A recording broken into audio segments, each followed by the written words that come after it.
787. The two worlds were still facing each other from afar. However, at this moment, everyone took a step forward on the vast world's straight line. About 30% of the people followed the young hidden official in a long green robe and cloth shoes. They all wanted to fight with the wilderness. The remaining 70% followed the Sage of Rights. 30% was very little. It was a lot. Within this 30%, there were 3 ascendants and 1 immortal from the Great Wall of Sword Qi for sword cultivators. There was Zhou Xian, the talisman who was about to reach the 14th realm. There was the Grand Heavenly Master of Longhu Mountain, the City Lord of White Emperor City who could hide 2 pawns in Moon-bearing Mountain. There was Pei Bei and Xiaoxia, the master and disciple of the 10th realm. There were also young people like Yuan Jin and Su Bai who were the future pillars of the vast world. Moreover, many of the Confucian sages of the Confucian temple didn't want to take that step. They just had to wait for the Sage of Rights to take that step first. Therefore it wasn't 30%. It was at least 50%. What did this mean? It meant that the Confucian temple of the vast world would really start a war at any time to return the favor to the wilderness and reap the benefits. Once the war started, it would be extremely tragic. It wouldn't be a small fight. For both sides, there would be no room for negotiation. Because this was not the bluff of a certain old master of the Confucian temple bargaining, nor was it the hot-bloodedness of a certain sage of the Confucian school who would stop while he was ahead, just to make a small fuss for the sake of the greater good of the world. For example, Alliance would definitely look for that blabbering demon cultivator. He would ask Jian Shaoling about life and death. Heavenly Master Zhao would bring the Heavenly Master Seal and the 10,000 immortal swords to enter the wilderness and spar with Yuan Shou. As for what this grand Heavenly Master would do before finding Yuan Shou, he would go on a trip to the mountains and rivers. Of course, he would subdue demons and devils. Xing Juzhong, who had been hiding his strength all along, would be like a fish in water, acting without any scruples. Pei Bei, Chao Xiai, Song Jiangqiang, and most likely all the martial artists in the vast world would rush to the wilderness. This also meant that all the foreign sword immortals who had returned to the Great Wall of Sword Qi would once again return to the Great Wall of Sword Qi. They would once again fight side by side and ride their swords together towards the south. There would be martial artists throwing punches and sword immortals delivering swords. Lu Qi and Su Zi's poems would manifest their great Daoist in the wildlands. The Mahist Juzi would once again build a city in the wilderness. The Mahist Rangers of the 3 other families would once again unite against a common enemy and risk their lives in a foreign land. Venerable Fiery Dragon of the Lying Ground Peak would teach the world what it meant to be poor. He knew a little about fire and water. Once the battlefield changed and they were in a foreign land, all the great cultivators on the peak of Howren Mountain would no longer have their hands tied. What he was most afraid of was the sorcery, flying swords, and the fists and feet of the grandmasters of martial arts from the top of Howren Mountain. The assembly, advance, garrison and advance of every army were all carefully calculated and arranged. Every step would be full of the color of, in pursuit of the maximization of interests, anybody could die. There would be no burden of benevolence, righteousness and morality. Who would die and who would live in the defense of Howren? If one were to ask oneself honestly, there would be a lot of difficulties. There were worries everywhere and everything was sloppy. Attacking the wilderness, there was no need to think too much. After all, they were already in the battlefield. Whether it was the cultivators on the mountain or the elites at the foot of the mountain, whether it was driven by the righteousness of the country, the temptation of expanding the territory or revenge at all costs, it was just a matter of life and death with the wilderness. Lu Ji took a deep breath and was in high spirits. She rubbed the sword hilt with her thumb and asked, "Swiswa Alliance, why don't the 3 of us make a trip to the moon-supporting mountain?" She was learning from the eldest sword Celestial Dragon King and Guanzhao from 10,000 years ago. The 3 of them asked for a sword in the wilderness. Qi Tingji was after all the leader of a sect. It was not appropriate for him to ask for a sword in the moon-supporting mountain. If the Elephant Sword sect only lost a chief consecrator, it would not be a big problem. Swiswa said, "I will ask Sword Shaoling first. If I can still use my sword, we will go to the moon-supporting mountain together." Alliance lowered his head and twisted the corner of his clothes with his fingers. He complained, "Sister Lu did not even call me Brother Alliance. I am so sad that I can't even lift my sword." Lu Ji's expression was not good. "Can't lift your sword?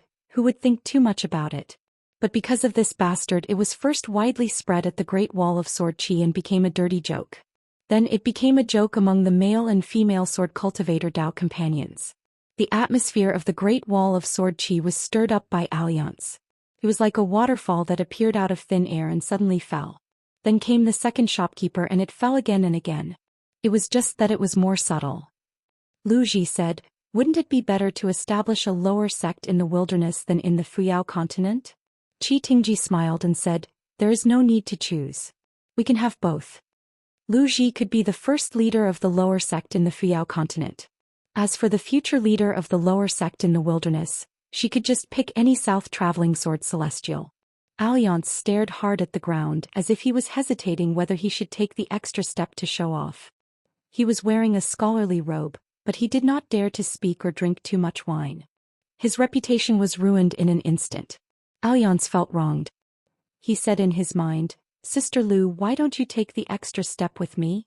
Lu Ji rewarded him, "Why don't you just walk to the opposite side?" Alliance glanced at the opposite side. Lu Ji sneered, "If you have the guts you can touch my legs however you want." Alliance stomped his feet and beat his chest with his hands. He said, "I can't live like this anymore." Alliance's eyes suddenly lit up. He asked, "If I don't have the guts, does that mean I have to let Sister Lu touch my legs however you want?" Lu Ji put her thumb on the hilt of her sword. "Sure, I can chop off all 3 of your legs." The god of fortune Lu Jubao was probably the most grateful person on the front line of the Confucian temple. Whether it was for public or private reasons, he hoped to have another battle in the wilderness. Moreover, this time the few great allies of the White Crest Continent's Lu clan would no longer be Yu Panshui, but Jing Juzhong and Bai Diqing Elephant Dragon Sword Sects Qi Tingji, Jade Almanac Sects Wei Ying and Fuyao Continent's Lu Tui. The gathering and dispersing of wealth in the world was ultimately a matter of redistribution. What kind of situation could make the divine money in countless bags seem to grow legs and move again? Of course it was war. The battlefield was in the wilderness. The Lu clan of the Jade Gui continent had to follow the rules when it came to earning money. They were even willing to spend money. They were using today's silver to earn tomorrow's gold. In fact, the risk was not small. Otherwise, Lu Jubao would have to confirm one thing when he met Cui Dong for the last time. That was whether Cui Dong could live or not. Reality proved that Lu Jubao's worries were necessary. Lu Jubao had sensed that some of the rules were not good during the discussion at the Confucian temple. However, if the battlefield was in the wilderness, there was no need to be so particular. There were fewer taboos and fewer restrictions and the benefits were greater. The 9 emperors from the kingdoms under the mountain all had the same thought. The young secluded official seemed to be able to fight against 1,000,000 masters with a single sword strike. If this secluded official could become their right-hand man, even if it was not suitable for the time being, then wouldn't it be great if the imperial tutor or Qin Pingan sects were in their own mountains and rivers? That would be wonderful. However, the emperors were suddenly puzzled. They had never heard of such a young sword immortal. What was the name of his sect? Was it because he had not established a sect yet? Could they use their connections to make a move? If the sect was to be built, it would undoubtedly be in their hometown, the Aquarius continent. However, what about the location of a lower sect? The logic was too simple. Within their own mountains and rivers, regardless of whether Qin Pingan was the next imperial tutor or the leader of a kingdom, the emperors had nothing to worry about. This was because behind the young secluded official Qin Pingan stood all the sword immortals of the Great Wall of Sword Qi. Other than the 4 in the discussion today, there was also Wei Jin of the Wind Snow Temple from the Aquarius continent, Qi Jinglong and Li Kai from the North continent, Xia Songhua from the White Jade continent, Xia Ji from the Fuyao continent, Song Pin and Situ Jiu from the Golden Armor continent, Pu He from the Dawnflow continent. Other than that, there was also Ning Yao from the Ascension City. It was rumored that she was Qin Pingan's Dao companion. She was the most powerful person in the Rainbow World. More importantly, the secluded official was very young. Too young. Qin Pingan's attainments in the Great Dao would definitely be very high. Yu Panshui said to the young emperor telepathically, "Your Majesty, if you have the ability to rope in Qin Pingan to be the imperial tutor of the Xuanmi dynasty, I won't care about your daily life anymore. You can do whatever you want. How about that? All these years, you even need someone to take care of how many pages you can flip through every day. You're tired and so am I. Your Majesty is very shrewd." If it weren't for the fact that you can't cultivate, you're destined to die before me. Otherwise, I'll have to worry about you opening my coffin and whipping my corpse in the future. Yu Panshui and the young emperor had always been frank in their conversations. This was already the case when the emperor was still a young prince in seclusion. Grandpa Yu could send the emperor to sit on the dragon throne for decades. Therefore, the emperor had to listen to him and be more filial than his own grandson. Don't be like the last emperor of the Desheng dynasty who complained to the Confucian temple in private. He didn't follow the rules and crossed the bottom line set by the ancestors of the two families. What was the result? Regarding the rules and regulations of the Confucian temple, the Yu family was more knowledgeable than some of the headmasters of the academies. Yu Panshui and the young emperor would talk about their own matters behind closed doors from time to time. The young emperor was puzzled. Grandpa Yu, you haven't seen the hidden official before. Why do you think so highly of him? Yu Panshui laughed. Because I hope that there will be another young embroidered tiger in the world. Even if he walks the same path as Cui Dong, he will be able to finish what he started. The young emperor was shocked. Grandpa Yu thinks so highly of him. Emperor Lu of the Daoist dynasty hesitated for a while and asked softly, Imperial tutor, I heard that the hidden official has toured the Dragon Palace before. He has a good relationship with the Tai Hui Sword Sect, the Fuping Sword Lake, the Southernmost Hemp Sect and the Spring Dew Garden in the east? Yang Qing of the Zhou Xian Bureau laughed fearfully. They are indeed very good. Actually, the Daoist dynasty and the Luopa Mountain do have some ties. A few years ago there was a green snake in the nascent soul stage who came to the North Continent to visit Jiangjidu. The Daoist dynasty's immortals and local officials along the way worked together with the Duke of Lingyuan and the Marquis of Longting to open a path for him. Therefore, Your Majesty, just wait. The next time the hidden official comes to the North Continent, you might be able to see him. Emperor Lu nodded his head, but his thoughts were complicated. Yang Qing laughed. Even if I'm willing to give him the title of imperial tutor, Qin Pingon won't accept it with his personality. However, if it's some other foot mountain with sufficient authority, as long as Your Majesty is on good terms with them, they might not reject you. Qin Pingon's Luopa Mountain actually has close trade relations with the North Continent. If you want to take a step forward, it'll be difficult to bypass the Daoist dynasty. This will be Your Majesty's opportunity. Within this, there was the most illusory human heart. Just like Venerable Fiery Dragon, he was still thinking that whoever wanted to fight in the Confucian temple could do whatever they wanted. After all, he was going to focus on his cultivation. In the previous battle, he gave it his all. The entire Flat Earth Peak, Peach Mountain and Shen Finger sect's direct disciples, as long as they could fight, went to the Aquarius continent to fight. Therefore, the Confucian temple shouldn't talk to him about the world. This was because Venerable Fiery Dragon was certain that unless the Confucian temple had already discussed it and the Sage of Rights himself said that they could fight. Otherwise, if this battle was fought, people would die for nothing. This was because it was just for show. Reality had proven that in a battle that involved the ownership of two continents, the choice of the cultivators on the mountain was important. However, the choice of the cultivators on the mountain was the key to victory. The Tongya continent and the Fuyao continent were negative examples. The Aquarius continent was a positive example. The Jinjia continent, which once gathered half of the continent's power to fight the demon race to the death, was considered to be in the middle. If it weren't for Wanyan Laojing's ascension and defection, the northern part of the Jinjia continent could still be defended for a few more years. Therefore, the major immortals in the southern part of the Liuxia continent, who were implicated in the disaster, now wished to kill every cultivator from Wanyan Laojing's sect they saw. If it weren't for the two Confucian gentlemen overseeing the mountain, the ancestral hall would probably suffer a few spells every day. However, other than Wanyan Laojing, all the sects from the ancestral masters to the direct disciples to the ordinary cultivators, were at the forefront of the battle. They suffered heavy losses and did not cower in the slightest. How could this be counted? How could this human heart be counted? In the southern part of the Liuxia continent, the celestial sects on the mountain and the tycoons at the foot of the mountain who did not contribute much or did not contribute at all were relieved. They were secretly delighted and scolded Wanyan Laojing. If the upper beam was not straight, the lower beam would be crooked too. They were definitely a nest of poisonous snakes. Perhaps there were still remnants of the desolate wilderness. The Confucian temple had to investigate thoroughly. They would rather kill the wrong person than let the wrong person go. This was the troublesome part about the human heart of the world. Their morality was too high. They liked to be reasonable and were good at killing 100 people. However, when Qin Pingon took that step, Venerable Fire Dragon naturally changed his mind. Of course, it was not because of the old Daoist relationship with the young man. Instead, it was because of the battle at the Great Wall of Sword Qi. Venerable Fire Dragon was aware of the general process and the final outcome of the battle. Otherwise, he would not be able to stir up trouble. Venerable Fire Dragon had even made up his mind. As long as the Confucian Temple started the battle, it would not be a problem. However, there had to be an additional summer residence for the Confucian Temple. Furthermore, it would not be as simple as a meeting between the young men. He could not appear to be helping the Confucian Temple to fill in the gaps. At most, he would give a few bold but effective suggestions. He had to have the authority to make decisions on key matters. Who understood the desolate wilderness the most?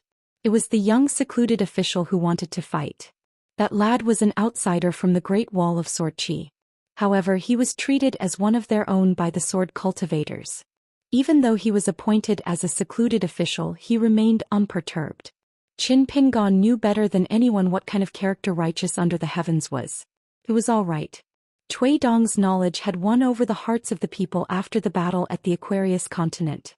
What was the mentality of the people at the top and bottom of the Aquarius continent? The small Aquarius continent was once a bottom-feeder continent. Now they only had eyes for the Middle Plains divine continent. The Great Wall of Sword Qi and the arrangement of troops by the lineage of the hidden officials in the Summer Palace were all manifestations of the same kind of achievement and knowledge. As long as the entire vast world, from the Confucian Temple to the peak of the mountain, then to the top of the mountain, to the empire at the bottom of the mountain, to the wells of Jianghu, could prepare for the battle wholeheartedly. Why couldn't they fight? The Jiulu continent had once defeated the Jadeite continent to the point that it lost the word north. In that case, the vast world could defeat the desolate wilderness to the point that it lost the word desolate. After that, it would belong to the vast world for thousands of years. Many of the old cultivators who held high positions in the vast world were very young today. There were many positions that one would have to carefully weigh the pros and cons and calculate the gains and losses carefully if one wanted to get close, especially if one wanted to gain a firm footing. One must not hesitate in life and cherish it. Zhou Xian sighed. The atmosphere is new and the hearts of the people can be used. Venerable Fiery Dragon laughed. Whoever has more money, whoever has the loudest voice, whatever old Yu says goes. Zhou Xian joked. Wealth God Lu has more money than me? I heard that he had approached you secretly in his early years. As long as the North Continent was willing to return the word north, there would be a 5,500 Celestials agreement? The two continents agreement lasted for 5,000 years. Within every 1,000 years, the Jadeite continent was willing to fork out a huge sum of celestial money to support the 100 potential sword celestials from the Jiulu continent's Crouching Ground Peak, Tai Hui Sword Sect, Floating Duckweed Sword Lake and the other large sections. They would spend money to help the sword celestials to become Aurus Core Earth celestials. Anyway, as long as Venerable Fiery Dragon gave a list of 100 people, the Jadeite continent's Lu family would spend as much money as the Jiulu continent. If any of these sword celestials could reach the upper 5 realms, they would be able to earn 10 more places for the Jiulu continent. Venerable Fiery Dragon laughed. I'm just a cultivator, not the leader of the North Continent's underworld. I have the final say, right? Zhou Xian nodded. Of course you have the final say. Wealth God Lu only gave up because you said no. Venerable Fiery Dragon did not want to talk about such trivial matters. He stroked his beard and laughed. Old Yu, I'll introduce Qin Pingon to you later. Zhou Xian stroked his beard and chuckled. No need, no need. This hidden official has long heard of me. Otherwise, he wouldn't be chanting talismans to his first disciple every day. Zhou Xian is an immortal. Scholars pay attention to the fact that one of us knows Qin Pingon first. Based on this rule, it's hard to say who knows Qin Pingon first. Venerable Fiery Dragon sighed. I finally know why I'm poor and you're rich. If you want to earn big money, you have to be shameless. Zhou Xian shook his head and said, No, I've never been poor since I was young. Venerable Fiery Dragon said, This shows that you're gifted. Zhou Xian said, Looks like the unification of the immortal path will have to be delayed again. Venerable Fiery Dragon said, Old Yu, I admire you for this. You're smart when it comes to small matters, but you're muddle-headed when it comes to big matters. It did not sound like a good thing, but Zhou Xian smiled and nodded. He seemed to enjoy it. Sage of Rites asked the young reclusive official telepathically, "You're not being impulsive?" It was a strange question. Sage of Rites had already taken a step forward, but he still asked. So it seemed unnecessary. The red-robed man shook his head and answered telepathically, "We can fight." After pausing for a moment, the young reclusive official added, "If there's a chance, we have to fight." Sage of Rites laughed, "It's not a chance. Zhou will definitely return to the human world." Qin Pingon asked directly, "How many years will it take in the worst-case scenario?" 100 years if it's short, 1,000 if it's long. It's hard to tell the exact number for now. When the meeting is over, I can hand over a detailed strategy in private immediately. But I'm worried about one thing. Tell me about it. I'm worried that Zhou wants to use half of the wasteland to buy time for him. In the end, he can exchange for the collapse of Sage of Right's great path. Then no one will be able to stop him from returning to the human world. Unless we end the battle quickly and surpass Zhou calculations and take over the wasteland as soon as possible. Then I'll change the rules of the two worlds into one. It'll be difficult. Difficult? How difficult? Is it so difficult for a young outsider who has only cultivated for a few years to become a reclusive official of the Great Wall of Sorchi? Sage of Rites, who looked like a middle-aged scholar, smiled and said, "I'm Sage of Rites. I've been reading for many years." Qin Pingon was silent. Indeed. Sage of Rites was like the leader of the Great Wall of Sorchi, the Sword Celestial. Even if they didn't say anything, as long as they stood there, they would be able to make everyone feel at ease. The top forces of the wasteland gathered at Moon-Bearing Mountain either looked at Sage of Rites, who was known as the best fighter in the world, or at the young reclusive official who had only left the city for a few years. For a moment they felt somewhat helpless. They actually had the illusion that they had returned to the battlefield of the Great Wall of Sorchi. They had been chatting quite well earlier. Why did they suddenly flip the table? As expected, as long as this young reclusive official was around, nothing good would happen. Previously, when they were fighting the Great Wall of Sorchi, the young reclusive official obediently stayed on the city wall and chatted with the gray-robed man every day. The wasteland's advancement in the battlefield of the Tongye and Fuyao continents was like cutting tofu with a knife. It was difficult to even sharpen the knife. It was like two families in the marketplace had a conflict.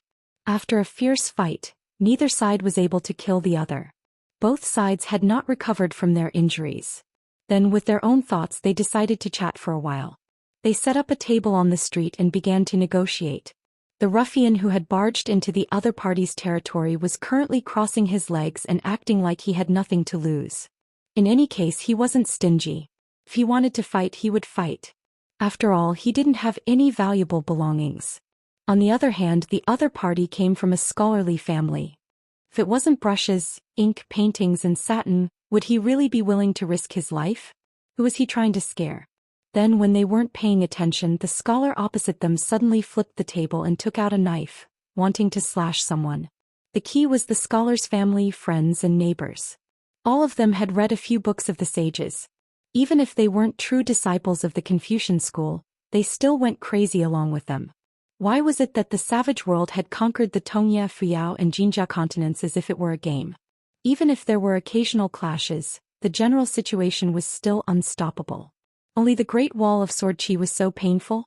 Other than Qin Qingdou overseeing the Great Wall of Sorchi, other than the fact that sword cultivators were as numerous as the clouds and everyone was ready to die, what really made the savage world unable to advance in 10,000 years was actually the unity of the people's hearts.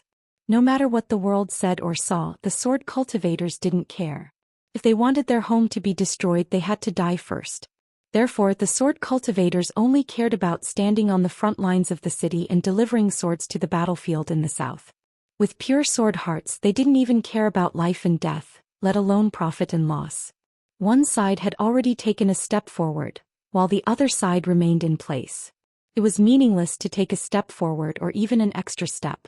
Was it possible to take a step back? Then they could only stand in place and not move. Yuan Shou stepped on a flying sword and stretched out his arm to hold the end of a long staff. He pointed at the scarlet robe from afar and shouted, "Kid, scram! Little kid, you're lucky to have survived." You should burn incense and hide to enjoy your achievements. However, you don't know how to be content. How dare you say you want to conquer the world? You don't know how much you're worth. Now that there's no longer the Great Wall of Sword Qi, at least 2 hidden officials will die with a swing of my staff. Ancestor Ape, who had destroyed countless mountains and immortal ancestral halls in the 2 continents of Hauran, had a domineering aura. He looked down on the world and was insufferably arrogant. Its real name was Zhou Xian, and it was in the thousands of threads of the young hidden official. Although it flashed and disappeared, Yuan Shou could still see the words through the connection of the Great Tao. This made the naturally arrogant Yuan Shou even more ferocious. If he didn't get rid of this young hidden official, there would be endless trouble. So be it, the 2 worlds would fight to the death. It would be best if the mountains and rivers continued to shatter, including the moon-bearing mountain and the old blind man's 100,000 mountains. At that time, Yuan Shou might be able to gather a large amount of mountain roots and destiny to ascend to the 14th realm. The Great Battle of Hauran World couldn't even break through the Aquarius continent and Dawnflow continent. This caused Yuan Shou's Great Tao benefits to be less than half of what he expected. He couldn't break through the bottleneck of the Great Tao at all. As for this ancestor of the moving mountains whose real name was Zhou Xian, its opportunity to ascend to the 14th realm of Tao integration was the phrase, borrowing other people's stones to improve jade. It seemed like it was the geographical location of Tao integration, but in reality, it was the human location of Tao integration. The number of mountains in the world that were smashed by its staff would be the same number and style of mountains in the 14th realm in the future. Moving rocks, shifting broken veins, piling up mountain roots, accumulating many little things to create a new 5 mountains in his own dojo. His Great Tao was immortal and his body was immortal. In the early years of the Martyr's Palace, even with Fei Fei's help in the dark, both sides benefited from each other and took what they needed. Yuan Shou still only brought out 2 dojos that he wanted. Later on, he smashed countless mountains in Fuyao continent and Tongye continent. Finally, Yuan Shou accumulated 2 more mountains.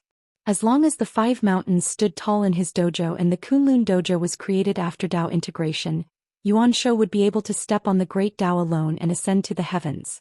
What Qingming world, what Western Buddhist kingdom, as long as there were mountains and soil in the world, it would be Grandpa Ape's territory.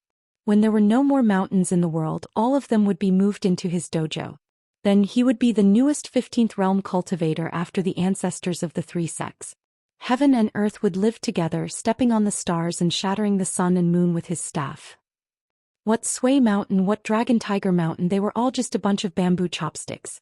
Grandpa Ape didn't even need to use 2 hands, he could crush them with 1 hand. When the time came, killing Bai Yi, who didn't have any immortal swords, would be a big deal. Fei Ran raised 2 fingers and pressed down lightly in front of her. She actually pressed down on Yuan Shou's staff slightly. Yuan Shou's face was gloomy. He turned around and was about to have a good talk with the young master of Moon-Bearing Mountain, who didn't contribute at all during the great battle but benefited the most after the battle. Unexpectedly, a ripple immediately appeared in his heart lake. It was the laughter of the old man with the walking stick. Jian, I'm not angry. What are you angry about? Do you want to lie at the bottom of the well, or do you want to learn from Alliance and stay as a guest at Moon-Bearing Mountain? Yuan Shou snorted coldly. He put away his staff and placed it on his shoulder again. The great demon Guanxiang had an innocent expression and said helplessly, "When did the scholars of the world become so overbearing? You guys were the ones who said that both sides were going to discuss matters. This is just the beginning of the conversation. You guys are the ones who said that you want to fight. Can't you be a little more reasonable?" The official was not in the mood to speak. Anyway, Fei Ran was in charge of the overall situation, and there were the established strategies left by the teacher. There was nothing to worry about. The official of the south was the official of the north. In the past, this saying was more of flattering the young man with the Great Wall of Sword Qi. It couldn't be that after a few years, it would become his official, right? Zhou Qinggao, who was beside him, was blessed by the heavens after returning home. He was not inferior to the new master of Moon-Bearing Mountain, Fei Ran. This was because Zhou Qinggao had obtained the cicada slew skin of the sovereign stage Great Demon, and there was more than one. The Great Demons that Zhou Mi had fused with included the 14th Realm Great Cultivator, who changed his name to Lu Fian. There were also a few sovereign stage Great Demons by Ying Qieyun Yaojia and Huang Wan. Zhou Mi ate the Great Tao. As for the remaining skins of the Great Demons, they were dispensable to Zhou Mi. They weren't completely useless, but they didn't have much meaning. Rather than taking them away, it was better to leave them behind. Therefore, the Jiaxin tent youth, Zhou Xian, who had an extremely poor aptitude for cultivation, became the person who unexpectedly gained the most. Before Zhou ascended to heaven, he used the slew of the skeleton throne great demon Bai Ying's true body to create Zhou Qinggao's yang spirit body. Then he used the slew of the great demon Huang Wan and Qie Yun to refine and integrate them into Zhou Qinggao's soul and spirit. He built a brand new longevity bridge and ascended to heaven in one step. Moreover, Zhou had already left a celestial mantra on the moon-supporting mountain for Zhou Qinggao, who was originally unsuitable for cultivation. It was the willow tendon realm secret technique that Lu Qi had created. It was best at turning something rotten into something magical. Zhou deep study of this Dao technique and this shortcut might be comparable to Lu Qi's. Therefore, the current Zhou Qinggao not only directly ascended to the pure jade realm from the third realm of Qi refinement warrior, but also broke through another realm in just a few years and became an immortal. This was what it meant to be the last disciple of Wenhai Zhou. In less than 10 years he was already an immortal. As for the first disciple Xichen, he received 3 immortal weapons, all of which were long swords. Previously, Xichen carried 5 swords in the sword box on his back. In the great battle he lost 3 swords, which was why he carried 6 swords on his back now. Swordsman Lu Bai, relatively speaking, received the least gifts from Mr. There was only one immortal weapon, the small world robe, and another half-immortal weapon, the green hibiscus crown. Xiaochua, who was sitting cross-legged, grinned. She raised her arms and grabbed 2 ponytails with both hands. This little guy who took over her position was quite capable. Zhang Lu drank his wine while sizing up the tragic figure opposite him. It was hard to imagine that the young man with a sword on his back who carefully traveled the inverted hanging mountain would become like this today. The long sword on swordsman Zhu Gong's back was vibrating non-stop. When Qin Pingon became this familiar appearance, Lu Bai's expression changed slightly. During the years of sword practice on the city wall, Shi and Li Zhen were actually the swordsmen who interacted with Qin Pingon the most. And the 2 of them had died once in the hands of the young hidden official. As the direct disciple of the moon-bearing mountain's ancestor, Li Zhen had died in that battle. It was also that soul-stirring exchange of life that made the wastelands know for the first time that there was someone who could replace Ning Yao in the Great Wall of Sword Qi. After that, the 5 swordsmen of the Jiaxin tent, including Lu Bai, were all listed in the moon-bearing mountain's 100 sword immortals. And their rankings were very close. Zhugong Li Zhen, you see?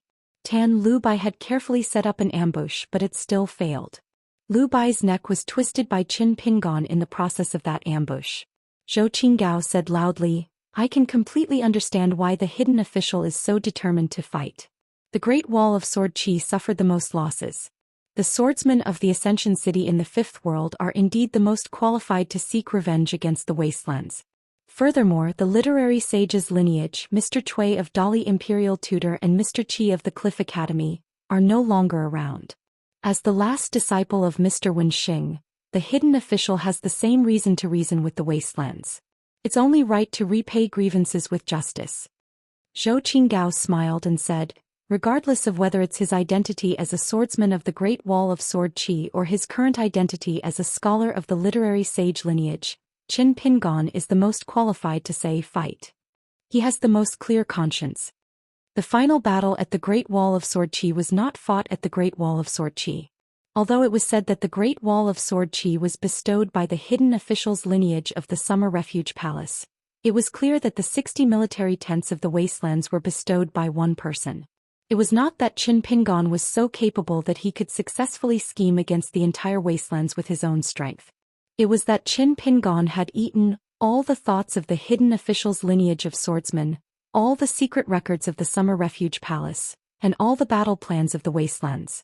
He had even eaten the prestige of the eldest sword immortal, allowing any of the hidden official's lineage's messenger flying swords to easily suppress the peak sword immortal candidates like Yu Qing and Mi Hu. On the battlefield, the great demon looked up to the sky and snapped the head of a great sword immortal surnamed Yu who was traveling south in the wastelands. The Great Wall of Sword Qi was filled with rage, but the Summer Refuge Palace had sent word that they would not help. Although there were many who went out of the city to deliver swords, it did not create a situation where the entire battlefield was affected. After that, in the battle between the 2 sides, The flying swords were as vast as the river, and the sword chi was as unrestrained as a waterfall. The great wall of sword chi's swords were so precise that they could subdivide the battlefield. Every Earth Immortal sword cultivator had their own rules regarding who to attack, when to attack, and where to attack. Therefore, the young hidden official of the Great Wall of Sword Chi and the second highest throne, Wen Hai, seemed to be on the same path. Just like the people in the Confucian Temple meeting, they did not care about the wastelands having a few more Ascendant Realm sword cultivators, but no one wanted the Master of the Moon-bearing Mountain, the future Master of the Wastelands, to be a new Wen Hai. Therefore, the demons on the mountain peak of the wastelands also did not want the Great Wall of Sword Chi to become a new Great Wall of Sword Chi. This bastard is really insidious.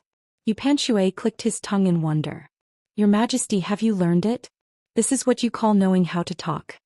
It was just a few sentences, but there was a lot of meaning behind it. Most importantly, it was not pure nonsense, and it was easy for people to overthink. He was hinting to the people in the Confucian Temple meeting that if the two Great Walls of Sword Chi were to fight again, not many people in the Great Wall of Sword Chi would die. The reputation of the Sage of Literature's branch and the status of the Confucian Temple would also rise. As for the Sage of Literature's branch, there were only Lu Shilu, Qin Pingon, and an old scholar. Anyway, there were only a few of them. But what about the Sage of Right's branch, the secondary sages branch, and the Confucian scholars of the Academy? The young hidden official could avenge his personal grudge and gain the most benefits. Why would they not fight when they had such a great advantage? Would the Great Wall of Sword Chi still be willing to fight with a young hidden official who could guarantee his success? That young man only needed to hide behind the scenes and strategize. The person who would die would not be him anyway. In the first battle, he could return to the Great Wall of Sword Chi alive from half of the Great Wall of Sword Chi. Of course, he would not die in the next battle. Here was a fallacious logic, but elsewhere was a righteous logic. The world was the same. This heart was bright, but others might only find it dazzling. Therefore, these words were not for those who followed the young hidden official to hear. Words picked on people. Even if many people did not listen to it today and did not take it seriously, when the real battle started, they would start to listen and think more. The young emperor nodded vigorously. Yes, he agreed with Fadiyu. The emperor of the Xuanmi dynasty admired the young hidden official more and more sincerely. Unexpectedly, he could make the great demons of the desolate land deliberately target him. At the beginning, the strange ridicule seemed to be ridicule and seemed to be disgusting the hidden official.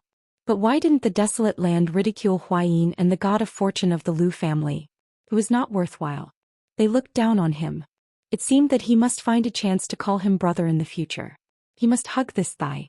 If he hugged this thigh, maybe Fadiyu would be more polite to him in the future. There would be no more the king and his minister, grandfather and grandson, in the imperial study every time. Fadiyu often took out a pair of scissors from his sleeve and cut his nails. He also glanced at the emperor's crotch from time to time. Madam of the Green Immortal Mountain frowned. If the flower lord of the 100 Flowers Blessed Land felt that she was in the same position as the young hidden official, there was no good way to deal with it. Many things would be more muddy the more she explained. But if she did not explain, she could only suffer in silence. Guanxiang suddenly laughed and said, "So what if Lord Hidden Official is a little selfish? No matter how much the Confucian Temple rewards him, he deserves it. He survived with his own ability and became a sage with his military achievements. I'll be the first to object if anyone dares to complain. Has their conscience been eaten by a dog? If Lord Hidden Official didn't turn the tide, both of us might be at the square of the Confucian Temple for today's meeting." Great Demon Guanxiang wanted to say that Alliance had eaten his conscience. But when he saw Alliance's straight and aggressive posture, he felt that he should leave some leeway in his words and actions. Qin Pingon glanced at Zhou Qinggao and sneered, "The reason why the Jiaoshini has no achievements is because of a useless leader like you." The old man with the walking stick smiled and shared the same thought with Yuan Shou, Fei Fei and Wu Yu. The young man in the bright red Daoist robe bent his knees slightly and his back was hunched. But in an instant he straightened his back again. Qin Pingon looked at Zhou Qinggao and said, "I heard that Zhou has accepted you as his last disciple. If that's the case, he won't be able to see anyone in the future. If I were Xing Qin, I would kneel on the ground and kowtow to you, begging you to be the eldest senior brother. As long as you don't want to be the youngest junior brother, you can even be the eldest senior sister." Xing Qin chuckled. As for the remaining 100 sword deities of the moon-bearing mountain who had practiced their sword skills on the top of half of the city and never disappeared from the world, they were even more impressed by the young hermit who often had elegant talks with the Dragon Emperor and Li Zhen. Every now and then, if anyone encountered a bottleneck in their swordsmanship practice or was bored out of their wits, the swordsman would move to the vicinity of the Dragon Monarch to see if they could pay their respects to the hidden official. Whoever was lucky enough to be able to chat with that fellow would be a great honor. However, the young hidden official rarely showed up. Not everyone had the chance to see him. It was hard to get scolded. Anyway, it was harder than breaking through the realm. Here it comes. Lu Bai sighed in his heart. Qin Pingon smiled and said, with the help of you and Brother Fei Ran, Howren will have a higher chance of winning. Originally, we only had a 100% chance of winning, but now we have a 120% chance of winning. Otherwise, I wouldn't dare to say anything. If I have a say in the Confucian Temple when the situation is settled, I can let one of you be the Sage of the Moon-bearing Mountain, the Sage of the Moon-bearing Mountain, and the other one be the diligent schemer in charge of delivering heads. After delivering the heads of Yuan Shou tomorrow, the head of the Imperial Concubine the day after tomorrow, the head of the Ascendant Realm, and then the head of the Immortal Realm. The vast world will be overwhelmed by your work. They might even advise you to stop delivering heads. Both sides should fight well on the battlefield. One of you became the leader of the moon-bearing mountain just by lying down.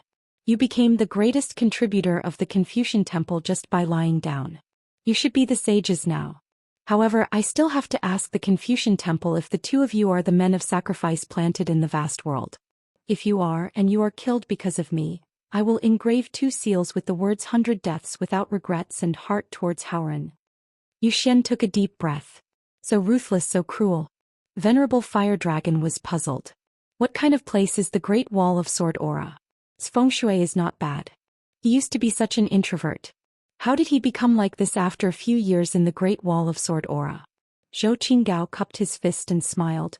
You're still as elegant as ever. The Sage of Rites suddenly asked, Qin Pingon, did you complain that I brought you here for a discussion? Qi Tingji was an old sword celestial and could represent part of the Great Wall of Sword Aura. However, he could not decide the choice of the Ascendant City's sword cultivators. Qin Pingon answered honestly, at first a little. I can't say that I didn't. However, when the Confucian Temple announced that you were reinstated, I didn't complain anymore. The Sage of Rites asked again, you're fighting just like that. Aren't you afraid that you'll become the second Cui Dong? Qin Pingon became silent. After he spoke. In fact, Qin Pingon had already felt that the road under his feet, as if it was the will of the heavens, involuntarily turned into a fork in the road, as if at the end of the road, stood the senior brother who had once betrayed the orthodoxy, vast embroidered tiger. At that moment, Qin Pingon finally understood why his senior brother Cui Dong chose to betray his master and ancestors. Why did he leave the Confucian lineage and give up his identity as the sage of literature's first disciple? For some choices, it seemed that only by being alone on the Great Tao could one not have any burdens or guilt. For example, the discussion at the Confucian Temple. If they really went to war with the desolate world, it would be detrimental to the Confucian lineage in the long run. Any casualties on the battlefield would be a permanent stain on the Confucian lineage. Any loss on the battlefield would be a flaw in the achievements of Qin Pingon and the Confucian lineage. In the next 100 or 1,000 years, the Confucian lineage, the Confucian Temple, the Academy, and the dynasties at the foot of the mountain would make all the scholars of the future hold their own opinions and quarrel with each other. Even if the Confucian lineage could spread and the Confucian lineage could continue to spread, it would be difficult for them to study in peace. This was not to say that the whole world was like this, but the way of the world was complicated. Out of 100 people, even if there were only 2 unreasonable people, they would be forcefully stirred into a puddle of muddy water. What if there were a few more people who seemed reasonable and spoke a few more words of fairness that were partial to the whole? Or someone stood on the side and said a few more words of sarcasm that fanned the flames? Therefore, at a certain moment, Qin Pingon's first thought was to leave the Confucian lineage and temporarily keep his identity as the last hidden official of the Great Wall of Sword Qi. As for what would happen to Luopa Mountain in the future, he could only take a step forward and plan ahead. In fact, Qin Pingon could pretend that he did not know about many things when he returned from the Great Wall of Sword Qi. He could also not think too much about it. He had done his best at the Great Wall of Sword Qi. Qin Pingon had a clear conscience because he had done his best. He did not want to leave his hometown for the first time at the age of 14. It was as if he was not on a long journey to a foreign land. Even if he was there, he would still be a foreigner. He also hoped that there would be a long period of time in his life where he could stay at home peacefully. When he was practicing his sword and fist, he could think of his beloved girl. However, he was able to arrange an escape route for some of the children at the Great Wall of Sword Qi. He was able to work with the hidden official lineage of the Summer Palace to write a few books for Ascension City to help Ascension City fight for power in the New World. What about Zhou Mi, who seemed to have ascended to heaven and left? Since Zhou Mi could ascend to heaven, he would definitely return to the human world. Why did Senior Cui Dong answer his own question at the Great Wall of Sword Qi? Is the world at peace? Yes. Can we sit back and relax? I don't think so. How could Firen become the master of the moon supporting mountain, the master of the wilderness? Wasn't this very similar to how Qin Pingon was suddenly promoted to a hidden official by the eldest sword deity? Why did Liu Bai, as a direct disciple and sword cultivator, not follow Zhou Mi to ascend to heaven? Why did Zhou Qinggao's aura change so drastically? Even if the other party deliberately hid his realm, Qin Pingon was extremely concerned about this former teenager. Back then, when the two sides faced each other at the edge of the cliff, the youth was a wooden clog. He definitely didn't have the abundant Dao Qi today. As for Zhou Mi himself, was he really unable to eat the other sovereigns, including Yuan Shou and Fei Fei? It couldn't be that he had nothing better to do. Before Bai Ying, who was in the Yang spirit's external body, and before he even ate any of the sovereigns, Zhou Mi was already able to eat Lu Fanyan, who was in the 14th realm of the wilderness. If Zhou Mi really bet all of his bets on the ruins of the ancient heavenly court, with Zhou Mi's lone wolf nature, he definitely wouldn't mind eating a few more sovereigns, Ascension Realm great demons. This meant that Zhou Mi was looking for the balance point between the two great powers of the world. Even if Zhou Mi was already far away from the human world, the wilderness would still be under his strict control and would continue to operate quietly. Firen, Shurchen, Yueshan, the other old sovereigns, and even more hidden chess pieces were all chess pieces that Zhou Mi had left in the world. And the hearts of the people after the war were also equivalent to a chess piece of Zhou Mi. When his student Cui Dongshan was teaching chess, he once said with a smile that after playing the Rosy Clouds game with Xing Juzhong in the early years, both sides had two thoughts. One was that the chessboard was too small with only 19 vertical and horizontal lines.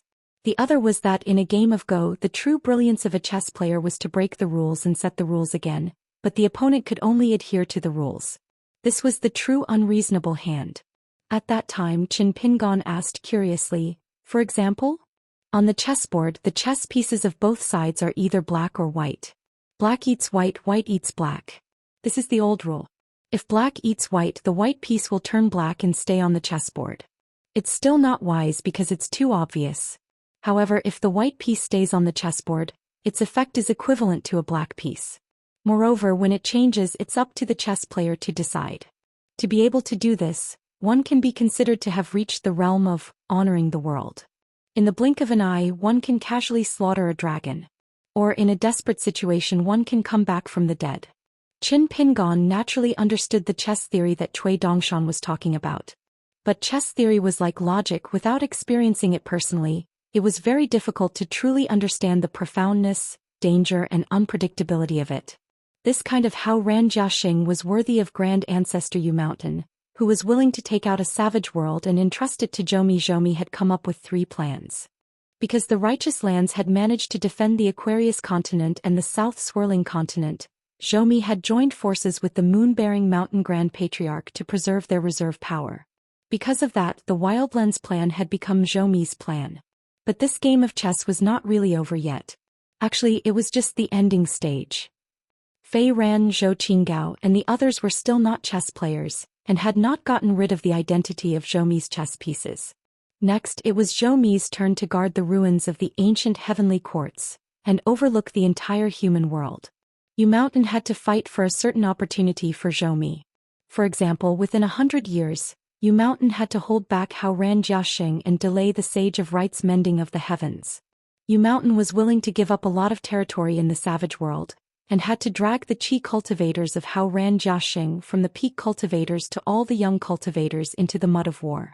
But Yu Mountain had to guarantee one thing: and that was that Hao Ran Jiaxing could not really lose Hao Ran Jiaxing. This was an extremely delicate and careful choice.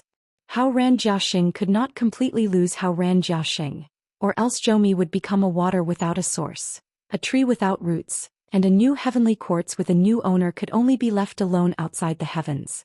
But they could not let Hao Ran Jiaxing rest and recuperate, and let the Sage of Rites restore Hao Ran Jiaxing's time.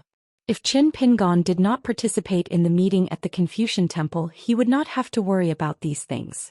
But since he was here, what should he do? Then he might as well end the war quickly, destroy Hao Ran Jiaxing and kill all the peak cultivators of the demon race. He would win a real 10,000 years of peace. After hearing Cui Dongshan talk about Hao Ran Jiaxing, there were already people who spoke up for Hao Ran Jiaxing. They said that Hao Ran Jiaxing's world was barren and they could not even survive. How pitiful. Therefore Hao Ran Jiaxing was wrong, but it was actually pardonable. He would strive to make the not necessarily that even his senior brother Cui Dong felt, and make it a foregone conclusion in one go.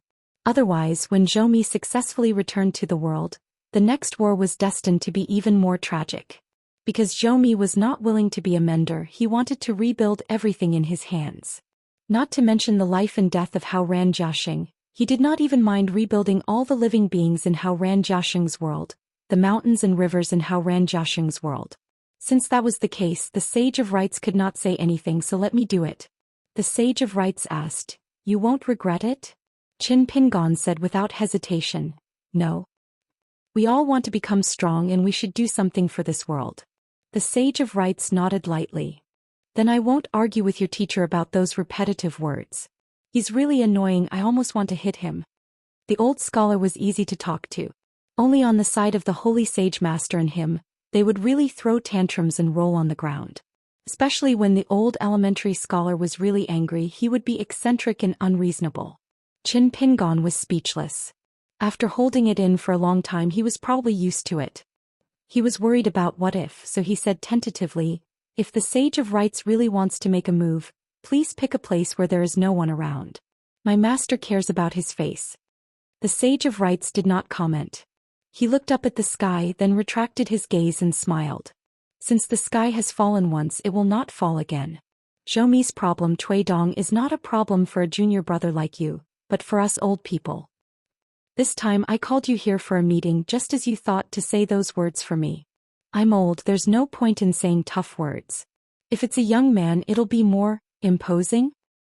So don't worry, just focus on cultivating. If you encounter any problems, do what you can. The Confucian Temple is not just for decoration. As for merits, don't be like the old scholar. How do you calculate the accounts? From the Ascension City to the Luapa Mountain, you're used to being an accountant, so you should know very well. Don't play dumb with the Confucian Temple."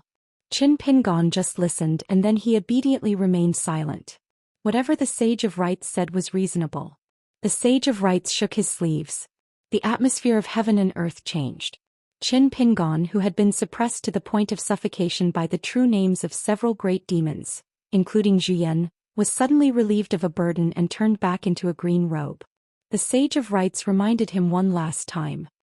"Qin Pingon, you still have to attend the next meeting by the river." At the same time, two more people had appeared on the left and right sides of the Savage World's straight line. However, they did not appear through the moon-holding mountain.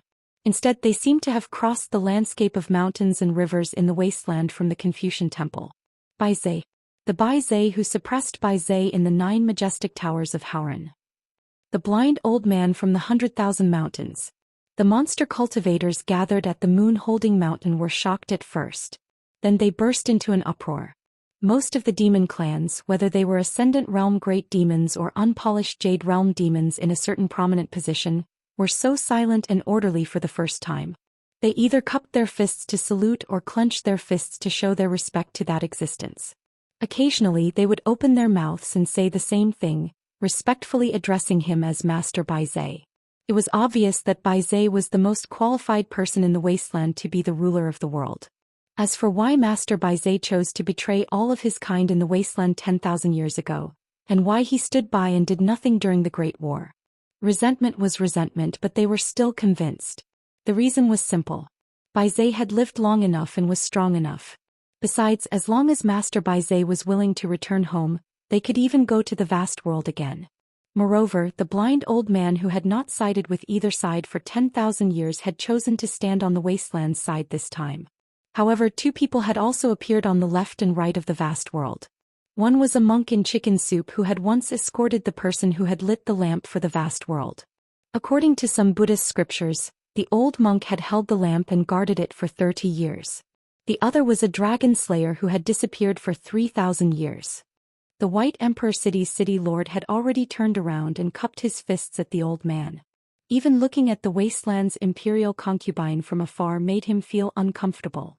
Needless to say, Lady Tantan of the Lushui pit and the water lords of the Five Lakes naturally felt a majestic pressure from the great Tao. The bamboo-like blind old man had sunken eyes and his hands behind his back. He smiled and said, "I'm just watching a show. It doesn't matter where I stand." The dragon slayer, who was dressed in a snow-white robe, no longer wore a green robe. Today he had regained his true appearance. He looked very young and he seemed to be opposing the blind old man. He smiled and said, "It doesn't matter who I kill." Today the two sides were the vast world and the wasteland world. Between them was the great wall of sword chi that had stood for 10,000 years. In fact, most of the cultivators at the summit of the Confucian Temple had never been to the Great Wall of Sword Chi. Most of the people in the vast world had never really understood the Great Wall of Sword Chi.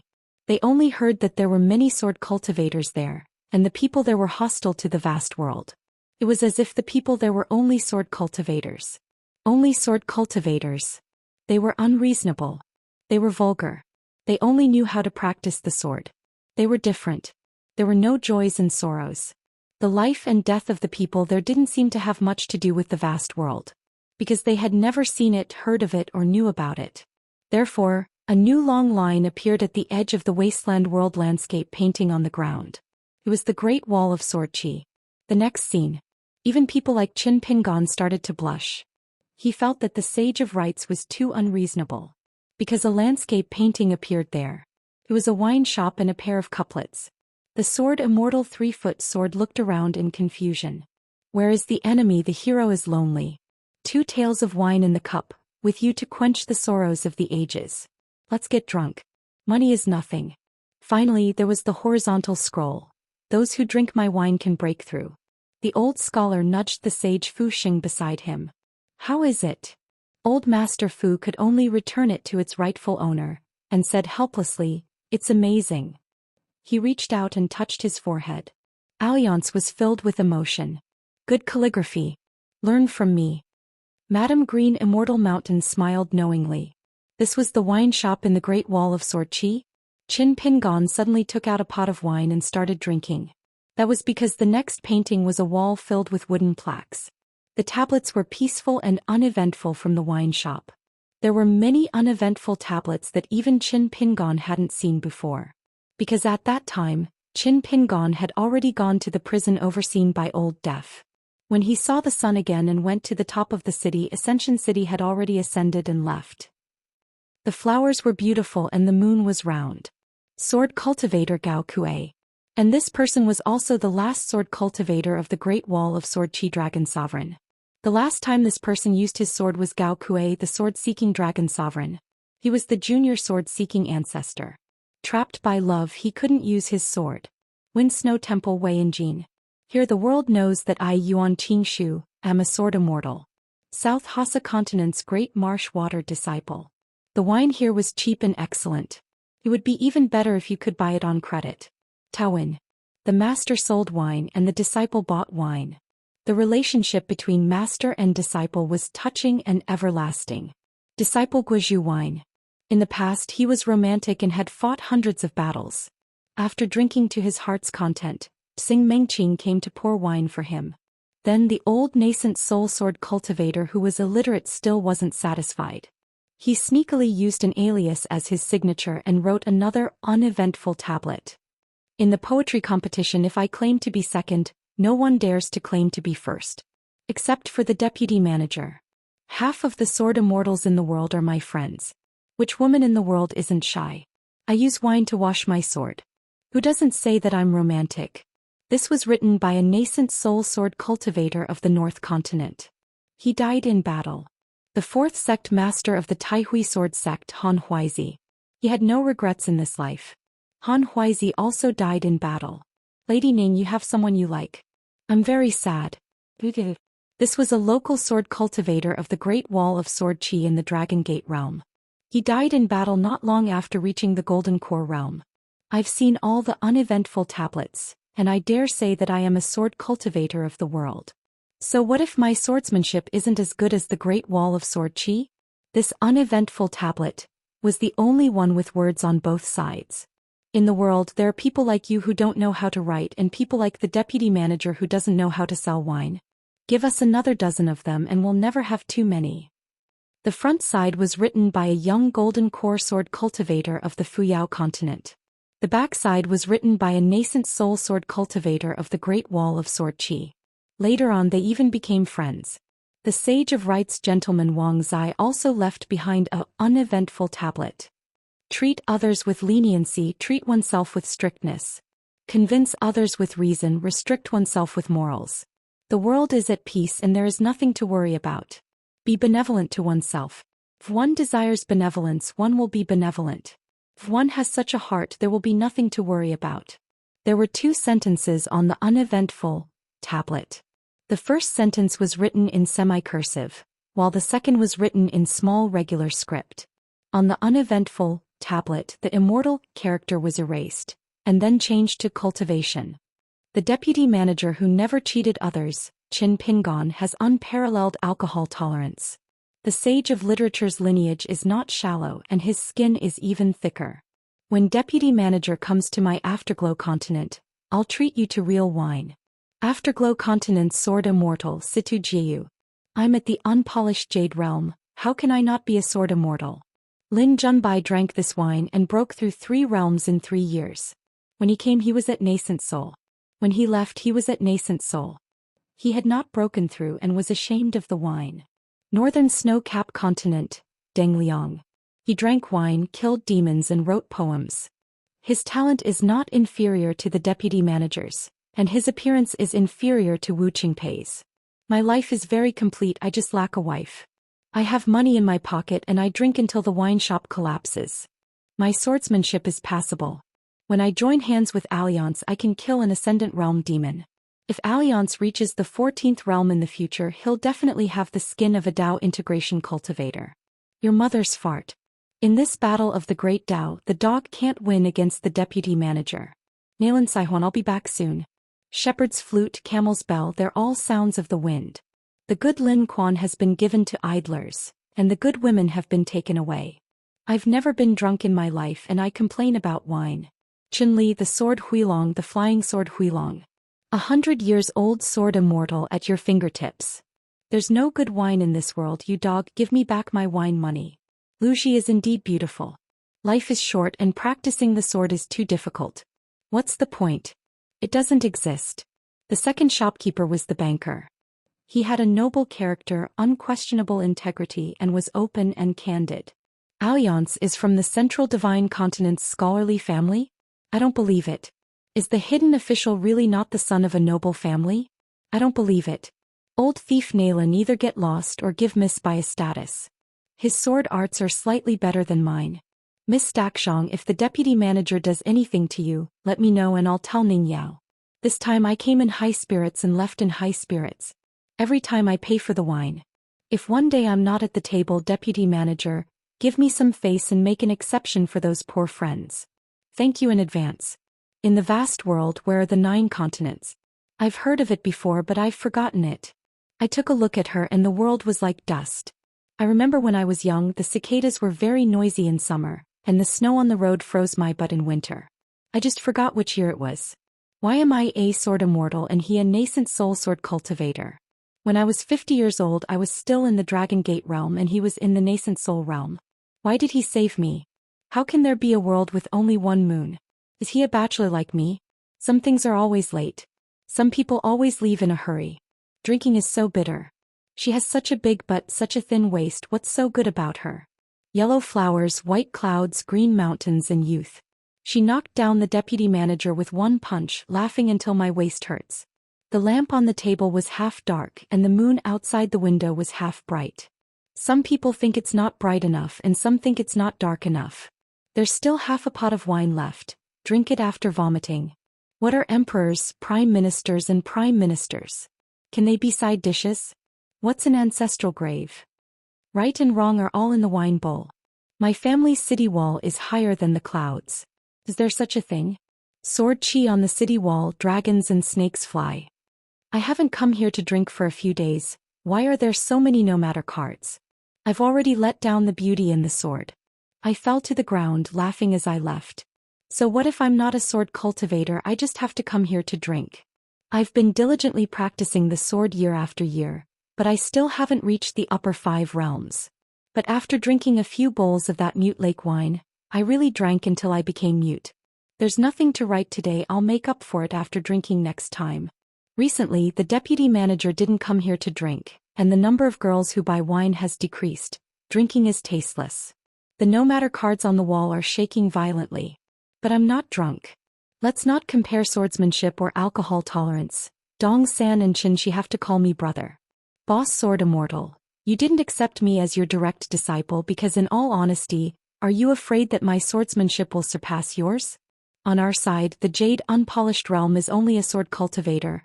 I heard that the Golden Core and Nascent Soul sword cultivators in the vast world are sword immortals. I was almost killed by this kind of thing. It's really a pity that the deputy manager isn't a woman. Today I've changed into a tighter dress, sitting on a short bench to drink wine, as if a hidden official is squatting by the side of the road and watching me. As long as I drink wine, I'll chop Dong San Gung with my sword, punch the bastard and kick the deputy manager. I heard that the fairies in the vast world have to spend an hour to apply rouge and powder on their faces. Wouldn't that be 7 or 8 tails? Can it really look good? I had a dream, I don't know where it was. When a man and a woman love each other, it's a round mirror, a round moon. After the emotional pain, it's broken countless months. I don't seem to like it as much, but I remember more. Sitting on a small bench as a storyteller, the deputy manager is a bit suave. Sword cultivators from other places all go home early. Qin Pingon is from my hometown. Seeing this beautiful scenery, I'm very grateful. The Sage of Rites flicked his sleeves and put away the painting, smiling, "We'll talk again."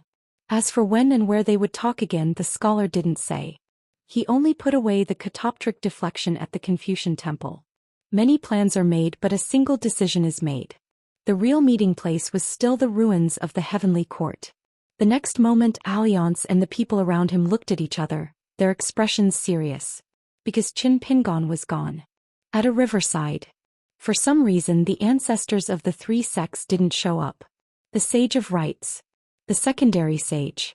The Sage of Literature. Bai Zhe. The Old Blind Man. The Dragon Slayer. The Old Head of the East Sea Temple. The Old Monk in Chicken Soup. The second head of the Taoist sect, Yudo. The third head of the Baek Okekyung building, Lu Chen. The Palace of the Year, Wu Shuangjiang. There were also a few people whose identities Qin Pingon couldn't recognize. Without exception, except for Qin Pingon, they were all at the 14th level. Wu Shuangjiang smiled. "We meet again so soon." Qin Pingon nodded. Lu Chen waved his hand vigorously. "Qin Pingon, it's me." Qin Pingon ignored him. The old scholar standing at the side said softly, "Just listen to him." Qin Pingon nodded, squatted down and tried to scoop some water with his hands. As his hands cupped the water, Bai Yi appeared. She was tall and had a pair of golden eyes. The old scholar stomped his feet. "Hey, senior. Damn it, it's the fairy sister." Qin Pingon withdrew his hands and stood up. She was holding a head in her hand. She was wearing a golden armor. 788. In the end, 2 uninvited guests appeared at the riverside. It was actually one of them. The 14th level cultivators who had been standing at the peak of the mountains for many years still had a discerning eye. The 2 great Daoists were connected, but they were separated into 2. When the tall white-clothed woman and the golden-armored man's servant appeared together, all the cultivators looked at her, or rather them? They all looked at her. The head and the golden armor were both spoils of war. The legendary ancient sword wielder, one of the 5 supreme gods. Other than the Sage of Rites, Bai Zhe, the old head of the East Sea Temple, and the old blind man were all familiar with her. However, even if it was second brother Yudo, third sect leader Lu Chen, Wu Shuangjiang and the others from Zhanlong, as well as many other great cultivators of the 14 realms who participated in today's meeting by the riverside. This was the first time they had seen this deity with their own eyes. In the battle to ascend to the heavens 10,000 years ago, the human race finally succeeded. Aside from the human race's sages who sacrificed themselves, the sword wielder asked for the sword, the armored man, the internal conflict between water and fire, and the gods' disdain for humanity were all key factors. If any link was missing, the human race would have ended up in an extremely miserable state. 10,000 years ago on the earth, the human tribe was in an abyss of suffering. They had been reduced to puppets raised by the gods and used as a source of incense to refine the immortal great Tao. They were also hunted and killed by the demon tribe on the earth as a source of food. In the beginning, the human race was too weak. The high and mighty gods used the two ascension platforms as a path to cross countless suns, moons, and stars to descend to the human world and conquer the land. They often helped the weak humans who were confined and killed the rebellious demons who crossed the boundary. Apart from this, the sword first descended to the human world, and then came the sword in the sky and the reign of techniques. The human race began to cultivate sword techniques, and that was the beginning of climbing the mountain. This was also the reason why the sword cultivators alone had the greatest killing power and were suppressed by the heavenly Tao. Dou wore a fishtail crown on his head and carried the immortal sword Daoist scripture on his back. His Daoist qi and the sword energy of the sword sheath rippled. It seemed that even the second Daoist, who said that he was invincible except for the ancestors of the three sects, couldn't suppress the surging sword intent of the immortal sword. Of course, it could also be Dou's casual stance of seeking the sword. As for the three direct disciples who were responsible for overseeing the Dao ancestors' 5 cities and 12 buildings in the White Jade capital, Dou and Lu Qin, who had been missing for a long time, the three of them had never participated in the meeting by the riverside 10,000 years ago. Lu Qin had a lotus crown on his head and an aureole perched on his shoulder. He chuckled at his senior brother and said, "As a junior, you must not be rude." Qin Pingon didn't say anything because he looked a little absent-minded. The person holding the head in his hand was dressed in white. He was tall and had a familiar face. He wore a smile on his face and looked at Qin Pingon with an unusually gentle gaze. However, Qin Pingon found it strange. On the other hand, Qin Pingon felt that the woman in the golden armor whose face was blurry was familiar. It was like a sword master with a sword attendant by his side. The one Qin Pingon truly knew was the latter. It was as if the former had only stolen the latter's appearance. The two of them were like the relationship between the true body of a cultivator and the Yin spirit. Even someone as tough as Qin Pingon didn't know what to do. However, Qin Pingon only glanced at the woman in white before he looked at the person in the golden armor for a long time. It was as if he was asking her what was going on. However, the first to speak was the woman in white, who seemed to be in front of him but seemed to be far away. She smiled and said, "I just went on a long journey and master doesn't recognize me?" The golden armored sword attendant took 2 steps to the side and overlapped with the white-clothed woman. Then the white-clothed and golden-armored woman casually threw the head into the river of time, causing the entire river to instantly turn golden. She smiled and asked, "What about now?" Qin Pingon wanted to say something but stopped. In the end, he remained silent. He really didn't know what to say. When Lu Qin saw the golden flowing water of the river of time, he sighed softly and said that the human world was blessed by the common people. Therefore Lu Qin turned to Dou and asked with a smile, "Senior brother, is it too late for me to learn the sword? I think I'm quite talented." Second brother was too lazy to speak. For the first time, the old scholar didn't mess around and let his last disciple deal with this complicated karma. She was the sword spirit, but she wasn't just a sword spirit. She was higher than the sword spirit because she contained more divinity. It wasn't as simple as her identity, cultivation level, and killing power. This involved divinity. If the Confucian temple's deduction wasn't wrong, then in simple terms she stripped a part of her divinity and gave it to the successor. At the same time, she deleted and tampered with the successor's memories. As a relatively weak sword spirit, she slept in the fairy pearl grotto heaven for 10,000 years. She would occasionally wake up and look at the human world. She would also occasionally return to the ruins of the ancient heavenly court. This was similar to the relationship between the dragon slayer, the Daoist Jiaqing, and the coachman Baijun. However, it wasn't the same. It was more complicated and pure. The old man in the Yang family's medicine store was the heavenly Lord Qing Tong, who was in charge of one of the two ascension platforms. Although his deity position wasn't as high as hers and he was only one of the 12 high ancient deities, Old Yang was one of the earliest human deities to become a deity. He was in charge of the path to becoming a deity for all male earth deities in the world. He had great authority. Therefore, Old Yang didn't treat Wan Xiao and Li Lu, who were reincarnations of the two high ancient deities, nicely at his medicine store in his hometown. He even reprimanded them directly, saying that they were the ones who had committed the greatest sin in the destruction of the heavenly court. Moreover, the ancient deities had their own factions and camps. They each had their own duties. There were all kinds of disagreements and conflicts. For example, Shan Jun, the woman from the southern mountains of the Aquarius continent Fan Junmao, was extremely respectful towards her when she regained half of her sword. He even treated dying under her sword as a great honor. As for the remnants of the ancient deities in the armor deities lineage, or you see from the water deities lineage, even if they could meet her, even if they were afraid of her, they wouldn't be as willing as Fan Junmao to be killed. She had a pair of golden eyes, which symbolized the purest divinity in the world. She was full of smiles as she looked at Qin Pingon. For the ancient deities, a decade or a few decades of time was like a snap of the fingers of a mortal teacher. The short scenery was just a small wave splashing and falling in the vast river of time. The old scholar looked relaxed, but he was extremely nervous. Previously, when this fairy sister appeared, she purposely split herself into two to show the sword master and sword servant. No matter what the fairy sister's original intention was, she wanted to show her true identity as a sword wielder to Qin Pingon for the first time. She had no choice but to wear the golden armor to stabilize part of her divinity after the battle in outer space ended. In fact, she was full of murderous intent. At the foot of the mountain, there was a difference between the nominal age and the real age. According to the people on the mountain, the primordial spirit was born as a person.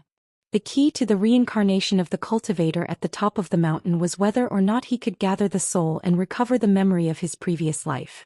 In short, the reincarnation of a cultivator, a large part of it was a recovery of memory, to decide who he or she was. Was it the memory of the previous life that covered the memory of the current life and continued to cultivate, or was it the current life that only absorbed the memory of the previous life and recultivated the mind? For example, many young Zen masters of Buddhism would have the instinct to salute when they were young, or to flip through a certain scripture as if they were looking at an old object. The reason why the water deity Li Lu was so valuable was that there was no conflict of the great Tao. Layers of knowledge generation after generation were connected to each other. They were all one person, just changing the skin of a cultivator. The old scholars jesting at the beginning seemed to be reminiscing about the old days, but in fact he wanted to buy a moment for Qin Pingon to adjust his mentality in case he lost his mind. Qin Pingon's understanding of her had always been that she was an ownerless sword spirit. And the sword holder had always misled Qin Pingon intentionally or unintentionally. It was as if she had made a harmless joke. Then what if the previous owner of the sword spirit appeared inexplicably? As the new owner, how would Qin Pingon look at the unfamiliar sword owner and the familiar sword spirit beside him? The old scholar finally felt relieved. It seemed that the fairy sister was not angry but rather happy. Could this be considered as her second attempt to test him? The first time was after Qin Pingon split the Sui mountain with his sword. At that time it was related to Ning Yao. This time Qin Pingon's heart chose the familiar sword spirit. She suddenly hugged Qin Pingon. Even if Qin Pingon was no longer a teenager and had a slender figure, he was still much shorter than her. Qin Pingon was a little helpless and patted her shoulder gently, indicating that she should not be like this. The old scholar sighed as expected of the fairy sister, bold and tender at the same time. She finally let go of Qin Pingon, took 2 steps back and smiled. I missed Master very much during my time in outer space. The old scholar shook his lapel. He had no choice for today's riverside meeting, his seniority was a little high. The sage of rites squatted down, cupped a handful of golden flowing water of time, and carefully inspected its weight. The sage of rites did not open the meeting, so the second meeting after 10,000 years, the real opening words were extremely casual and interesting. The atmosphere was not the least bit heavy. Because they were all directed at a genuine young man, he was really too young, in his early 40s. It seemed that if they did not use a few words of ridicule, It would be a waste of natural resources, such a pity. Bai Zhe was the first to speak, smiled and said, Qin Pingon, we meet again. In the early years they met at the Dali border of the Aquarius continent, on the snowy night plank road. At that time, Qin Pingon was accompanied by a little boy in green and a little girl in pink. A young man in straw sandals from a shabby alley on his way home, got along well with demons. Bai Zhe later read the history of the Book of Slips Lake. Of course she was familiar with this young accountant.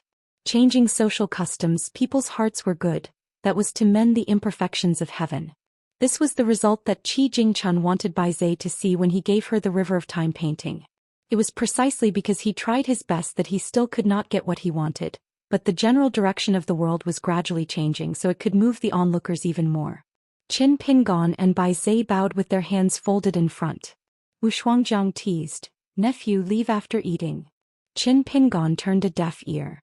This palace, Lord of the Time Removal Palace under the Qing Ming world, was of course a Daoist identity according to the law. The Qing Ming world reigned supreme over the world, leaving almost no room for other schools of learning.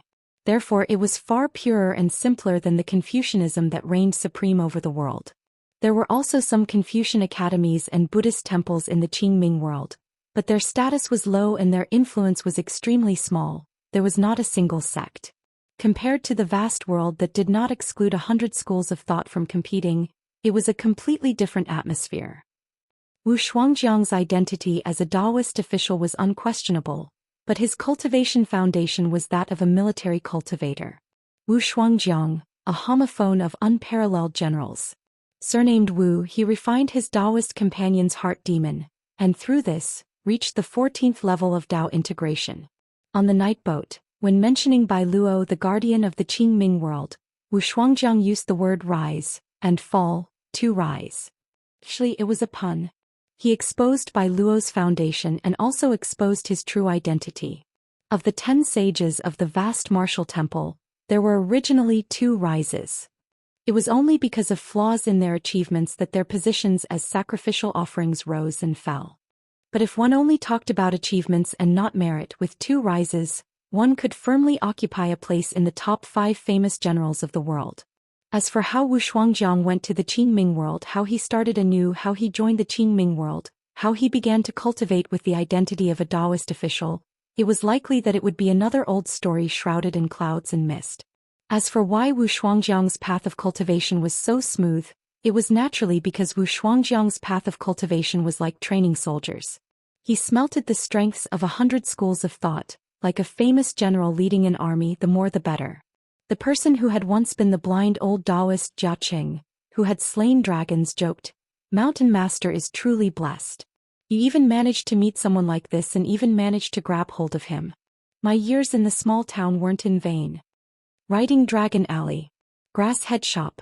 Slaying dragons was like cutting grass. A true dragon king Zhu, to a man who had once slain all true dragons, was nothing more than the head of a grass dragon. If he wanted to slay it, he could slay it. Qin Pingon cupped his fists in greeting. The blind old man laughed. A dead man's egg is exposed to the sky. If he doesn't die, he will live for thousands of years. From the looks of it, there will be another meeting in the future. Will the hidden official appear once more? The old Daoist leader of the Eastern Sea Monastery nodded. Let's strive for a similar meeting in the future. At least there will be a few old faces left. Regarding auspicious signs, the first few pages of the old almanac of the 3 sects recorded 2 great stories.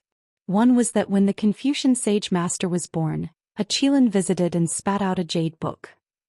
Then there was this old Daoist leader of the world's smelly old Daoist ancestor.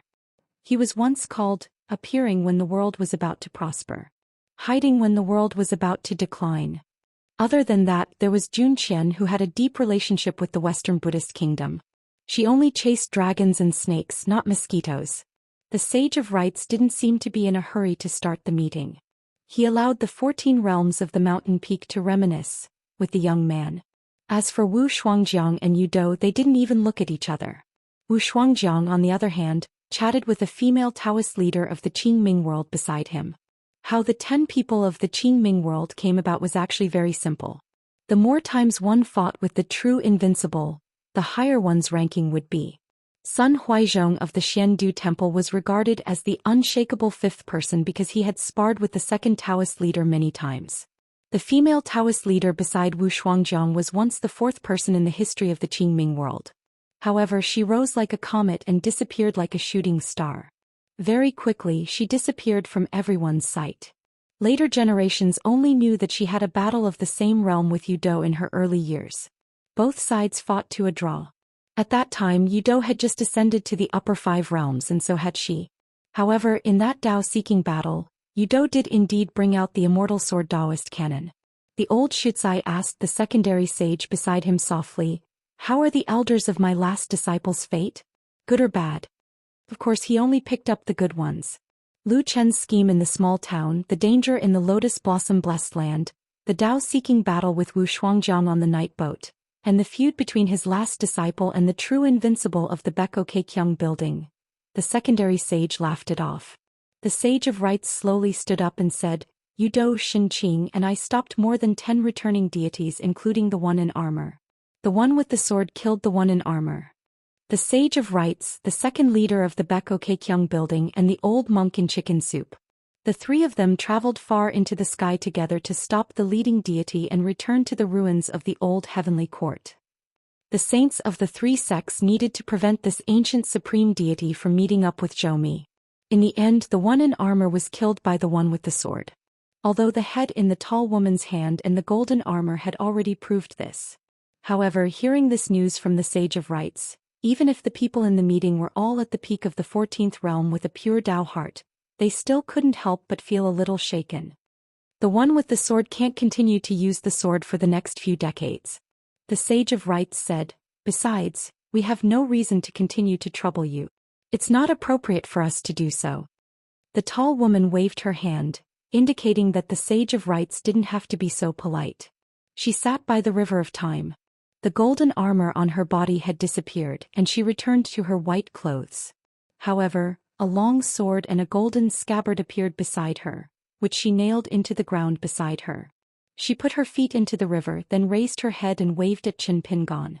Qin Pingon hesitated for a moment, but didn't deliberately maintain a standing posture to participate in the meeting. Anyway, since his master said so, he just listened. So Qin Pingon sat cross-legged beside her. He didn't care about etiquette and believed that the sage of rites wouldn't care about such complicated formalities. She pointed at the long sword with the scabbard and chuckled softly, "It used to speak and I listened and watched, wasn't it fun?" Qin Pingon rolled his eyes and just reached out to grab a handful of water of time. She smiled and said, "Oh, ordinary cultivators in the pure jade realm can't hold this water of time. Immortals will be worn down when they try to hold the water of time. The ascendant realm in the world will try their best to avoid the river of time. Master, you're good, you want to explore it." In the past, Qin Pingon had walked through the river of time several times, but he had to carefully avoid the depths of the water. Now that his cultivation had reached a small level, Qin Pingon was actually very surprised that he could successfully hold the water of time in his hand. Qin Pingon stopped angrily, mainly because he couldn't help but weigh the weight of the water of time, and then consider whether it was worth it or not. If he acted according to his previous style of doing things, he would accidentally get it into his sleeve. Qin Pingon asked in a low voice, "Are you seriously injured?" She said, "I just have to try not to delay the generational agreement. But in this way I can only honestly abide by the agreement. I have to return to outer space and find a few ruins. Hauran is no longer suitable for sword refining. If I knew earlier, I wouldn't have paid attention to that embroidered tiger." She pointed to the sage of rites who was in a meeting in the distance. The armored one fought with the sage of rites earlier and he was actually seriously injured. In addition, the armored one insisted on going to the old place. Otherwise it wouldn't be so easy to kill him. In fact, there are both pros and cons in this matter. Because the death of the one wearing the armor is equivalent to giving up a high position in the old place. However, the new god who fills the position will not dare to leave the ruins without permission for the time being. He will die as soon as he shows his face. There is no suspense. What she meant was, she was able to kill the armored man. It was just that it was not easy to kill him. Zhou ascended the sky and occupied the main position in the ruins of the ancient heavenly court. The fire god returned to his position. His position was on par with him. There was no difference between them. In addition, even Wuxia of the Desolate World, who was the former master of the imperial concubine, replaced Li Lu as the water god, but compared to the previous two he was still far inferior. Moreover, 10,000 years ago the water god was already no match for the fire god. 10,000 years later, the fire god gifted him a portion of the water god's great Tao divinity. Perhaps in the next 10,000 years, the two sides would not even need to fight, they would only be casually killed by the fire god who returned to the throne.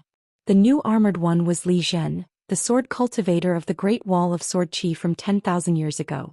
As for the new Heavenly Court sword bearer, no matter who filled the vacancy, they would instead become the weakest existence. Originally, Zhou Mi's favorite Firen should succeed the sword bearer, but in the end, Zhou Mi changed his mind and chose to leave Firen in the human world, becoming the leader of the desolate world. In fact, Firen and Ning Yao, one was the leader of the desolate world while the other was the #1 person of the five-colored world.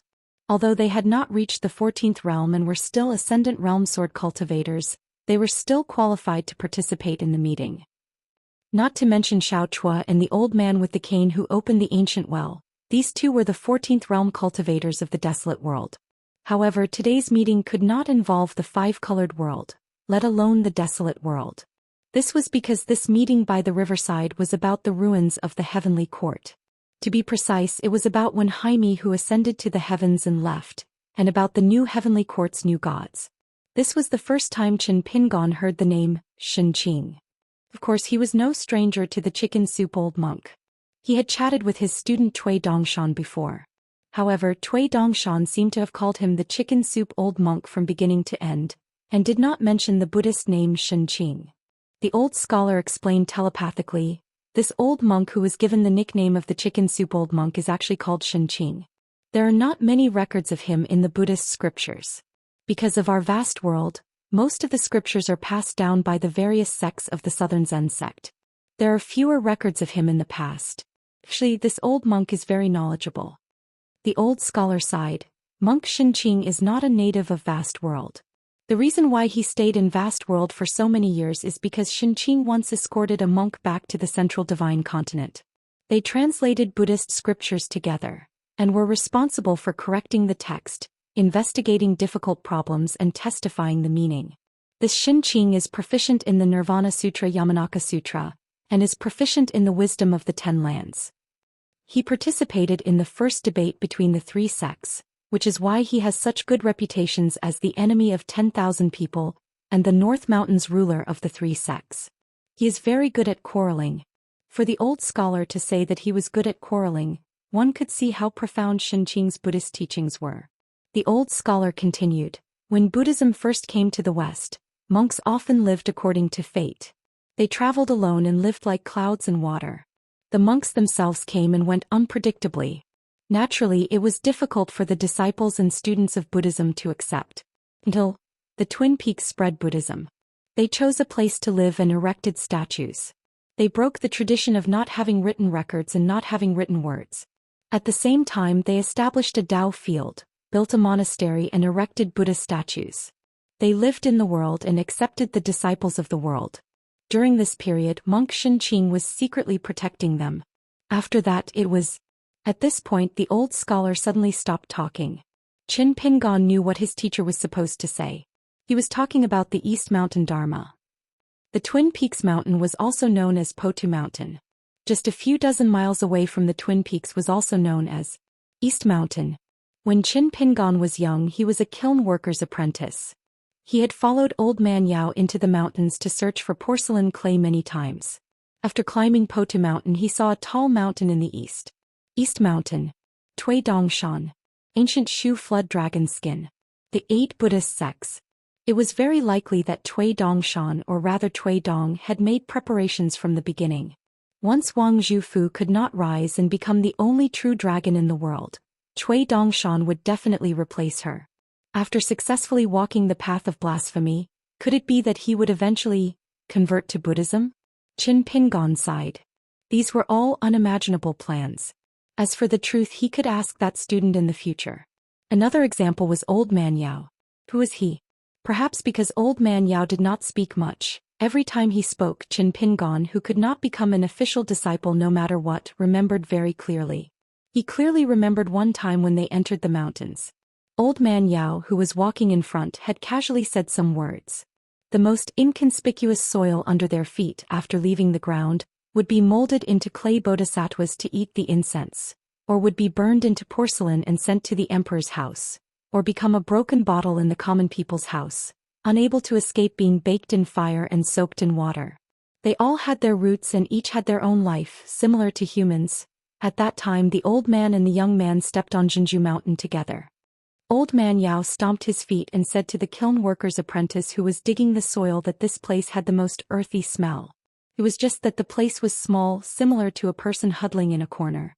If they stuck their head out, they would bump their head.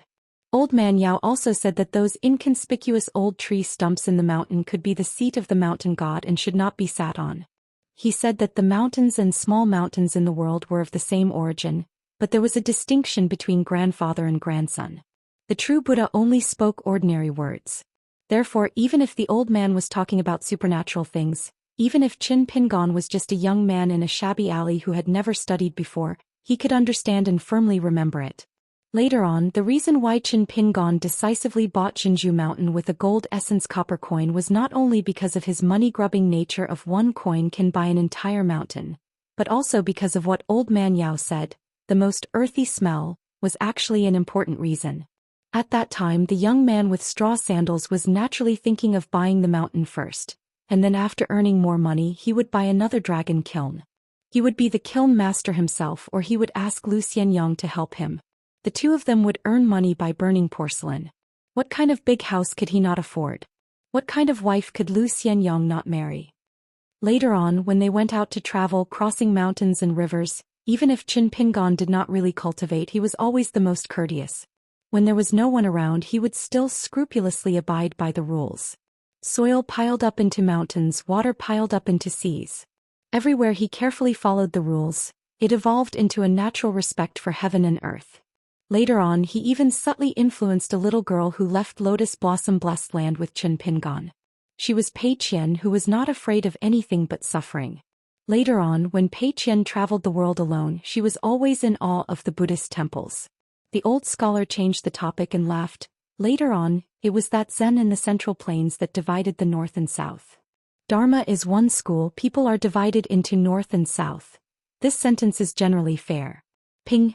And what do you think was the opportunity to spread the Dharma? Qin Pingon no longer distracted himself by thinking about those old matters. He thought carefully and answered, the enlightenment of Dharma was great, the root of the mechanism was not chosen. At the same time he proposed a few great conveniences. For example, according to the Samadhi, the heart of the Buddha is the Buddha. The old scholar nodded and turned to look at the old monk in chicken soup, sighing.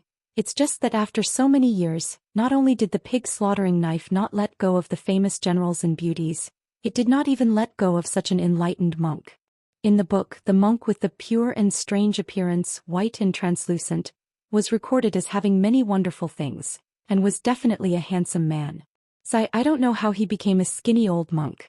Back then, when I brought your senior brother to visit Xinqing for the first time, when we met we did not even dare to recognize him. Qin Pingon said, it could be that this old Buddhist senior's skinny Dharma body was benefiting the world. The old scholar stroked his beard and smiled. Makes sense, makes sense. It was easy to lose weight but difficult to regain it. This was the case for the body and even more so for the heart. The old monk suddenly lowered his head and put his palms together. Amit Ba, good indeed. Qin Pingon had an awkward expression. He turned his head and looked at his teacher with a puzzled expression. The old scholar said honestly, Monk Xinqing is invincible in eloquence, and his Dharma is extraordinarily profound. It's normal that whatever we talk about will be heard by him. Qin Pingon could only brace himself and stand up, placing one palm in front of him and bowing respectfully to the old monk. Monk Xinqing returned the bow.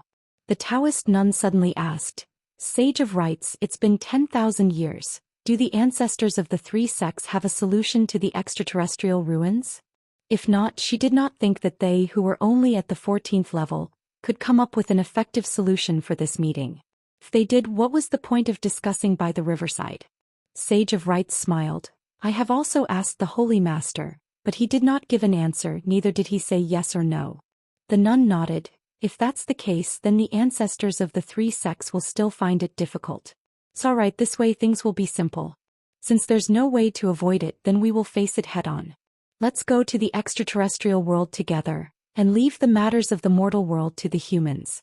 We who are already at the peak of the mountain will fight to the death in the heavens. Even if we can't do it thoroughly, we can at least ensure that the ruins of the heavenly court cannot be expanded. If we don't have enough people, each of us will call for a group of people who can fight.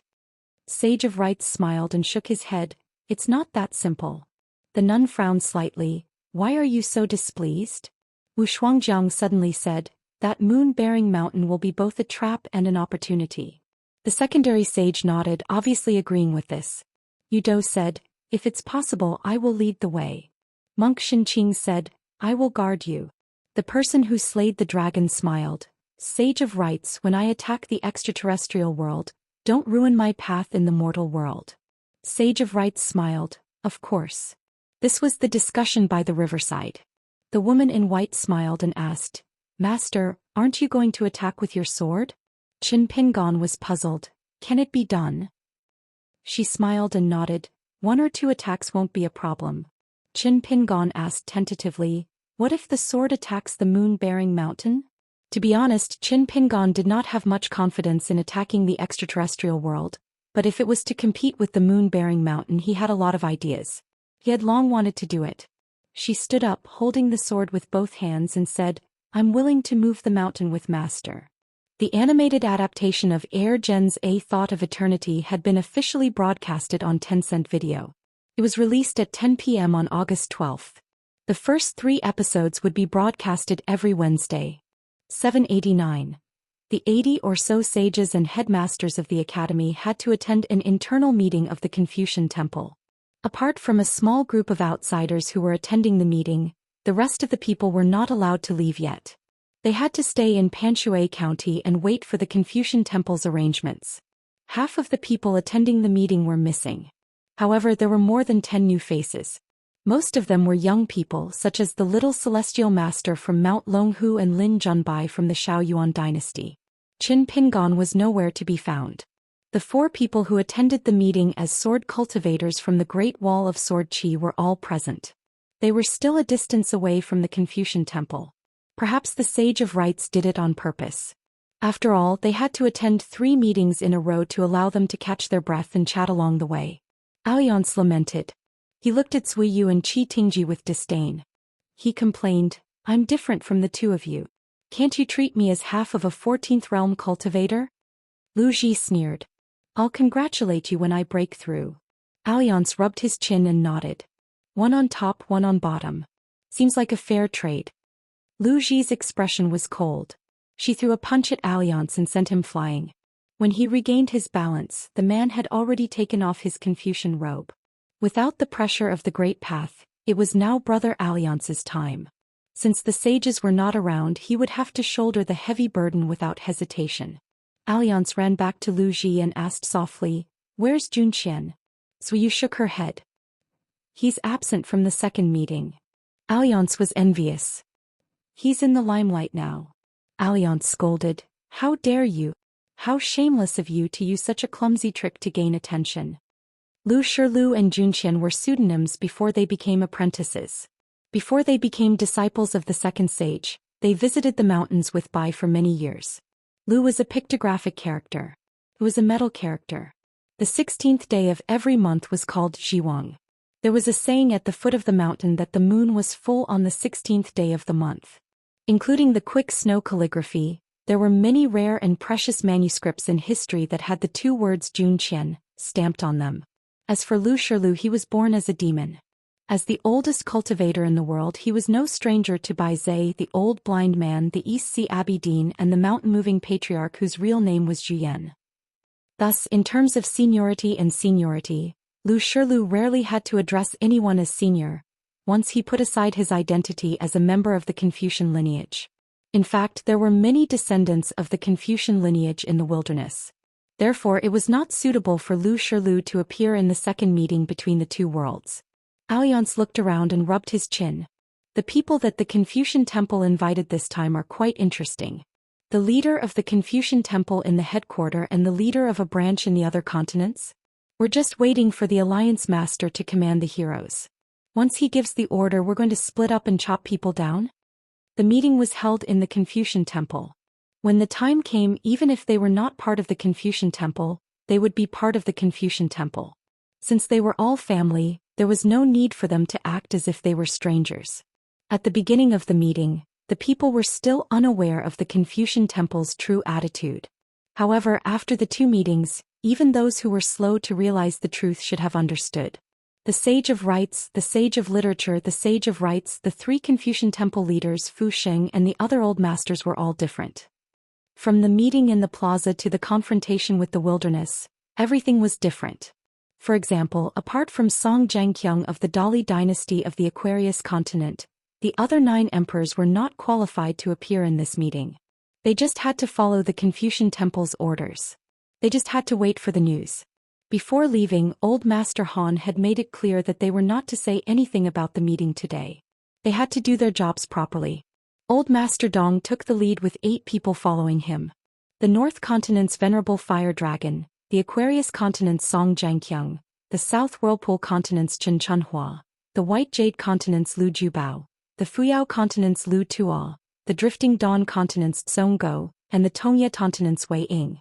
However, why was the imperial tutor of the Shao Yuan dynasty Chao Pu from the Jinjia continent? Beside Old Master Han were the 2 ancestors of the military school, Jiang and Wei. Zhu Zi of the school of Moism. The ancestor of the school of vertical and horizontal.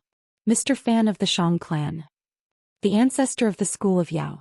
The ancestor of the school of craftsmen. There was also the ancestor of the school of arts from Paper White Blessed Land. Moreover, the school of craftsmen was especially proud. 3 of their ancestors had appeared together. Zhou Xian, the grand heavenly master of Mount Longhu, Su Zi, Lu Qi and the trembling Lady Tantan of Lushui Pit. Jing Juzhong of White Emperor City. Pei Bei of the Great Duan Dynasty. Tao Xiai, Zhang Tiaoxia, Huang, Yupanshui. The taciturn Guo Lunting of Iron Tree Mountain. Apart from the Jiang family of Aquarius Continent's Yunlin, there were a few other powerful clans with a long history at the foot of the mountain. The Fan family of Middle-earth's Xuanyu, the Song family of Shuolu, the Su family of Fufeng Maoling and the Xia family of Mizhan. They had money, power, books and people. Each and every one of them was from one of the top aristocratic families in the world. Alliance glared at the ancestors of the school of craftsmen and gritted his teeth. When he was studying at home when he was young, he had suffered a lot from the school of craftsmen. The books were not thick, but they were all heavenly books. He would add these 3 names to the old scholars list later. When one of the ancestors turned to look at him, Alliance immediately smiled brightly and waved his hand vigorously. The ancestor smiled and nodded. However, he was puzzled. When did this Alliance become so familiar with him? Su Bai, Lin Junbai and the young heavenly master of Mount Longhu gradually gathered together. They all had the title of the Confucian Temple's Grand Secretary. These young geniuses were the closest to Alliance and the other 3 sword cultivators. Alliance rubbed his chin and secretly poked Chao Pu. He whispered, "Left and right." Left and right glanced at Chao Pu and said, "He and the teacher are having a scholarly dispute." Alliance continued to fan the flames. "But what about Jiang Longxiang, the one who wrote Quasi-Pavilion's chess record? Can you tolerate that?" "I can't. Damn it, he's a terrible chess player. How dare he fight on Mount Ao2? I heard he even raised a white crane and brought it with him all year round. He's a hermit." Left and right hesitated and said, "The teacher asked me to be magnanimous." If the teacher did not say that, then he could just ride the crane to the west. Back then, the teacher's status was lowered again and again. In the end, the deity statue was moved out of the Confucian temple. Among them, the scholars of Shao Yuan dynasty were the most violent. They smashed the deity statue and Jiang Longxiang was the mastermind behind it. Alliance said helplessly, "Are you stupid?" The old scholar was obviously implying something. "He asked you not to expose yourself by chopping people and also not to kill people." Left and right began to seriously consider the matter. Alliance was satisfied. He was indeed worthy of being the military advisor of the sage of literature. A tall old man walked out from the group of Confucian sages and mountain elders. He came to left and right and bowed, "Senior Zhou." Left and right nodded. Mao Xiaodong straightened up. He did not want to leave, nor did he know what to say. He could only follow Senior's footsteps silently. Left and right said, "Don't worry too much about changing the literary vein. Should have been like this 100 years ago. Xiaodong, your nature is good, but your academic aptitude is average. The teacher is more knowledgeable, so you can't just copy him. Since you have the opportunity to learn from both branches, you should cherish it." Mao Xiaodong nodded respectfully and said, "Senior Zhou is right." If Cui Dongshan saw the scene, he would be so angry that he would jump. Mao Xiaodong did not have such a good temper on Cui Dongshan's side. In his early years, Mao Xiaodong had a straightforward temperament and liked to argue for what was right. Zhou was actually more knowledgeable than him, but he was not good with words. There were many principles that Zhou already understood in his heart, but he was not good with words. There were many principles that Zhou already understood, but he might not be able to explain them thoroughly. Mao Xiaodong was also stubborn, so he would often talk endlessly over there. He would say some words that were inflexible and did not understand. Zhou would beat him to shut him up. Alliance said seriously, "Xiaodong, your body is still strong, right? You must endure until the School of Rites' record of rites abdicates. If you really can't, I have a few jars of medicinal wine that I have hidden for many years. They are my gifts to the blessed land of 100 herbs. Take them to nourish your body. Remember to have a conscience. When you become the School of Literature's Grand Chancellor, you must speak up for Brother Alliance." There were rules in the bureaucracy and there were rules in the mountains. Rats on the ground had their own ways and birds in the sky had their own paths. The Confucian temple also had its own path of advancement. Virtuous gentlemen and saints accompanied the priests. Mountain elders served the School of Literature and the School of Literature. Mao Xiaodong did not reply but followed silently beside Left and Right. Left and Right frowned and said, "Why are you following us? Are you a sword cultivator?" Mao Xiaodong's face turned red and he immediately left. Not far away, the young celestial master smiled cheekily. He turned sideways and did not stop walking. He bowed and greeted Alliance. "Alliance, when will you be my guest again? I can help you carry the wine and we will split the profits 50 to 50. It was hard to guard against a thief in the family. Alliance spat. "Who are you? Don't try to get close to me. I have never been to Mount Longhu and I am not familiar with the Celestial Master residence." The young Celestial Master then looked to his left and right, because he had already received a reply from Alliance. He said that they could not split the profits 50 to 50, but they could do it if they split the profits 80 to 20. The young Celestial Master was called Zhao Yaoguang and he was more than 100 years old. When Alliance first visited the Celestial Master residence, the young Celestial Master had 2 streams of snot running down his nose and could not sleep at night. He held a small peachwood sword that he carved himself, and planned to subdue demons and capture ghosts. In the end, he met Alliance, who claimed to be the Daoist companion of the Celestial Master Residence's 10-tailed celestial fox, Xianxia. They hit it off right away and they became friends despite their age difference. The young Celestial Master let Alliance carry the child on his back, and he helped guide the way. Both of them strolled leisurely, and the young Celestial Master's sleeves were filled to the brim. Alliance kept talking nonsense, saying that he was once a poor scholar, and that he had no hope of becoming an official. He was disheartened, and then he met Miss Xianxia and they fell in love at first sight. At first, the child was a little doubtful, as he felt that the beautiful Fox Queen would not be interested in such a sloppy man, who was not even close to the word handsome. Liang patiently explained to the child that a few years ago when he was not haggard, his face was powdered, his eyes were bright like stars and he read a lot of books and poems. He was elegant and graceful. Which fox in the world did not like such a talented scholar? Therefore, when he met Miss Xianxia for the first time in the mountains, she fell in love with him immediately. A talented man and a beautiful woman, a match made in heaven. However, because of her identity, his Lady Xianxia was kidnapped by the great Celestial Master of the Celestial Master residence. He, Alliance, had gone through untold hardships. For the sake of love, he had traveled to the ends of the earth and crossed thousands of mountains and rivers. Tonight he finally came here with great difficulty. Even if he had to risk his life, he wanted to see Lady Xianxia. At that time the child's eyes lit up when he heard that. He felt indignant for Alliance. It must be his old grandmaster who was unreasonable. He forcibly broke up a pair of immortal lovers who were infatuated with each other. Wasn't he immoral? As he blew his nose vigorously and wiped it on the man's shoulder, he said, "Big brother Alliance, just you wait. I'll definitely help you pass that love letter to Mistress Fox and make you two reconcile." As for what Alliance had said at that time, men and women were the same. However, dissolute and vulgar had vastly different meanings. The difference of one word was like the difference between heaven and earth. The child didn't quite understand, but he felt that it made sense. It was indeed something that only a scholar could say. The Celestial Master residence had countless books, but he couldn't find such a saying even after flipping through all the books. As for what happened to Zhao Yaoguang back then, of course he was beaten up.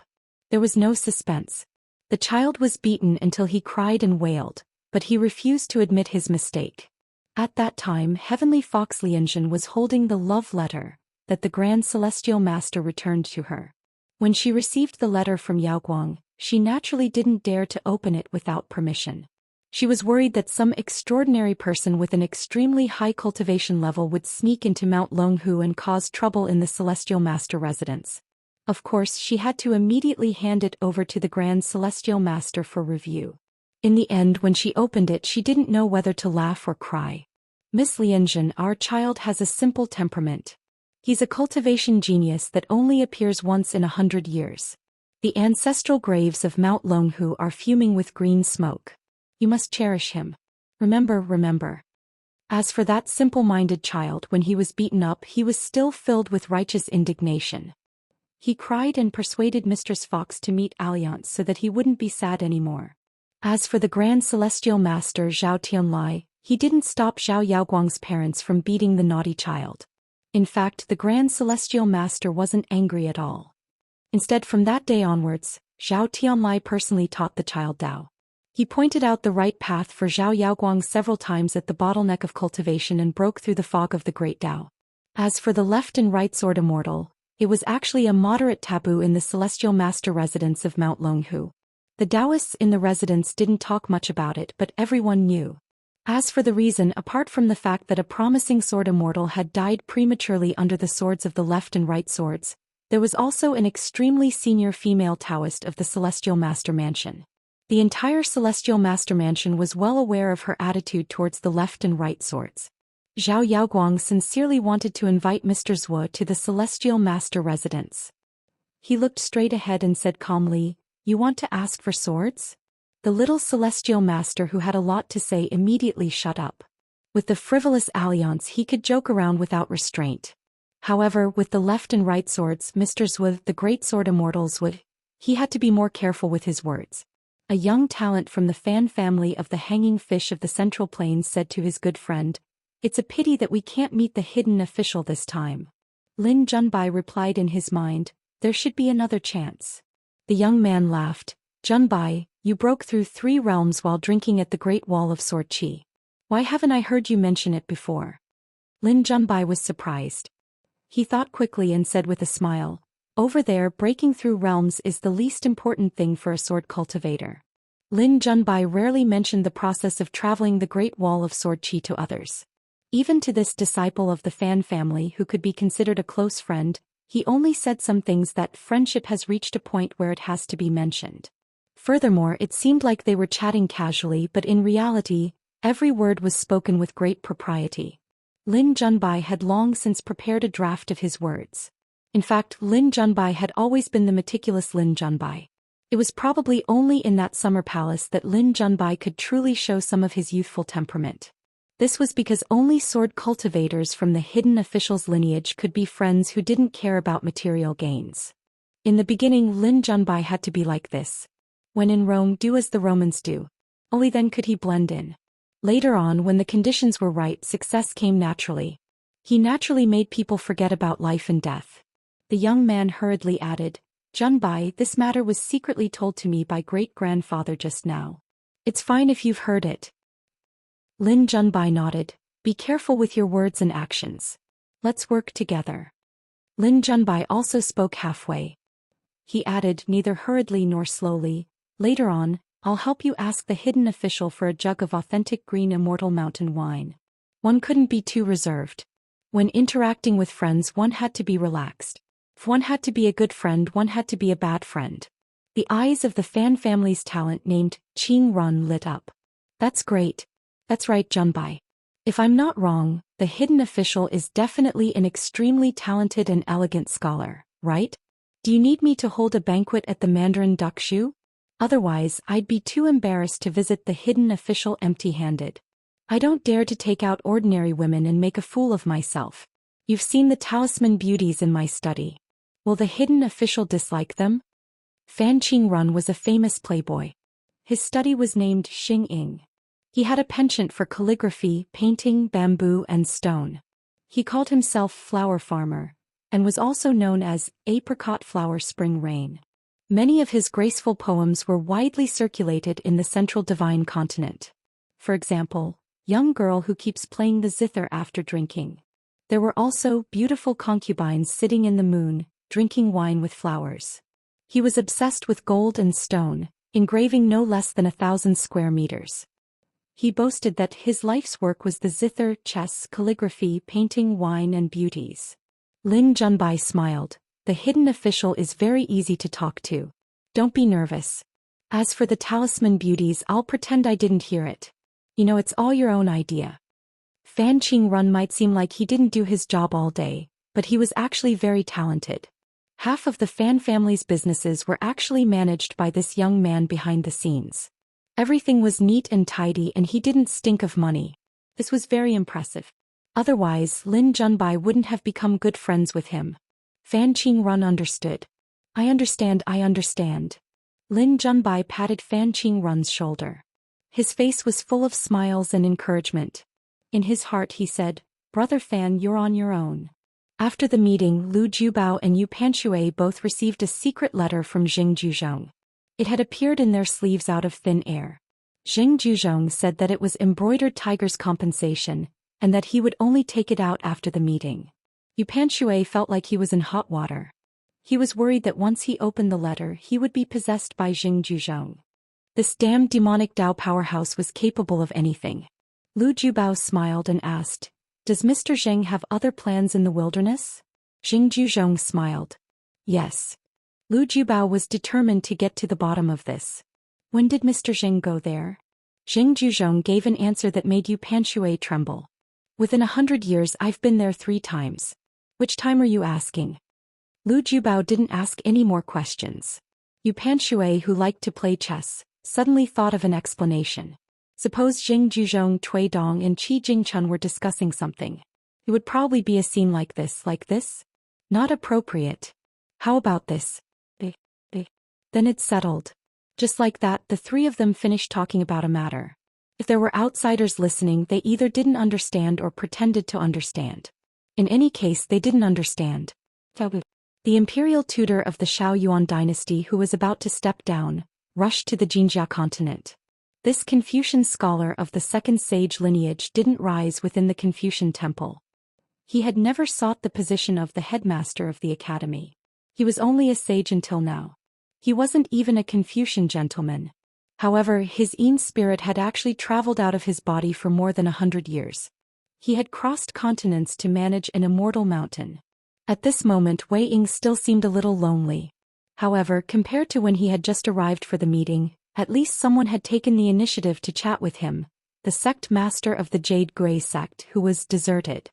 Wei Ying actually didn't care about this. He only cared about one thing now. How would the Confucian temple deal with the Tongye sect in the north of his hometown?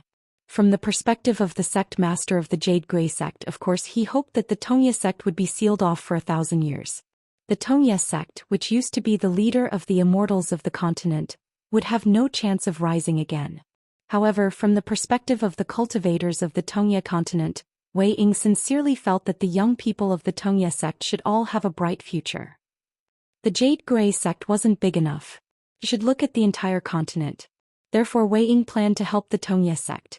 He wanted to form a trend of closing the door to the Tongye continent again. The Jade Grey sect alone was destined to be unable to do it. As for how to reopen the door after closing it and how to interact with the Howran 8 continents, the Jade Grey sect had the final say. This was very difficult. However, if they didn't even take the first step, it would continue to be difficult. The situation of the Tongye continent would become more and more dangerous. On the other side of the mountain drive crossing, just the sword immortal Su Ming, who was a guest of the Lu clan of the Snow Mountain continent, was a huge deterrent. Not to mention the Aquarius continent and the North continent's infiltration was like a hot knife through butter. Almost all the kingdoms under the mountain of the Tongye continent were reduced to vassals. If a continent's mountains and rivers could manifest some kind of Dao heart, when the shattered Tongye continent's mountains and rivers were rebuilt, it would be a complete and utter collapse. More than half of the Tongye continent would become the Tongye continent of the outsiders. Wei Ying would never allow the mountains and rivers of his hometown to become a blessed land in the eyes of the cultivators of other continents. At the entrance of the Confucian temple, a gentle-looking green-robed Confucian stood at the bottom of the stairs to welcome everyone. He was the scholar in charge of opening and closing the doors of the Confucian temple and the Merit Forest. His name was Scholar Xiping. He was actually not a cultivator. Instead he was formed by the Haoran literary fate and was born from the great Dao. Alliance jumped and waved his hand like his trademark. He laughed and said, "Brother Xiping, long time no see." Actually, it wasn't long. The scholar smiled and said, "It's very simple to see you often." As long as Alliance was locked in the Merit Forest, he would be able to see him every day. At the riverside, the secondary sage took out a scroll and spread it out. A moon-supporting mountain appeared out of thin air at the riverside. It was almost real and close to the truth. This was because the secondary sage had personally gone to the moon-supporting mountain through the Western Buddhist kingdom. Alliance, on the other hand, had gone to the Western Buddhist kingdom through the moon-supporting mountain. He had killed countless resentful souls and malicious ghosts with his sword. His Dao had been greatly weakened, which was why he had dropped from the 14th realm. After the secondary sage had appeared at the moon-supporting mountain, he had broken most of the mountain's protective restrictions before going to the Great Wall of Sword Qi. However, at that time Qin Pingon was no longer at the city wall. He had been thrown into the Fortune Cave on Luhua Island by Cui Dong. Therefore, this secondary sage had seen the Haoran embroidered tiger for the last time. It seemed like Cui Dong had been waiting for the secondary sage to appear. The two sides sat on the city wall and discussed the Dao. They talked about the battle between the third and fourth realms. Sage Li and Bai Zhe stayed at the riverside. They did not set foot on the moon-supporting mountain. The woman in white was not interested in the moon-supporting mountain either. She chatted with Sage Li and Bai Zhe by the riverside. 10,000 years had passed. This was probably the best reminiscing in the world. She joked, "Bai Zhe, why don't you fight with the young master here first? If you win, the Confucian temple will not touch the wilderness. If you lose, you will continue to reflect on your mistakes." Bai Zhe shook his head.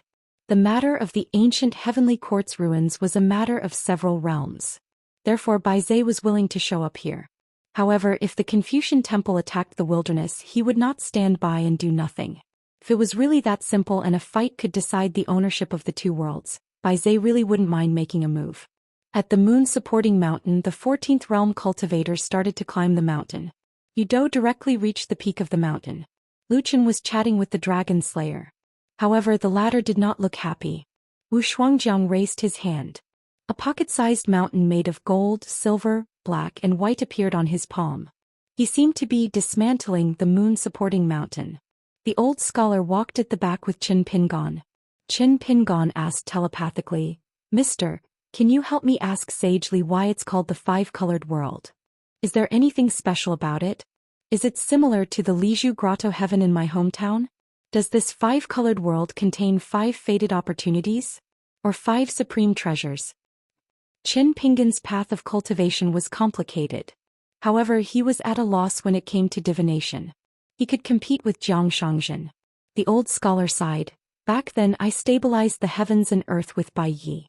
I saw some clues, but they might not be the true path of the great Dao. Some fortuitous encounters were relatively simple. For example, Bai was one of them at the world's thatch.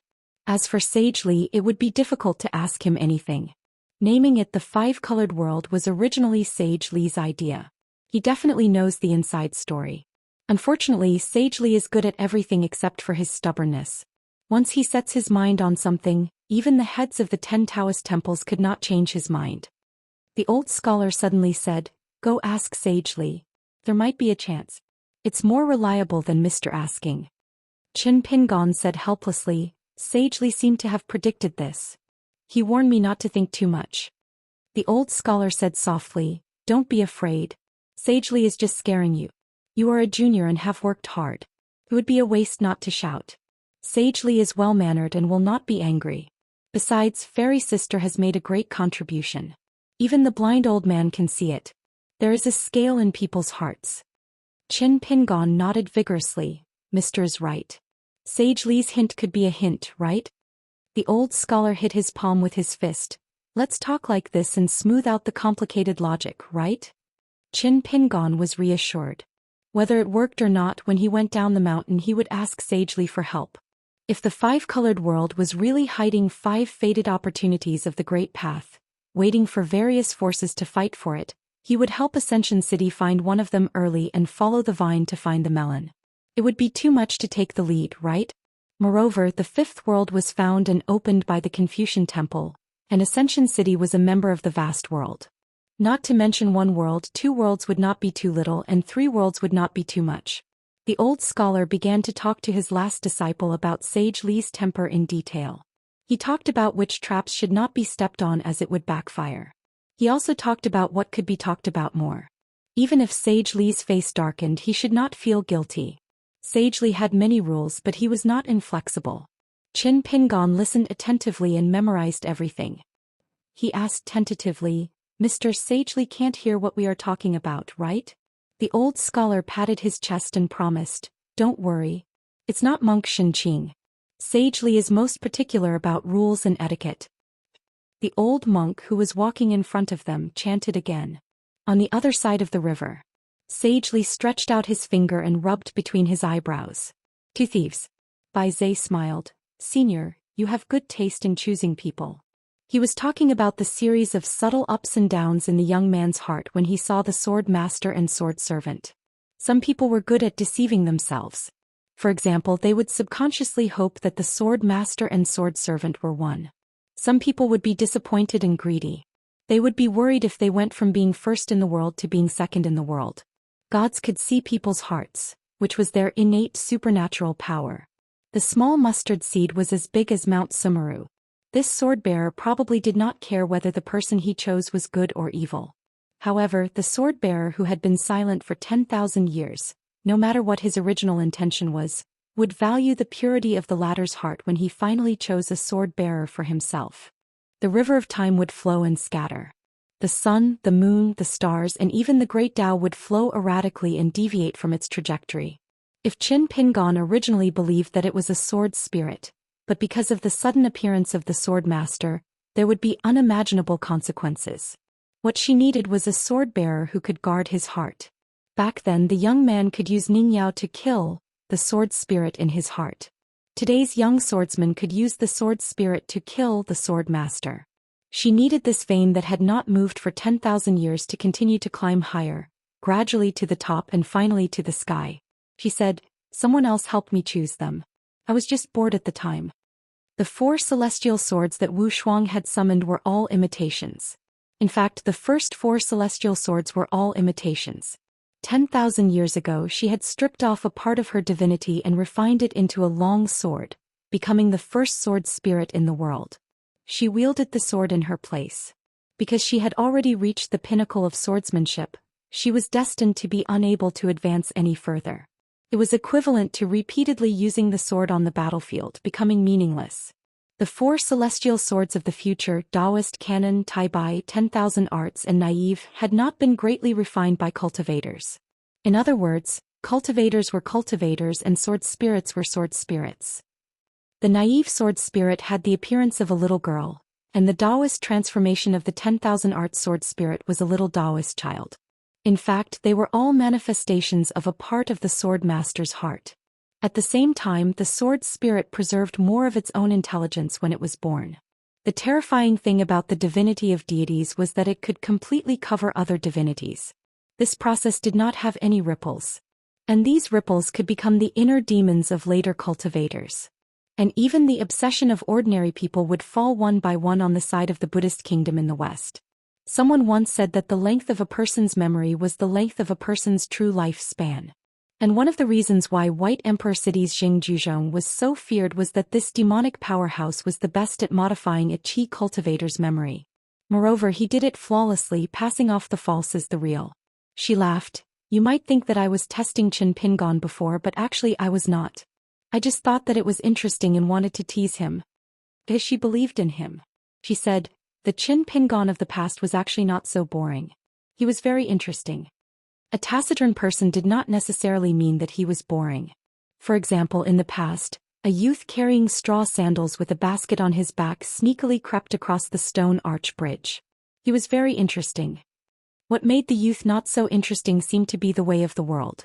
She placed her palm on the hilt of her sword and glanced at the second chief of the Baek-ok-kyung building at the peak of the moon-supporting mountain. Truly invincible? Self-proclaimed? That kid Qin Qingdo did not have the face to do so. The Sage of Rites smiled. He is quite deserving of a beating. Deserving of a beating was deserving of a beating. But he had to admit that this Yudo's Taoist techniques and swordsmanship were very high. If each of them tried their best, the Sage of Rites would lose in the Qingming world. In the vast world, Yudo would lose. As for the sky beyond heaven, there was no such thing as favorable timing and location. Unfortunately, it seemed that there was no chance to determine the winner. But the Sage of Rites still felt that his chances of winning were higher. If he was more steady, he would have a 70% chance of winning. When it came to fighting, after all, Yudo was still young and was a junior. There was no shame in losing to him. The Sage of Rites looked around and lowered his head to look at the river of time where the golden light was gradually dissipating. Bai Zai's mind suddenly shook as he looked at this little teacher. Because Bai Zai was at the riverside and was the closest to the Sage of Rites, he sensed some clues. The Sage of Rites nodded and said telepathically, for all cultivators of the 14th realm, this is a major test. As for Qin Pingon, he can temporarily stay out of it. Or it could be said that he has actually passed this major test. The examiners were the ancestors of the three sects who had yet to appear. The Sage of Rites was only the one who distributed the test papers this time. The Sage of Rites said, Senior, are you really going to attack the moon-supporting mountain? Actually, you don't have to do this. She turned her head to look at Qin Pingon, who was climbing the mountain. She smiled and squinted her eyes, saying slowly, I will listen to my master. He is now the sword wielder. 790. In the meeting room of the Confucian Temple. Compared to the previous two meetings where the rules were strict, this meeting was more casual. Everyone could choose their own seats and there was no distinction between the main seat and the last seat. Those who had personal friendships, family friends, and close ties usually sat in a group. The Sage of Rites was absent, so were the Quasi-Sage and the Sage of Literature. Everyone, including the High Priest and the headmaster of the academy, felt more relaxed. Alliance sat on the ground with his hands on the ground. He stretched his legs and heaved a sigh of relief. Scholar Yuping had already prepared a table and a bamboo mat. Each table had a brush, ink, paper, and ink stone, a plate of immortal fruits, a few immortal jujubes from an immortal mansion on the immortal cloud ancient path. The jujube's skin texture looked like the flowing sunset glow, a few golden apricots from the Central Earth's Daoist school's scripture temple, green peaches planted by the Grand Master of the Jade Charm Mansion next to the Evening Jade Pavilion, and also plums and water caltrops from different heavenly paradises. There were not many of each, but they looked very colorful and festive. Liang picked up a green peach and took a bite. Tasted so good that he closed his eyes in intoxication. When he visited the Evening Jade Pavilion, no one told him whether the peaches were ripe or not. After all, the ripe peaches would not be bright red. Alliance picked a big bag of peaches. He left in a hurry because he had something to do and did not inform the Evening Jade Pavilion. When he went down the mountain, he almost lost his teeth because of the sour taste. He had to finish the peaches even if he had to hold back his tears. It was better to share it with others than to enjoy it alone. Later, when they traveled around the world, Liang sent many friends in the mountains to pay off some wine debts. For some reason, in the following decades, there was a saying that the peach at the Evening Jade Pavilion did not live up to its name. The number one peach in the world, which was full of praise in the Imperial Bulletin, became the number one peach in the world, which was a bit too much. Alliance, on the other hand, was very indignant. He felt that the peach tasted strange, but to say that it was the last place really wasn't enough.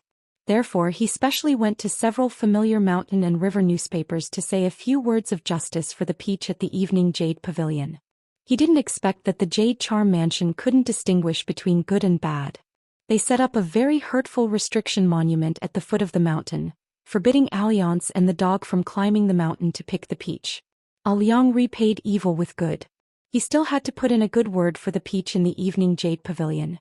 He said that after eating a peach in the evening jade pavilion, a scholar could open his acupores and gather the spiritual chi of heaven and earth and turn it into literary luck. A pure warrior could increase his power for 60 years. A cultivator's chi practice was like the help of God. Later on, it was said that in the past few years, there were many guests who went to the Jade Charm Mansion because of its reputation. As a result, the harvest of the green peaches in the evening jade pavilion was not very good. Brushing off one's clothes, one hides one's scholarly achievements. Alliance's motto in Jianghu was to be kind to others and make things convenient for others. On the table there were 2 pots of wine. One was the green bamboo wine from the Bamboo Sea Cave Heaven, and the other was the 10 flowers wine from the 100 flowers Blessed Land. The wine cup was an imitated divine cup unique to the 100 flowers Blessed Land. It could be considered an imitation of an official, so the price was not cheap. The wine cup on Alliance's table was a peach blossom cup. It was painted with a cluster of peach blossoms. Both dark red and light red were cute, like a woman's makeup. Beside it, there was a flower poem inscribed by the Confucian Temple's vice-hierarch, Old Master Han. Alliance turned his head to look at Yuping, who was standing at the door. Without needing Alliance to ask, Yuping noticed his gaze and took the initiative to say, "Other than the brush, ink, paper and inkstone, you can take everything else." Alliance asked, "What about the table and the bamboo mat?" Yuping asked back, "What do you think?" Alliance immediately understood. Brother Yuping was generous and righteous. Yuping also understood immediately and said, "When we go to the Merit Forest, we can drink a pot of green armor tea from Qingyu Blessed Land." Mr. Liu picked it himself and asked the Knightless Marquis to send it to the Confucian Temple. Usually, even Teacher Dong is reluctant to drink it. Alliance smiled knowingly. He understood again. Later he would go to the Merit Forest to pack it up or give it to the old scholar. Lu Ji poured a cup of green bamboo wine and drank it in one gulp. Why did it taste like fake wine? The wine tasted good, but it did not taste that good.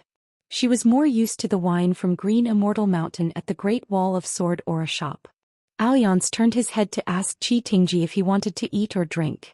Qi Tingji smiled and said, "Take it all." Alliance did not stand on ceremony. As a scholar, he was not familiar with common affairs and was thin-skinned. It was difficult for him to earn money. Moreover, he had a lot of credit outside. He could only earn a small amount of money. As for the left and right, there was no need to ask. Liang moved the 2 wine cups and immortal fruits to his table. Young people like Xiao Yaoguang and Lin Junbai were sitting nearby. Liang asked the little celestial master to help pass the message. Those who didn't drink, bring the wine pots and wine cups. Those who drank, keep the wine. Don't be stingy. When drinking you must be bold. What's wrong with using wine cups? Bring the wine cups. If you can't get an ascendant realm in one gulp, bring them all. Soon, Alliance gathered a full set of 12 flower deity cups. The cups were stacked on top of each other. Alliance asked Zhao Yaoguang and the rest to call their friends and gathered a full set of flower deity cups. It was the same peach blossom cup, but the paintings and poems were different. Alliance sighed. The flower mistress of the blessed land of 100 flowers was really good at dealing with people. As the hierarch of the Confucian Temple, Old Master Dong was the first to speak. He said in a deep voice, "Even the wasteland world knows this. There's no reason why you don't know." He was not saying this to the cultivators at the peak of the mountain. Instead, he was saying this to the headmasters of the academies who were knowledgeable but were too open-minded. Some teachers were very strict in their studies. They were often pedantic and old-fashioned. Knowledge was beneficial to the world. However, when it came to helping the people, it was not so good. Therefore, the Confucian Temple had disputes about the candidates for the 72 headmasters of the academies. The hierarch of the Confucian Temple's opening speech made the atmosphere of the meeting tense. No matter what, when the Sage of Rites took that step, it meant that the Confucian Temple was going to take the wasteland world seriously this time. Between the 2 tables, water vapor rose. Finally, 5 scrolls of landscape paintings appeared. There was an entrance to the ultimate in each of the 4 seas that led to the wasteland world. The Confucian Temple named the ultimate in each of the 4 seas. They were the Eye of Heaven, the Mark of Mark, the Holy Land, and the Sunfall. Other than that, there were 3 crossings. They were called the Candle Crossing, the Horse Crossing, and the Lei Crossing. The Lei Crossing had been built into a city by the Mahist Juzi. To the north of the three crossings was the Great Wall of Sword Qi that was difficult to repair. Compared to the ultimate in each of the four seas, the three crossings and the two sections of the Great Wall of Sword Qi could be regarded as one land. The ultimate in each of the Wasteland World and the three crossings in the northernmost part of the Wasteland World would be the 5 footholds of the vast world in the Wasteland World. Everyone received 5 booklets. The booklets were very thick and detailed. They described the situation of the 5 entrances in detail. It involved the geographical situation of each sect, kingdom, and tribe in the Wasteland World. It also included the exact distribution and reserves of various resources. Yupanshui stared at the scrolls. If he was not wrong, the scrolls would soon be filled with battles. This plump old man who looked like a rich man asked worriedly, "To the south of the Great Wall of Sword Qi is the blind old man from the 100,000 Mountains. What should we do? If we are not careful, the connection between the Great Wall of Sword Qi and the three crossings will be cut off by this guy." The golden armored puppets in the 100,000 Mountains were not only capable of moving mountains. Once they entered the battlefield, they would cause immeasurable damage to the vast world. Especially when the blind old man was an extremely experienced cultivator of the 14th realm. He was also in his own world. For 10,000 years, even the moon-bearing mountain could only turn a blind eye to him. If the blind old man insisted on blocking the way, who would stop him? Even if they could stop him, most of the top forces of the vast world would be held back. For example, Zhou Xian, Great Heavenly Master Zhao Tianlai, and Venerable Fire Dragon? Would they have to accompany the blind old man to drink the northwest wind and bask in the sun every day? As for the ordinary Ascendant Realm cultivators, they were not enough to deal with the blind old man. They might even be stuffed into the teeth of the Ascendant Realm Great Demon guarding the gate and have a few meals. As long as they reached the 14th realm, especially when they had the geographical advantage of the Dao integration stage, it would be a nightmare to fight against them. Teacher Dong wanted to say something, but he hesitated. However, from the looks of it, the Confucian Temple's sect master's expression was not serious. Instead, he seemed to be smiling. Alliance had a strange expression on his face. Good heavens, the blind old man was willing to throw away his dignity for his first disciple. He ran over to the moon-bearing mountain and pretended to be a supporter of the vast world, but in reality he was not helping either side. He was clearly telling the Confucian Temple the same thing. "I originally wanted to help the moon-bearing mountain, but now I have a good disciple who is both open and closed. Since that kid is also a disciple of the Confucian Temple, I won't side with the vast world. If you need my help in the future, the Confucian Temple can discuss it with my disciple." His words are very useful. Li Huai in the Ascendant Realm Daoist nun who was his retainer. At this moment, the master and servant, who had a huge age gap, were still happily strolling around the Panshui County. Daoist nun felt that he had benefited from Uncle Li's influence and had become a familiar face in the Confucian Temple. He felt that he would be able to travel the vast world in the future. He did not dare to say that he could enjoy every day, but he no longer had to worry about being struck by lightning or being eaten by flying swords. Li Huai was in a good mood after meeting Chen Pingon. He walked around the bookstore while hinting to Daoist nun if there were any valuable items. He asked Daoist nun to pick something of good quality as a gift and settle the bill with the blind old man, who was more than half his master. They were family, so there was no need to be so polite. Daoist nun was in an even better mood. He promised that he would not let the young master's gift be degrading.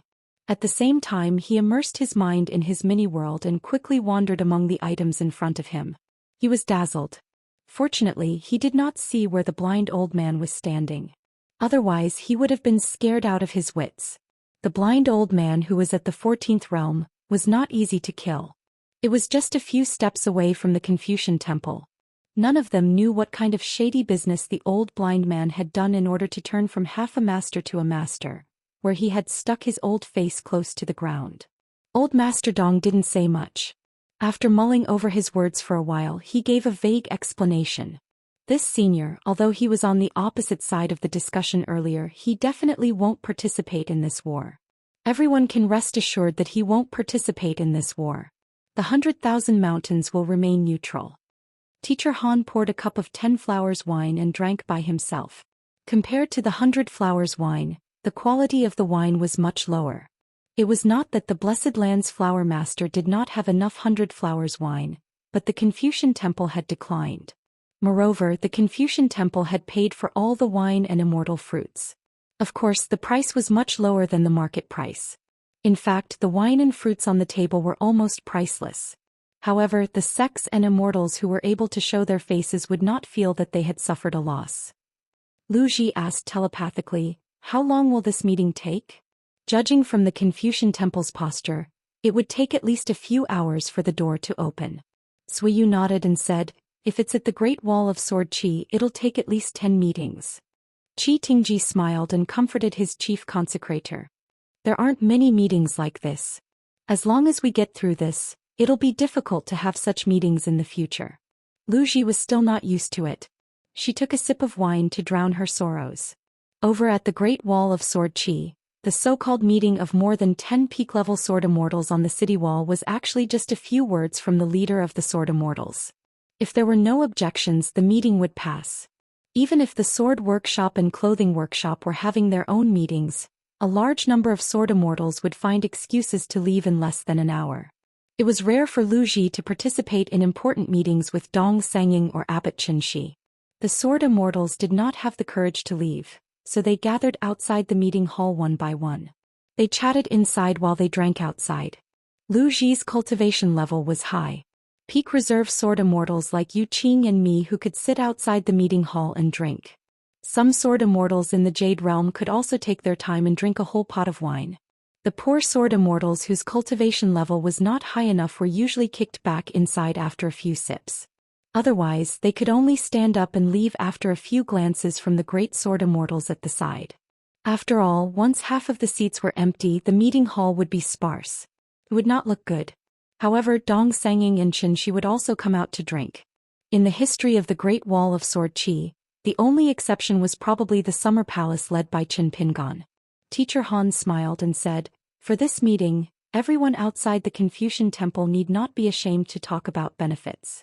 The vice leader of the Confucian temple, who was the closest confidant to the secondary sage and who was the first to propose a complete theory of Tao, said something surprising today. Fame, wealth, merits, and merit in exchange for the location of a lower sect. Also, there is a limited quota for the next opening of the five-colored world. Everyone can talk about it today. There is nothing to be afraid of. At this point, Teacher Han looked at Wealth God Lu of the Snow Mountain continent and then looked at Song Zhangqiang of the Aquarius continent. The youthful Lu Tue had just finished flipping through the book and unknowingly finished the fruits on the table. He asked, "Other than the various dynasties and vassals of the Central Divine Continent, where do the rest of the military strength come from? Let's just talk about the Fuyao continent. The cultivators on the mountain and the soldiers at the foot of the mountain are not enough." Lu Tue's words could not be considered as airing dirty linen in public. Everyone present knew each other well. The Fuyao continent was only slightly better than the Tongye continent. After the Great Battle, other than the Fuyao continent which had its mountains and rivers destroyed, the Central Divine Continent, the Snow Mountain Continent, the North Continent, and the Liuxia Continent were relatively intact. Ignoring the casualties of the cultivators on the mountain, the forces at the foot of the mountain were relatively intact. There were a total of 8 people including Lu Tue. Each of them had a representative in their own continent. The latest book appeared on their tables. Teacher Han said, "After reading it you can increase or decrease the manpower at your discretion." Wei Ying flipped open the book and quickly finished reading it. Then she took out a few pieces of white paper from the table and wrote down the names of the cultivators from the True Realm sect, as well as the forces on the mountain that the Confucian temple had left out. However, other than the True Realm sect, the other immortals had to be careful. Otherwise, they would be suspected of being generous. At the end of the day, they had to be mutually beneficial. Wei Ying was not foolish enough to make herself the public enemy of an entire continent just to please the Confucian temple. Finally, Wei Ying wrote down the 3 words Tongye sect on a piece of white paper. Then she raised her head and asked Teacher Han, "If the cultivators from the Tongye sect are willing to go to the savage battlefield, will the Confucian temple agree?" Teacher Han had an appreciative look on his face. He nodded and said, "Of course. After Sect Master Wei returns, you can help the Confucian temple discuss this matter with the cultivators from the Tongye sect." As the imperial tutor of the Shao Yuan dynasty, Cao Pu was very familiar with the forces on the mountain and at the foot of the Jinjia continent. He raised a few objections, and a scholar from the Confucian temple was in charge of answering them. The discussion on the combative soldiers of the 9 continents lasted for an hour. Even then there was still no final conclusion. Teacher Han gave the Confucian temple's opinion. After this discussion ended, each continent would have another discussion. The Confucian temple would gather more great cultivators from each continent to discuss the details in private. The master of the Zhuolu Songzi suddenly said, "The locations of the 4 entrances to the ultimate were clearly carefully selected by the savage battlefield. The spiritual energy was thin and the resources were barren. Within a radius of 10,000 miles, there were either rivers or mountains. It was extremely inconvenient for the troops at the foot of the mountain to advance on the battlefield. For the cultivators of the savage battlefield, there was no geographical advantage to speak of." Zhao Tianlai, Jing Juzhong, Pei Bei Huaiyin, and the others had been stationed at the ultimate or the ferry to prevent the great cultivators of the savage battlefield from tampering with the entrances. In particular, they had to pay attention to the traces of the array masters. Teacher Dong asked, "Is there anything we need to check and fill in the gaps?" Jing Juxin's mind moved slightly. The exit of the ultimate, which was called the Village of Gods, and the crossing of horses were added to the map. Compared to the 2 maps of the Confucian temple that were already very detailed, there were more mountains and rivers. Heavenly Master Zhao raised a hand and put 2 fingers together. He pointed at the exit of the Heaven's Eye returning ruins and said, pointing at the mountains and rivers. Dozens of specks of light of different depths appeared on the painting of mountains and rivers. They were all traces of lurking great demons. Other than that, 6 golden threads appeared at the borders. They were the concealment formations that the great demons of the savage battlefield had meticulously set up. Huai Yin's scalp went numb. Previously he had been stationed at the ferry and the ultimate for only 2 to 3 years. However, he had been cautious and conscientious. He had been flying around to help the Confucian temple to survey the geography of the mountains and rivers. He had even used talismans to form soldiers and commanded hundreds of puppets to patrol the mountains and rivers. He had not rested for a single day. He thought that he had achieved outstanding results. He had thought that he would outshine the others, but he had still been at a disadvantage. The city lord of the White Emperor City and the Grand Heavenly Master of the Dragon Tiger Mountain were not concealing their abilities. They had purposely concealed these secrets from the Confucian temple. It was obvious that Jing Juzhong and Zhao Tianlai had used their own techniques to investigate the ultimate after they had left the ferry. For the first time, Venerable Fiery Dragon was embarrassed. It was infuriating to compare himself to others. He had become a good-for-nothing. He had no choice but to put in more effort the next time he was in the savage battlefield. A tree needs its bark and a man needs his face. One should not be too greedy. Zhou Xian asked, "Could the ultimate be hiding something from the moon-supporting mountain?" Teacher Dong nodded and said, "We can't rule out this possibility." Yuan Yen said, "We have to prepare for the worst. We can assume that every fellow Daoist in the ultimate has a sovereign stage demon whose combat power is equivalent to Imperial Concubine Fei." Lu Qi smiled and asked, "Does Mountain Elder Yuan have a countermeasure?" Yuan Yen nodded. Another small booklet appeared on the table. Ordinary scholars could talk without doing anything. The root of this was that they could raise problems but could not solve them. Or perhaps they had never thought of solving the problem. Lu Qi flipped open the booklet and nodded with a smile. Teacher Yuan's words were targeted. The names of Lady Tantan of the Lushui Pit, the water lords of the 5 Great Lakes, including Marquis Li Yi of the Bright Moon Lake, and a large number of water gods, water immortals, and water descendants appeared in the booklet. Among them were the water lord of the Mirage Lake of the Middle Plains, the Duke of Spirit Origin of the Northern Reed Continent, and Xin Lin of the Nanshuan Hull. The Marquis of Longting Li Yuan, the water god of the Tiefu River of the Dali dynasty of the Aquarius continent Yang Hua, the old flood dragon of the Qiantang River in the southeast. In short, the high-ranking water gods of the various continents, their general forces and the depth of their water residences were all recorded in detail by the Confucian temple. Alliance said in amazement, "The water god's escort. Interesting." Before the troops and horses were mobilized, the rations had to be prepared first. Where would the troops come from and how they would march? Next, it was time to discuss the matter of setting up camp in the wilderness. Mahis Juzi's city at the Earth Vein Ferry would continuously move south. Within the city he could station 200,000 elites from the foot of the mountain. Other than that, the three branches of Moism had more than 6,000 people. They would work together with the craftsmen to send out a total of 12,000 Qi cultivators. Both parties would rely on the Bingzhu and Zuma ferries respectively to build a huge city that could also move south.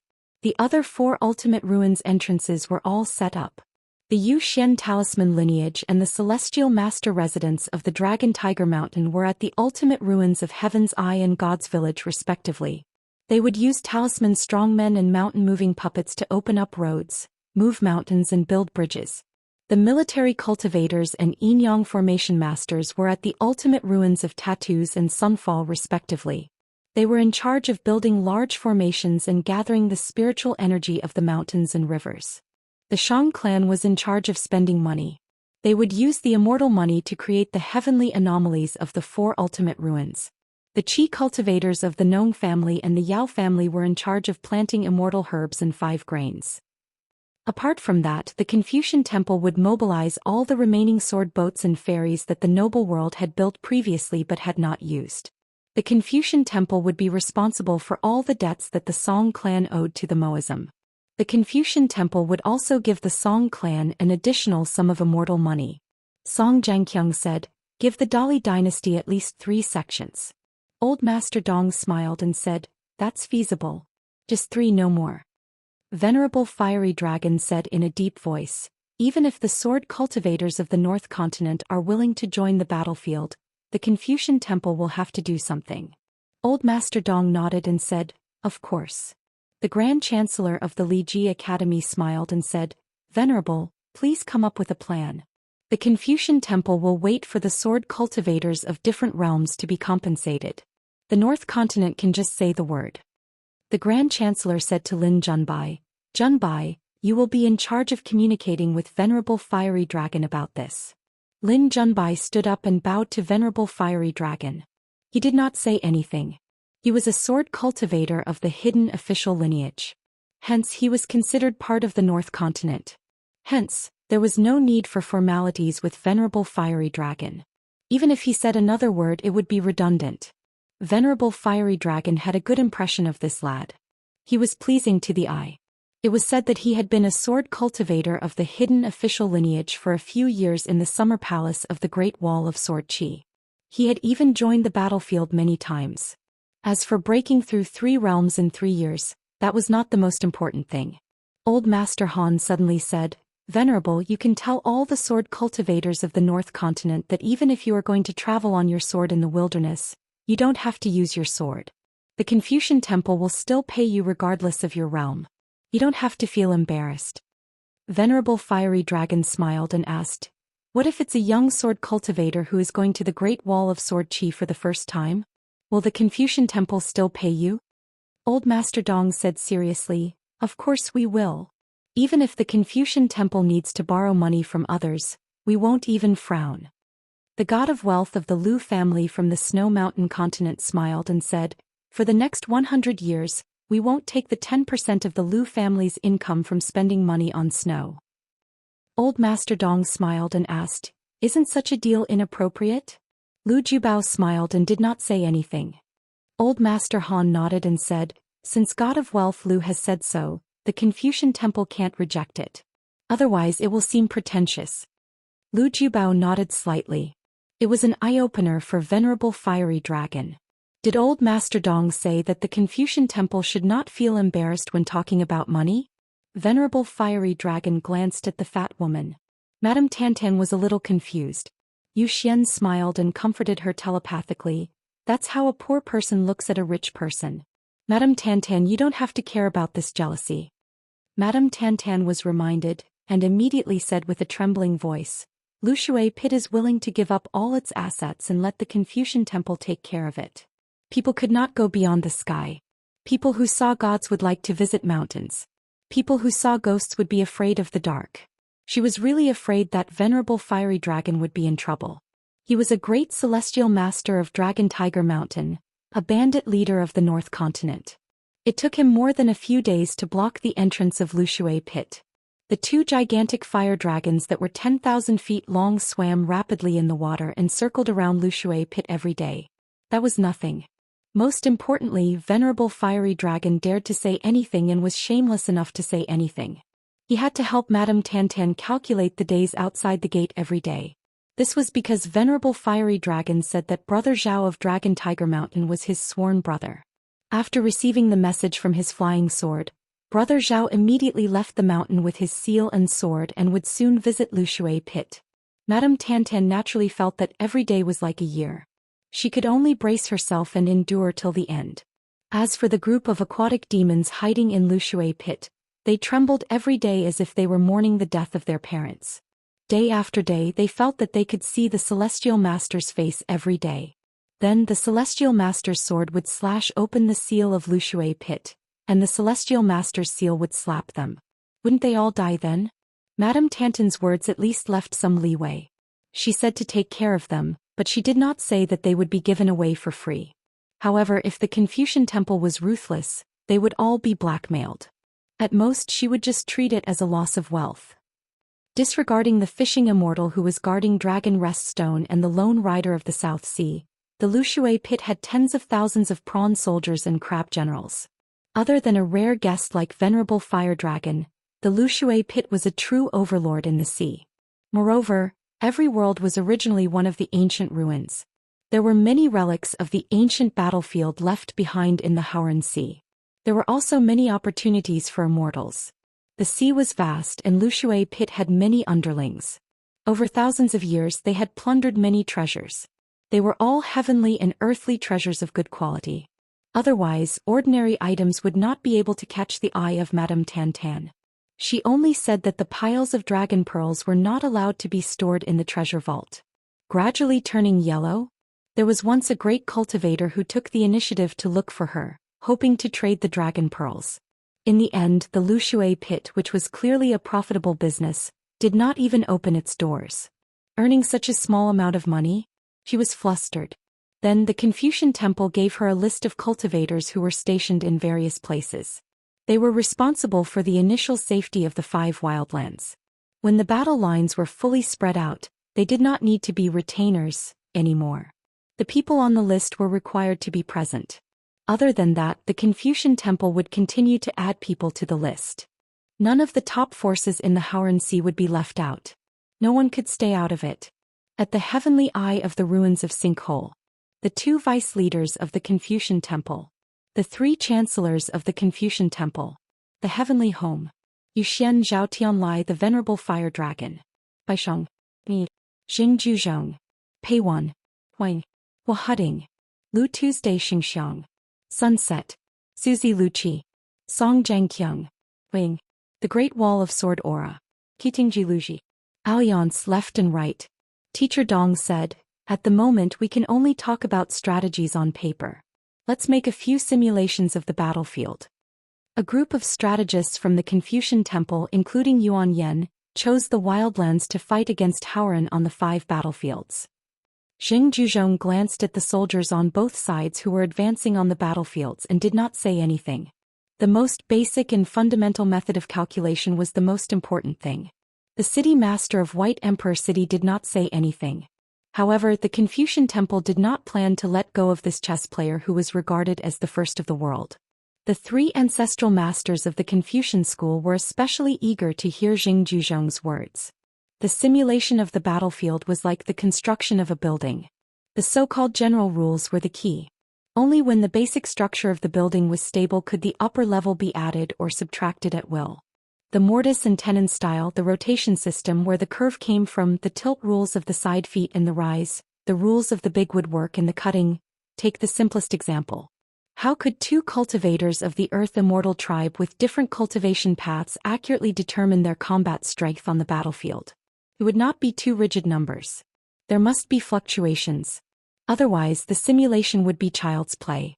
Even if this fluctuation was taken into account, as long as it was not perfect enough and the errors continued to accumulate, the result of the sand table deduction would be nothing more than a pile of paper. The Confucian Temple's self-mocking armchair strategist was just a pile of paper. Lu Ji said, "The summer palace seemed to have tried it, but it did not succeed." Zhou Yu nodded and said, "It was too difficult. There were too few sword cultivators who were proficient in calculation at that time. Also, no one dared to try it." Alliance sighed and said, "If only I was at the summer palace. I could definitely help Chen Pingon." Qi Tingji thought of something and asked curiously, "What's the matter with that dragon slayer?"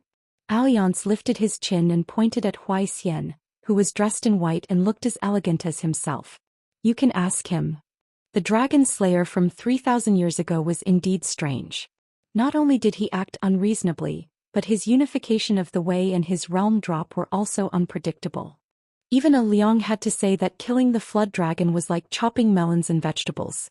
Every flood dragon he saw would be chopped to death, and every flood dragon he saw would be chopped to death. Regarding this matter, Alliance even went to the Great Wall of Sword Qi to ask his boss about it.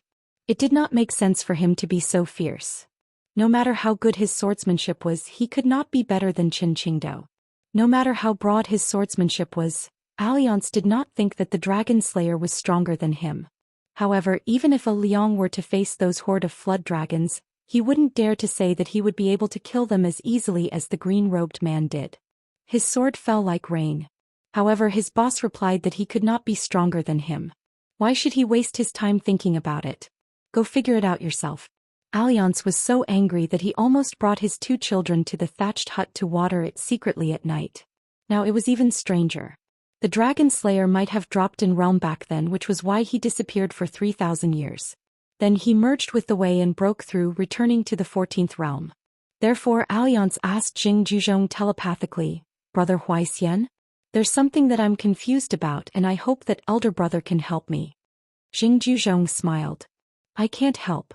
Jing Juzhong and the dragon slayer, the master and disciple, actually met in the Aquarius continent after a long separation. At that time, Jing Juzhong's disciple was already stronger than the teacher.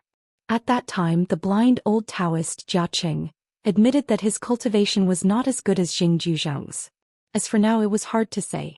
When Pei Bei returned to the central divine continent from the inverted mountain, this female martial god of the Great Duan dynasty had asked the White Emperor city. Both of them were part of the 10 of the central divine continent. However, the outside world only heard that the 2 of them did not have a clear winner in the Battle of Pei Bei. But in truth, the 2 of them did not fight at all. Jing Juzhong said to Pei Bei, "Wait until you have crossed that threshold, then come back with all your strength. Otherwise, wouldn't it be a pity?" Pei Bei did not feel that Jing Juzhong was boasting shamelessly, so she agreed. Over at the White Emperor city, the news spread that it was a draw. Actually, the 2 of them were just drinking in the colorful clouds. Jing Juzhong even played a game of chess with Cao Xi. Cao Xi's chess skills were not bad, but the knowledge of this young martial artist was overshadowed by his dazzling martial arts talent. In truth, Cao Xi's 4 arts were not bad. Alliance and Qi Tingji's doubts were long gone by Jing Juzhong's eldest disciple Fu Jing. Little White Emperor Fu Jing, as a pure sword cultivator, was very focused on winning and losing. He really wanted to ask the sword master. Anyways, as long as the cultivators of the White Emperor city had the ability, they could even kill their master. Jing Juzhong had once meticulously planned a rebellion for a full 600 years. Han Qiaosa and the other junior brothers, as well as several direct disciples like Fu Jing, worked together to become guest elders and worshippers. The mastermind who was trying to change the entire White Emperor city was a person formed by one of Jing Juzhong's thoughts, who had been kept in the dark. Then he had roped in a large group of hostile forces of White Emperor city. He was so confident that he felt that it would not be a problem for him to kill someone in the 14th level. From beginning to end, only that idiot Lu Qiqing did not participate. Jing Juzhong was greatly disappointed with this junior brother of the Glass Pavilion master. He felt that Lu Qiqing was a piece of trash, but more or less he felt warmth towards his fellow disciples. As for those who participated in the betrayal, Jing Juzhong did not settle accounts with any of the White Emperor city cultivators. They were a bunch of trash that could only be kept as decorations. As for the hostile factions that Jing Juzhong had colluded with himself, their fates were more pitiful. In the next 300 years, Jing Juzhong didn't kill anyone, but the ancestral master halls had endless internal strife, scheming against each other. Within the same sect, there was an endless stream of assassination methods, and every time a cultivator succeeded they would feel complacent. Two sects of the Central Plains that originally had deep backgrounds slaughtered each other to their heart's content. In the end they slaughtered each other to the point where they couldn't even keep their title. The most terrifying part was that even Fu Jing Jingzhuzhong's first disciple still had doubts in the depths of his heart. Was he Fu Jing or was he one of his master's avatars? Panshui County. Gukin was playing chess by himself. Martial Aunt Han Xiaosa was sitting at the door. She suddenly called out to her senior apprentice brother. Jingzhuzhong ignored her. He walked into the room and sat across from the chessboard. Han Xiaosa also didn't care. Gukin slowly put down the chessboard in his hands. He looked up and asked, "Is the meeting over?" Jingzhuzhong shook his head. "I'm still in the middle of a meeting. I distracted myself and came here." In the entire White Emperor city, the only person who could make Jingzhuzhong talk a little more was this new disciple who had just been accepted a few years ago. Gukin said, "If Grandmaster wants to maintain the 14th realm, does it mean that there must be at least one true dragon in the human world?" This was actually a paradox. Grandmaster swore to kill all the true dragons in the world. Therefore, with this great wish, his sword heart combined with the Dao heart sword and became a 14th realm cultivator. However, once he really killed all the true dragons, his realm would drop and he would become an ascendant realm sword cultivator again. Moreover, he would be devoured by his sword heart and his vitality would be greatly damaged. Jingzhuzhong nodded. Han Xiaosa suddenly turned her head. Obviously, she was shocked by this statement. Regarding the realm of the Dragon Slayer, some said that it was the 14th realm, some said that it was the peak of the ascendant realm. Some even said that the reason why he could slay a dragon was because he had the 4th immortal sword in addition to Tai Bai Wanfa and Daoist cannon. Gukin was puzzled. Grandmaster is also a native of Hauran. Why didn't he attract the hatred of the extraterrestrial gods after becoming a 14th realm sword cultivator? Is it because the flood dragons betrayed us and sided with us? Jingzhuzhong smiled. Something like that. Gukin said, "However, the rise of the flood dragons is the general trend. If we want the world's water to flow in an orderly manner, the Confucian temple still needs the flood dragons to take care of it. When that time comes, what will Grandmaster do?" Jingzhuzhong asked in return, "You're only in the Jade primitive realm. Why would you worry about the great path of a 14th realm sword cultivator?" Gukin said directly, "I hope to learn the sword from Grandmaster. This is because Master isn't willing to teach me the art of the sword." Jingzhuzhong nodded and said, "I can help you build a bridge. Your Grandmaster has disliked me for many years. He'll be more than happy to give me some trouble." Han Xiaosa sighed. This pair of master and disciple in the room as well as the Grandmaster, are they stupid? She continued to look at herself in the mirror and apply makeup. She pursed her lips and turned to ask, "Little Can, what color is better?" Gukin turned to look and smiled. "Light red is better. The color of peony is a little bright.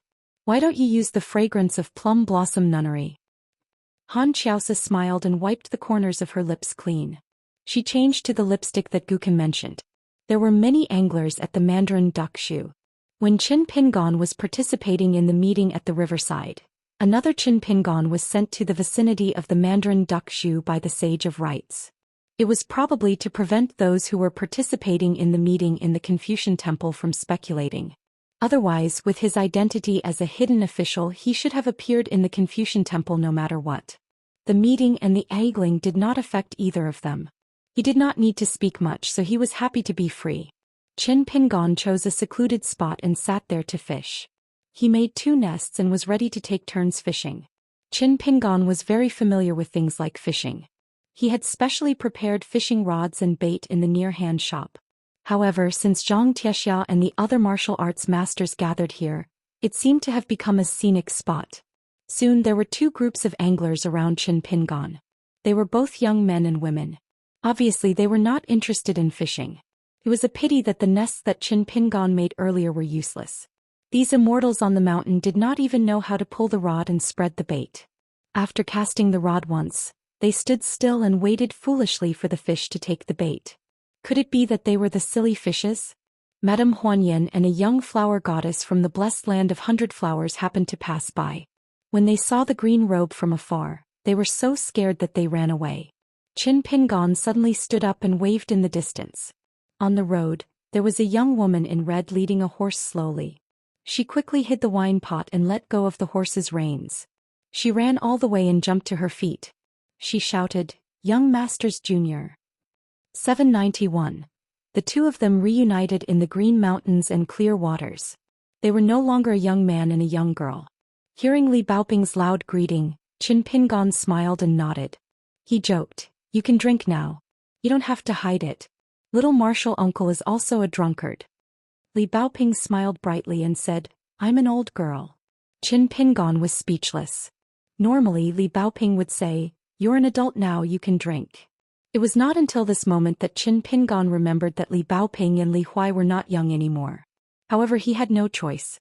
He always liked to think of them as children. In fact, according to the customs of his hometown, the people who had traveled far back in those days should have been married long ago. Their children might have reached the age of kiln workers' apprentices. Now Li Baoping only needed to raise her eyes slightly to see little martial uncle. She blinked and said, "Fortunately, little martial uncle looks exactly as I imagined. So even if you did not greet me just now, I would have recognized you at a glance." Qin Pingan reached out and patted Li Baoping's head. He smiled and said, "In little martial uncle's eyes, there seems to be no difference except that I'm taller." It seemed that she was still the little girl in red who ran in the streets of his hometown with a locust tree branch on her shoulder. Thinking of this, Qin Pingan was not so sad. Thus he quietly gave up the idea of taking out the blade's strengthening gourd to drink. When he was 14 years old, when only little Baoping followed him to travel far away, Qin Pingan occasionally felt confused. Would the little girl really not be tired after walking so far? She would at least complain, but she never did. Qin Pingan could not help but smile. No matter how hard he tried, he would still smile. He took out a small bamboo chair and handed it to Li Baoping. The two of them sat by the water. Qin Pingan lifted the rod again, hung the bait, and threw the rod skillfully again. He turned his head and said, "There is still a fishing rod." Li Baoping sat at the side and shook her head gently. Then she lifted her feet and tapped her shoes. "I'll just watch little Antmaster fish. Lazy people are blessed with laziness." At the foot of Qin Pingan's bamboo chair, there was a fish basket tied to the water and a large stone was used to press the rope. Li Baoping got up and squatted by the water. She pulled the bamboo basket out of the water and found that there were many fish inside. They were all golden carps unique to the Yuanyang Zhu. However, these golden carps were actually not related to the narcissus. They just looked cute. After adding scallions, ginger, and garlic, they would definitely be delicious no matter steamed or braised. The youngest uncle's culinary skills were very good. Li Baoping shook the fish basket in her hand, swallowed her saliva secretly and asked in a low voice, "Junior martial uncle, have you brought all the seasonings for the grilled fish?" Qin Pingan nodded and said with a smile, "Of course, pots and pans, cooking wine, spicy soy sauce, salt and vinegar, white sugar, cinnamon, ginger, onions and garlic." In terms of cooking skills, little Antmaster has only lost once in his life. He has to get back at me. Li Baoping grinned. She knew that when they were in the Huangting Kingdom, they were invited to have a meal at the residence of an assistant minister who had retired to the mountains. At the dining table, everyone wolfed down the food, especially Li Huai, who was the most heartless. He complained that the youngest Antmaster's food was tasteless and even complained that the youngest Antmaster could not catch a big fish. How could a palm-sized fish be called a fish? Look at the fish head on the table. It's bigger than your whole fish. Look at the big plate and the soup. The youngest Antmaster was a little angry that time. Thinking of this old incident, Li Baoping suddenly felt that Li Huai was so annoying when he was young. This time she could settle the score with him. Li Baoping put the fish basket back into the water and asked softly, "My brother is traveling here now. Have you seen him, little Antmaster?" Qin Pingan said in his heart, "No, I've only been here for a few days. I've been staying in the Merit Forest with Mr. and Senior Brother. Then I went to Wenjing Crossing in Panshui County. I just met Alliance and Li Huai.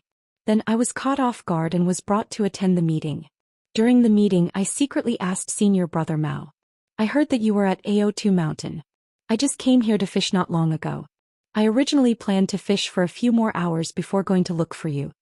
Qin Pingan would unknowingly talk about things in detail. Perhaps it was because his junior martial uncle was used to this when he was with Li Baoping. In fact, Qin Pingan planned to take advantage of this rare opportunity to attend the meeting to do a lot of things. For example, he would pay a visit to Venerable Huolong of Lying Ground Peak and thank Xian Peak for the gift from Yuanling Hall. He also needed to take the initiative to be a guest and personally find the patriarch of the Yu family to thank him. Yu Panshui once gave Pei Qian a bamboo paper cutter. It was a priceless item. In addition, Yu Panshui, the retired emperor of the Xianmi dynasty, had deep or shallow traces of wealth in both the Aquarius continent and the Tongyi continent. According to Cui Dongshan, this beauty Yu and the treasure bowl of the White Jade continent were old friends who were generous and generous. Since that was the case, a lot of things could be discussed. It was better to talk about it openly.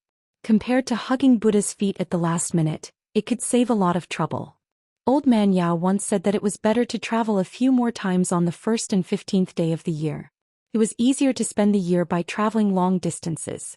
Hearing that Madame Gui was also here, Qin Pingon planned to ask about some credit matters and help Lu Xianyang settle a certain matter. Maybe he could attend the wedding banquet soon. No one should fight with Qin Pingon over the matter of helping to arrange the wedding banquet. Eavesdropping was a custom in his hometown. He must have it. He still needed to talk to a certain martial arts grandmaster in the Great Duan dynasty. He needed to use the method that the other party was good at to talk about the same principle. But all these big and small matters could be put aside as compared to the small treasure bottle. Qin Pingon suddenly lifted the fishing rod, leaned forward and started to stretch his arms. The fishing line and the bamboo rod were drawn in an arc. He then started to walk the fish carefully. The figure on the small bamboo chair was tilted to and fro. The immortals fishing in the water on the mountain was the same principle as the Qi cultivators drinking at the table. If one used spells to change their supernatural powers, it would be a very unpleasant business. In the words of the world's most famous fisherman Zhang Tiaoxia, since one was so capable, one should use spells to move the river. The entire river would be one's. What was a few hundred or a few thousand caddies of fish? Did one have to fill it with something close to them and sell it for money?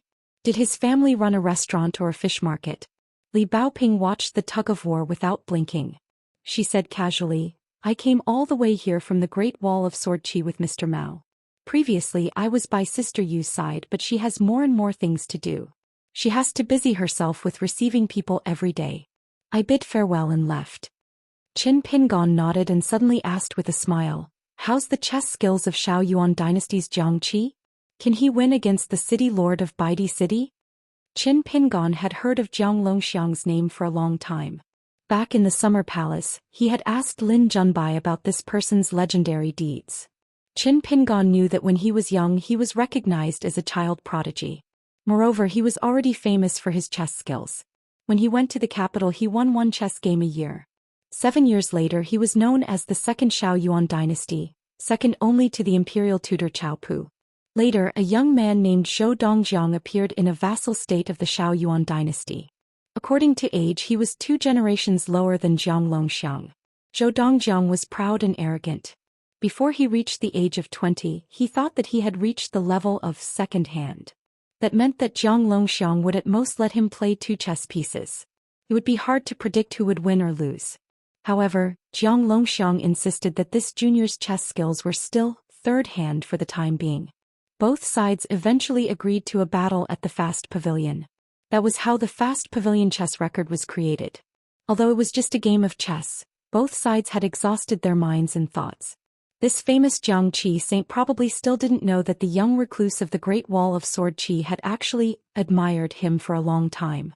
Li Baoping said with a smile. Anyway, he asked Lin Junbai to guard the arena together with him, but he didn't play with Lin Junbai.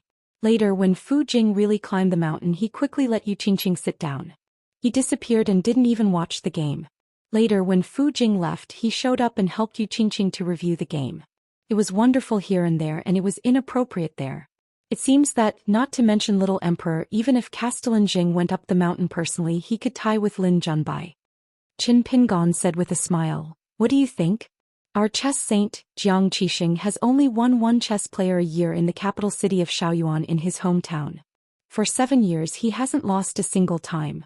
In fact, it's all because of his chess skills. This requires precise inspection of his chess skills and careful selection of his opponent. He also needs to be thick-skinned. Outside the chessboard he's the best of the best. Then he quickly looks for wine to drink, tidies himself up, and tactfully refuses the identity of a chess player bestowed by the emperor in front of everyone. He's very arrogant, heroic, and awe-inspiring. If I were the emperor of the Xiaoyuan dynasty, I would directly give him a golden plaque to bear the burden of righteousness. Li Baoping nodded and said, "Then I'll give you another pair of couplets." On the chessboard he moves like a dragon and a tiger. In the officialdom he is as smooth as flowing water. With a horizontal stroke he is invincible in the world. The top, middle and bottom couplets were all gathered. Qin Pingon couldn't help laughing and said, "If Martial Uncle didn't guess wrong when Jiang Qi Saint and Yu Qingqing reviewed the game, there must be a few people around them who were responsible for shocking them." Li Baoping laughed and said, "Yes, it's not surprising at all." They chatted while walking the fish. In the end, Qin Pingon successfully pulled the rod and dragged a black carp that weighed more than 20 kilograms to the shore. The fish basket was a little small. Since he had enough fish today, Qin Pingon didn't think about it. Besides, the meat of the black carp was ordinary and not delicious. However, the meat was thick and had few bones, so it was more suitable for smoking and marinating. Qin Pingon squatted on the shore, skillfully took off the fish hook, and gently held the back of the black carp. After a while he let go. The big black carp, which was choking in the light, suddenly swung its tail, splashing water, and quickly went into the deep water. Qin Pingon raised his head and smiled at Li Baoping. He seemed to be saying, "See, this is the big fish that Li Huai has been thinking about." Li Baoping raised her hands and gave a thumbs up. Qin Pingon sat back on the bamboo chair and said with a smile, "Why don't we go to Auto Mountain?" Li Baoping's eyes lit up. "Put a gunny sack and beat the stun stick." Qin Pingon complained, "How can a scholar do such a thing?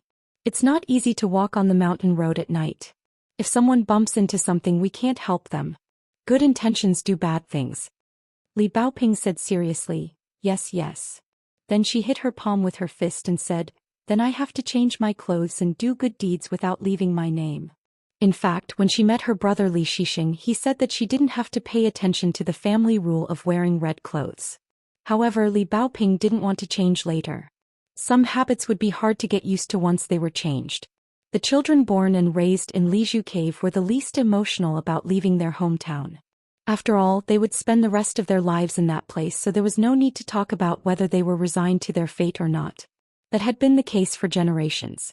Being born in that place, they felt as if they had spent their entire lives there. Even if they left, they would not go far. Every family would go to their graves on Qingming Day with a piece of fatty meat, rice cake, and tofu each placed on a white porcelain plate. It would take the elderly, young, and strong children at most 2 hours to visit all the graves. If they met on the mountain road, the elders would laugh and chat with each other, and the children would even laugh and play with each other. When they arrived at each grave, the elders would talk to their children about what generation was lying in the grave. Some impatient adults simply stopped talking. They put down the plate, pressed a stone on the red paper, offered incense, and casually said a few words. Many young men from poor families were too lazy to ask their ancestors to bless them and make them rich. After all, begging was useless. They picked up the plate, urged their children to quickly finish kowtowing, and took their children to the next grave. If it was raining during Qingming Day, the mountain road would be muddy and difficult to walk. They might have to stop their children from kowtowing at the grave. If their children's clothes and pants got dirty, it would be troublesome for their wives to clean them. In the children's minds, the furthest parting was when their grandfather and father went to the dragon kiln outside the town to make porcelain or went to the mountains to chop firewood and burn charcoal. They didn't see each other often. The nearer parting was when their mother went to Falu Street and Peach Leaf Alley to be a cook or embroiderer. The nearer parting was when they went home with their classmates after school every day. It was when the smoke from the kitchen chimney said goodbye to the day. It was when the oil lamp at home turned off at night and said goodbye to the day. Birth, old age, illness, and death were all in their hometown. After participating in many happy events, they cried and laughed. After participating in the last event, a person's life was considered to be settled and resting. When the heavenly abode fell and took root, it became a blessed land. When the door opened, the separation began to increase. The old people in the town were still fine. At most, they couldn't stand the instigation of the younger generation in the family. They sold their ancestral home and received a large sum of money to move to the provincial capital to settle down. Young men who had capital had a good time to start their business. They either started to do business, went far away and drank at the table, or they did not know how to make money. In any case, mountains of gold and silver fell from the sky. But when it came to spending money, there was no need for others to teach them. Everyone had the ability to do so. About 20 years, a generation thought that the money that they wouldn't be able to spend in a few lifetimes was wasted overnight. The skills of baking the kiln that were passed down from generation to generation had long been abandoned. It was as if they had returned everything to the old master of the dragon kiln. In the past, everyone was poor and used to living a hard life. They didn't feel that there was anything to suffer. Anyway, there were always people in the neighborhood who were poorer. When the crops were in bad condition, there were flaws in the dragon kiln, or there were many inferior products at the kiln. There were bound to be people who were so poor that they didn't have enough to eat and had to borrow rice from their relatives and neighbors to survive. But when they had enjoyed the good fortune and realized the good things of the world, it was especially uncomfortable. Many times, the quality of the porcelain made by the dragon kiln was really up to the heavens as long as the bowl was put into the kiln. No matter how experienced a master was, no matter how carefully he watched the kiln's fire, he still couldn't guarantee the quality of the porcelain and the quantity of the finished product. That was why there was an old saying, "Heaven and earth are in charge but not people." It was as if the porcelain mountain in his hometown was the life of many people. Qin Pingon subconsciously wanted to take the wine pot, but he realized that there was no blade-strengthening gourd hanging on his waist. Li Baoping asked curiously, "Why isn't Martial Uncle carrying a sword now?" I looked up and saw Martial Uncle going to the Merit Forest. He seemed to be carrying a sword. Although there was a camouflage and I couldn't see it clearly, I recognized him at a glance. When traveling in the Great Wall of Sword Qi, I heard Mr. Mao say in private that the immortal sword that the person was most proud of, Tai Bai, was divided into 4 parts in the Fuyao continent. Mr. Mao wasn't sure about the Great Wall of Sword Qi, but Li Huai said that he must have gone to look for Martial Uncle. Qin Pingon nodded and said, "Martial Uncle took the Tai Bai sword tip and refined it into a long sword. It's the one he was carrying before. However, Martial Uncle's real body isn't here at the moment. He's still participating in another more important meeting, so he didn't carry the sword with him. As for what's going on with Martial Uncle now, he's still confused. If he wasn't an Ascendant Realm cultivator, he wouldn't be able to pry into Qin Pingon's mind at will." Qin Pingon smiled and said, "If I were senior fellow apprentice Mao, I would use a few book problems to test Li Huai. When this guy can't answer, I'll say that it's better to use one's but to think than to use one's brain." Li Baoping nodded vigorously and said, "That's what Mr. Mao did. Li Huai has thick skin since he was young anyway, so it doesn't matter." Then Li Baoping said, "It's good that Martial Uncle doesn't carry a sword on his back. Otherwise he would have to take it off and put it on his knees. But in this way fishing will be troublesome. He can't always hold it in his hand. It's even worse to put the sword on his feet." Qin Pingon smiled. It was still the familiar little treasure bottle. She always had a lot of weird ideas and strange questions. Many things that outsiders cared about very much, she just said, "Oh." But many things that people didn't care about at all, she had a lot of awe. When he was traveling, Little Treasure Bottle once asked him that there was only one real moon in the sky. Then how many fake moons were there in the world? In the river, in the well, in the water tank, they all had to be counted. Qin Pingon had to say that he didn't know. Little Treasure Bottle kept asking when Martial Uncle would know the answer. Of course, the answer was still that he didn't know. Once Qin Pingon sat by the bonfire to keep watch at night. Then Little Treasure Bottle pointed to the river not far away and said that in a long river, there were 3 people standing in the upper, middle and lower reaches. The 3 of them could see a total of several moons from the water. Martial Uncle should know this. Qin Pingon was stunned for a long time at that time, but he couldn't give an answer. The little girl in red sat aside, leaning against the small bamboo box. She crossed her arms, shook her head and sighed. Although little Martial Uncle was a little stupid, he was the little Martial Uncle that he had chosen carefully. What could he do? Qin Pingon had been paying attention to the movements on both sides. Birds of a feather flocked together. One group of fishermen was the scions of the rich families at the foot of the mountain, while the other group was the immortal masters who cultivated on the mountain. The 2 groups of people chatted with each other without any scruples. The things they talked about were not confidential, so they didn't talk like Qin Pingon and Li Baoping. Those who could be brought here by the elders of the family and the ancestral masters on the mountain definitely had extraordinary identities. They were all outstanding disciples of the Chinese sects or the direct disciples of the ancestral masters of large sections. Now it was much more difficult to meet cultivators of the lower 5 realms than immortals of the upper 5 realms. Previously, when Li Baoping didn't appear, both sides were obviously not interested in Qin Pingan. They most likely thought that this fisherman who was not qualified to participate in the discussion was an ordinary scion of a rich family or a disciple of a sect who had left the ancestral master's side. Qin Pingan roughly determined the identities of the two parties through their casual conversation that they were not afraid of being eavesdropped on. On the left, there were the Xia family of the Miun continent, the Qiu family of the Liuxia continent, and the Zhou family of the Shaoyuan dynasty. They mainly came from these 3 families, which were all rich and noble families. For example, the Xia family was actually very rich. It was only because of the Lu family, which was the richest family in the world, that they didn't seem so eye-catching.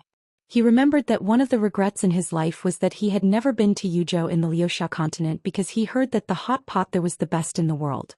However, Senior Song also said that it was good that he hadn't been there. If he really went to Yuzhou, he would go back to his hometown and eat hot pot again. Wouldn't that be terrible? Then he might as well not go to Yuzhou and leave it as a memory. Therefore Qin Pingan had a deep impression of Yuzhou. These young men and women from famous families had set up long and short tables, which were filled with immortal fruits full of spiritual energy. The floor was covered with a mat, and there were maids helping to set up a stove to boil tea. There were also noblemen holding cups, drinking wine and reciting poems. In any case, they were doing everything except fishing. On the right, there was a female sword cultivator from the Mei Mountain sword sect. She didn't look more than 100 years old and was an extraordinary golden core sword cultivator. It was said that there was a strange phenomenon of dragon clouds at the mountain gate, which looked like a waterfall. There was also an inverted jade peak standing beside the lake. The mountain was reflected in the water. It was actually an immortal Daoist temple with reality in the water and illusion on the shore. It was very strange. Climbing the mountain was like entering the water. What the cultivator saw was also the scene in the lake. Qin Pingan looked at her a few more times. The main thing was that this female sword cultivator had a small and exquisite ink stick hanging on her waist. The ink stick was inscribed with a popular poem about swords. Because of the ink stick, Qin Pingan thought of his disciple Guizhuzhou. Guizhuzhou seemed to be the only person of the same age who could make Pei Qian suffer. How rare was that? Just ask the white head of the dancing peak.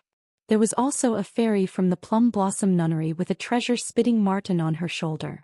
This little fellow was not only a natural piggy bank, but it could also produce money after eating it. It was something that could only be encountered by chance. The Plum Blossom Nunnery had the beautiful scenery of 10,000 acres of plum blossoms flying in snow. The rouge and face powder from the Plum Blossom Nunnery sold well in all continents. It was very popular both on the mountain and at the foot of the mountain. There was a young master from a large sect in the north of the Golden Armor continent, Lotus City. The city where his sect was located was built on a huge lotus leaf. The lotus bloomed once every 300 years. Each time it bloomed, it would be a natural city-protecting formation that was not afraid of the flying swords of sword immortals. Legend had it that this lotus was an item from the Dao ancestors' small lotus grotto heaven. As for how it spread to Lotus City, there were many different opinions. One of the most mysterious theories was that the Dao ancestor plucked the lotus and threw it into the vast world for some reason. Another more credible theory was that after the old master son of the great mystic sect lent his sword to the person he was most proud of in the mortal world, the two of them drank and got drunk. The old immortal who was traveling far and wide took out a purple gold lotus seed and watered it with the wine in his cup. In the blink of an eye, a lotus emerged from the water and stood tall. Then it bloomed suddenly and was as big as a mountain. There was a young man who liked to look at people from the corner of his eyes. Many changes in his thoughts were reflected in the curvature of his mouth. It was said that in the dynasty where the Song family of Zhuolu was from the emperor to the commoners, it was popular to wear flower hairpins. After entering the mountains to cultivate and ascend, as long as one had the heart, they would realize that the people around them were people they had either seen or heard of. Was it useful? It did not seem to have much meaning. This was because most people would just pass by and never meet again. They would just be passers-by on the road of life. Just like the martial artist Huang Shi at the ruins of the Immortal residence, the little fox in the mountains outside Jingzhou city of Meili country, the young man in the dog meat shop in Shihao country, and Sun Dengxian who Qin Pingan respectfully called hero from the bottom of his heart. Was it useless? That might not be the case. Among the crowd there might be people like Song Lanqiao on the sunny road, Lu Jimao on the winding road, or Ma Kushuan on the single-plank bridge that only allowed one person to pass. Perhaps it was because of Qin Pingan's appearance that the old master Wang Yuanzhang on the night boat and the sword immortal Fu Lingqing, the leader of the Tongyi sect, could still see each other from afar even though they were already separated by life and death. As for Madame Huanyan who saw him from afar and left without greeting him, Qin Pingan pretended that he did not know. It was quite good because there seemed to be a young flower goddess who came from the blessed land of 100 flowers beside Madame Huanyan. Otherwise, what else could they do when they saw each other? They would chat about the good weather and whether they had eaten. When Li Baoping appeared, both sides began to whisper and discuss. A guest of the Xie clan who was sitting on a praying mat and concentrating on breathing was an old sword immortal in the unpolished jade realm. When the old man saw the girl in red earlier, he could not help but sigh, what a potential cultivator. The sun is bright in the sky, surrounded by clouds. Jade and gold, one mind and spirit close to the Tao. The old man did not use his inner thoughts when he said these words. A handsome young man from the Qiu clan said hesitantly, it seems to be Li Baoping from the Cliff Academy. Because Li Baoping had a debate with Yuan Yan, and because he was a Confucian scholar from the Cliff Academy in the Aquarius continent, he was indeed more eye-catching in the Liji Learning Palace. A young woman with a plump figure casually glanced at the green-robed man who was pulling a fish in a funny manner and smiled. Since she called him young martial uncle, he must be from the Aquarius continent. He must be a gentleman from the Cliff Academy. Otherwise there is no such person in the Jiang clan of Cloud Forest. Song Zhengqiang of the Dali dynasty, Jiang clan of Cloud Forest, and the Divine Grandeur sect. Only these three groups of people from the Aquarius continent came to the Confucian temple. Song Zhengqiang of the Dali dynasty was alone. This martial artist who was rumored to have reached the 11th realm was famous in the world. The Divine Grandeur sect was a Daoist sect. Everyone wore Daoist robes and a fishtail crown. As for the green-robed man who had a fengtsuan item, it was not surprising. The strange thing was that there were two small chairs made of ordinary green bamboo in the fengtsuan item. Qin Pingan actually paid more attention to the flower hairpin child in the end. It was not because first Seat Zhou had an illegitimate son in the Lotus Blossom Blessed Land who was nicknamed Flower Hairpin Child. It was because the way this guy looked at Li Baoping was not in the right way. For example, the other disciples of the wealthy clans were also stunned when they saw Li Baoping. However, they were definitely not as secretive and sneaky as this guy. It was as if they were already scheming and ready to take action at any time. Qin Pingan made a mental note in his heart. Everyone loved beauty. This was human nature. It was normal to take a few more glances at a good-looking girl. In the wine shops of the Great Wall of Sword Qi, there were many people who openly stared at girls passing by. Not to mention the gazes, there were also frequent whistles from bachelors. However, that kind of gaze did not belong to a sword cultivator. Instead, it was like hops floating in a bowl. It was gone with a gulp. However, some gazes were like the slug in the lion garden of Qinghuan country. They were sticky and greasy. Moreover, people with such gazes would often be in his territory, looking for prey and waiting for an opportunity to make a move. Qin Pingan continued to quietly sense the flower hairpin child's qi ripples. Li Baoping was silent for a long time. Then she said softly, "Little martial uncle, I was not there twice when you offered incense at the ancestral hall of Luapa Mountain. I'm sorry." Qin Pingan waved his hand and said softly, "It's okay. It's nothing. Little martial uncle had already prepared a place for you to study at the Luapa Mountain and the photo reading post. Yu Lu and Xianxia had already chosen the photo reading post and occupied 2 mansions. They did not stand on ceremony with me at all. However, little martial uncle has something to tell you. Actually, Wuxia Peak and Yunmu Peak have 2 places. That place is truly beautiful and tranquil." Little martial uncle had purposely not told anyone about this. No one was in a hurry to build a mansion because they had all been secretly circled by little martial uncle. "In the future I will bring you there to take a look. If you choose, little martial uncle will get people to build a mansion and a library. Wuxia Peak is better to watch the sunrise and sunset. However, the sea of clouds at Yunmu Peak is better than the Luapa Mountain.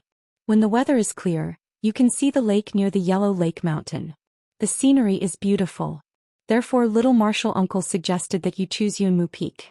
Little Marshal Uncle also planned to pave all the mountain paths on Yunmu Peak with large strips of bluestone slabs and bamboo fences on both sides. During the journey you will pass by an extremely high cliff. There is an ancient pine tree that is at least 1,000 years old. Between the pine trees, there are vines that connect the tree to the wall like a big salamander.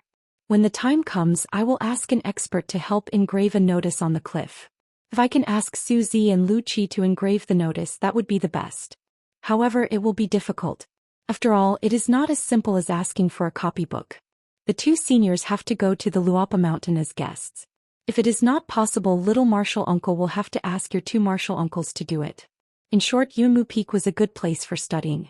The sky breeze was cold and refreshing, and the bells in the library were ringing. Sounded pretty good, right? When you got tired of flipping through the books, you could walk out of the library and look at the scenery in the distance. All these years, Little Marshal Uncle has bought a lot of books for you on my travels. Just at the Tushan Ferry in the southernmost part of Tongye continent, I bought a lot of books. It is a big sack that weighs about 100 caddies. They are all precious books from the wealthy families in the county. Little Marshal Uncle said so much in one breath. Li Baoping listened carefully and her beautiful eyes narrowed into crescent moons. Li Baoping asked, Little Marshal Uncle, have you celebrated your birthday in the Great Wall of Sword Qi for so many years? Qin Pingon was stunned for a moment. He shook his head and smiled. It is not that I forgot. I just didn't have the time. I really haven't. When he was young in his hometown, Qin Pingon did not have the habit of celebrating his birthday. Xianxia did not either. He found it troublesome and pretentious. Only the little slug could eat a meal of fish at home on his birthday. And a day or two before Gukan's birthday, Qin Pingon would drag Xianxia into the mountains and the water. Qin Pingon changed the topic. I heard from Cui Dongshan that the young man Jiang Taigong is called Su Bai, right? Little Marshal Uncle met him when he attended the meeting. Actually, Qin Pingon had asked a lot about Li Baoping after returning home twice. Therefore he knew a lot. He had been studying in the academy for so many years. He had visited the Fox Nation and met Pei Qian at the Yu family in the Central Plains. Even when he was at the Merit Forest, Qin Pingon did not forget to ask his teacher about the little treasure bottle. For example, he asked about the details of the dispute with Yuan Yan. Qin Pingon had specially flipped through many books in the Confucian Temple during the 2 days he was at the Merit Forest. In the end, during the dispute between the two of them, Qin Pingon, as Li Baoping's little marshal uncle, could not help much. Li Baoping sighed. He's a troublemaker. He only stopped after my brother taught him a lesson. Qin Pingon held back his laughter and nodded. He's just one of the 10 young candidates. He's not worthy of our little treasure bottle. He's far from it. Li Baoping rolled her eyes and leaned back on the bamboo chair. He did not want to talk about Su Bai anymore. She was the only one among the group of children who had traveled to study and cultivated the qi of Confucianism step by step. As for asking Lin Shui and Xianxia about immortal spells, and asking Yu Lu about martial arts, Li Baoping seemed to be just interested. Qin Pingon asked, Have you been bullied during your travels all these years? Li Baoping shook her head. No. Qin Pingon smiled and said, Little Marshal Uncle's swordsmanship is still very average. However, traveling through mountains and rivers requires strength. Therefore his martial arts are passable. He can't beat an ascendant, but he can still beat an immortal. Remember, there's really one. Li Baoping suddenly slapped the chair and turned to smile at Little Marshal Uncle. It's at the edge of the Fox Nation in Qingfeng City. Gukan was also there. He's very loyal. I was surprised. Qin Pingon was puzzled. What do you mean? Li Baoping was about to talk about this topic. She blinked and said in her mind, My brother is here. Qin Pingon turned to look. It was Li Shixing. Moreover, Qin Pingon did not detect the slightest trace of Li Shixing and Li Baoping's conversation. This was a good thing. The two of them got up from the bamboo chair at the same time. Li Baoping smiled and said, Little Marshal Uncle, there's an acquaintance. Qin Pingon smiled and did not say anything. The group of people slowly walked over. In addition to Li Baoping's elder brother Li Shixing, there was also Zhou Li, who came from the Divine Grandeur sect to the Middle Continent. Lady Gui was followed by an old man.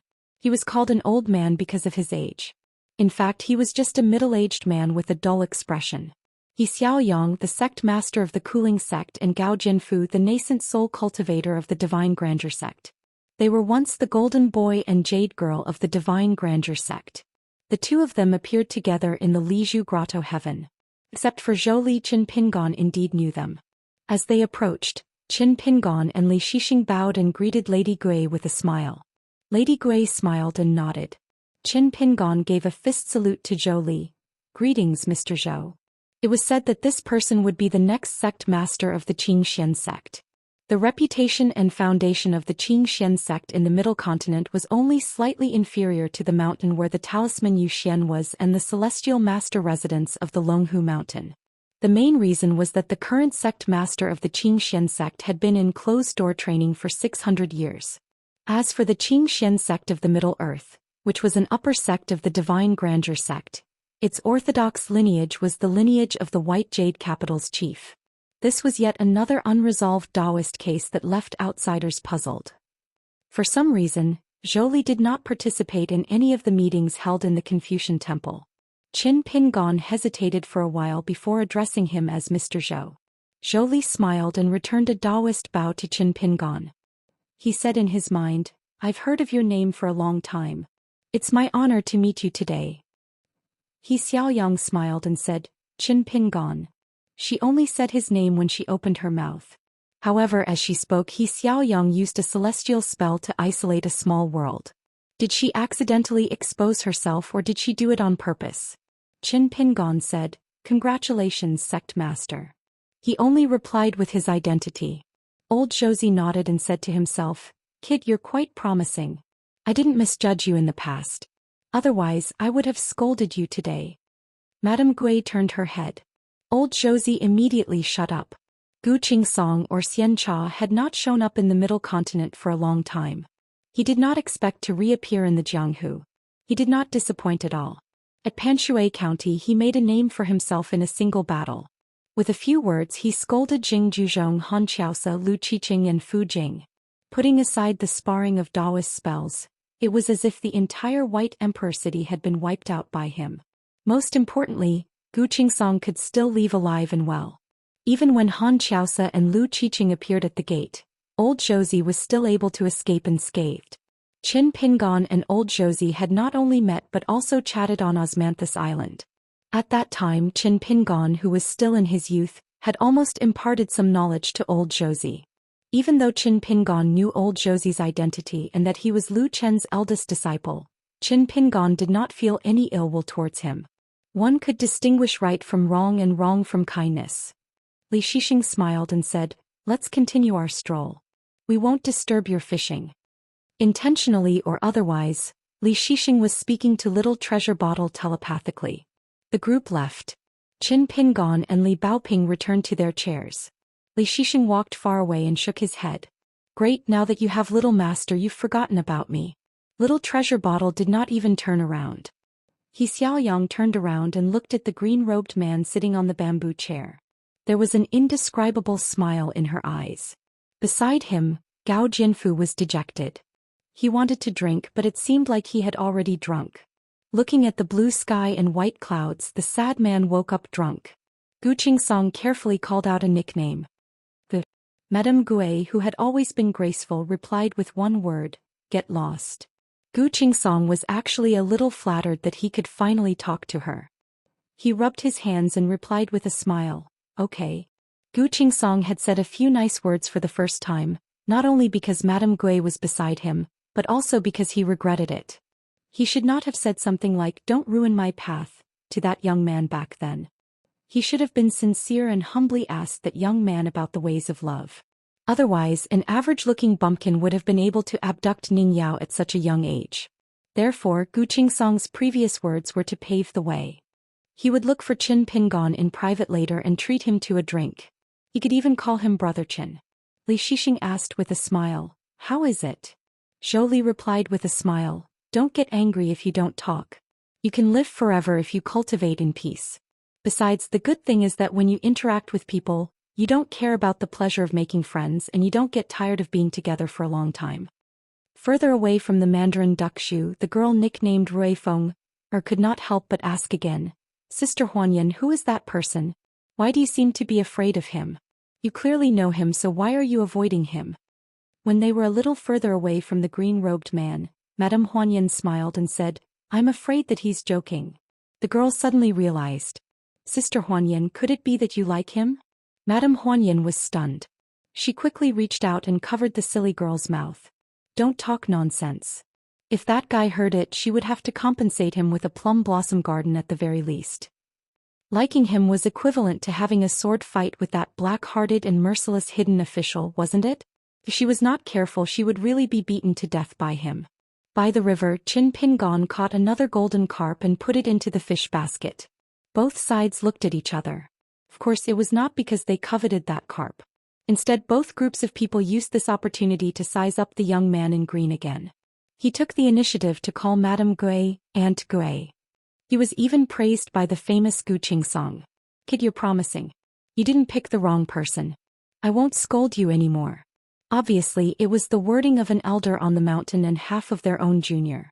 He also seemed to recognize He Xiaoyang from the North Continent and greeted him as sect master. Congratulation. If they were not mistaken, He Xiaoyang seemed to be smiling. It was different from the gossip in the Xianxia palace in the early years. As the direct disciple of the third sect master of the Beko Keikyang building, He Xiaoyang was also an immortal who could establish a sect in the North Continent. Of course, He Xiaoyang was indeed very beautiful. Moreover, it was said that she was focused on cultivation and had no interest in love at all.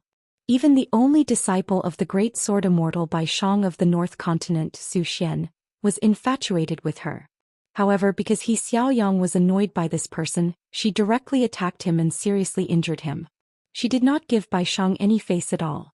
In the end, it caused the two sects to form a deadly feud.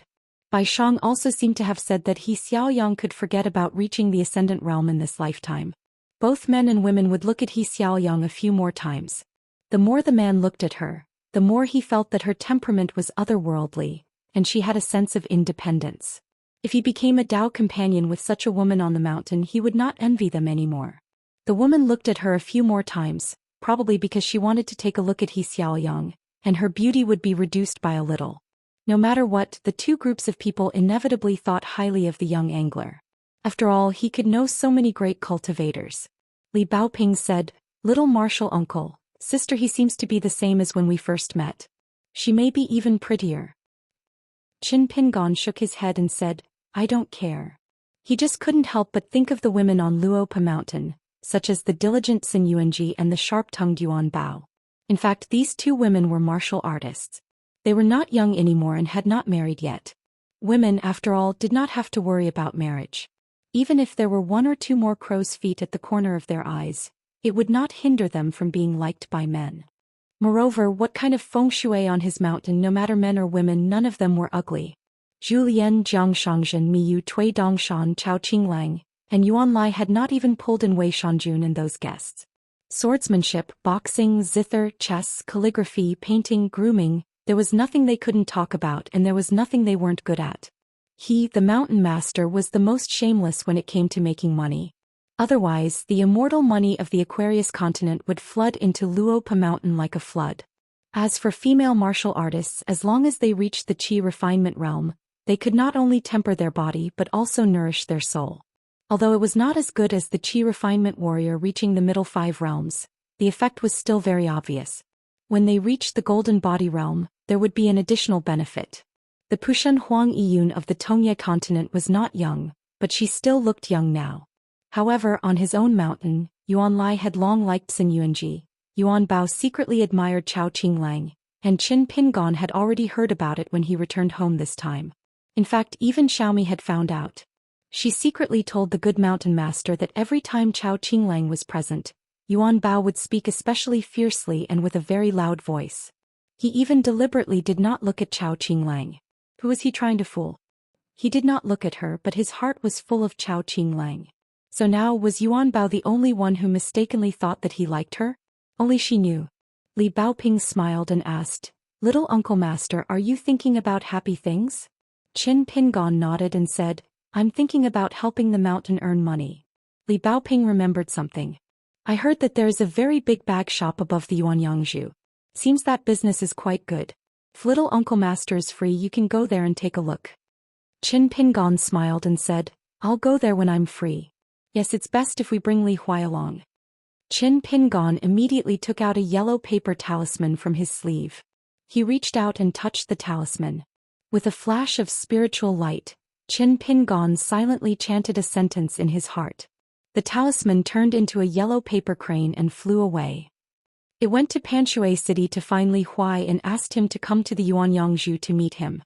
The old man sitting on the praying mat opened his eyes again. When he saw the yellow crane leaving, he exclaimed in surprise. Why wasn't it a golden body realm martial artist, but a talisman cultivator with the aura of an earth immortal? Could it be that he was a disciple of the Pushunyi clan of the Tongye continent? The rich young master who was drinking wine raised his head and drank a cup of wine. Good fellow, he was in the mood for poetry. He laughed and recited a poem. The yellow crane's voice came from the building outside the building. The fishing rod melted the day and drank away the sorrows. The celestial brew dispelled the drunkenness in the mountain, and one felt light and ascended to the heavens. Qin Pingon suddenly felt that things like limericks should be avoided if possible. Indeed, the speaker was happy, but the listener was worried. Li Baoping. Qin Pingon said to the man with the flower hairpin telepathically, Have you seen enough? The man was a little surprised. He hesitated for a moment and laughed. What are you talking about? I don't understand. Qin Pingon said, I advise you to watch your eyes and then focus on your heart. Walking on the mountain, it's more important to talk about your heart. The man raised a finger and gently touched the flower hairpin in his hair. It was a gift from the flower god of the blessed land of 100 flowers. Of course, it was not because of his face but because of his master. Qin Pingon did not say anything else. The man actually leaned back and stared blankly at the red-clothed woman who was captivated by his gaze. If only she did not have the identity of a disciple of the academy. He maintained that posture and asked the man in green with a smile, What's wrong? I just took a few glances and you want to kill me? Who are you to kill? Qin Pingon smiled and turned his head. The man raised a hand and patted his neck gently. He laughed in his heart. Come, come, come. Throw a talisman here.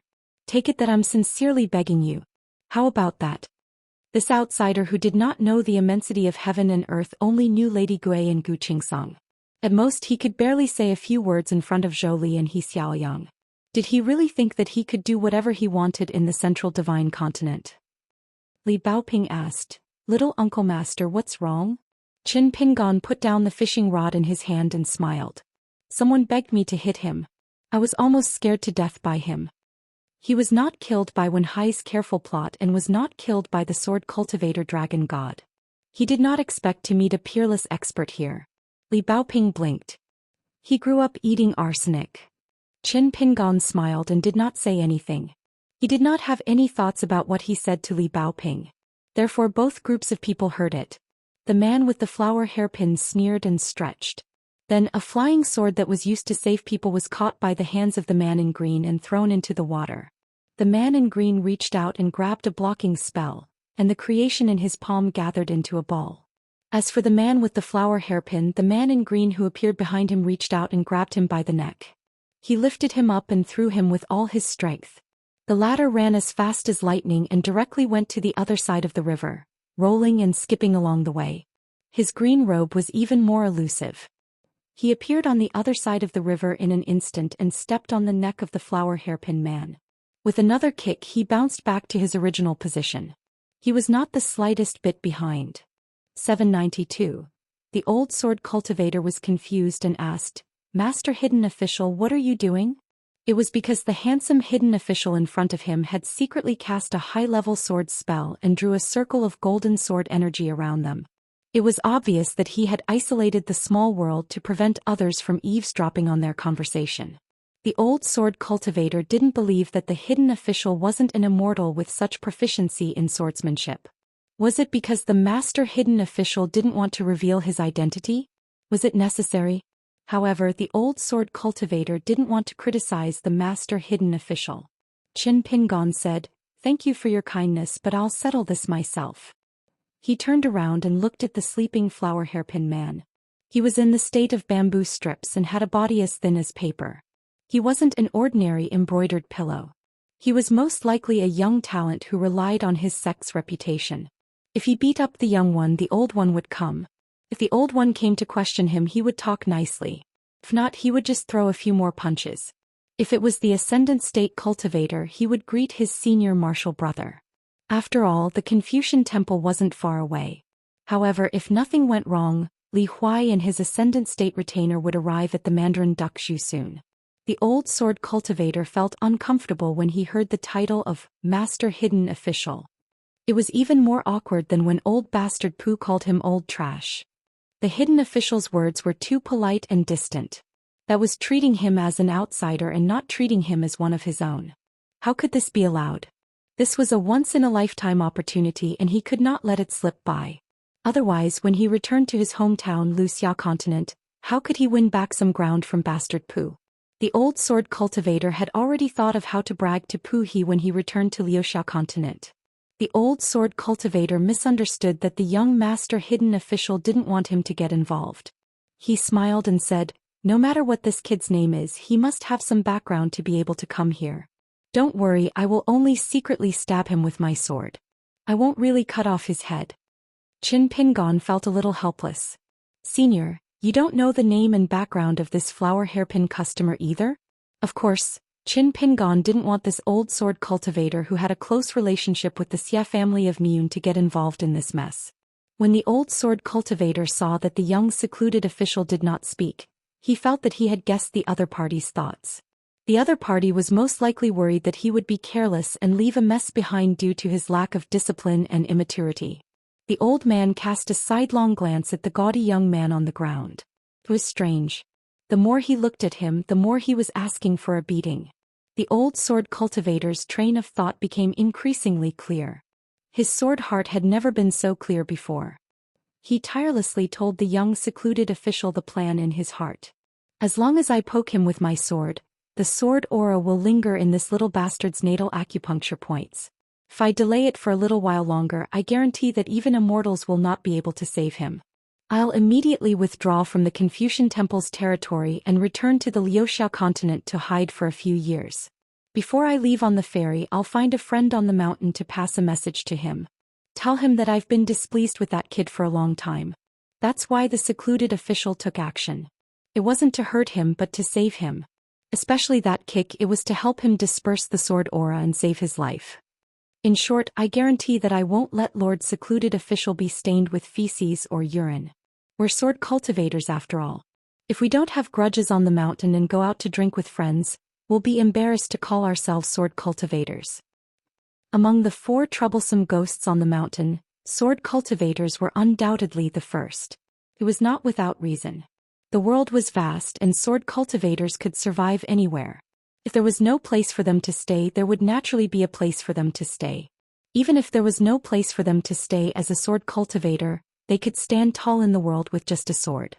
For example, in the Aquarius continent, Li Tuanjing had once suppressed Jingyang Mountain for hundreds of years. When Li Tuanjing was still alive, the Wind Thunder Garden was more powerful than a sect. When Qin Pingon was young, he saw sword cultivator Lu Baqiao. Other than infatuation, the biggest impression he had was Lu Baqiao's high-spirited demeanor. It was as if there was no other obstacle in the world other than the obstacle of love.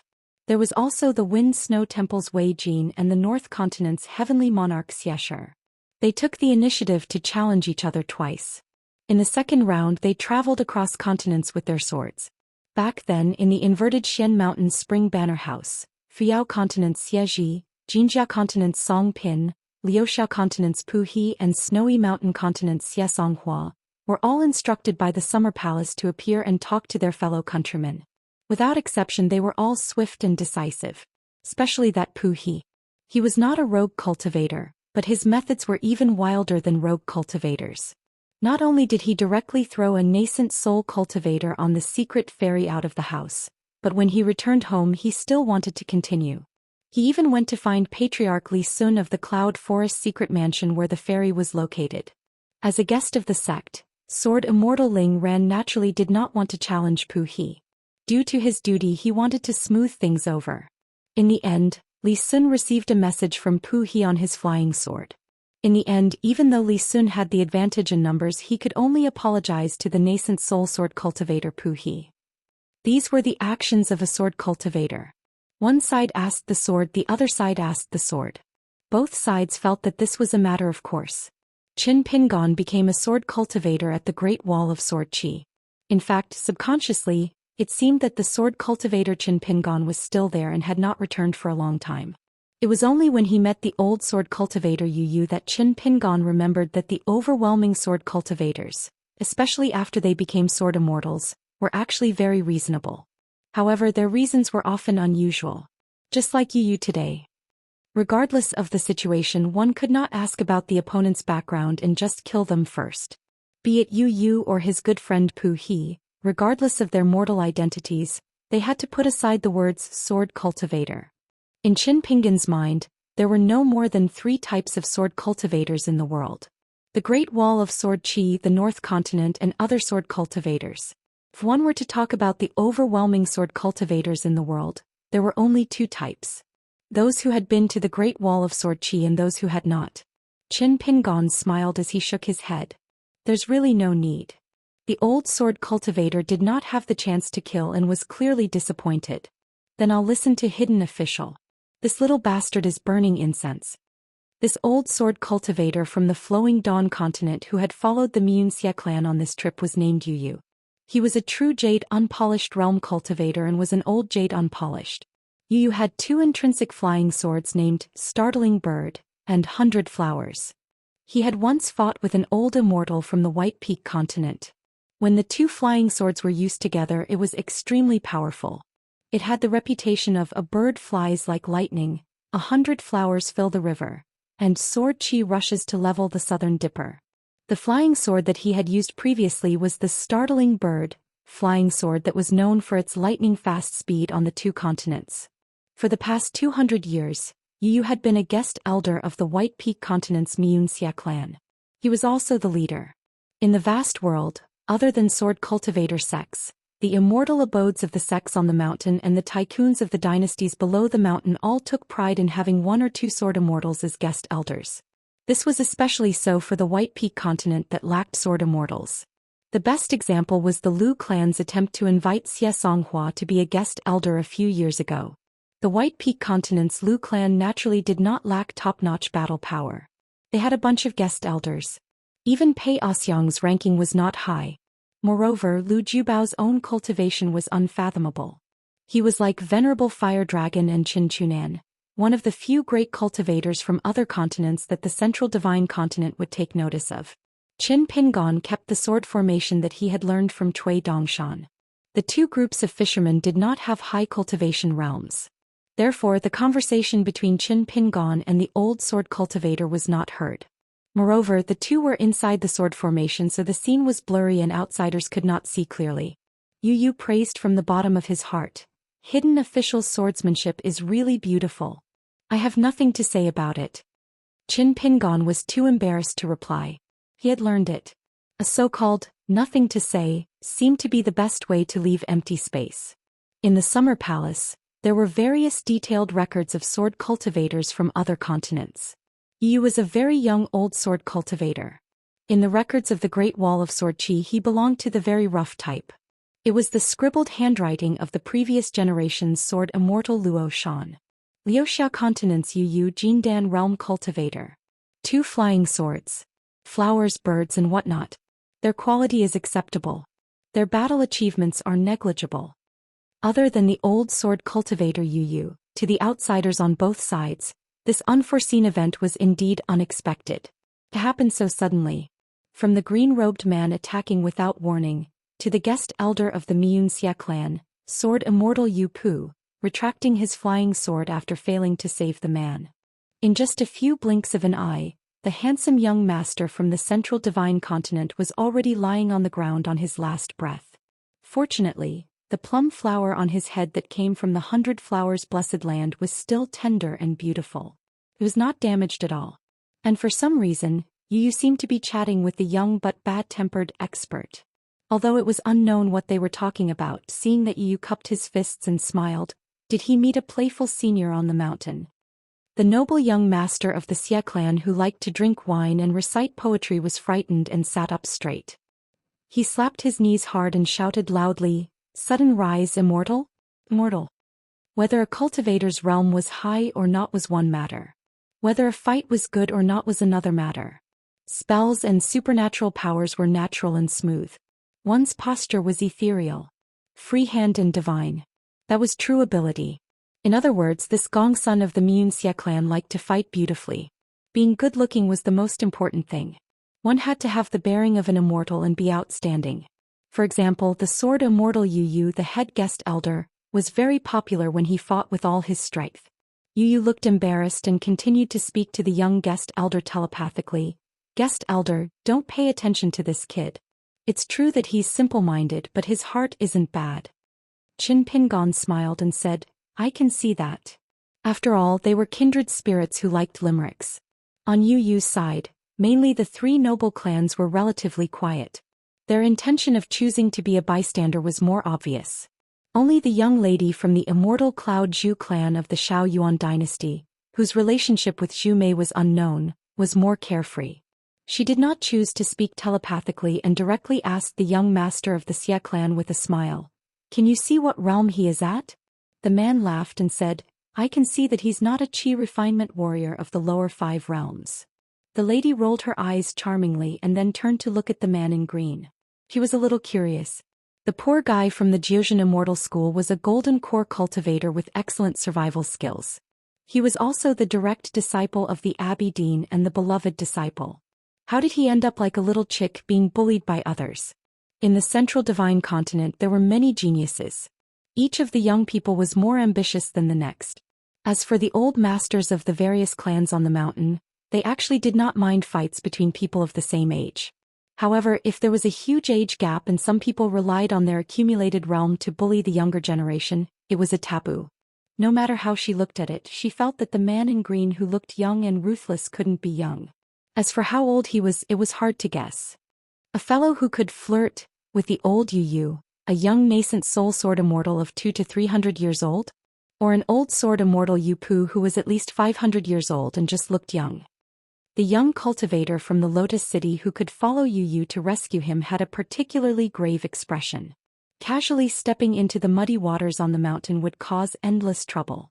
If he had known that the other party could ignore Yu Yu's flying sword, startling bird, he definitely wouldn't have acted rashly.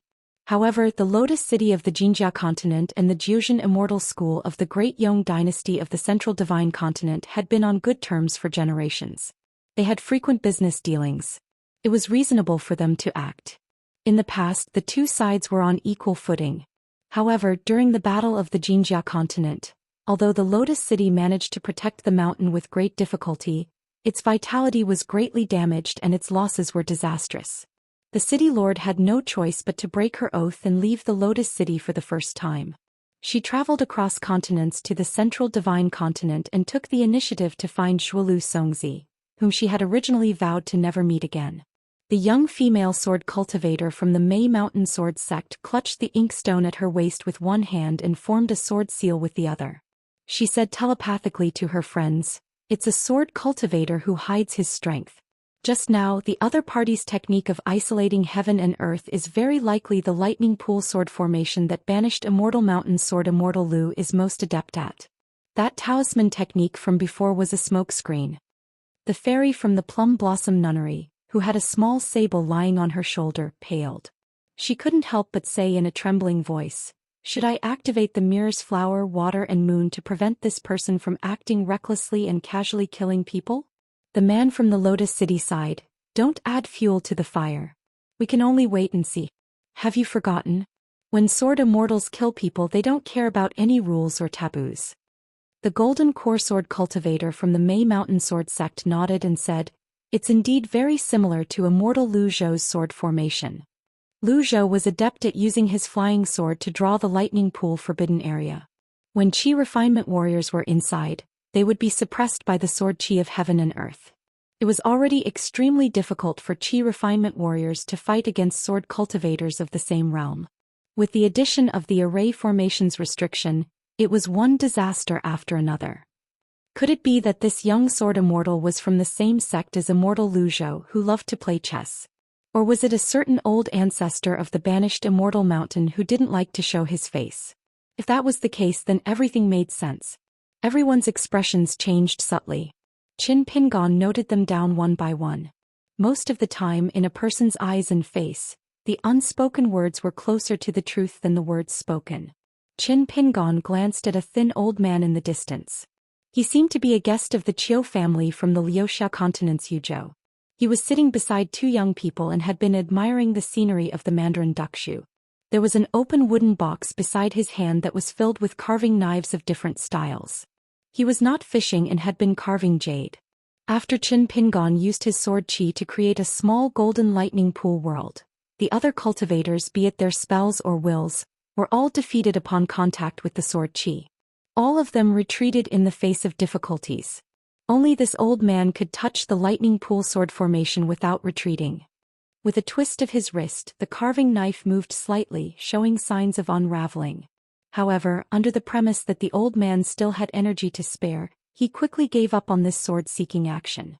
At this moment, sensing Qin Pingon's gaze, the old man smiled slightly and said apologetically in his mind, "Breaking the formation just now was out of habit. I beg Sword Immortal not to think too much about it. After this, I will give you this almost completed landscape following movement stamp as an apology." Qin Pingon replied in his mind, "I don't deserve it. Mr. doesn't need to think too much about it. Since we've met, it's best to not overthink it." Walking on the mountain, there were many times when one didn't need to take a step back. Perhaps one only needed to take the initiative to lean to the side and the single plank bridge would become a path. The old man was slightly surprised and nodded with a smile. "I didn't expect Sword Immortal Senior to be an expert in metal and stone. Nice to meet you. I'm Lin Qing and my master is Zhou Xian." Qin Pingon's eyes lit up and immediately changed his mind. "I'll kindly accept Mr. Lin's following movement stamp." He had never heard of Lin Qing, but Qin Pingon had heard of the name Zhou Xian. This person came from Laoqing Blessed Land and liked to sign off his work with the word Xian, which was worth thousands of gold. Zhou Xian's talisman in Laoqing Blessed Land under Xianzong was like the Chao family in charge of the Jiang family in Yunku Blessed Land. It was a mutual achievement. Generation after generation, the Chao family created the 18 sceneries of Yunku Blessed Land. Zhou Xian, on the other hand, helped Laoqing Blessed Land to create a few unique jades and stones, making them one of the essentials in the vast world. The creation of a mountain depended on the cultivation, realm, and connections of the founder. But the true foundation of a sect depended on how many treasure basins like Zhou Xian and Chaoxiang they had. Luopa Mountain already had 1.5. Lotus Root Blessed Land's Fox Country Master Pei Xiong could only be considered half. As for the one, it was of course Judge Chongming who had supernatural powers. Qin Pingon took the initiative to say, "If there's a chance, I hope to visit Zhou Xian and shamelessly ask for a few jade mountain seeds to stabilize the feng shui of my house." Because Qin Pingon had seen the records of this Zhou Xian in the Immortal book, he bought from Lingji Zhai in Inverted Hanging Mountain. Of course, the text was not much, but for a craftsman it was already a great honor.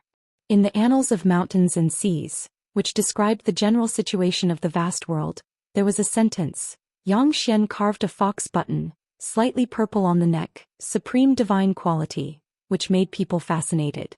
In the book, there was also a copy of Zhou Xian's most famous small jade mountain seed with the title of 18 Paradises. It was Zhou Xian's best carving skills. There was a picture of a mountain stream, the sky was high and the clouds were sparse.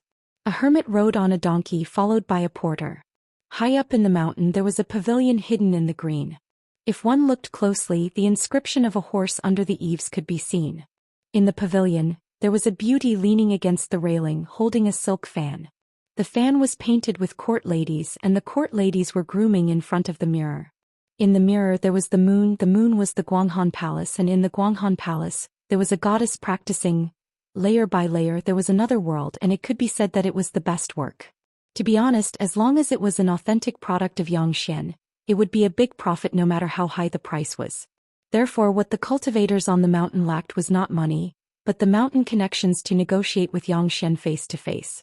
The talisman Yu Xian, who was about to merge with the Dao Galaxy and reach the 14th level, was known as the 3 lower sects of the One Ancestor Mountain. He had 1 high-class blessed land, 1 small paradises and 2 medium-class blessed lands under his jurisdiction. The old Kung blessed land, which was rich, was just one of them. Although Zhou Xian was only a craftsman, it was said that she was good at making Xian weapons. Who would dare to force a deal with Zhou Xian? If they were not careful, the talisman would be full. Even if they were all chess players, their chess skills were also divided into strong and weak players. Then even if they were all Ascendant Realm cultivators, they would be divided into strong and weak. The talisman Zhou Xian, the Grand Heavenly Master of Longhu Mountain and Immortal Fire Dragon were all recognized as old Ascendant Realm cultivators. Not only were they old, but they also had a deep foundation of Ascendant Realm cultivators. When Lin Qing heard this, he was extremely surprised, but he still nodded with a smile and agreed. As a guest of the Qiu clan in Yuzhou, the old man immediately reminded the 2 disciples of the Qiu clan, Shengong Xianji, don't act rashly. This person is definitely not a rebel. He might have a grudge against the 9 Truths Immortal Pavilion. Anyway, just watch from afar and remember not to say anything. The old man thought for a while and added, this sword immortal whose real age is unknown admires my master. Judging from his temperament, he is most likely a disciple of a noble family like the 2 of you. Therefore there is no need to make enemies with him for the 9 Truths Immortal Pavilion, which has a mediocre reputation. Yu asked a few questions and made an exception to be the informant. He immediately said to the young secluded official, the guy on the ground is called Li Qingzhu. He likes to eat crabs, which is why he got the nickname Li Baishui. He is one of the disciples of the owner of the 9 Truths Immortal Pavilion, Yunzhan. Li Qingzhu's cultivation talent is average, but he knows how to make trouble. His master loves him like a son. If the upper beam is not straight, the lower beam will be crooked. Qin Pingon nodded and said with a smile, I know. Qin Pingon lightly kicked the flower hairpin guest's head and smiled. Wake up. It's not dark yet. Don't sleep. The young man who had missed twice slowly opened his eyes. When he saw the mysterious green-robed guest, his face turned pale. He used both his hands and legs to lie down, but he took a few steps back. This genius of the Central Divine Continent was indeed worried that he would have to lie down again if he got up. Since that was the case, he might as well lie down. Perhaps he would suffer less. Well, he was quite good at acting. Qin Pingon saw through the other party's movements in his sleeves. He was using a secret technique to call for reinforcements. He pretended not to see and did not stop him. Because Qin Pingon wanted to see the other party's expression. A belly full of evil tricks swaying around. In the end, it had to be supported by a bad guts. When a bad guts was completely crushed and turned into a bitter guts, the bad guys would be much more honest. Since he had already sent a message to his teacher, everything must be fine. Therefore the flower hairpin guest sat up. Li Qingzhu quickly regained her composure. She was still as elegant as ever. She was still in a leisurely mood as she adjusted the plum blossom in her hair. She tidied her clothes. Her injuries were not light, and the spiritual qi in her qi residence was in a mess. Just recuperating would take a lot of money and effort. It would take at least 2 to 3 years for her to fully recover. This guy in front of her was really hateful. The man was still smiling.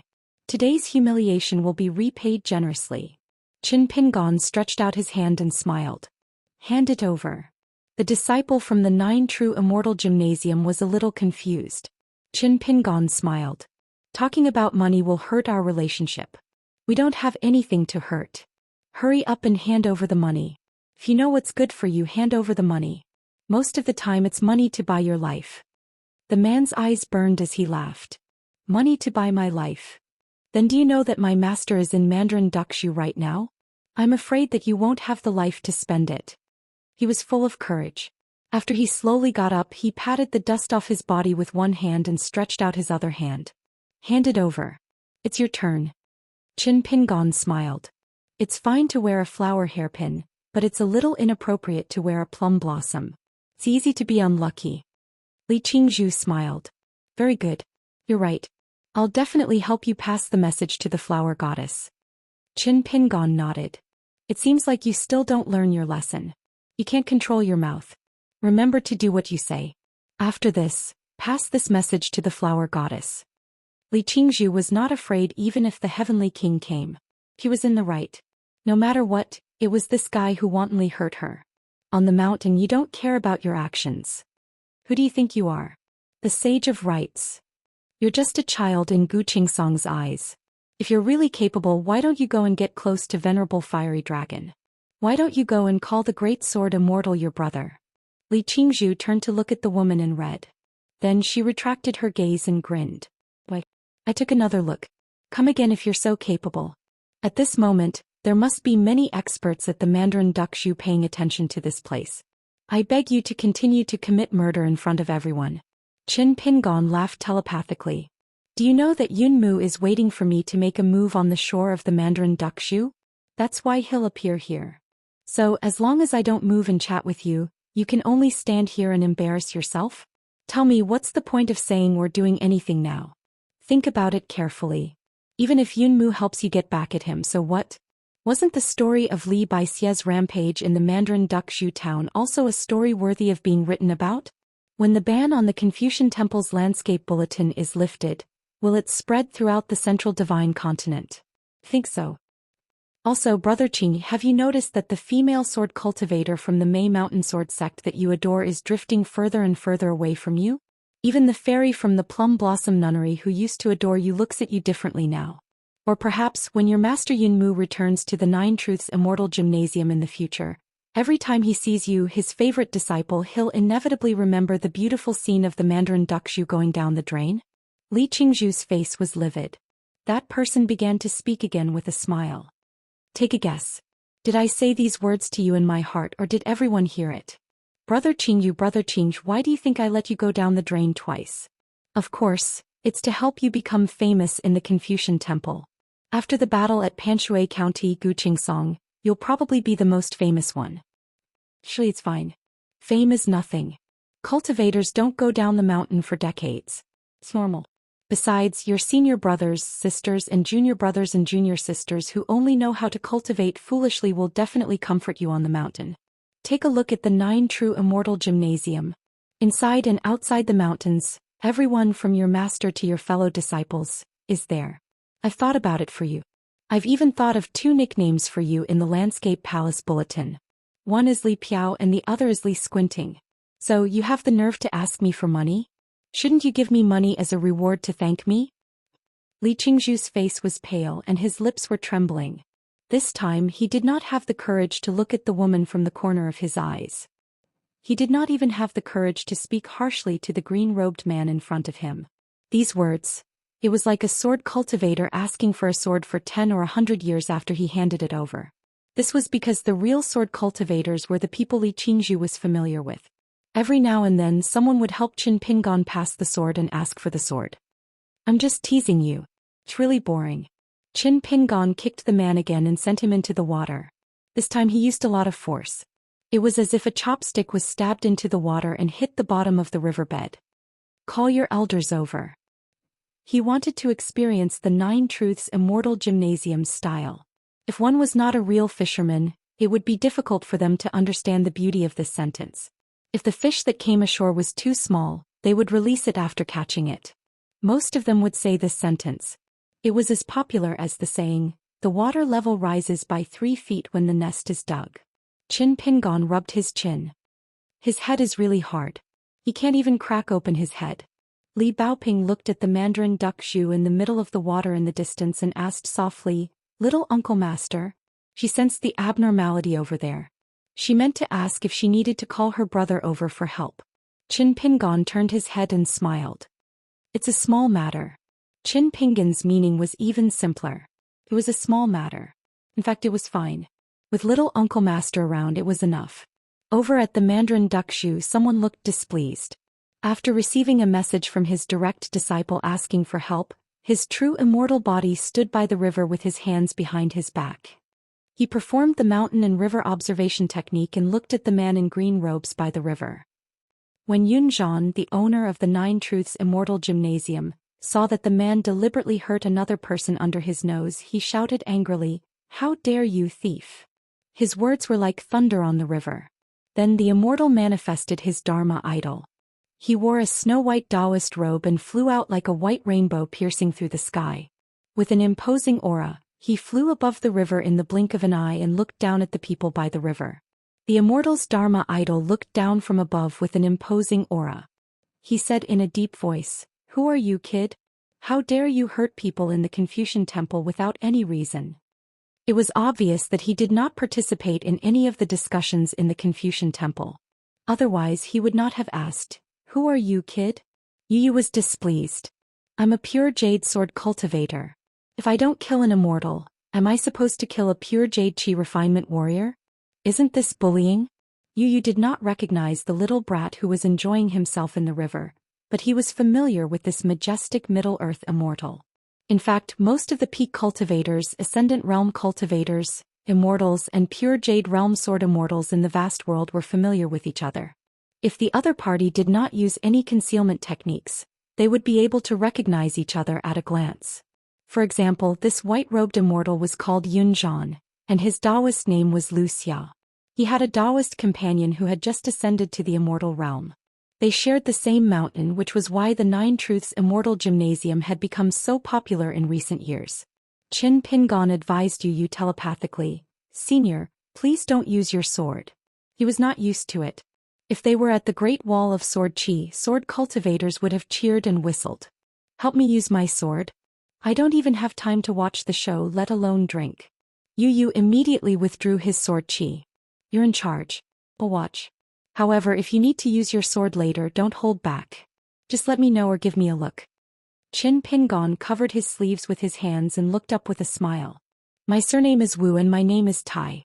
We're not familiar with each other, so you can just call me by my name." It was not that this immortal had a good temper, but in a fight on the mountain, there had to be morality and righteousness before killing. The immortal Dharma idol stretched out its hand, wanting to grab the drenched chicken. Qin Pingon sneered. "Did you ask for my permission?" He put two fingers together to form a sword seal and used the finger sword technique. A sword beam appeared out of thin air and slashed down, cutting off the arm of the immortal Dharma idol along with the river water of the Mandarin Duckshu. Yunzhan was caught off guard. The sword beam was too fast. Fortunately, the white arm of the immortal Dharma idol and the snow-white sleeves of his robe quickly recovered. Qin Pingon smiled and telepathically spoke to the people by the river. Yunzhan's immortal Dharma idol sneered. "What did my disciple do? Why did you have to use so much force? Did you hurt his internal organs and 6 natal aperture acupoints? You attacked him twice and almost broke his longevity bridge. Which sword cultivator dares to act so violently?" The people by the river had strange expressions on their faces. Even the young female cultivator from May Mountain Sword Sect and the fairy from Plum Blossom Nunnery, who had been trembling with fear, wanted to laugh at this moment. However, they tried hard to suppress their laughter. Before Immortal Yunzhan of Nine Truths Immortal Pavilion spoke, the green-robed sword immortal seemed to have foreseen the future. He said that this immortal felt that he had encountered a tough opponent after being hit by a sword and would definitely pour out his grievances for his disciple so that he could win over the spectators from the Mandarin Duckshu. Then he would ask about the inheritance of the patriarch in the Dao veins on the mountaintop before deciding whether to have a battle of wits or a battle of wits. Yi was filled with emotions. The reclusive official who was praised by Old Pooh was indeed worthy of his reputation. Yunzhan sensed the strange expressions of the people by the river, but he did not think too much about it. He could not afford to be distracted. His Dharma form formed a talisman Dao formula with one hand and a military Dao formula with the other. The river water turned into a green flood dragon and crashed toward the green-robed immortal by the river. Above the river, a golden body immortal general who had half descended and half revealed his divinity appeared and walked on the river water. Qin Pingon took a step forward and came to the center of the river. Sword energy poured out, making him look like he was standing in a snow-white full moon. A bright moon sword chi collided with a water dragon, causing energy to surge endlessly as the river water roiled and gave rise to waves of enormous waves that surged violently onto the shore. An azure-clothed figure actually still had the strength to spare to take care of the shore.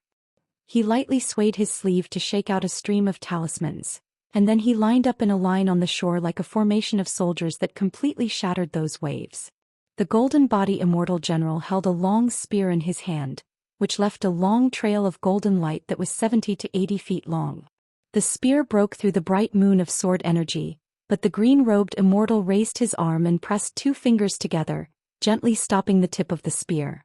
The Dharma form of the immortal raised a hand, which turned out to be a fire dragon in the water. Several fire dragons flew above the water and circled around the green-robed immortal, creating a unique formation of an alchemy cauldron. True fire boiled the water, causing clouds to rise into the sky. Another palm was raised and brought down again. A bronze round mirror appeared between the heaven and earth, shining brightly in all directions and enveloping the green-robed immortal within. Immortal Yunzhan then unleashed his prime magical treasure. The Dharma form of the Dharma form held a huge white jade Ganoderma and smashed it heavily toward the green-robed immortal. The immortals had endless tricks up their sleeves. The battle was very intense. As for the young sword immortal who seemed to be at a disadvantage and could only defend himself, he could only guard his own territory and enjoy the dazzling divine abilities of the immortals. Beside the Mandarin Duck stronghold, more and more grand cultivators gathered. They were all here to watch the exciting battle between Patriarch Yunzhan and the others. In the Great Qin dynasty, there was a custom of the whole country wearing flowers. Therefore they had a very good relationship with 100 Flowers Blessed Land. As for the Nine Truths Immortal School located in the Great Yong dynasty, although it was currently a vassal of the Zhuolu Song clan, during its most prosperous period, it was once a first-rate immortal power in the Central Plains. During that period of time when the Nine Truths Immortal School was most glorious, the Zhuolu Song clan would send their descendants to the Nine Truths Immortal School to cultivate. The school had 5 living ancestral masters, plus the other 4 consecrators and guest elders, which made a total of 9 upper 5 realms cultivators. At that time one of the ancestral masters was still in the ascendant realm. Unfortunately he could not make further progress and regretted the death of his great Dao. His ancestors were once rich. Now it could not be said that the school had declined. The 2 immortals plus the consecrators and guest elders made a total of 5 upper 5 realms cultivators. The Daoist lineages of the Nine Truths Immortal Abode were rather diverse.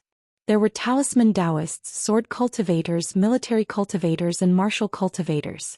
All of them had different legacies and could allow their disciples to choose their cultivation path. The Dao companion of the ancestral master Yun Mu owned a broken grotto heaven's secret realm that was filled with savage winds and miasma. It was rich in baleful aura and was good at catching and nurturing ghosts.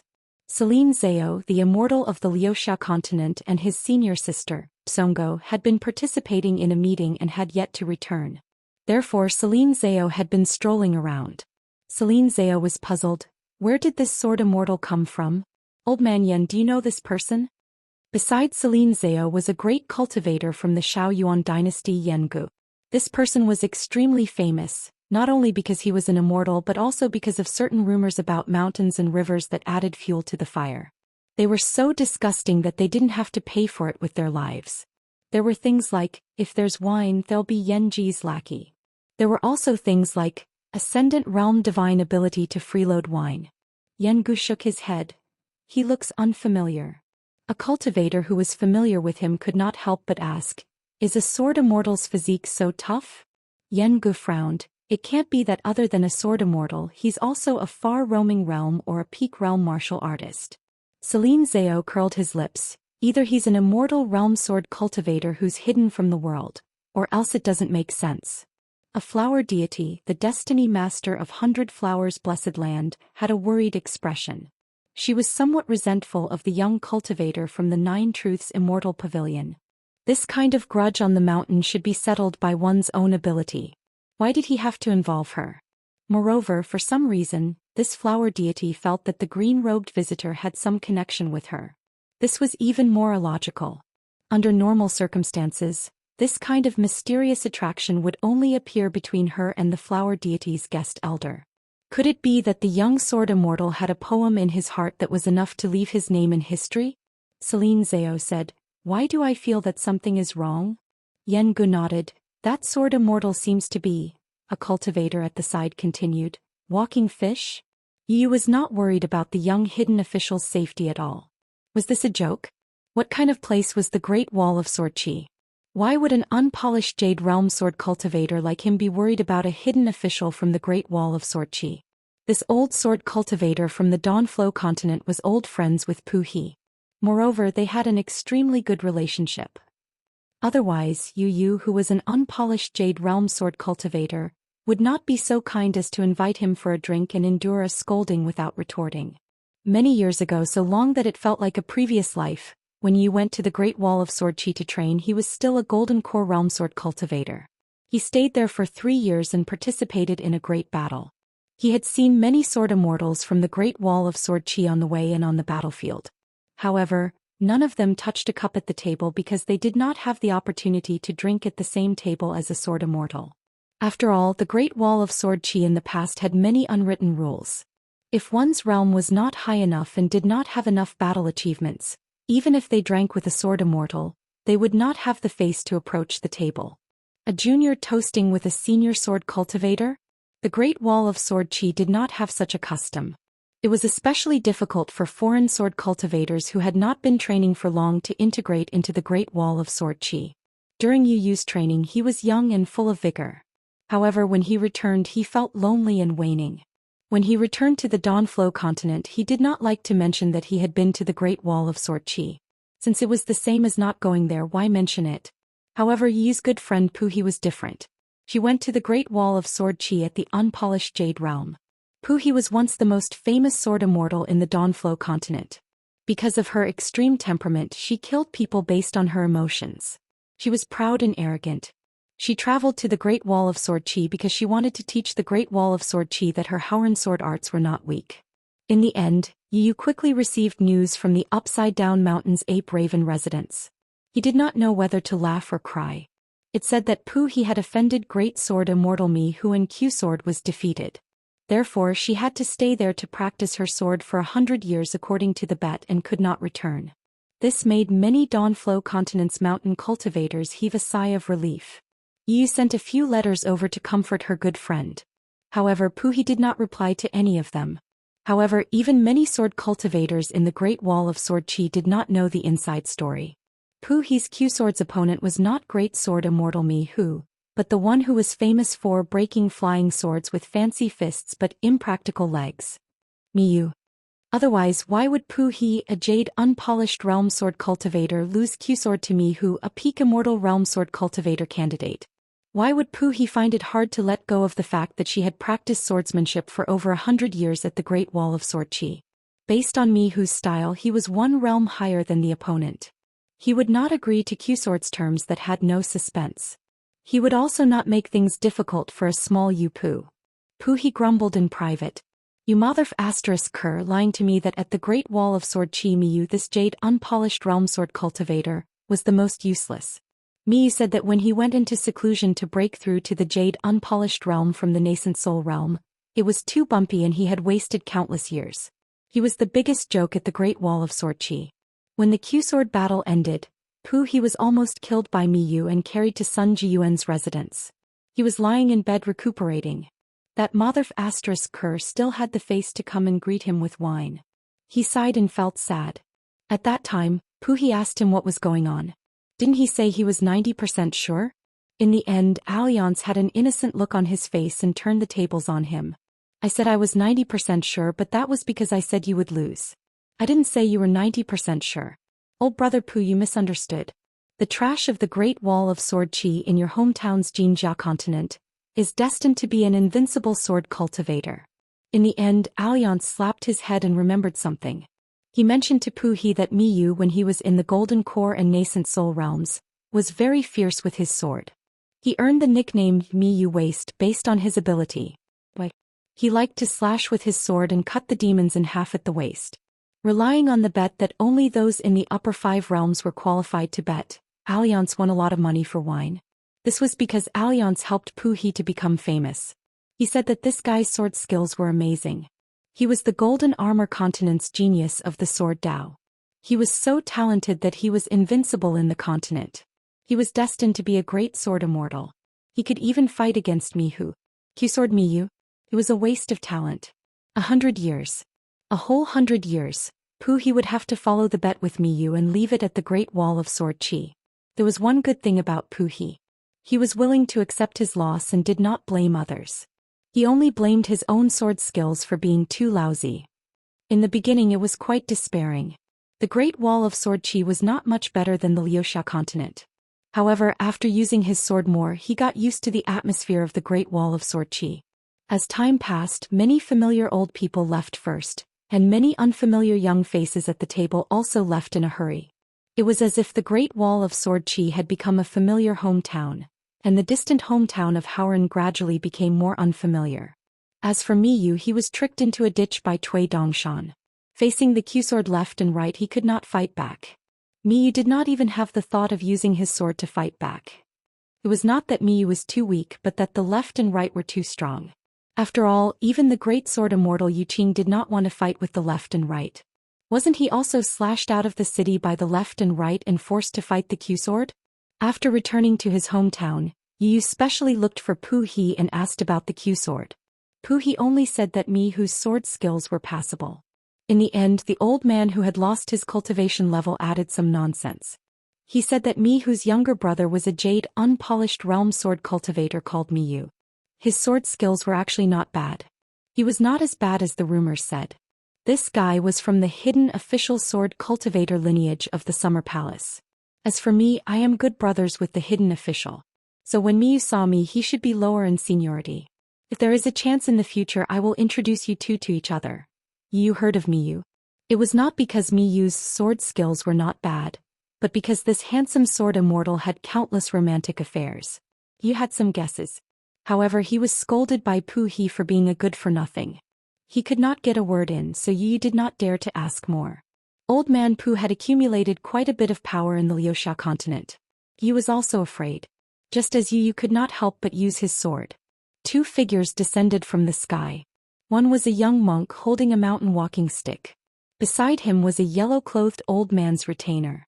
Li Huai and Daoist Nin stood beside Li Baoping. Li Huai said with a blank face, "Where is Baoping?"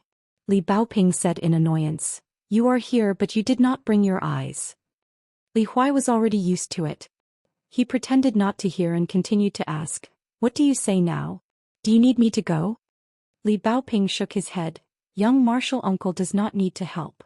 Li Huai sneered, "Qin Pingon does not need help. Is that the reason why I should not help?" Li Baoping turned his head.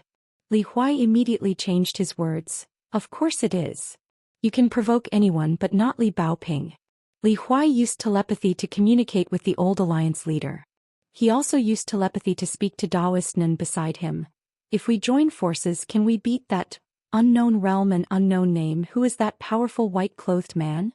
Daoist Nin said bitterly, "Young master, you can insult me as you like, but I will not allow you to insult yourself." Li Huai was confused. "What do you mean?" Daoist Nin said firmly, "As your personal retinue, fighting an immortal is like eating." "Young master, your previous question was hurtful." The Ascendant Realm cultivator suddenly changed his words. "It's not hurting people, it's hurting a Liang." Li Huai did not care that Daoist Nin took advantage of Alliance. He was stunned and swallowed his saliva. "Immortal?" Daoist Nin was a little embarrassed. "That guy's realm is a little low." Li Huai asked tentatively, "Then let's kill him? Let's make it clear in advance. If you can't, then you can't. Don't try to be brave." Daoist Nin's eyes were burning. He rubbed his hands and said, "Young master, we are all men. Your question is unnecessary. Since Uncle Li said so, then I have the old blind man's protection. Not to mention that gaudy immortal who tickled the hidden official. There are a lot of immortals in the Mandarin Dukshu. They can all come at once."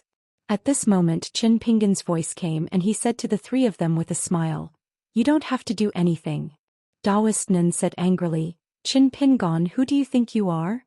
Li Huai also said angrily, "What the hell?" Daoist Nin shut his mouth resentfully. On the water surface, Qin Pingon said two words with a smile. "Flowers bloom." Wu Shuangjiang could learn everything and so could Qin Pingon. The hundreds of green-robed visitors suddenly scattered like flowers. It was like a green lotus blooming between heaven and earth. It was indeed a beautiful scene. On the river surface, the green-robed man in the center disappeared. He came behind the real body of Immortal Yunzai, grabbed his neck with both hands and gently twisted. 793. After Yunzhan's true body at the edge of the Mandarin Duck stronghold had its neck broken by the green-robed figure, its figure actually dissipated on the spot and transformed into a dark violet talisman with white gold characters that slowly drifted down. Qin Pingon reached out and pinched the precious talisman between his fingers. Purple and white light circulated. Qin Pingon did not keep it in his sleeve. Instead he shook his wrist gently and shattered it with his martial qi. Looking around he could not find any trace of Yunzai. It seemed that this immortal of the Central Plains was not good at fighting, but he was good at escaping.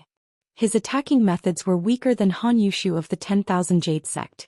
On the distant battlefield on the river, Qin Pingon was using the blossoming flower technique that he had learned from Wu Shuangjing.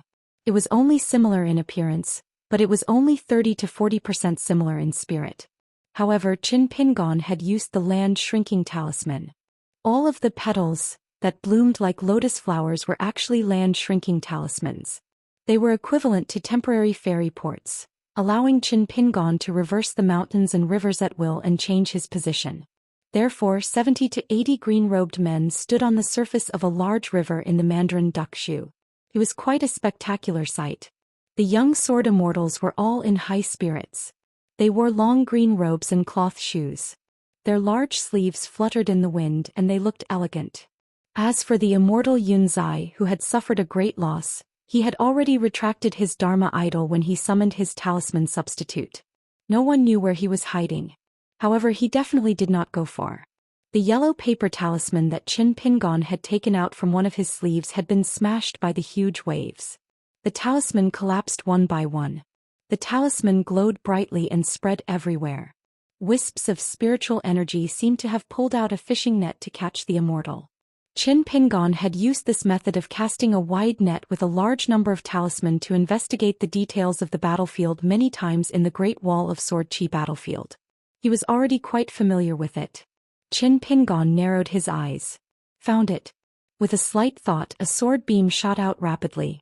From the shore of the Mandarin Duckshu, it swept across dozens of miles of water. The sword beam pointed at the place where the immortal Yunzai was hiding. After the immortal escaped from the Mandarin Duckshu island, he had cast a camouflage spell. Only a few traces of the talisman's spiritual energy had leaked Yunzai's trail. A white-robed immortal appeared on the river surface. He held a white jade Ganoderma in one hand, showing the bearing of an immortal. In front of the mirror inscriptions, the innermost layer of purple characters. The innermost layer of purple characters started with holding mirror purple, followed by 100 essence slaying 100 essence. The head and tail connected like a coiling dragon. Red runes in the middle, 3 dragons pearls in their mouths, pearls in the middle. 3 fire, each bee in each pearl. Red runes red in the middle. 3 the pearls and a pearls. In the middle, in red dragon ins, 3 fire pearls red of which parase and, in. The straight sword beam from the Mandarin Duckshu arrived in an instant. Immortal Yunzai raised his arm high and chanted the Dao incantation in his heart. He held the mirror in his hand to face the enemy. The first inscription formation on the mirror shattered instantly. Yunzai frowned slightly and looked at it. It was indeed a natal flying sword that was snow-white in color. The 3 fire dragons in the second circle continued to spin rapidly. A crack appeared on one of the pearls in the dragon's mouth. However, after the flying sword broke through the first layer of the mountain and river restriction, it finally showed a trace of stagnation. Yunzhan's heart slightly calmed down. Yunzai exhaled lightly after the mirror lit up. Purple smoke rose in spirals and condensed into a 5-colored rope. The phenomenon of the treasure flashed and disappeared. It was one of the foundations of the 9 Truths Immortal Pavilion on the mountain. It was an ancestral divine ability of the heavenly rope binding ghosts and gods. It was also known as the sword-catching technique. Yunzai's teacher, the Ascendant Realm Patriarch, was able to become famous in the central region because of this technique. It had made many unruly sword immortals suffer. When the flying sword came to a complete stop, or when the other party saw that the situation was not good and wanted to withdraw, Yunmu would let this audacious sword cultivator have a taste of what it felt like to have his flying sword seized, and then have his soul refined and his sword heart crushed. Yunzai always felt that the dozens of green-robed men behind him would be a hindrance. Therefore, a Een spirit wearing the military school's golden crow armor went out and took the white jade Ganoderma. He turned around and gently pointed at the river with the Ganoderma in his hand. The water under his feet surged and a magnificent phenomenon of a dragon drawing water appeared. A green mark appeared on the white jade Ganoderma. Yun Zai's spirit wearing the golden armor pointed at the green-robed men with the Ganoderma. For a moment the sky darkened and dark clouds covered the sky. With Yun Zai's spirit as the center, the area within a radius of dozens of miles around the Mandarin Duck Shu suddenly became as bright as night. On the river, it was as if the Nether Army had passed through. A cavalry of heroic spirits and ghosts appeared. They were all condensed by the water fate and wore green armor. They stepped on the waves downstream with a murderous aura and a thunderous momentum. Although it was an army of Nether Army with strong water fate, their atmosphere was not tainted. After all, the Nine Truths Immortal Martial School was a famous immortal sect and not one of those evil sects that had no taboos. The pearls held by the 3 fire dragons had been shattered and the mirror was left with the last layer of the mountain river formation. However, Yun Zai was no longer holding the mirror with one hand. Instead he placed his hands behind his back and looked very calm. It was as if he was certain that the flying sword was at the end of its tether and could not break the immortal weapon prohibition of the Nine Truths Immortal Martial School's most precious treasure. The white-robed immortal wore a laurel on his head. His sideburns fluttered and his Dao aura was clear and strange. In terms of appearance he was indeed excellent. It was no wonder that the Qi cultivators of the Nine Truths Immortal Martial School were hailed as the secluded people in the mountains by many mountain river reports. As the Nine Truths Immortal Martial School planted many ancient plums and orchids in the mountains, the male Qi cultivators were often called plum immortals while the female Qi cultivators were called orchid masters. Qin Pingon glanced at the Nether Army charging on the river. The Yin spirit was a little envious. Qin Pingon silently said in his heart, "The flowers bloom again." The 81 green-robed visitors were divided into 3 groups. With the large river as the battlefield, the 2 armies faced off against each other. However, there was a great disparity in strength between the 2 sides. On the shore of the Mandarin Duck Shu, not far from the green-robed sword immortal, Lu Xia Continent's immortal Qin Zhao and 3 other great cultivators on the mountain stood side by side. To be honest, the other party's appearance shocked the 3 of them. Qin Zhao took the lead and chose to stay 100 feet away from that person. At this moment, Qin Zhao glanced at the green-robed sword immortal who appeared and disappeared mysteriously. She smiled and said telepathically to her 2 friends beside her, "This fight is going to make my flesh ache." Yen Gu nodded and said, "This talisman is precious because it hurts. In ordinary battles, even if it's against immortals of the same realm, I won't use this talisman." It was a great talisman on the mountain that had been enshrined in the Nine Truths Immortal Martial School's ancestral hall for many years. It was called the Purple Ganoderma White Luan Escape Talisman. It was said that when the ancestral master of the Immortal Martial School ascended to the Ascendant Realm and came out of seclusion, the talisman was given to a certain ancestral master of the Immortal Martial School. After the ancestral master of the Ascendant Realm died, this talisman was passed down. Qin Zhao asked, "Daoist Tiananai, can you tell the cultivation base of this sword immortal?" The old cultivator called Tiananai shook his head. "I can't tell, but his physique is unbelievably tough. He's really hard to deal with." If the cultivators on the mountain fought against sword cultivators or pure martial artists, they would mostly rely on their endless spells and techniques to slowly accumulate an advantage. Offensive magic treasures, defensive abilities, concealment techniques, mysterious escape techniques, none of them could be lacking. Qin Pingon turned to look at the 3 people and smiled. "Is the show good?" Qin Zhao smiled and pretended not to hear. Sword immortals all had bad tempers. He could just ignore them. Otherwise, why would he, Qin Zhao, attack? 2 immortals against 1 sword immortal? Even if they won, their reputation would be tarnished. If they lost, they would be done for, their reputation would be destroyed in a day. Yen Gu nodded at the sword immortal. You wouldn't go as far as to become enemies with this brainless sword immortal for the sake of an ordinary Yun Zhao. The green-robed sword immortal's true body was still standing in the same spot. He raised his hands and placed them in front of him. The back of his hands gently tapped his palms. His demeanor was very casual. Yun Zhan was about to reveal his Dharma form again. He could not possibly allow the green-robed sword immortal to rely only on a flying sword and a few strange doppelgangers to be able to spar with an immortal like an outsider watching from the sidelines. Yun Mu's heart instantly tightened as he quickly executed the dipper steps. Then he took out another natal item, the Divine Firmament Jade Book from the 9 True Immortal Pavilion. Stepping on the 7 stars, he activated his spirit and ascended to the Jade Capital. The Divine Firmament Jade Book, Cloud Ascension Scenery, Eternal Residence in the Purple Court. On the surface of the river beneath Yun Yin's feet, bursts of purple chi emerged. A white jade immortal book appeared, causing the entire river surface within 1,000 feet of it to instantly sink and surge towards the 2 sides of the river. In the blink of an eye, Yun Zhan's true body was able to ascend to the extremely profound realm of the water cloud body. A silent flying sword pierced through the side of Yun Mu's true body's neck. This dark green flying sword with a strange trajectory only left behind some dark green sword light from Yun Mu's water cloud body's neck before disappearing once again. In Yun Mu's eyes, heart and various major acupoints, a dark green flying sword was shuttling back and forth. Soon, countless sword chi fireflies had completely wrapped around the immortal's water cloud body. Yun Mu still did not dare to take out the 5-colored rope without permission. This was because the first flying sword seemed to have been concealing its strength all along. Under the guidance of the sword immortal's will, a surge of essence, chi and spirit suddenly surged and directly broke through the last formation. The flying sword knocked on the surface of the mirror. First, there was a crisp and melodious sound that reverberated through both sides of the river.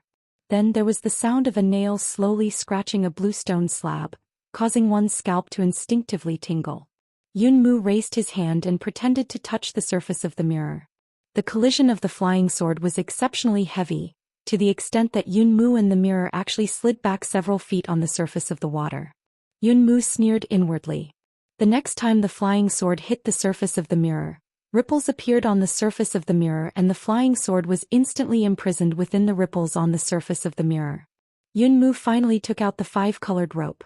Like an ancient vine wrapping around a tree, it bound the flying sword. In order to restrain sword cultivators, chi cultivators in the world could be said to have racked their brains and put in a lot of effort. Even the talisman Zhou Xian had to painstakingly refine hundreds of sword talismans for self-defense when he left the mountains to travel when he was young. On Mandarin Bamboo Island, Qin Pingan's figure suddenly disappeared. The pressure on the 2 immortals and 1 Yupu suddenly lightened. As a great Duan dynasty imperial consecrator, Tian and I could not help but lament. When I'm with a sword immortal, I always feel like I'll inexplicably get hit by a sword. It's really unbearable. Qin Zhao looked at the battlefield from afar. She did not mind watching the drama unfold and was somewhat gloating. Yun Mu even used the cloud water body. Will it be his turn to use the water essence realm next? Yen Gu said, then it'll be considered as having a death grudge. Tian and I nodded and said, I heard that the chi cultivators of 9 Truths Immortal Gymnasium are all narrow-minded. Yen Gu smiled and asked, who did you hear that from? Tian and I smiled and said, Alliance. Yen Ji's face darkened. Tian and I suddenly said, there seems to be a senior on Turtle Mountain who has a close relationship with Yun Mu's master? Qin Zhao smiled and said, it's not that serious. That was an Ascendant Realm cultivator who did not like to leave the mountains. His name was Nan Guangzhao and his Daoist name was Tian Chu. On the mountain, Ascendant Realm friends were usually Ascendant Realm cultivators. Nan Guangzhao and the Ascendant Realm ancestor of 9 Truths Immortal Gymnasium were best friends. After all, they were in the territory of the Confucian Temple. Moreover, an Ascendant Realm cultivator was bound by many rules and would not easily make a move. Moreover, this Ascendant Realm cultivator from Central Plains had missed the previous battle. It was said that he was in seclusion and had only come out for 2 to 3 years. Therefore, he was not invited to the Confucian Temple's meeting this time, just like Qin Zhao. However, even though he was not invited, Nan Guangzhao still secretly took the ferry. He was extremely secretive along the way and arrived here early. After he settled down, he also lived in seclusion. He only watched Fu Jing play a game of chess with his old friends on Turtle Mountain. From the beginning to the end, Nan Guangzhao did not attend the banquet of Mistress of Green Immortal Mountain and Flower Paradise. As for whether he was not invited to the banquet or was rejected by the old immortal in private, no one knew. Qin Pingan appeared, in front of a green-robed cultivator on the river. He smiled and said the words, flowers fall. The green-robed cultivators who were charging toward the Yin soldier gathered around him. Dressed in a green-robed cultivator, he stepped on the water surface. He opened up a fist stance and punched out, using the iron cavalry chisel formation to open a path. He was the Fist Immortal. The immortal Yun Zeos golden-armored Een spirit held the white jade Ganoderma and smashed it toward the martial artist who punched out. Qin Pingon tapped the tip of his foot and twisted his body, dodging the golden-armored Een spirit. The white jade Ganoderma smashed the river surface behind him, creating a 1,000-feet-deep well on the riverbed. A whirlpool immediately appeared on the water surface. Yun Zeos' expression was solemn. As Qin Zhao expected, he did not want the green-robed sword immortal who suddenly turned into a pure martial artist to get close to him. He had no choice but to use his trump card. A small world of the water spirit realm appeared. After the green-robed cultivator punched out, his figure disappeared on the river surface like a clay ox entering the sea. Yun Zhao heaved a sigh of relief. He was about to continue dealing with the snow-white flying sword that was restrained by the 5-colored rope. If he caught the sword and refined it, he would be able to use the sect's secret technique to refine the soul of the sword immortal. It would definitely damage the sword immortal's Dao foundation. Who would have thought that the small world that had just been formed would shatter like a glass lamp? Yun Zhao was shocked. He only knew that the water spirit realm was destroyed by the sword aura and a thunder technique. However, Yun Zhao was puzzled. The 2 flying swords were outside the water spirit realm. Could it be that this sword immortal had a third flying sword? A green-robed cultivator hovered high in the sky with a seal in his hand. 5 thunders were contained within and the Dao intent was boundless. Yun Zeos' eyelids trembled slightly. This guy became a Daoist high-truth cultivator again? He couldn't be a noble from Mount Longhu's celestial master residence, could he? Yun Zeos' face was ashen. A great Dao manifestation of the glazed celestial pavilion hovered in his palm. He clenched his hand and put it away. At the same time, he quickly gathered the remnant Dao aura of the shattered water spirit realm. Fortunately, the foundation of this natal treasure was not damaged. A thunder technique came crashing down from the sky and a 5-colored light pillar as big as a mountain peak. Yun Zhao put 2 fingers together and raised it gently. The treasure mirror was placed horizontally above his head. The round treasure mirror was like the moon in the sky. The person in the sky held a seal in his hand and the thunder technique did not stop.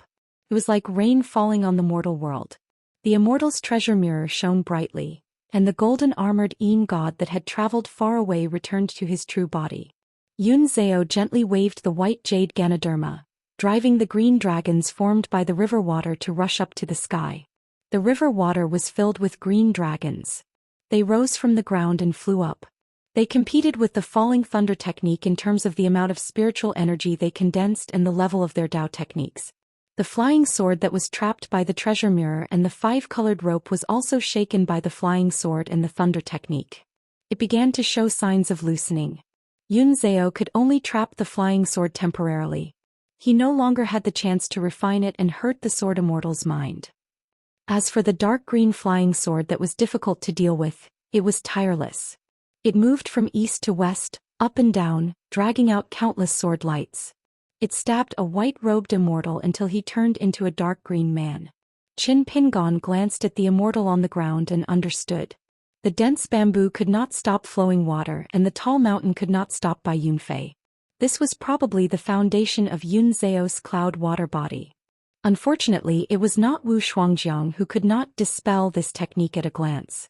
As for the 15 flying sword, no matter how many sword trajectories there were, it was indeed like a person passing through clouds and water. The clouds and water gathered and dispersed without a trace. Therefore, this Abijna of the Jiuzhen Immortal Gymnasium was difficult to learn. However, if Qin Pingon was willing to use the caged sparrow and moon in the well, Yun Zhao's cloud water body would definitely not be so indestructible. As long as there were enough flying swords, the bamboo would be as dense as a river bank. It would still be a matter of breaking a Dao technique with one sword. As for the 5 thunderdermic seal in Qin Pingon's hand, which was the first to appear in the vast world, it was the moon abundance seal that only lacked the heaven pattern. Apart from the earth pattern, the 4 sides of the dermic seal were engraved with a total of 36 portraits of deities. When Qin Pingon did not care about the loss of spiritual energy and entered the pure jade realm, he was rich and imposing. He did not have to be embarrassed like the chi cultivators of the middle 5 realms. Every time they sparred, they would always end up in a situation where they could not cook without rice. Therefore, the surroundings of his green robe were filled with a myriad of phenomena and shocking illusions.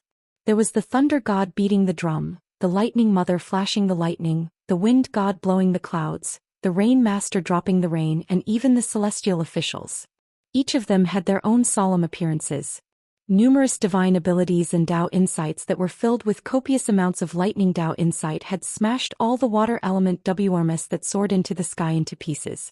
Not only that, the Yin soldiers that were released by the Yunmu were naturally suppressed by the Thunder Dharma. They almost did not need Qin Pingan's intention to guide them. Even the consumption of spiritual energy was almost negligible. They automatically evolved into a golden sea of clouds with a golden thunder pool. First, they knocked away the dark clouds, making the mountains and rivers of the Mandarin Duckshu, which were originally dark, bright again. Then hundreds of long thunder whips smashed towards the Yin soldiers on the river, like golden dragon whiskers that fell from the sky to the mortal world. This was why the cultivation of Qi cultivators emphasized the most on the saying of being in harmony with Dao. When one's own Dao suppressed the opponent, the same Dao technique would yield twice the result with half the effort. Previously at the riverside, the old guest Lin Qing, who was proficient in golden jade seal carving, praised, "What a great 5 thunder cluster, 10,000 Dharma mountain world orthodox." The fairy from Plum Blossom Nunnery asked timidly, "Can't we really activate the mirror flower, water and moon?" The dazzling thunder Dharma made people's hearts waver. It was such a beautiful battle of immortals. It was better to enjoy it together than to enjoy it alone. The female sword cultivator from May Mountain Sword Sect said helplessly, "Don't be reckless. Sword immortals are unpredictable.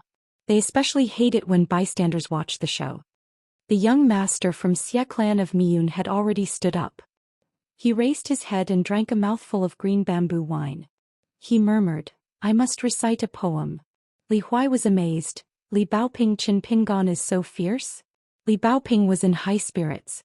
She smiled and said, "Junior uncle." Li Huai was willing to lower his seniority.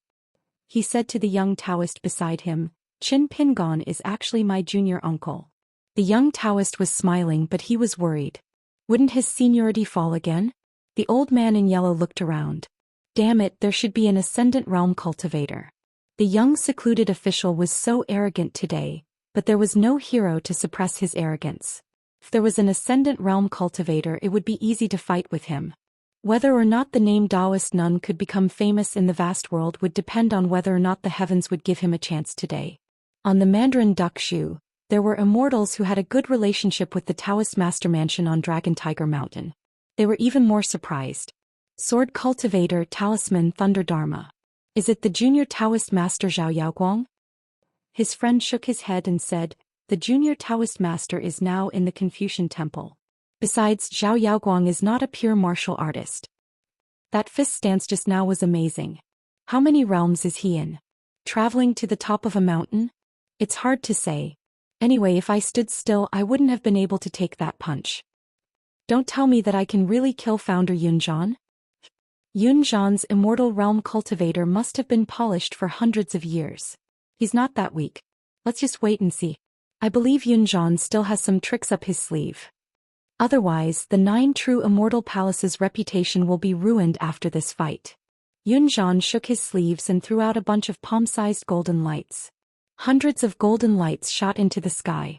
Long golden lights gathered and didn't dissipate.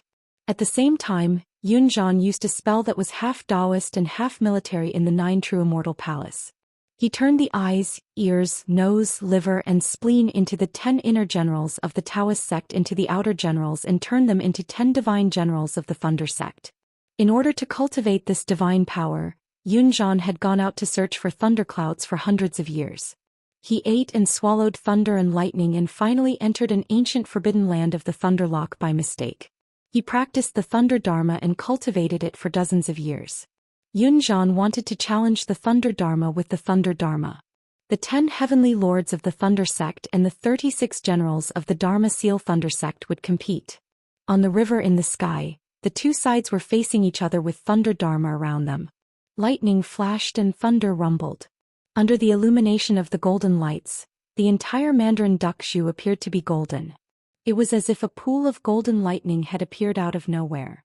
People from the Turtle Mountain, the Parrot Continent, and the Panshui County must have noticed the commotion and were on their way. They would be curious as to who dared to challenge the Mandarin duck Zhu during a meeting at the Confucian Temple. Yunzhan drew a talisman on his palm with his fingers. He clenched it lightly and suddenly released it. Thunder rumbled. Qin Pingon waved his sleeve and shattered a thunder dharma around him. Yunzhan didn't stop drawing talismans. He clenched his fist and released it again. Qin Pingon pushed gently and the 5 thunder dharma seal rose slightly into the sky. It circulated the great Tao on its own. He put 2 of his fingers together and waved it casually, slicing apart a thunder dharma in front of him. The people in the Mandarin duck Zhu started to discuss among themselves. Someone was anxious.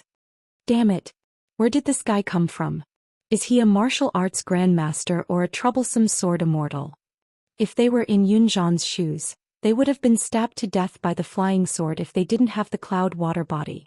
Otherwise, their necks would have been broken if they didn't have the purple Ganoderma white Luan escape talisman.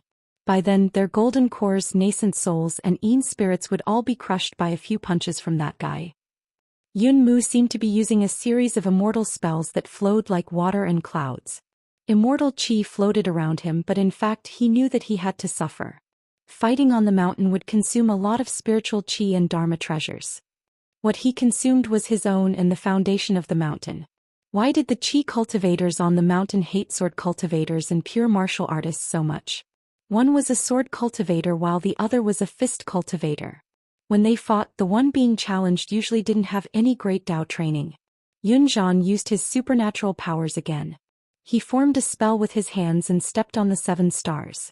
The jade book under his feet shone brightly and turned into a Daoist altar.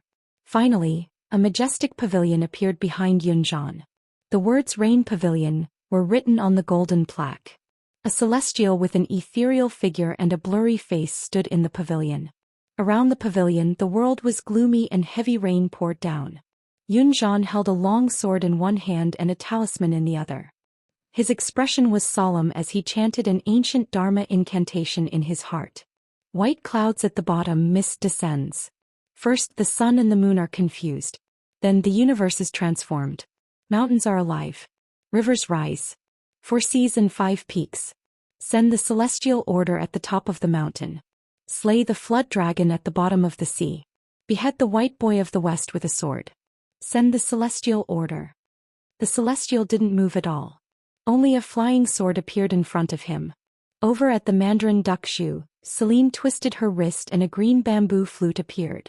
She tapped her palm lightly and smiled. Looks like Yunzhan is really going all out. They had to be careful not to be implicated. Yunzhan's move was unheard of. Could it be a trump card used by the 9 true immortal abode to suppress the coffin? Tian and I said, as a celestial, it's as if he's being trampled under someone's foot in a spar. Anyone would be upset. Yengu raised his head and looked at the huge pavilion, especially the ethereal, celestial in the middle. He was a little shaken. Who is it? Celine giggled. God knows. With an ascendant realm preacher, of course he's generous. Although Celine was smiling, she was also quite shocked. She had a feeling that the celestial, whose appearance couldn't be seen clearly, was just resting in the pavilion. He wasn't from the ancient water god's lineage. Just as she expected. Another celestial pavilion stood beside Yunzhan. The words furnace were written on the plaque. There was an celestial inside and the aura of the great Tao was similar.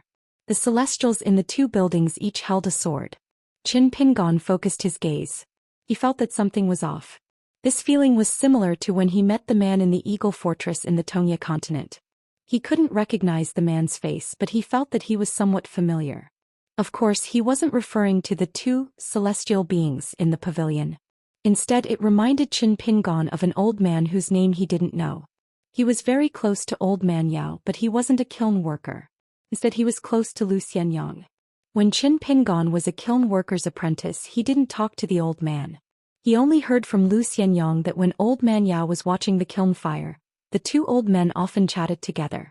After the old man passed away, it was Old Man Yao who took care of the funeral. It was very simple. Just as Qin Pingon was about to summon the caged sparrow. He turned his head and saw an old man flying above the Mandarin Duck Bamboo Island.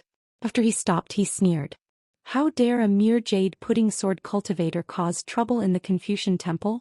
The old cultivator said to Yun Zhan telepathically, Yun Zhan, are you crazy? Hurry up and stop this spell. It was the Ascendant Realm cultivator Nan Guangzhao. When this secret spell of the Zhou Xian Immortal Gymnasium reached its peak state, 5 sword-wielding deities would appear. Once the cultivator used it, it was equivalent to 5 Ascendant Realm sword cultivators attacking at the same time. Unfortunately, his old friend from the Zhou Xian Immortal Gymnasium could only refine 3 edicts of water, fire, and wood after spending countless natural treasures and divine coins. The power of the edicts was greatly reduced. After Yun Zhan inherited the orthodoxy, he could only refine 1 more edict of earth. Most importantly, this formation could only be used once. If there were no outsiders, Nan Guangzhao would probably have cursed out loud at Yun Zhan. You wasted it on a raw jade stage sword cultivator? As for whether Yun Zhan was bluffing or if he was really determined to kill that person, or if he was using this to express his intention to Nan Guangzhao and ask for help, Nan Guangzhao didn't bother to think about it. After all, Yun Zhan was the only disciple of his old friend. He couldn't just ignore him. Yun Zhan hesitated for a moment, but he still listened to Nan Guangzhao and stopped the spell. He felt relieved. Qin Pingon smiled. Ancestor Yun Zhan's method of asking for help is really eye-opening. Yun Zhan smiled but didn't say anything. He still carefully operated the mirror to prevent this guy from doing anything desperate. Since you want to talk, go ahead and do it with Nan Guangzhao. He's here, he's finally here. The Ascendant Realm cultivator is here. The young Daoist rubbed his hands impatiently, but he still asked carefully, Young master? Li Huai asked, Aquarius. Perhaps this was what they meant by, everything has its vanquisher. Li Baoping thought for a moment. If you can protect yourself, stop him. Li Huai nodded and turned to the yellow-robed old man who was itching to fight. Be careful.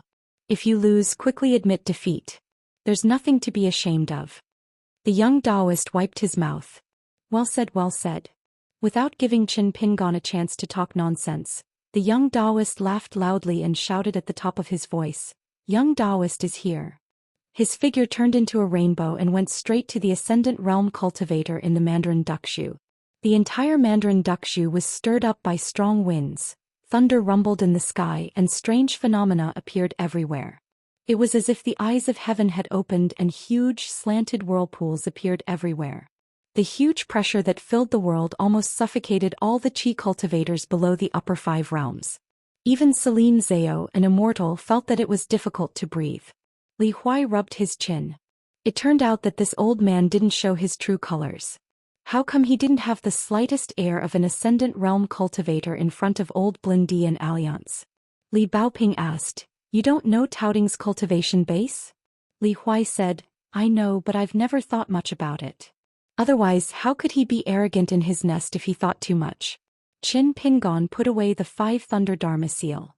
Only then did Yun Mu take the opportunity to put away most of the treasures and magical powers, but she still maintained the cloud water body.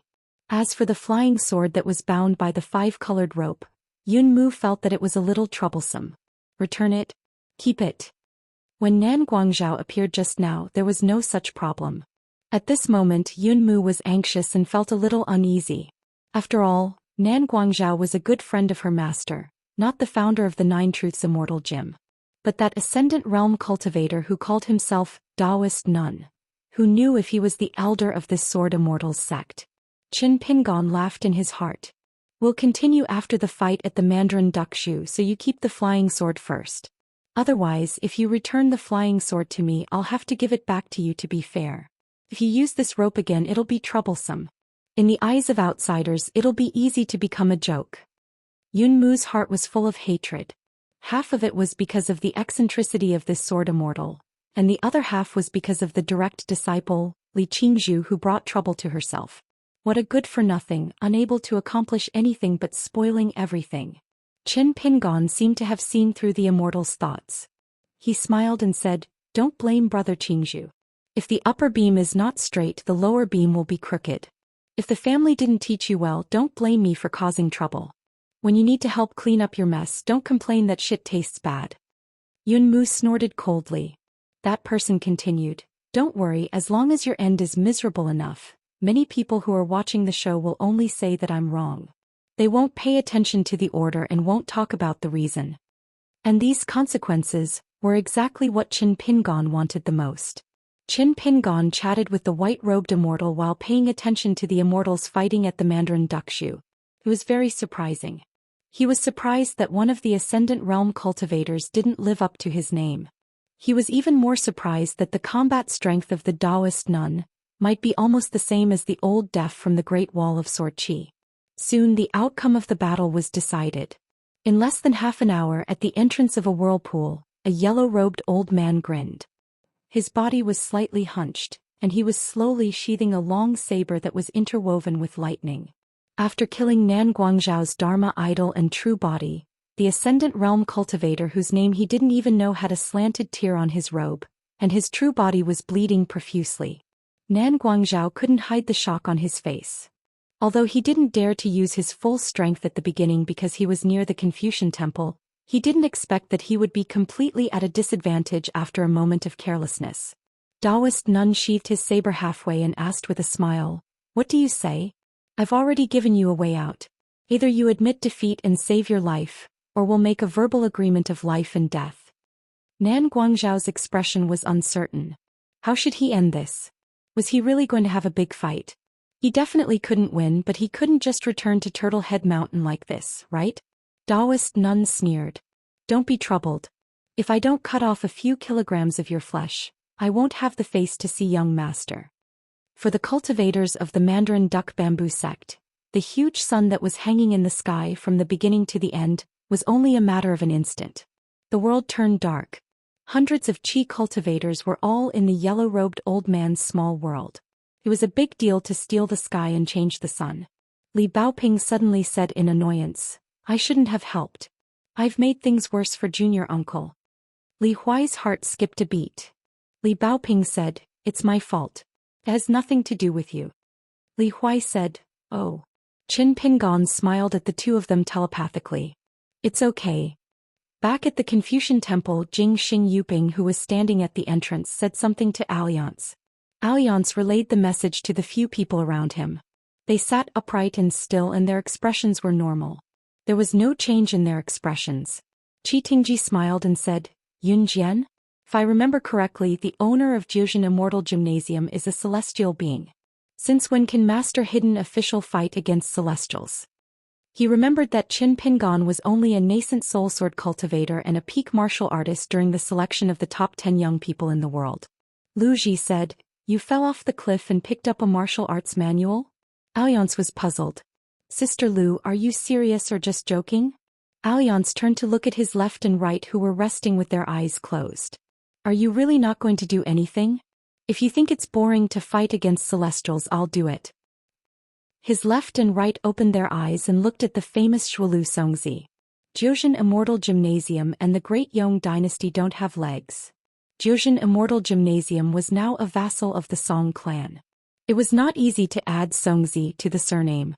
Other than Qin Pingon by the river, there was another small forbidden land near the Confucian temple. In addition to the meeting at the riverside, he was divided into 3 parts. Qin Pingon's real body seemed to be carrying a sword on his back as he ascended the moon-supporting mountain. His Yin spirit left his body and traveled far away, while his Yang spirit went fishing by the Yuanyangzi River. Qin Pingon did not think too much about why the Sage of Rites was doing this. After the Great Wall of Sword Aura was established, the usual tasks of Earth immortals like him became a luxury. Qin Pingon realized that this place was similar to the 3 workshops in the Great Wall of Sword Aura. At that moment, Qin Pingon stood at the entrance of one of the long rows of houses. Inside, there were over 10 Qi refinement warriors from the 100 schools of philosophers who were crafting a mechanical puppet. There were piles of blueprints on the table in the room, and many precious materials were piled up everywhere. This was the division of labor, cooperation, forging, and layering of the Qi cultivators from the 100 schools of thought. The talisman and the mechanical puppet were all present. A war was nothing more than resources, money, and manpower. Tactics, strategies, and the hearts of the people. The Sage of Rites said that he wanted to fight, and that was the biggest strategy. In addition, Countless details were needed to help the righteous world turn their advantage into victory. An old cultivator raised his head and looked at Qin Pingon at the door. He was displeased. "What are you doing here?" He recognized the young man in front of him. He was the hidden official of the Great Wall of Sword Aura. However, so what if he had an extraordinary status? It did not matter if he was standing, sitting, or lying down when discussing matters in the Confucian Temple. Qin Pingon could only say, "I'm here to take a look." He could not honestly say that he was thrown here by the Sage of Rites. The old cultivator sneered. "Proficient in divination? Skilled in mechanical techniques? Are you from a famous craftsman family?" A series of questions. Qin Pingon shook his head and said, "I'm just here to take a look." He was indeed curious. The old cultivator seemed to have heard a joke. "What else can you do?" Qin Pingon smiled and nodded. "I can't do anything. I can only promise that I won't disturb your work." When outside there were two titles. Even if it was not convenient, it would not be annoying. One was Sir. The other was Master. If he met someone who looked like a scholar, he would call him Sir. If he met a craftsman, he would call him Master. The old cultivator probably felt that he should not hit a smiling person. Since this young man knew how to behave, he should not continue mocking him. Qin Pingon was indeed used to this. He did not feel annoyed at all. After stepping over the threshold, he quickly stopped and looked around the room with his hands in his sleeves. Qin Pingon liked the atmosphere here. It was because he had a familiar feeling that he had not felt for a long time. It was as if he had returned to the entrance of the dragon kiln when he was young. Everyone was silent. They were doing their jobs. All the words that should be said were in their hands. Just like a summer palace, it did not necessarily welcome the visit of a great sword immortal. It had nothing to do with the state of a sword cultivator or the level of his swordsmanship. It was just a matter of specialization. In the Spring Banner House, Yan Ming, Nalan Zihuan, and Wei Wenlong were busy settling accounts every day. However, the leader of the Summer Palace, the great sword immortal Mi, was there. Why was the table close to the door? Of course he was there to guard the door every day. Mi was carefree. He could drink some wine and read some books every day. He spent his time leisurely. Every skill was actually a small world of its own. The old porcelain craftsmen in the Dragon Kiln were definitely not as rich as those in Fulu Street and Peachleaf Alley. However, the small town was rich. If they wanted to buy porcelain, they had to go to the entrance of the kiln to choose the inferior products. Then they would not put on airs as rich people. They would obediently bring a few bottles of good wine. When they met, they would put down the wine and speak. Qin Pingon stood silently on the spot like a wooden block. After the time it took for an incense stick to burn, he didn't say a word from the beginning until the end, and then he left silently. The old cultivator glanced at the door. He felt that this young secluded official was still abiding by the rules. In another place, Qin Pingon found a group of people in the room. They seemed to be proficient in long and short skills. In another place there were many maps hanging on the wall. Qi refinement warriors were carefully drawing pictures according to the secret records of the Confucian Temple. They were dissecting the geography of the desolate land on paper. In another place, Qin Pingon paused for a long time. The cultivators in the room all had good tempers. Although they weren't like the craftsman patriarch from before, who didn't recognize Qin Pingon's identity as a hidden official, they were all smiling. It turned out to be Ji Rant's family. They were not from the Shang clan. They were calculating the accounts of a few cross-continent ferries. In the Turtle Mountain Lu Jubao's mansion, the god of wealth of the Snow Mountain continent was observing the mountains and rivers. A painting of mountains and rivers appeared in the main hall. His wife was busy with her own business. She heard that there was a shopping center in the Parrot continent.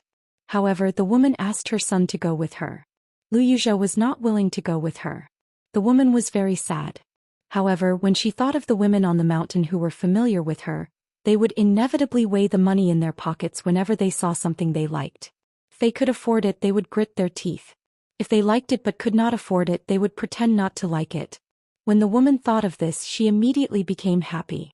In addition to Lu Yuzhou, there were two Lu clan consecrators, Lei Gong Temple's Pei Osyang and Lu Suiyu. There were also two outsiders, Yu Panshui and the young emperor of the Xianmi dynasty Yuanzhou. The young emperor was in high spirits. This secluded official has a bad temper. I like it very much. He was capable, famous, and had a bad temper. If he caught an immortal, he would do it without hesitation. Lu Yuzhou chuckled and said, "The painting in my study room must be worth a lot of money now." Lu Suiyu sat on a chair with a lazy posture. He held his chin with one hand and said in surprise, "He is Pei Qian's master." Pei Xiang saw the fist of the cavalry in the painting and said doubtfully, "The pressure is a bit too much. Isn't it a bit too much to fight with an immortal?" Lu Jubao laughed softly. "Fatty Yu, does he look familiar?" Yu Panshui nodded and squinted his eyes. "His technique is very good." On the riverside, the old scholar did not continue to climb the mountain. He let Qin Pingon continue to climb the mountain and returned to the riverside alone. The old scholar was worried. After hesitating for a while, he could not help but ask, "Is it really impossible?" The Sage of Rites nodded. After dividing Qin Pingon into 3, he had confirmed one thing.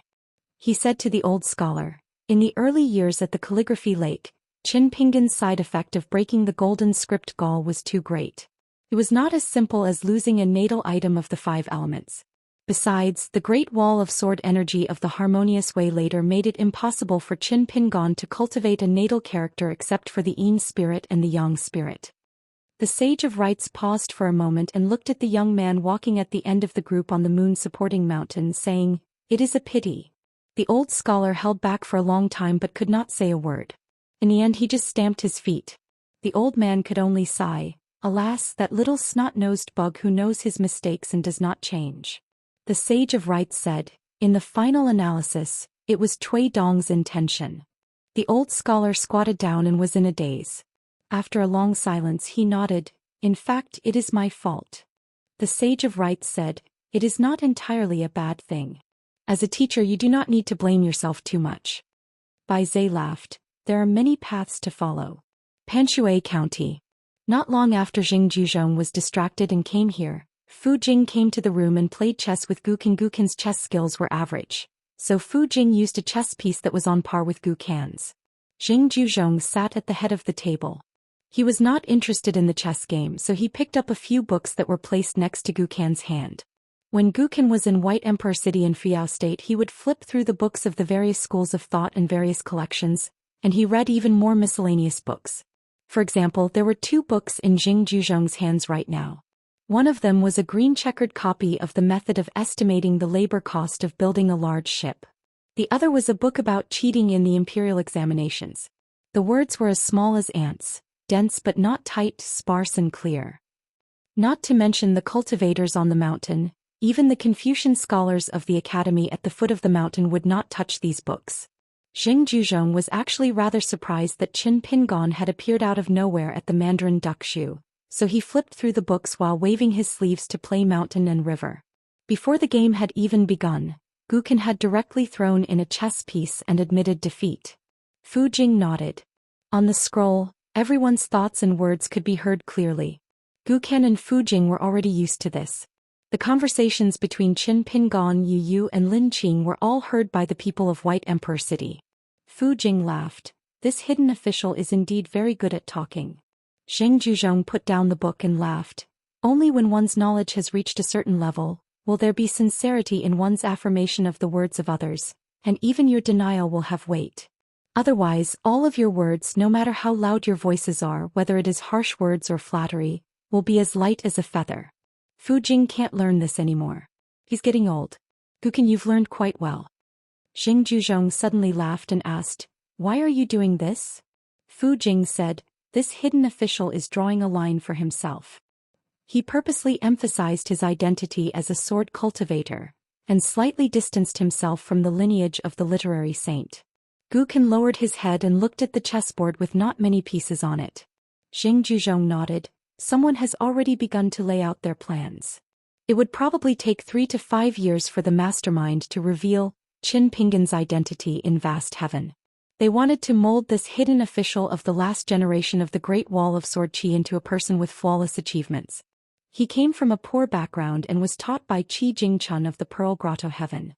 Qi Jingchun took in disciples on behalf of his master and traveled thousands of miles. He was ambitious, and his character and morals were not inferior to that of a sage. He was the leader of the younger generation. Such a young cultivator in his 40s, just that he did not have a statue in the Confucian temple, had to be revered by tens of thousands of people. Xianxia turned her head at the door and asked, "If there's no chance like Li Qingzhu and Yuning, what will happen?" Gukin picked up 2 chess pieces and clenched them in his palm, making them creak. He laughed, "It's right in front of you."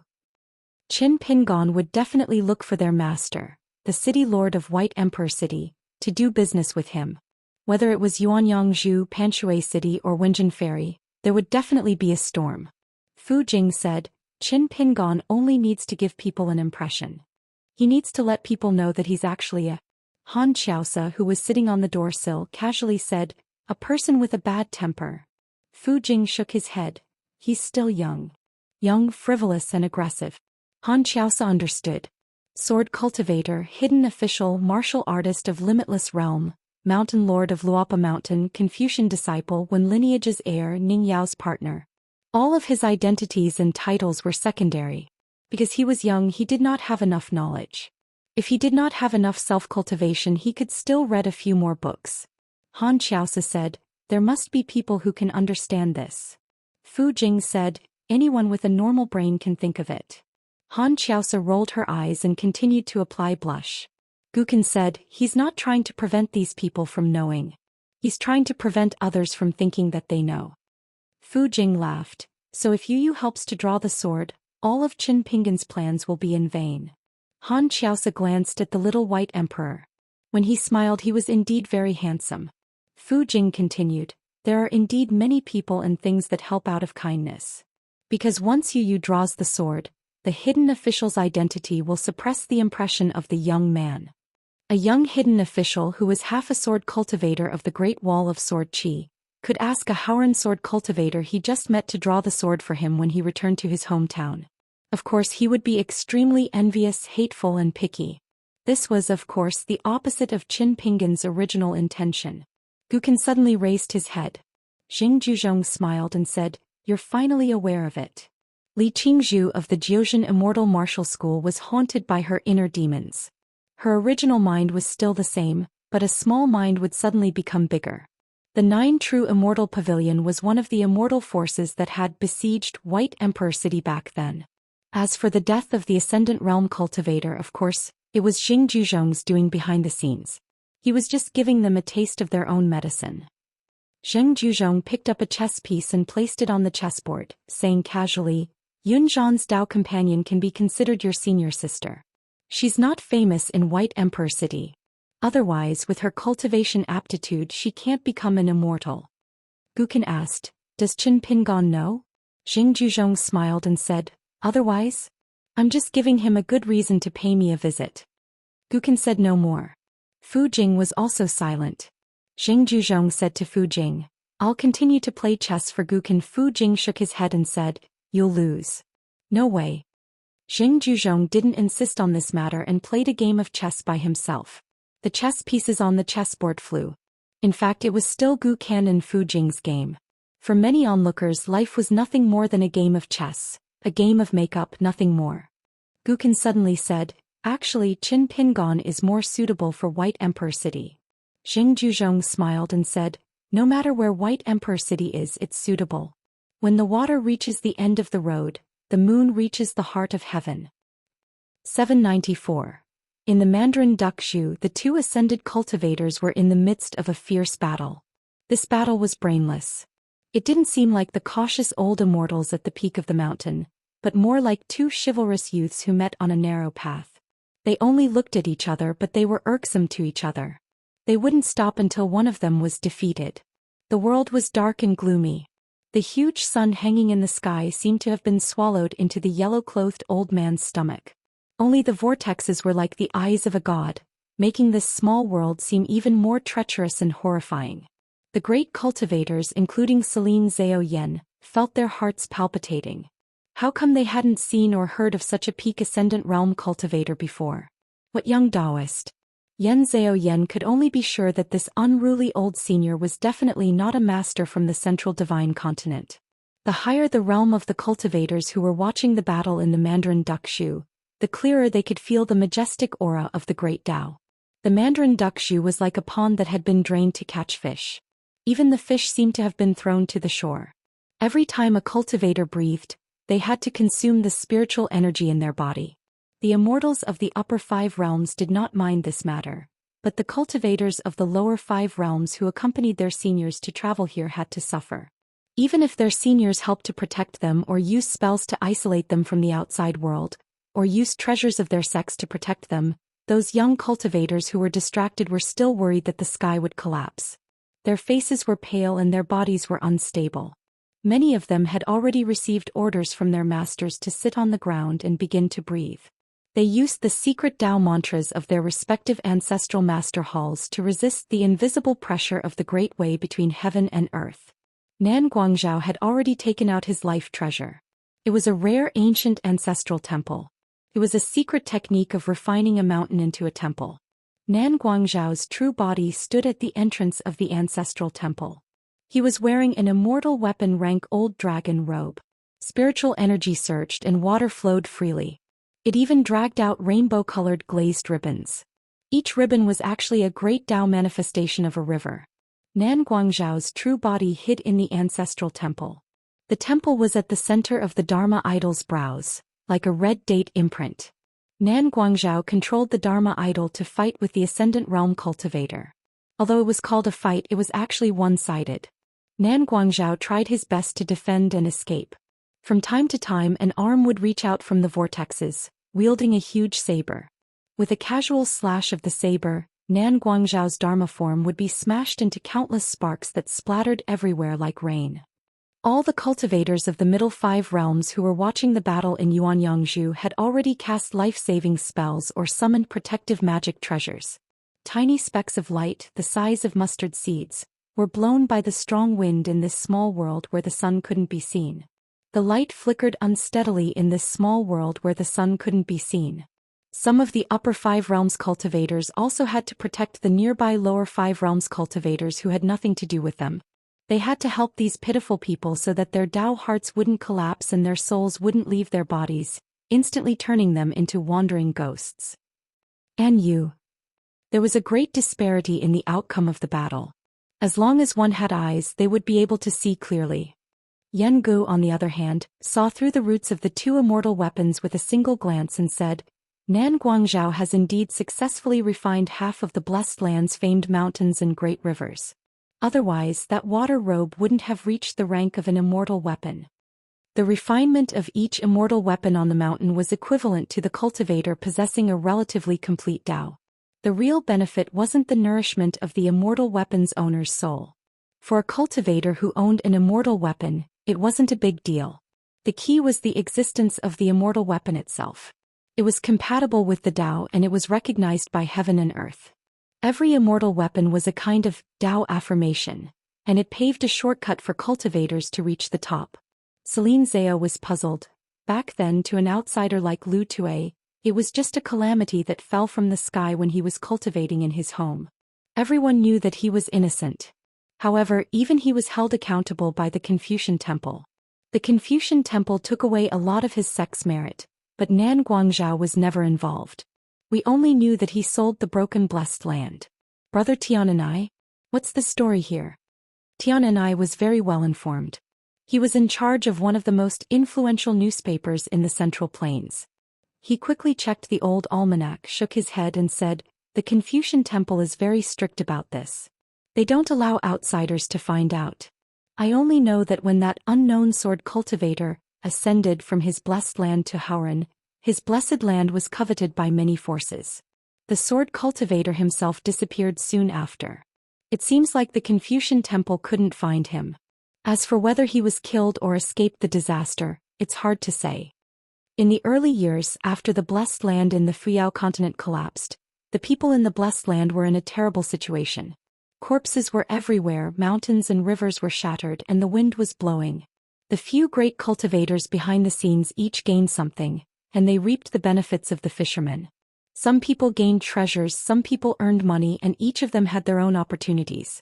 However, one of them was rumored to be the main culprit of the disaster, a ghost cultivator on the mountain peak. He used to be as famous as Lu Tuo, and was detained in the Forest of Merits by the Confucian Temple. There was no news of him since then. As for the others, they didn't seem to have a good ending either. After a few decades, one of the immortals from the Fuyao continent died suddenly. His head was chopped off by a sword, and his corpse was thrown at the entrance of the mountain gate and on the roof of the Patriarch Hall. Who would have thought that this Nan Guangzhou, who had nothing to do with the destroyed blessed land in the Fuyao continent, was the one who benefited the most in the end? In the past, the Fuyao continent was similar to the Tongye continent. There were two clans on the mountain. Lu Tuo's Heavenly Rumble Village and the ghost cultivator Yang Qinggu's Back Mountain both had an ascendant realm cultivator guarding the mountain. However, the sect with the strange name, Back Mountain, was not as popular as Lu Tuo's Heavenly Rumble Village because there were many ghost cultivators on the mountain, especially in the Patriarch Hall, where half of them were ghost cultivators.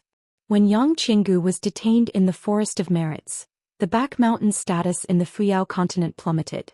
In the end, Bai Ying's wild throne broke the mountain's protective formation and destroyed it. A ghost cultivator sect with a bad reputation actually refused to surrender to the great demon Bai Ying. Most of them died in the battle and less than 1 out of 10 of their cultivators survived. Only a group of young disciples who had evacuated from the Fuyao continent were able to return home from the Central Plains after the war ended. They gathered their scattered fellow disciples who were worse off than stray dogs and rebuilt the sect. Their situation was much more difficult than the Heavenly Rumble Village and the Lotus City, where the Patriarch Hall was preserved. It was said that after the city lord of the White Emperor City appeared in the Fuyao continent, he only looked after the cultivators of the Back Mountain who had returned home. He even said to the few young ghost cultivators that humans were inferior to ghosts. So what if there were more ghosts in the Back Mountain? Rumor had it that the young cultivator Gu Kan, the fanatic of the White Emperor City, had even made an exception and assumed the position of the first consecrator of the Back Mountain. A brand new vortex appeared out of thin air in the skies, and a jade-white hand abruptly appeared, grabbing the head of Nan Guangzhou's Dharma and pressing down heavily.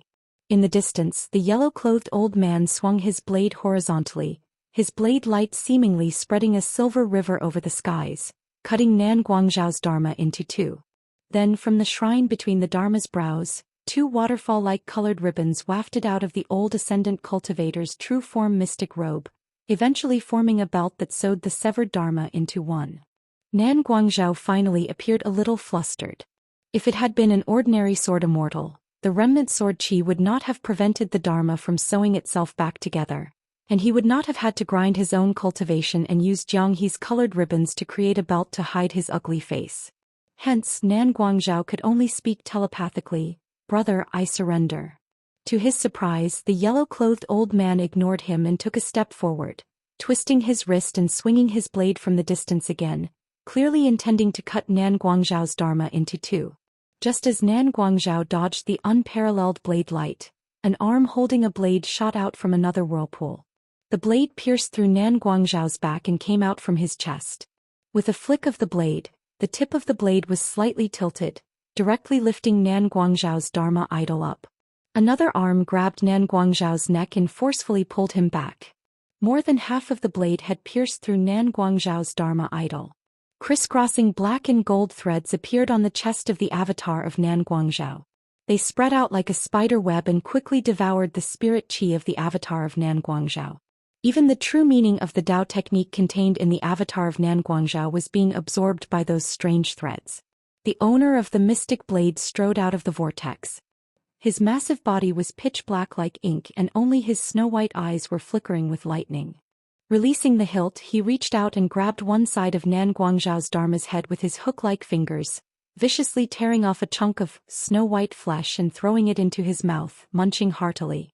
Nan Guangzhou, the great ascendant tier and an old immortal who had made a name for himself in the Middle Plains divine continent, refused to let go as if a rabid dog had bitten him, insisting on taking away a chunk of his flesh. At the same time, a golden spear was swiftly thrown out from another vortex. It did not distinguish friend from foe, directly piercing both Dharma's Dharma and nailing it viciously into the void. In this heaven and earth, light shone everywhere. Weapons flashed from every vortex, piercing through the sky and piercing the two Dharma's Dharma.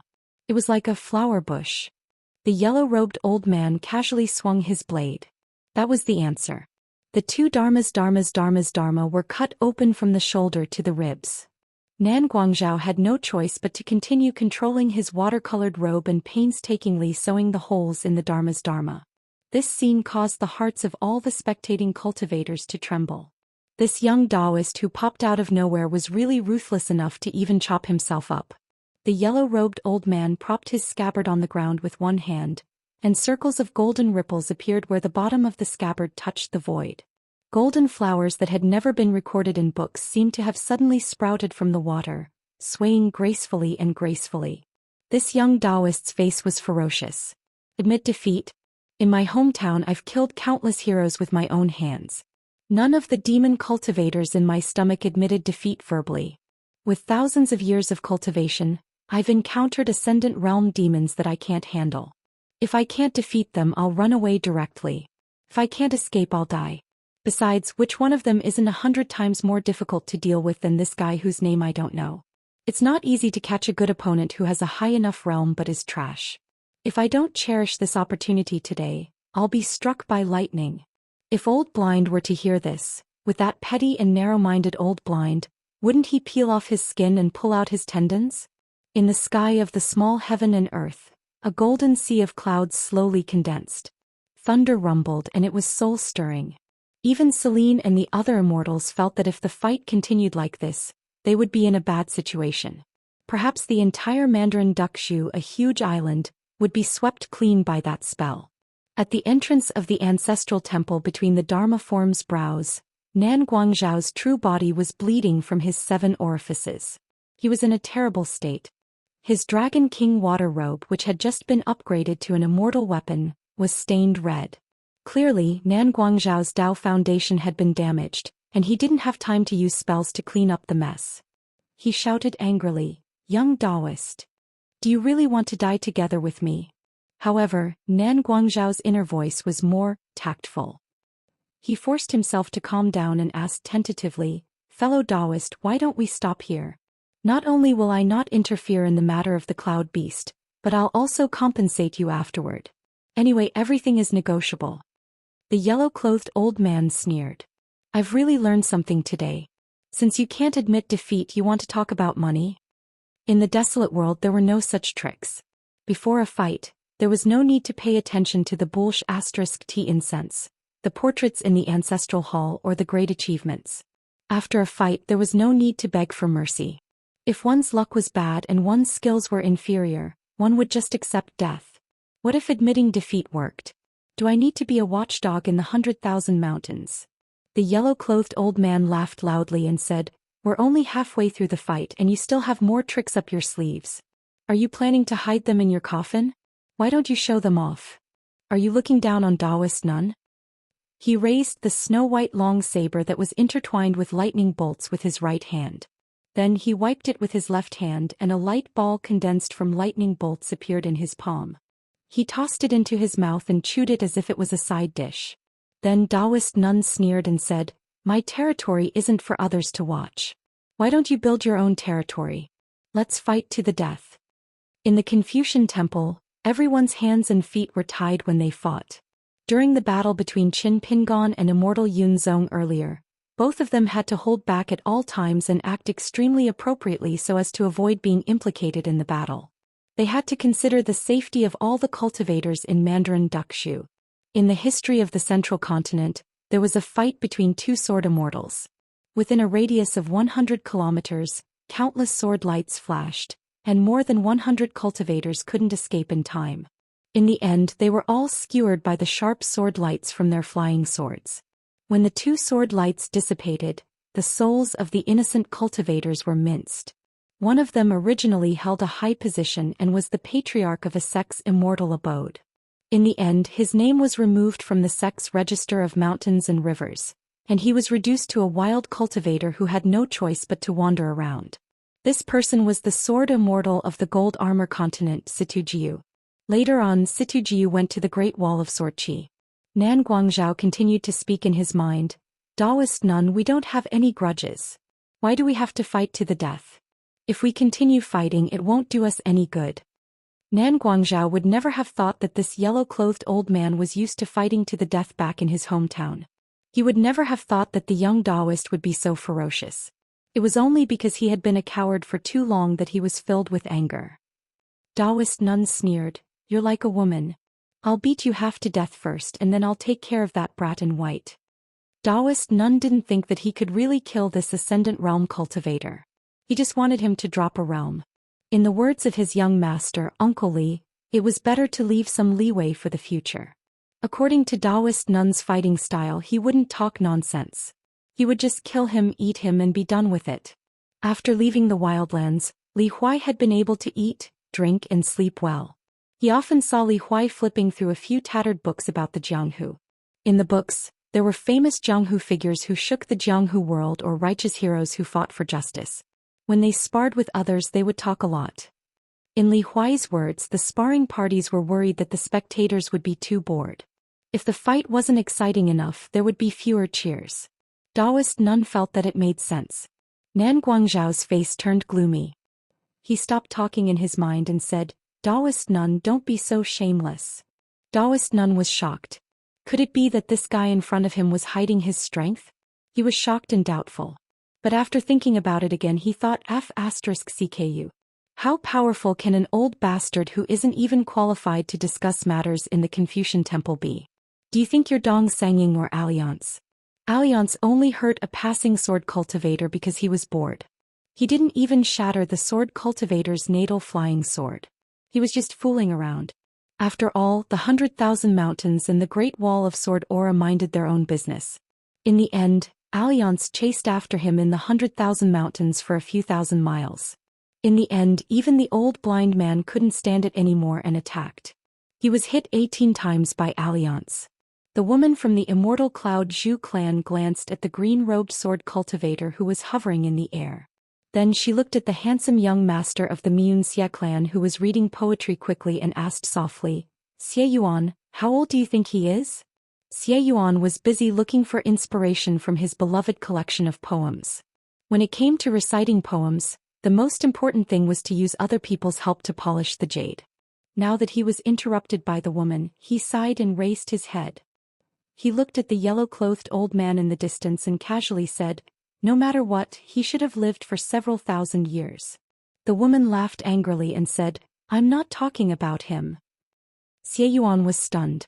Then he laughed and said, "You're talking about the green-robed sword cultivator who cultivates lightning techniques? If I were to guess, he's at most 100 years old. He's about the same as the sword immortal Su Jun, in the gold armor continent. They're both sword cultivators who were born with great fortune. However, the one in front of us is younger." The old sword cultivator Yu Yu rolled his eyes and felt uncomfortable. However, he didn't want to tell Xie Yuan the truth. The green-robed sword cultivator in front of them was the hidden official you were thinking about. He was the one who made Xie Yuan shout, "You have to bow 3 times when you see him." The top wealthy families in the world, especially those who were involved in cross-continent ferries to inverted Hanging Mountain and had business dealings with the Great Wall of Sword Qi, more or less knew about the young hidden official who once appeared in the meeting hall of Spring Banner House. However, they didn't know much because the Great Wall of Sword Qi was too strict. For example, the Xianxia clan in the Snow Mountain continent could only know about the hidden official who took over Shao Chua's position through various mountain channels. Especially because they had a good relationship with the Lu clan and had many in-laws, they knew that the hidden official who took over Shao Chua's position was very good at doing business. Moreover, he was very imposing. When he first appeared in inverted Hanging Mountain, he was accompanied by a large group of local and foreign sword immortals. Li Baoping was worried that Li Huai would be affected by the battle on the mountain peak. Unexpectedly, Li Huai stood steadily in the same place as if nothing had happened. He was muttering to himself. It was over. If he lost, it would be fine. At most he could take Daoist nun with him and run away. If he couldn't do it, Qin Pingon was here. As long as he hid behind Qin Pingon, everything would be fine. But if he won, not only would he be more of a hindrance to Qin Pingon, but he would also become enemies with Daoist nun on the mountain. Moreover, he would be watched by others. In Jianghu there was no such thing as guarding against thieves for 1,000 days. Therefore Li Huai tried to use telepathy to ask, "Brother Nun, can we admit defeat? Otherwise I will be on tenterhooks every day when I travel Jianghu in the future." Daoist nun felt like he was struck by lightning. He braced himself and pretended that he didn't hear Uncle Li's hint. This fight didn't hurt or itch. My hands haven't even warmed up yet. Taoist Nun's hands moved more and more fiercely with his saber. He forced the Ascendant Realm cultivator to either kneel down and kowtow to show his sincerity or go to his opponent's small world and fight to his heart's content. On second thought, Taoist Nun seemed to have suffered another divine punishment. Damn it. Now he was in his own small world. Of course he and Li Huai could talk freely. But how could Li Huai ignore the restrictions of heaven and earth and talk to him? He was indeed a master. Was it some kind of secret method taught by the old blind man? But Li Huai clearly said that he didn't learn anything from the old blind man. Li Huai saw that Taoist Nun didn't listen to his words, so he had to turn to Li Baoping and ask, "Baoping, what should we do?" Li Baoping said, "This senior will stop. You don't have to think too much about what to do next. The senior will handle it properly." Li Huai grinned. Then he was relieved and made up a principle for himself. "Besides, Chen Pingon is here. Do you think I'm afraid of trouble? Trouble should be afraid of me." In fact, Li Huai's ideas were different from that of ordinary people since he was a child. For example, when Li Baoping threw his trousers onto a tree branch, Li Huai, who was crying, was not worried about losing face or whether he would be laughed at by Xianxia for a long time. Instead, he was worried that a new pair of trousers was very valuable. If he could not wear it back home, his mother would be very distressed. She might even pinch his arm. Otherwise, it was fine not to wear trousers as it was very cool. But it was really painful to be pinched on the arm. Even if his mother bought him a new pair of trousers, the family wouldn't have enough money to buy chicken drumsticks. Looking at his sister Li Lu's appearance, she was already skinny enough. If she didn't look good, how could she get married in the future? So the pants hanging high on the tree must not be thrown away. Another example was old Yang. He threw a few yellowed books to him. They were too inconspicuous in his bulging bag. The covers and the first few pages of the book seemed to have been torn off. There were a lot of books inside. It was probably about the techniques on the mountain. There were many rules. One could not learn this or do that. This technique would damage one's karma. That supernatural power would be suppressed by the great way of Tao. How could he learn it? So after choosing, Li Huai learned inner thoughts. This was good. There was nothing to be fussy about. There were no taboos when learning it. It was also practical. Old Yang left a letter for Li Huai. In the letter he told him some things.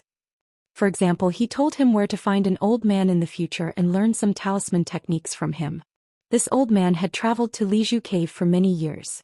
He often drank with his father. It was better to have more skills than to have more money in one's pocket. It was better to have more skills than to have more money in one's pocket. Just like the old people in his family. When they were nagging, they would be annoyed. When the old people stopped nagging, they would be sad. Nan Guangzhao's mood was extremely bad. It was similar to how his junior Yunmu looked at the direct disciples. He felt that this Yunmu was really a jinx. He could not reason with the young Daoist at all. Looking at the young Daoist's attitude, he was only willing to stop when his realm dropped. Nan Guangzhao had no choice but to use one of his trump cards. He directly took out a small cave that was also completely refined by him. The young Daoist laughed. He sheathed his long sword and threw it into the universe in the sleeve. "Finally, you have the bearing of an ascendant realm cultivator." Li Huai hurriedly said, "Be careful." The young Daoist looked back at the young man on the shore. He was stunned. Would this kid really care about the life and death of a watchdog? What was he after? He could not figure it out. The young Daoist shook his head. He did not want to think about it. This was similar to Li Huai. It was no wonder that the two of them did not feel awkward when they were together. As the two Ascendant Realm cultivators disappeared, the Mandarin Duck Zhu's sky became clear. The sun reappeared. Almost all the cultivators were relieved. Most of the Qi refinement warriors, under the escort of their masters, hurriedly flew away from the Mandarin Duck Zhu, this troublesome place. First it was a sword immortal and an immortal. Then there were two Ascendant Realm cultivators. They had watched enough. Besides, who knew if Nan Guangzhao's small cave would collapse on the spot? Immortal Yunmu was definitely the cultivator with the heaviest mood. He could not leave. Not far away, there was a green-robed sword immortal with his hands in his sleeves and a smile. Nan Guangzhao, who had always been half of the 9 true Immortal Gymnasium's protective talisman, did not seem to be of any help. Who would have thought that a peak Ascendant Realm cultivator would come and mess things up? Logically speaking, which Ascendant Realm cultivator did not go to the Confucian Temple? Nan Guangzhou, an Ascendant Realm cultivator who was ignored by the Confucian Temple, should be invincible. However, Zhuolu Songzi was currently attending a meeting at the Confucian Temple. How was he going to deal with this? Many cultivators of the central region with extremely high realms chose a blessed place on the mountain and focused on cultivating. The mountain was quiet and secluded. Achieving immortality and achieving Dao were not compatible with their realms. Yun Mu was full of confidence as he secretly plotted. Deep in his heart he looked down on the old Ascendant Realm cultivators who had decayed and were lethargic. They only lived for a long time. Even though Yun Mu still had a flying sword in his hand, Qin Pingon seemed to be the one who held Yun Mu's lifeline. For some reason Qin Pingon recalled his senior brother's words. He said that the Q sword was a very simple matter. You had to attack with one more sword than your opponent. For example, if you attacked with one sword and your opponent died, the Q sword would end. If you attacked with your sword, you would be the one who attacked with the last sword. Of course you would win. At that time, Qin Pingon had just finished a Q sword battle. From the beginning to the end his senior brother did not move at all. However, his junior brother was already lying half dead on the city wall. Qin Pingon boldly said, "Senior brother, you make it sound so easy." Since the sword practice was over, his senior brother could not punish him. As for whether he would suffer the next time he practiced the sword, he did not care. Zhuozhu did not get angry. He only said, when practicing the sword, studying and interacting with others, one has to be able to lift the heavy easily. Qin Pingon obediently lay on the ground and did not dare to push his luck. He asked a question that he had been curious about for a long time. "Senior brother, how do you practice the sword?" In fact, this question was probably something that everyone in the Great Wall of Sword Qi except for Sword Immortal boss who was not interested. Zhuozhu said, "Before I went out to sea I learned the straight line sword art. After a few years at sea I learned the arc sword art. Since 2 sword art meridians have been formed, then, before I came to the Great Wall of Sword Qi I did not call it sword practice. I was just sharpening my sword." After a slight pause, Zhuozhu added, "It's boring. That's why I came here to take a look." Qin Pingon hurriedly sat up and asked, "And then? Senior brother, did you learn a new sword art meridian?" Zhuozhu did not give an answer directly. He only said, "Originally it was not difficult to break through the realm. However, after coming here I realized that no matter how many meridians I learned, it was still not enough. Furthermore, the arcs were still not perfect. Therefore Dao integration was not easy." Qin Pingon did not understand what his senior brother meant back then. He only heard one thing. His senior brother originally had a chance of breaking through at the Great Wall of Sword Qi. However, when his horizons were broadened, the bottleneck of breaking through became even more difficult. That was until Qin Pingon met Pei Min and then Wu Shuangjiang.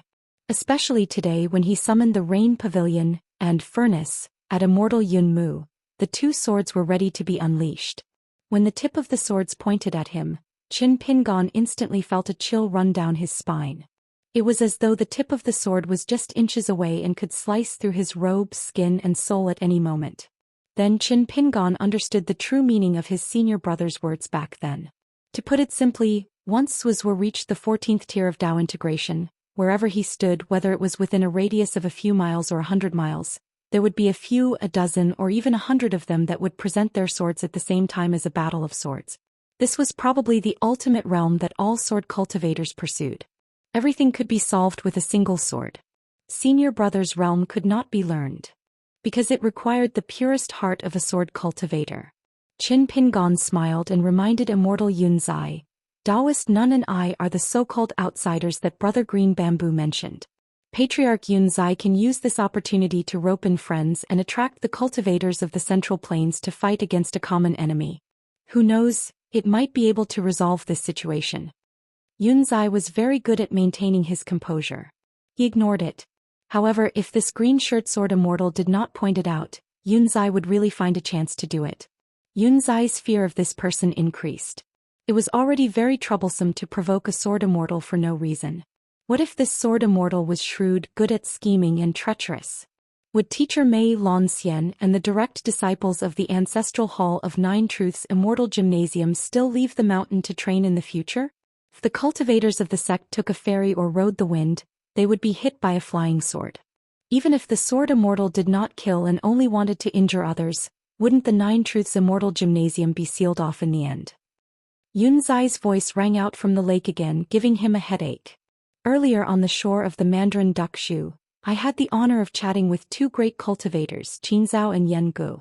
However, the two seniors were filled with righteous indignation and scolded me harshly. The popularity of the Nine Truths Immortal Gymnasium is too good. I'm starting to regret making such a big misunderstanding with Patriarch Yunzai. Yunzai sneered in his heart. Black Yen? Harshly. Wouldn't it be too late to get close to a sword immortal like you? Qinzhao, on the other hand, was someone who enjoyed watching the drama unfold. He might be willing to help, but he did not really want to help the Nine Truths Immortal Gymnasium out of its predicament. He was just fanning the flames, wanting to see the world in chaos. No matter how big the mess was, Qinzhao did not need to clean it up. Yunzai asked in a low voice, "Who are you? Why are you at odds with the Nine Truths Immortal Gymnasium?" Qin Pingon smiled. At odds with the Nine Truths Immortal Gymnasium? I don't think so. As for me, I was born as a wild cultivator. What can I do in the Central Divine Continent? What can I do in the Mandarin Duckshu? At most I can fish. If Brother Qingzhu did not provoke me, how can I have any relationship with a major sect like the Nine Truths Immortal Gymnasium? Yunzai's heart tightened. Wild cultivator. What was the wild cultivator in the world yearned for the most? Of course, it was the White Emperor city of the colored clouds. Therefore, when he heard this person mention the word, wild cultivator, Yunzai naturally thought that way. Qin Pingon suddenly said, "Patriarch Yunzai, don't you think we're considered a flood rushing against the Dragon King's temple?" Yunzai's heart trembled. Could it be that this person's attack today was secretly instructed by that person? Was the White Emperor city using this opportunity to knock down the Nine Truths Immortal Gymnasium? At the same time, Qin Pingon diverted his attention to chat with the old sword cultivator by the shore. Because this head honcho of the Miunxia clan had taken the initiative to ask about something, Qin Pingon did not know whether to laugh or cry.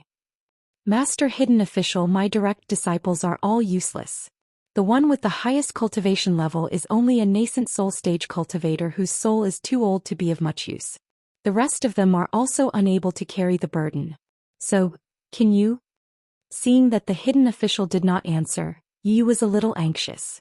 He no longer held back and went straight to the point, saying, "I'll definitely teach them all my sword techniques and help them nurture their flying swords. In the future, if I can't nurture a sword immortal of the upper 5 realms, sword cultivator, Lord Hidden Official, feel free to come and punish me." Yi was really envious. His old friend Pu He was lucky enough to receive a pair of sword immortal embryos from the Great Wall of Sword Qi as his direct disciples. The young man was crossing the wild and the young woman was skiing. The young woman's aptitude for sword training was amazing, but the young man's aptitude was even better, especially his conversation style was really good. Family members would not enter the same house. Pu He was very fond of the young disciple, and he was even happier than when he came late. Not only Pu He heard that Song Pin of the Jinjia continent, Xie Ji of the Fuyao continent, and Xie Songhua of the Jade Peak continent, all of these Howren sword immortals who traveled to the Great Wall of Sword Qi had received sword immortal embryos from the Great Wall of Sword Qi as their direct disciples. And from Pu He's tone, it seemed that they were all carefully arranged by Lord Hidden Official. Then it's fine. Old Pu went to the Great Wall of Sword Qi at the unpolished Jade Realm and received 2 disciples. I've been there before and I was in the Golden Core Realm at that time. Then I'll give a discount. Lord Hidden Official only gave me 1 disciple? Qin Pingon said helplessly, "If Senior had spoken earlier I could have helped, but it's too late to talk about this now. But if Senior is willing to wait, you can wait until the 5th world opens again. When that time comes, you can travel to the Ascension City. I can get people to start picking out disciples for Senior a few years earlier. As long as there's a Dao affinity, Senior can bring them out of the Ascension City." Yu was worried when he heard this. "I'll have to wait for a few years." Qin Pingon thought of his own mountain. There were 9 sword immortal embryos, but most of them had been arranged. But when he thought of 2 of the children, Qin Pingon pondered for a while and said, "If Senior is free, you can go to the Aquarius continent's Luopa mountain. There are 2 children there who might be willing to follow Senior to practice the sword. I can only say that it's possible, but I can't guarantee anything here." It still depends on Senior's affinity and the two children's own thoughts. Whether it's successful or not, Senior can go to Luopa Mountain and try. Yu Yu was overjoyed. Of course, why not? Going to Hidden Official's hometown for a tour. Even if you can't take them in as disciples, it's still a good thing. Yu Yu suddenly asked, Lord Hidden Official, can I ask for something else? It was hard to say, but the opportunity was hard to come by. The old sword cultivator was halfway through his sentence and started to be reserved again. Qin Pingon smiled. If Senior is willing to be a consecrator, guest elder in name or not, there's no problem. This junior can't ask for anything more. But regarding the salary, there's nothing to talk about. My Luopa Mountain has just been promoted to the top of the sex for a few days, and does not have much money. Yu Yu laughed out loud. Then I will spend money to buy a guest from Master Hidden Official. As for the consecration, forget about it. It's not that I don't want to, but I don't have the face to do so. After all, I cannot stay in the Aquarius continent all the time, and as a guest I can just send a flying sword message to the Xianxia family. In the future I will eat and drink more there, and I can guarantee that I will be there at any time. Master Hidden Official, don't worry, it is definitely a good deal for me to be a guest. There are not many people in the Aquarius continent who can recognize Yu Yu, and after that I will run away without leaving any traces behind. I guarantee that whatever Master Hidden Official wants me to do, I will do it cleanly and beautifully. Qin Pingon laughed and agreed. Yu Yu felt refreshed, it settled. I'm a guest elder, I have hopes of becoming a closed-door disciple. Qin Pingon looked at the Xia family disciple and thought of something. The two sword immortals of the pure snow continent, Zhang Liao and Li Ding, traveled together to the Great Wall of Sword Qi and finally went to a foreign land and did not return home. Adding Xianxia, they were all flowers blooming in the wall. The three sword immortals, regardless of male or female, seemed to have no good feelings towards the environment of the pure snow continent, and were not willing to cultivate there, much less establish their own sections. It was as though the pure snow continent was unable to keep the sword immortals. So as long as the sword immortals from other places were willing to stay in the pure snow continent, they would earn a large sum of money. For example, Yu Yu had 2 consecrators and 3 guest elder positions. Of course, not all of them were in the pure snow continent, but in the Central Plains divine continent, including his hometown, the Aurora continent. The money was earned by lying down. It was normal for his old friend Puhi to look down on him. It was just that old man Pooh's words were too harsh.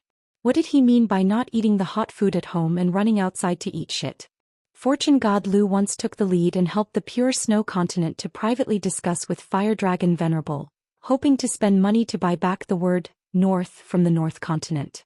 It was not that Lu Jubao had too much money, but it involved the fate of the sword Dao. Qin Pingon was the first to look into the distance. He even shifted his gaze earlier than Immortal Yun Mu, Celine and the others. There were ripples in the sky, and the yellow-robed old man strode out, holding the neck of an Ascendant Realm cultivator in his hand, as though he was dragging a dead dog. The yellow-robed old man threw the dying Nan Guangzhao into the river near the Mandarin Duckshu and laughed, "Your Dao technique is lousy." Yun Mu's eyelids trembled, and she took the initiative to release the flying sword bound by the 5-colored rope and said in her heart, "How do you compensate?" Qin Pingon smiled. "Since you might be half a family, why don't you continue to act with me?" Yun Mu said, "I'd like to hear the details." Yun Mu was sure that this person must have a deep relationship with the one in White Emperor City. They were too similar. That person suddenly changed his words and said, "I've never met City Lord Zheng." Ancestor Yun Mu probably misunderstood. Yun Mu was reassured. Not only were their words similar, but their actions were also similar. They were very similar. Daoist Nun landed on the shore and he looked at old Boat Zi, who was recognized by him in the distance, and they both saw the admiration in each other's eyes. Wild Peach Pavilion Howren Gu Qing Song. Heroes on the same path, and it was inevitable that they would appreciate each other on the lonely road. The commotion at the Mandarin Duckshu was too big, and Lu Qiqing, who was wearing a pink robe and had nothing to do in the house of Panshui County, felt that this was a heaven-sent opportunity, so Lu Qiqing was too lazy to use the Mountain View divine technique. With senior brother here, where could he not go? So he pulled and dragged Chai Bofu to join in the fun. As a result, he saw Qin Pingon in the distance. Lu Qiqing was quite happy at first, but when he looked again he saw a woman in red on the shore. Lu Qiqing hurriedly stopped the wind and looked at Brother Longbow, and they both saw the same word in each other's eyes: retreat. Unexpectedly, Qin Pingon greeted him with a smile. Brother Lu, what a coincidence. Lu Qiqing patted Chai Bofu's shoulder. Chai Bofu nodded and his head tilted and he fainted on the spot. Lu Qiqing was a little caught off guard. Why would he rather die than himself? Lu Qiqing didn't help Chai Bofu up and let Brother Longbow fall to the ground. He smiled brightly and waved his hand, saying loudly, "Long time no see." Yun Mu looked at the eye-catching pink Daoist robe, and then looked at the green-robed man who claimed that he had nothing to do with White Emperor City.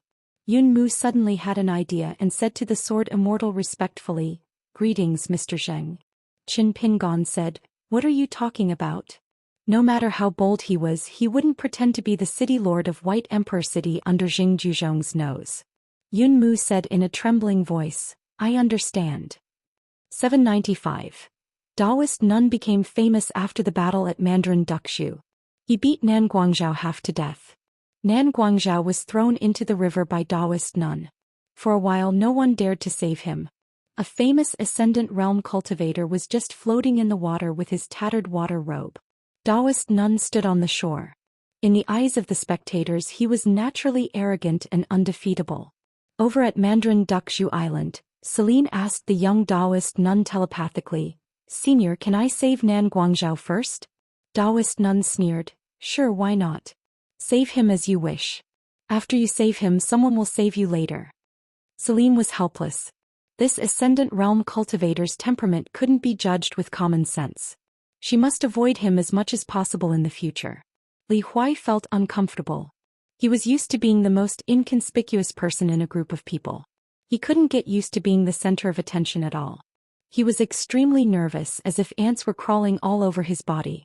Heaven knows how many mountain immortals around the Mandarin Duckshu, far and near, were observing the mountains and rivers, watching the commotion on his side. Li Huai asked, "Are you hurt?" Daoist nun felt warm in his heart, as if he had eaten a hot pot in winter. He instantly restrained his arrogant aura and grinned, "I'm fine. Some spells hit me but they just tickled me." Daoist nun suddenly lowered his head and rubbed his hands. He smiled apologetically and said, "Young master, don't worry. I've been with you all the time. Naturally I've changed a lot. Today I've been very lenient. This old thing didn't even drop his realm and he doesn't have the guts to seek revenge. It would be great if that unknown old man really had the courage to die just like that. In the next battle, both sides would sign a life and death contract. They would choose a secluded place and fight without any scruples. After that, the Confucian temple wouldn't care.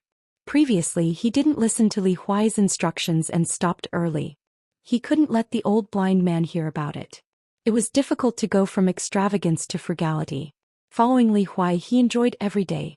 Now Daoist nun didn't want to return to the 100,000 mountains and continue to eat dirt. Li Huai said, "I'm most afraid of the grudges on the mountain. However, your realm is high and you have your own temper, so I won't try to persuade you. It's just that the vast world is different from the 100,000 mountains after all. One thing can easily involve thousands of things, so you still have to be careful. Lastly, I'll say something unpleasant. You can't be led around by your pride.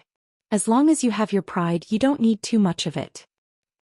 Li Huai's only motto when roaming the Jianghu was that he would not seek trouble for himself, and trouble would not bother him either. Daoist nun sighed in his heart. He could feel Li Huai's sincerity and worry. He nodded and said softly, "You're right, young master." Li Huai laughed and slapped Daoist nun's shoulder. "Old man, you're good. You're really in the Ascendant Realm." Daoist nun was embarrassed. It's okay. If he went to the old blind man's place, he would be trampled to the ground and his spine would be broken. Even if he left the 100,000 mountains, it was just a matter of a few more steps. I was also there. The stinky old Daoist from the Eastern Sea Monastery. The old monk in chicken soup, Xianxia, the monk who passed the teachings to the east. The old blind man who divided the land in the desolate land. These 14th realm cultivators each had their own merits. Bai also held a celestial sword. His killing power was the highest. Xianxia's invincible golden body was the hardest to break. There was a rumor on the peak of Howren Mountain. Half of a 14th realm cultivator's attack and 2 14th realm cultivators' defense. It was said that Alliance was the first to come up with this theory. The cultivators on the peak of Howren Mountain only had some guesses about this foreign old monk's Dao unification method. Some said that it was the Dao unification method from the Diamond Sutra. There was also the strange saying that the dragon elephant refined 1,000,000 lion worms. The old monastery master's Dao techniques were extremely high and his knowledge was diverse. He was destined to be difficult to deal with. As for the old blind man, he was too eccentric and eccentric. He liked to move mountains and paint. In the desolate land he never really fought, so everything was a mystery. Even Daoist nun, who had been a watchdog for many years, was not clear about the old blind man's Dao roots. The 14th realm great cultivators' Dao unification methods, putting aside the two great Daos of time and place, the third type of Dao unification was indeed more incredible than the last.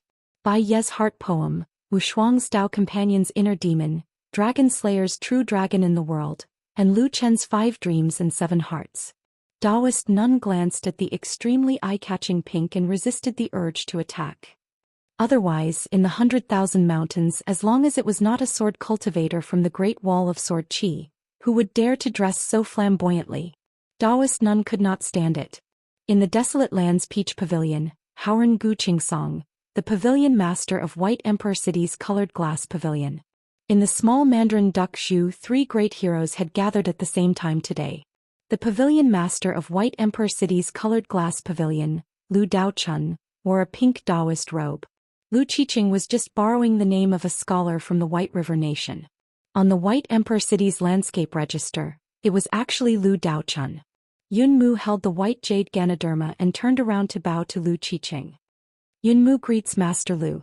Master Lu was a respectful title. On the mountain, the suffix master originated from Buddhism. Later on it was widely used. It was equivalent to the suffix son. When Lu Qiqing appeared in the Mandarin duck Shu, it could be said that one wave had not yet subsided. Everyone saw the pink Daoist robe from afar, and their hearts beat non-stop. This caused many cultivators who had come to the Mandarin duck Shu to stop. Some of the juniors did not understand, so the seniors of the sect helped to explain. They talked about the glorious background of this great cultivator of White Emperor City, because wherever Pavilion Master Lu went, there would be a storm. His last battle record was kidnapping a young lady of the Celestial Master residence and provoking Longhu Mountain. In the end, the great Celestial Master took the Celestial Master seal down the mountain and chased him to the sea. Zhao Tianlai did not give White Emperor City any face and directly attacked ruthlessly. Zheng Juzhong did not save this little junior brother, and then Lu Daochun disappeared from the central divine continent for 1,000 years. A few years ago, Lu Daochun swaggered back to White Emperor City and returned to the colored glass pavilion, but he began to use the name Lu Qiqing. Even Celine and Yen Gu on the island had a headache, especially Tian and I, who was most familiar with the right and wrong of the mountain. Never ending. What's going on today? Lu Qiqing did not even bother to look at the white-robed Immortal, let alone talk to him. He rode the wind and directly came to Qin Pingan's side. You're in such a leisurely mood coming here to fish? Do you have any suitable fishing gear? That is good. I'm familiar with Immortal Chu Shi of the Green Coaster Pavilion, and our relationship has always been good. How about I give you a set later? Talking to his good friend Qin Pingan telepathically? That was the biggest joke in the world. When I'm outside, I'm full of righteousness. There's nothing I can't say and nothing I don't do publicly. Qin Pingan smiled. A veteran, a newbie setting up a stall. Just help me ask for a fishing rod from Pavilion Master Chu, and I'll give you the immortal money later. Qin Pingan knew that Lu Xiuxing was trying to please him for no reason. He had already guessed the general reason. The person who provoked Li Baoping back then was most likely this Lu Qiqing. That was why Li Baoping said that Gukin was surprising. After Lu Qiqing left, Chai Bofu, who had fallen heavily on the ground, suddenly woke up. He slowly turned his head and saw that Lu Qiqing had no time to care about him.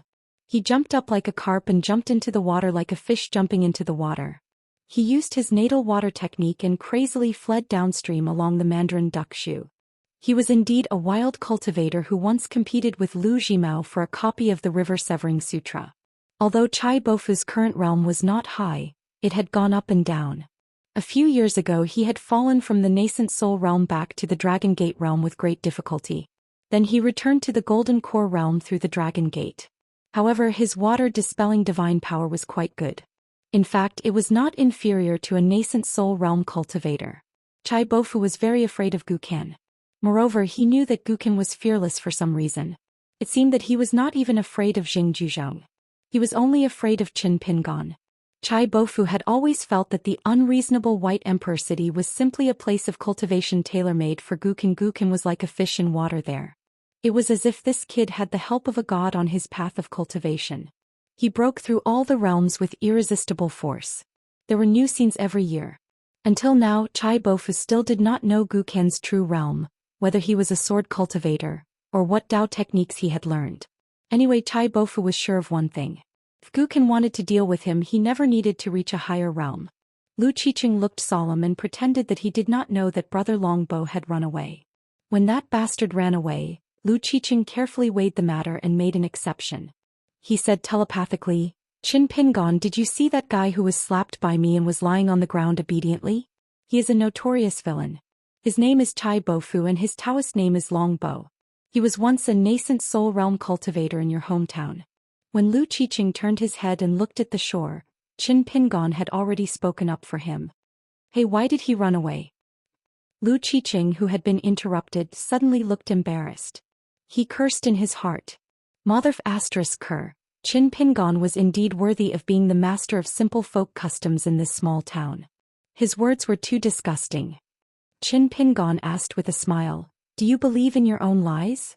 Lu Qiqing had nothing to lose. He began to perform a natural technique that he had learned on his own. He said without hesitation, "Anyway, I have already taught Li Shixing a lesson and Gukan still hate me. Qin Pingon, you can do whatever you want today." Qin Pingon was silent. Today he originally planned to fight with Nan Guangzhou. Losing was inevitable. After all, Nan Guangzhou was an ascendant realm cultivator. Even if he was not a sword cultivator like Pei Min, there was no suspense about the outcome.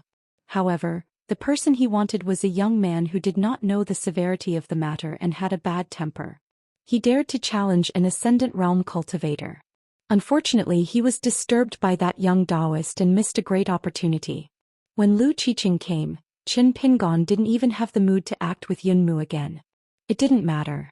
He would just attack Jiang Longxiang at Turtle Mountain in advance. As for the other Wen Quan fight, it was a personal grudge. Both sides would not publicize it. Qin Pingon glanced at the river of the Mandarin Yangzhou town. Everything would go according to fate. For example, the appearance of Lu Qiqing made Qin Pingon immediately have a new plan. The effect was not worse than fighting with Yunmu again, and it might even be better. Yunmu held her breath. Are these two brothers from White Emperor City fishing again? This time, Jing Juzhong is the one holding the rod and junior brother Lu Daochun is the bait? Is it not enough to catch Nan Guangzhou, a big fish from Ascendant City? The most frightening thing about Jing Juzhong was not that his chess skills were heavenly or that he only liked to catch big fish. On the contrary, Jing Juzhong's ability to bewitch people seemed to blot out the sky and cover the sun. Once he set his eyes on a fish pond, no fish would escape the net. Jing Juzhong was extremely patient when it came to those insignificant people. He was also willing to spend time and effort to string together an impenetrable fishing net. Back then, after the perilous incident in the Nine Truths Immortal Gymnasium was settled, Yun Zhan, who had deceived his master and killed his ancestors, benefited the most. However, he still had a lingering fear in his heart. After the incident, he carefully replayed the game of Go. He discovered that there seemed to be traces of Jing Juzhong placing his Go pieces on the board, from the consecrated elders to the two direct disciples of the ancestral hall, the protector of the Song clan of Zhuolu, the outer court oddjob disciple who cleaned the courtyard, the female cultivator who took care of the flower garden, and the several mountain and mountain deities of the vassal mountains of the Nine Truths Immortal Gymnasium. The fishing location, the casting time, the weight of the bait, the direction of the fish, the depth of the fish. Everything was under Jing Juzhong's control. What a good saying, immortals seem to be sitting in the sky and fish only hang in the mirror. How could Yunmu not be afraid? Qin Pingon turned to Yunmu and said, "Flying sword." Yunmu had already let go of the 5-colored rope that could be used to catch and refine the sword. She begged the flying sword that had been hanging in the air to quickly return to its owner. Qin Pingon put away Chu Yi and the other hidden under the water. The two flying swords rested in the two natal apertures. Yunmu asked, "Mister, how do you want to punish my traitorous disciple Li Qingzhu? Qin Pingon said casually, a small punishment is enough. After that, Jiuzhen Immortal School spread the word that Li Qingzhu was innocent. He said nothing and did nothing. Yunmu replied in her heart, I understand. She was familiar with these methods. Qin Pingon had to ask again, what are you thinking? Why do you think I'm Mr. Zheng? Yunmu said, of course not. Junior knows what he's doing in his heart. Seeing that the little brat in white obediently returned the flying sword to the young hermit, Daoist nun waved his sleeve and hit Nan Guangzhou, who had floated far away in the water, to the shore. He couldn't just let that Ascendant Realm cultivator float all the way to Wenjin Ferry. People need face, trees need bark. No discord, no concord. To be precise, he had to thank this old man. Otherwise, who could he find to fight? Talisman Zhou Xian or Great Heavenly Master Zhao Tianlai? Did he go for the long face or was he in a hurry to reincarnate? After Nan Guangzhou was thrown ashore, he was still unconscious and rolled a few times. It was enough to see that Daoist nun was ruthless and heavy. For a time no one dared to approach Nan Guangzhou. Yan Gu took the lead and moved as fast as lightning. With a sweep of his sleeves he kept Nan Guangzhou into his sleeves. Yan Gu did not hesitate to use 2 golden talismans to shrink mountains and rivers. In an instant he left the Mandarin Duck Zhu and headed towards Turtle Head Mountain. Celestial Algae rolled her eyes. Tian and I joked, you've made a big cold stove. Daoist nun was a little guilty. He smiled at the young hermit and said, no need to thank me. My young master has to call you junior martial uncle, so you're not an outsider. Qin Pingon smiled and said, well said. Qin Pingon got a thought, don't worry about Lu Qiqing. I have my own plan. It was Li Shixing. Qin Pingon returned to the shore and said to Li Baoping, junior martial uncle won't take you to Turtle Head Mountain with Jiang Longxiang because it will make a big scene. 3. Qin Pingon, 3 flowers bloomed, 1 branch each, and they all had things to do. Li Baoping nodded, it's okay. Junior martial uncle, remember to count me in. Lu Qiqing followed Qin Pingon with a smile. He and the young hermit beside him were indeed old friends who had gone through thick and thin together. Yunmu casually grabbed out with his hand and pulled out the disciple he was proud of, Li Qingzhu, from the bottom of the water before casually putting this drenched rat into his sleeve. Yunmu still felt uneasy in his heart, yet he had a relaxed expression on his face. Before he left, he even left behind a ruthless sentence. It's a small world, we'll meet again. I'll wait for Q-Sword in the 9 Truths Immortal Pavilion. Lu Qiqing was overjoyed. Brother Qin, why don't I take this opportunity to make up for my mistakes? So what if I can't beat Yunmu? How dare Yunmu attack me? I'm lying on the ground and blocking Yunmu's way, but Yunmu doesn't dare to move. High Realm, you're just an immortal, but you're so arrogant. Why don't you compete with my senior martial brother? You're not convinced? Yunmu, if you're so capable, why don't you use your senior martial brother? Let alone my senior martial brother, even the ancestors of the Jiuzhen Immortal Pavilion have jumped out of their coffins to compete with me. Almost at the same time, the young Taoist was eager to have a try. His eyes were burning and he hurriedly asked in his mind, Qin Pingon, you can never do too many good things. Today I'll take care of the white-robed immortal. You don't have to thank me. As long as you treat my young master better in the future, I'll be satisfied. Qin Pingon replied. No need. I'll visit your senior martial brother soon. Senior touting, quit while you're ahead. That's enough. Lu Qiqing immediately stopped talking. The young Taoist thought of something and immediately shut his mouth. He heard that on the battlefield of the Great Wall of Sword Qi, the grand ancestor of Yu Mountain had told this kid to quit while he was ahead. The young Daoist turned around and struck up a conversation with the guy wearing a pink Daoist robe. Fellow Daoist, your attire makes you stand out from the crowd. It's easy to forget about the common customs. You don't have to report yourself when you're walking on the mountain. Lu Qiqing's mouth twitched. You're flattering me. Brothernin, you're so bold. The Grand Heavenly Master of Dragon Tiger Mountain and Immortal Fiery Dragon will have to take a detour when they meet you in the future. The young Taoist smiled and said, My friend, it's amazing that you can wander around the vast world with your foot. What's your relationship with Iron Tree Mountain's Guokuding? Is he your father or your grand ancestor? Lu Qiqing sneered. Guokuding? Iron Tree Mountain invited me to drink, but I didn't even want to go. Lu Qiqing asked, What about you, Brother Nen? Aren't you the same as me? After cultivating for so many years, you finally reached your current level. You must have suffered a lot, right? The young Taoist sneered. Unfortunately, I'm from the mountains south of the Great Wall of Sword Qi. I'm free in the mountains and I don't need to wag my tail and beg anyone. Lu Qiqing chuckled and pulled the collar of his Taoist robe with 2 fingers. So you're a foreigner. No wonder you don't know me. Then both of them were stunned and spoke at the same time. 100,000 Mountains Peach Pavilion. White Emperor City's Lu Daochun. They laughed heartily and held each other's arms. They felt like old friends at first sight. Qin Pingon ignored these 2 crazy people and asked Li Huai, "There's a bag shop in the Parrot Continent. Shall we go and take a look?" Li Huai was a bit listless. "Forget it. Qin Pingon, don't bring me along. Back then when I traveled to the North Continent with Pei Qian, we bought things on the hemp sex ferry and almost caused Pei Qian to lose money. We could only break even." Qin Pingon was puzzled. "Why did Pei Qian tell me that you made a lot of money? After that we'll split the profits 50-50. Both of you made a lot of money." When it came to making money, Pei Qian wouldn't speak carelessly. When she was young, Charcoal Girl learned about the rules of the mountains and rivers from Qin Pingon. Every time she went into the mountains or into the water, she would use her own unique method to pay respects to the various lands. Regardless of whether there were mountain gods or water immortals, she would use grass or tree branches as incense. Every time before she piously offered incense, she would mutter that she was now a child and really had no money. Today she would honor Grandpa Mountain God and Lord Water Immortal with 3 incense sticks of mountains and rivers. The gift was light but the sentiment was heavy.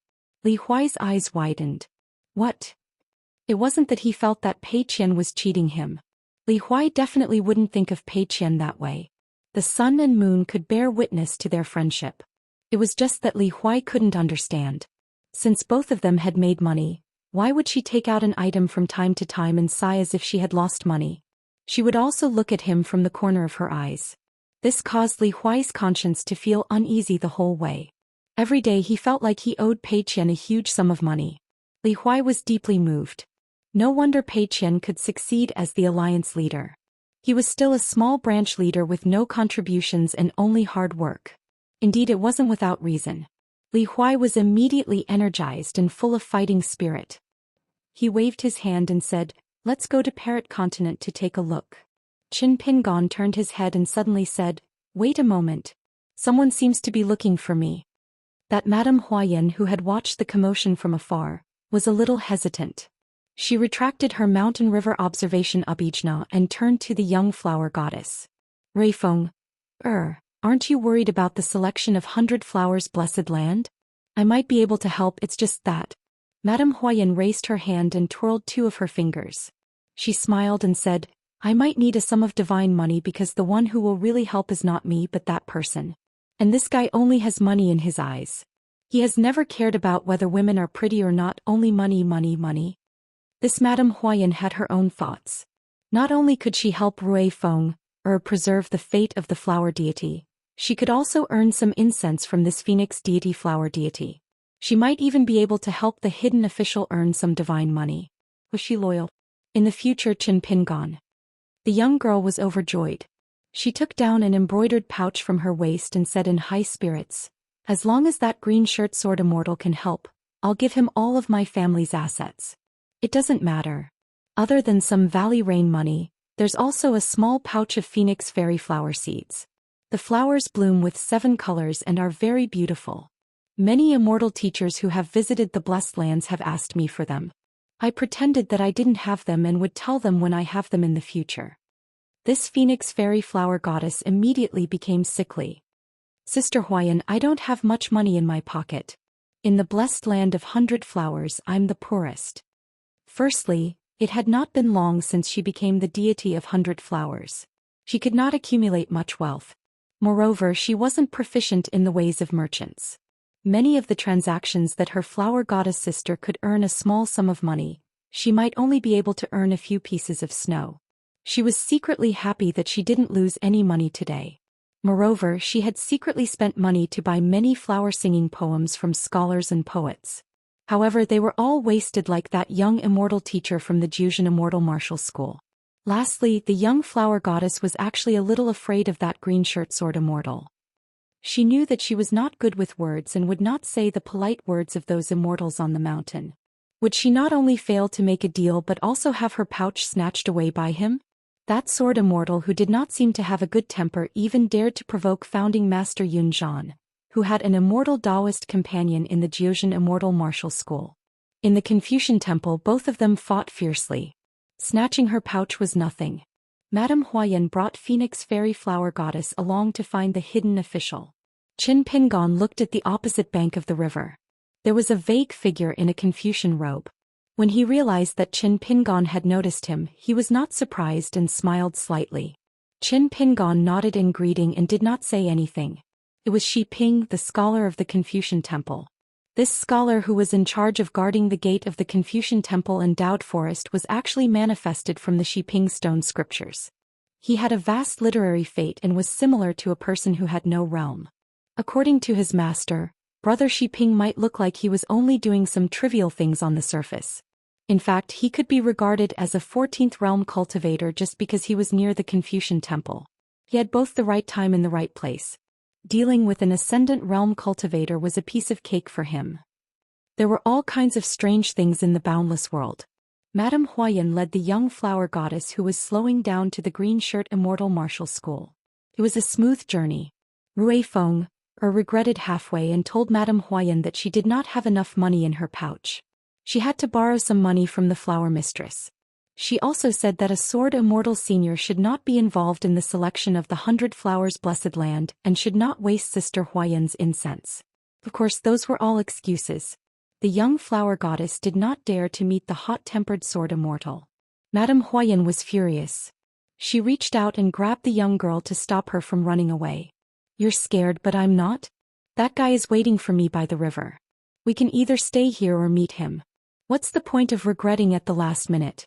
The meeting in the Confucian temple continued. Qin Pingon, who was thrown outside a long row of houses by the Sage of Rites, continued to stroll around. He met a skinny old man who was sitting on the stairs. He had an old pipe in his mouth and was puffing out smoke. Qin Pingon stopped in his tracks, hesitating whether he should say a few words. He looked at the old pipe in a daze. The old man turned around and asked with a smile, "You don't look familiar. You're so young. Are you an official? Or a descendant of the saint's mansion? Are you helping the Confucian temple's sages to inspect the houses?" Some of the Confucian scholars had official positions in the Confucian temple other than the headmasters of the academy. Qin Pingon bowed, straightened his back and said with a smile, "Neither. Can this junior disturb elder for a moment? I've received quite a few cold looks along the way." The old man laughed heartily and gestured to the side. "Sit anywhere you like. The Confucian temple is not my home. If it was, you could do as you please." A young man stuck his head out of a house in the distance and shouted, "Mr. Huayan, there are parts of the Yelyo that are wide. The old records of the Confucian temple seem to differ from the new records provided by City Lord Sheng. I need you to take a look and help me decide. Leave it empty for now. Let me finish smoking this bag of tobacco. I can't ask the donkey to push the mill and not give the grass to eat." The old man waved his hand and grumbled, "You bunch of children are so pretentious. How dare you complain that the tobacco smell is too strong? Otherwise this wouldn't have happened." Qin Pingon had just sat down with his hands tucked in his sleeves, but when he heard this he couldn't help but turn his head. He pulled his hands out of his sleeves and gently placed them on his knees. He said in surprise, "Elder, you're that Mr. Huayan of the revered water immortal?" Qin Pingon had traveled a long way and read a lot of books. Naturally, there would be some people in his heart that he would be fascinated by. Most of them were people who read books. For example, Li Shilang on the night boat and Mr. Wang Yuanzhang's engraving. He had opened up a new world by carving seals for gold and stone. As for this person who was known as the revered water immortal, he was an elder that Qin Pingon held in high esteem. He was undoubtedly a sage in Qin Pingon's heart. This was because this Mr. Huayan could really read thousands of books. He traveled all over the world and finally compiled the Mountain and Sea Atlas, which was known as One Must Have Two in the World. As for the later Mountain and Sea Annals and Mending Annals, they were actually disciples of this book. In fact, regardless of whether it was the content or the style of writing, they were much inferior.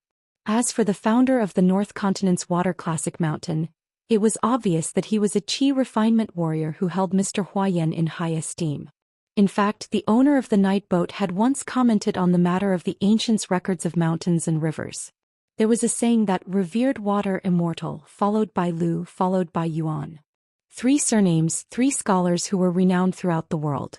Qin Pingon still did not know that the first 2 old masters' records of mountains and rivers and poems were the foundation of the great Tao of the prison of words on the night boat.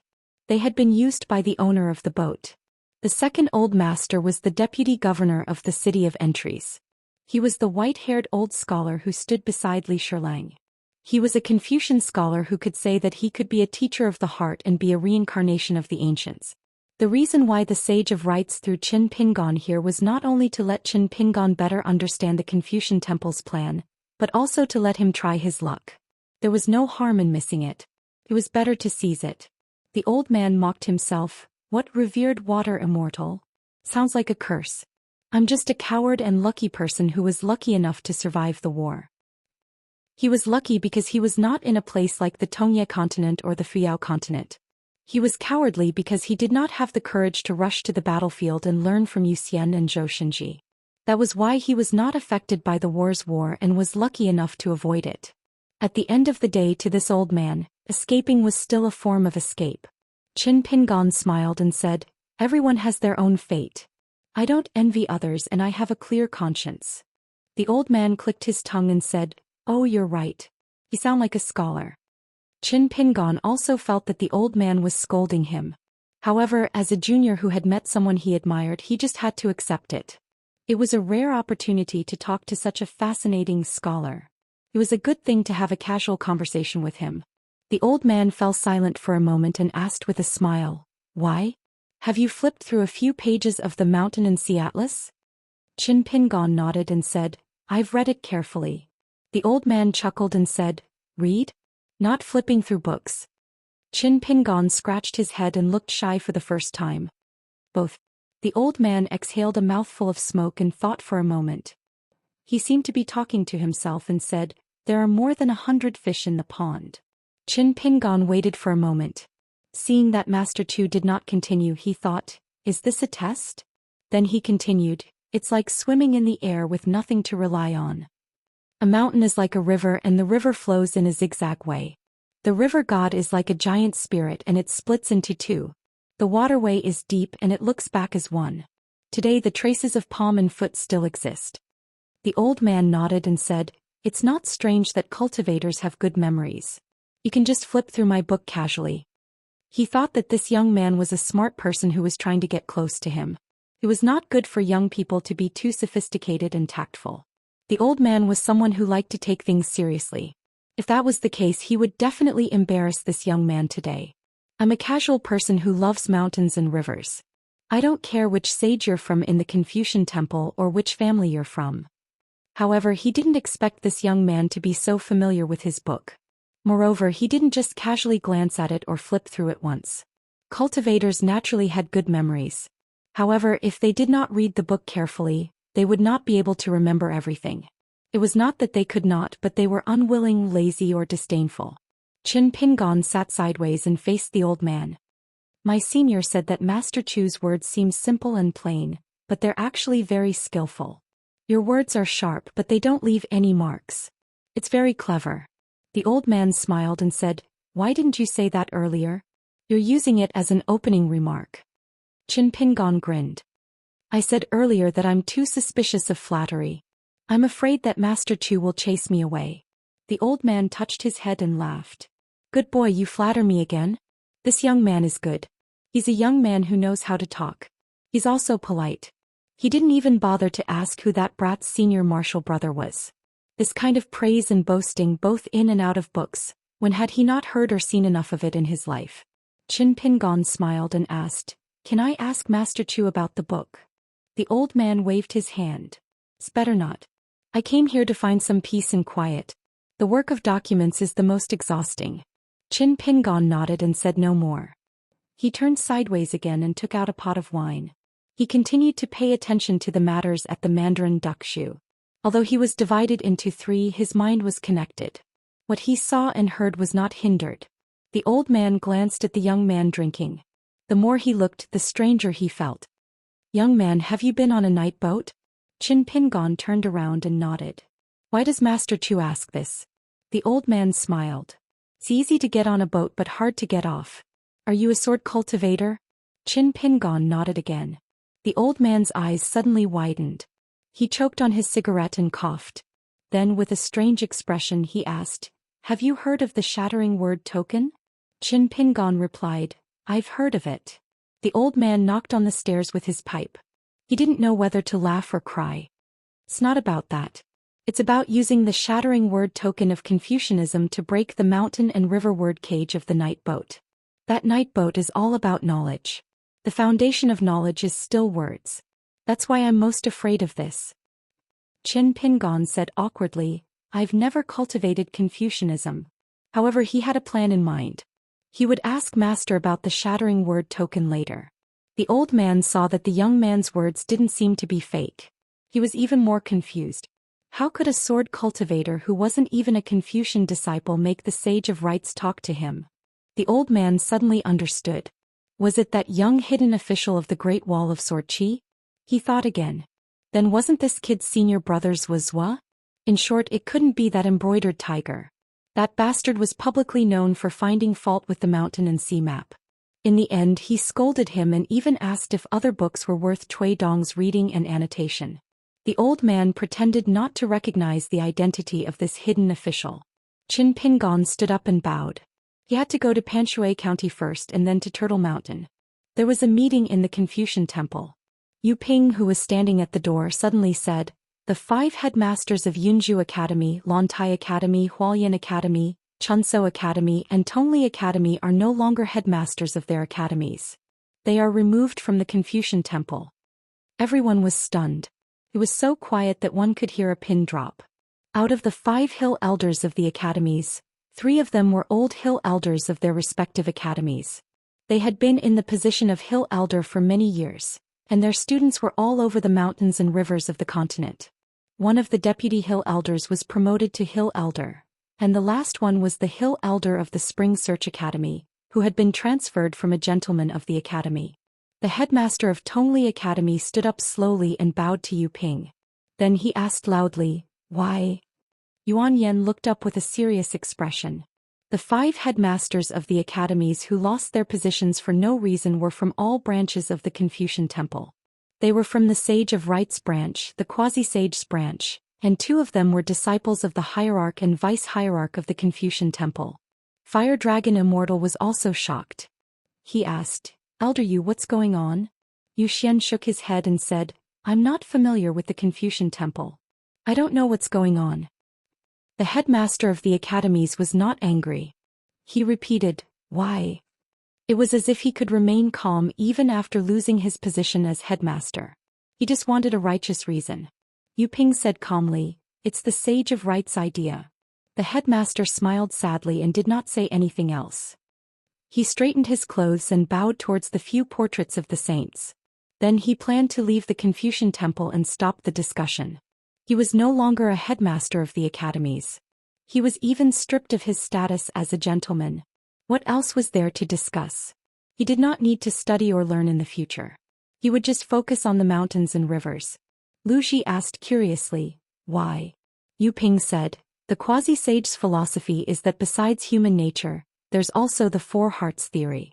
They are compassion, shame, respect, and right and wrong. The Confucian school values this very much.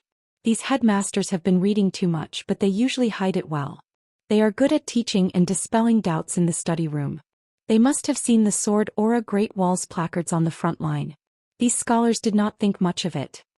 Lu Ji turned to look at Alliance, who had put down his wine cup and was in a daze. Liang didn't say anything with a smile, nor did he pay attention to Lu Ji's gaze. He just narrowed his eyes and looked at the youngest mountain elder among the 5, as if he was waiting for the words and actions of this Confucian scholar of the secondary saint branch. The young Confucian who was promoted to headmaster of the Spring Search Academy stood up and said, "As the Sage of Rites, shouldn't you see and hear no evil?" This was because he had figured out the reason. It was the Sage of Rites. The Sage of Rites had a clear view of the minds and thoughts of all the headmasters of the academies. Alliance stood up. In a flash, he pressed the young Confucian's head and slammed it against the wall. Then he threw the young Confucian out of the Confucian temple. The quasi-sage's line that he belonged to had already lost Chen Chunan. Why was this one here? Alliance clapped his hands and asked the rest, "Do the four of you want to go out on your own, or do you want me to help you go out horizontally?" The old headmaster of the Coral Lotus Academy did not look at Alliance. He looked up at the portrait of the Sage of Rites and asked in a deep voice, "May I ask the Sage of Rites why?" Alliance slapped him out of the Confucian temple and said to the other three, "Ask again." Chao Pu, who had not drunk any wine, poured himself a cup of wine and drank it in one gulp. The imperial tutor of the Shaoyuan dynasty felt that the Confucian temple should have been more reasonable. Scholars who read the books of the saints should be more benevolent and moral than the cultivators on the mountain and the peddlers at the foot of the mountain. The three scholars who were no longer headmasters of the academies walked out of the Confucian temple silently. Alliance also walked out and sat on the steps. He did not drink any wine. Lu Ji walked out and sat beside him.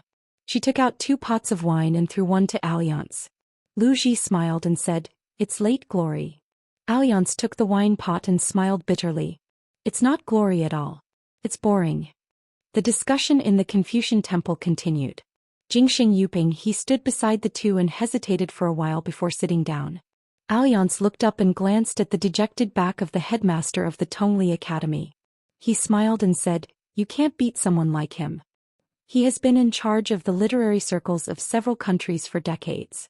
Even if he loses his position, he can just go sightseeing." Jingxing Yuping said softly, "Another spring passed in the wine." In the past, there were 2 young people who sat in front of 2 adjacent Jingxing Yuping stone scriptures in the spring breeze. One of them always had a faint smile on his face, as if nothing in the world could baffle him. The other had bright eyes, as if there was no knowledge in the world that could not be understood. The 2 of them continued to copy books together. Panshui County. On the landscape painting, Immortal Yun Mu and Qin Pingon said, "I understand." Han Xiaosa found it so interesting that she could not help but laugh. One dared to lie, the other dared to believe. Fu Jing smiled and said, "Yun Mu is probably scared out of his wits." Han Xiaosa said unhappily, "It's just a lucky hit. It's not really a skill. If it was Gukin, he could do it too." Gukin shook his head. Qin Pingon was at Book Lake and Jing Juzhong was at Howren World. They were both very strange things. A good person at Book Lake and an accountant at Xianxia Island. A demonic cultivator could establish a sect in the central divine continent. They should have been out of place with countless obstacles around them. It was already difficult to keep a foothold. But they still did as the Romans did. Not only did they have a foothold, but they also showed their skills. Gukin felt that compared to these 2, he was far behind in all aspects. Even the senior sitting in front of him could not be compared. He could not be compared to Fu Jing's swordsmanship and chess skills. He could not be compared to Antmaster Han Xiaosa's talent in cultivating 10 Dao techniques at the same time. He could not be compared to Antmaster Lu Qiqing, who risked his life to cause trouble everywhere and was still safe and sound. He could not even be compared to Chai Bofu's aura of desperation. Although Chai Bofu was not doing well in White Emperor City, he was the most daring to gamble with his life. Jing Juzhong glanced at Gu Kan and said with a smile, "It's a good habit to be able to affirm all friends and enemies. But the premise is that you're good at it and not just like it. The so-called cultivation of the heart is a refinement of items. Don't think that only Qi refinement warriors on the mountain can cultivate the heart and refine items. That's ridiculous. The mortals at the foot of the mountain are all refinement masters. They will constantly have a deeper impression of their likes and dislikes. It's the same for their dislikes. Han Xiaosa likes Gu Kan and that's good. Fu Jing hates Lu Qiqing and that's wrong. This is an unconscious refinement. For cultivators, such involuntary actions might lead to mental demons if they are not restrained. Therefore, what Fu Jing said earlier was not wrong. To be able to negate 2 extremes and finally achieve a certain affirmation is a higher level of cultivation of the heart. Jing Juzhong looked at the 2 direct disciples. Fu Jing, the world cannot possibly revolve around a certain person. Gukin, the world does indeed revolve around a certain person. The 2 completely different conclusions seemed contradictory, but they were just 2 different perspectives. The world looked at the individual and the individual looked at the world. They were mirrors of each other. Zheng Juzhong hoped that the first disciple Fu Jing would not be arrogant. He was far from being able to look down on others. He should not be too arrogant when he used his sword. His youngest disciple Gu Qian was the exact opposite. Over the years from White Emperor City to Fuyao Continent, Gu Qian had crazily cultivated all kinds of Dao techniques and mystiques while reading books. However, he was still too reserved when doing things. The more he understood the invisible rules, the more restrained Gu Qian was. Such a Gu Qian would not be able to walk out of the shadow of Book Slip Lake. Therefore, Gu Qian's place of Dao validation would not be in the vast world, but in the desolate world. White Emperor City is a demonic sect that everyone knows. However, it has stood tall in the Central Plains for more than 3,000 years. I have always been seen as a demonic cultivator in the vast world. Moreover, I am a Realm 14 cultivator. Why am I an exception? Even the Sage of Rites can make an exception for me? Zheng Juzhong pointed at Gu Qian's head. The real fighting and killing happens here. An old woman is weak and powerless. She sets up a stall and collects money from the strong. A young woman dares to walk the streets alone. Why? Fu Jing answered, the gods of heaven and earth follow the rules. As for his master reaching Realm 14 without anyone noticing, Fu Jing was not surprised. In fact, he did not feel anything. Zheng Juzhong smiled and shook his head. How is that enough? Fu Jing started to think about this. White Emperor City's teachings would not only focus on Dao techniques. Gu Qian suddenly asked, Master reached Realm 14 in the desolate world? This was a huge matter of seizing the providence of the desolate world. Just like how Lu Cha reached Realm 14 in the vast world. Why was this bearded sword cultivator unable to return to the desolate world? It was because Lu Cha had taken too much of the vast world's providence. No wonder the Confucian Temple and the Sage of Rites were impressed by Zheng Juzhong. If reaching Realm 14 in the desolate world was not a merit, what was? Zheng Juzhong smiled. The process was a little dangerous, but the result was as expected. Gu Qian cupped his fists and said, Congratulations, Master. It was very likely that the grand ancestor of the Moon Tuyue Mountain was at the ruins of the Jiaolong Valley, competing with the Holy Master at the peak of the Sui Mountain, while Wen Haizhou was at the Tongyi continent fighting with Cui Shi and Qi Jingchun. Han Qiaosa joked. Fortunately, Lu Qiqing does not know about this. Otherwise he would be overjoyed. Lu Qiqing was not an ordinary crazy person. Senior brother's realm was my realm. Senior brother's White Emperor City was my White Emperor City.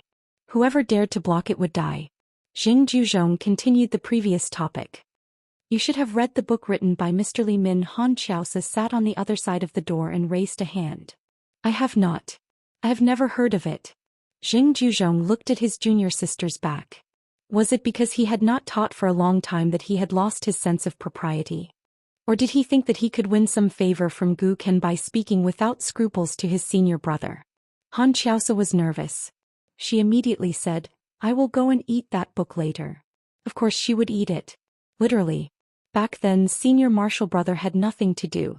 Seeing that it was difficult for her to make any progress in cultivation, he once split his attention and went to a marketplace to protect her for 300 years. He watched her roll around in the mortal world, ignorant and muddle-headed. In the last few decades, Han Qiaosa was the daughter of a rich family who spent time with a down-and-out scholar. She was the daughter of a poor boatman. She was a burly butcher who set up a roadside stall. She was a coroner, a night watchman, and a fox demon who had just been enlightened. Then in an instant these men, women, and demons finally gathered together at a certain time and place. The moment she woke up, she was also Han Qiaosa, looking at those Han Qiaosa. Other than looking at each other, what else could be the result? This scholarly senior brother seemed to have been too bored, in his thousands of years of cultivation. During this period he had spent many years answering his own question.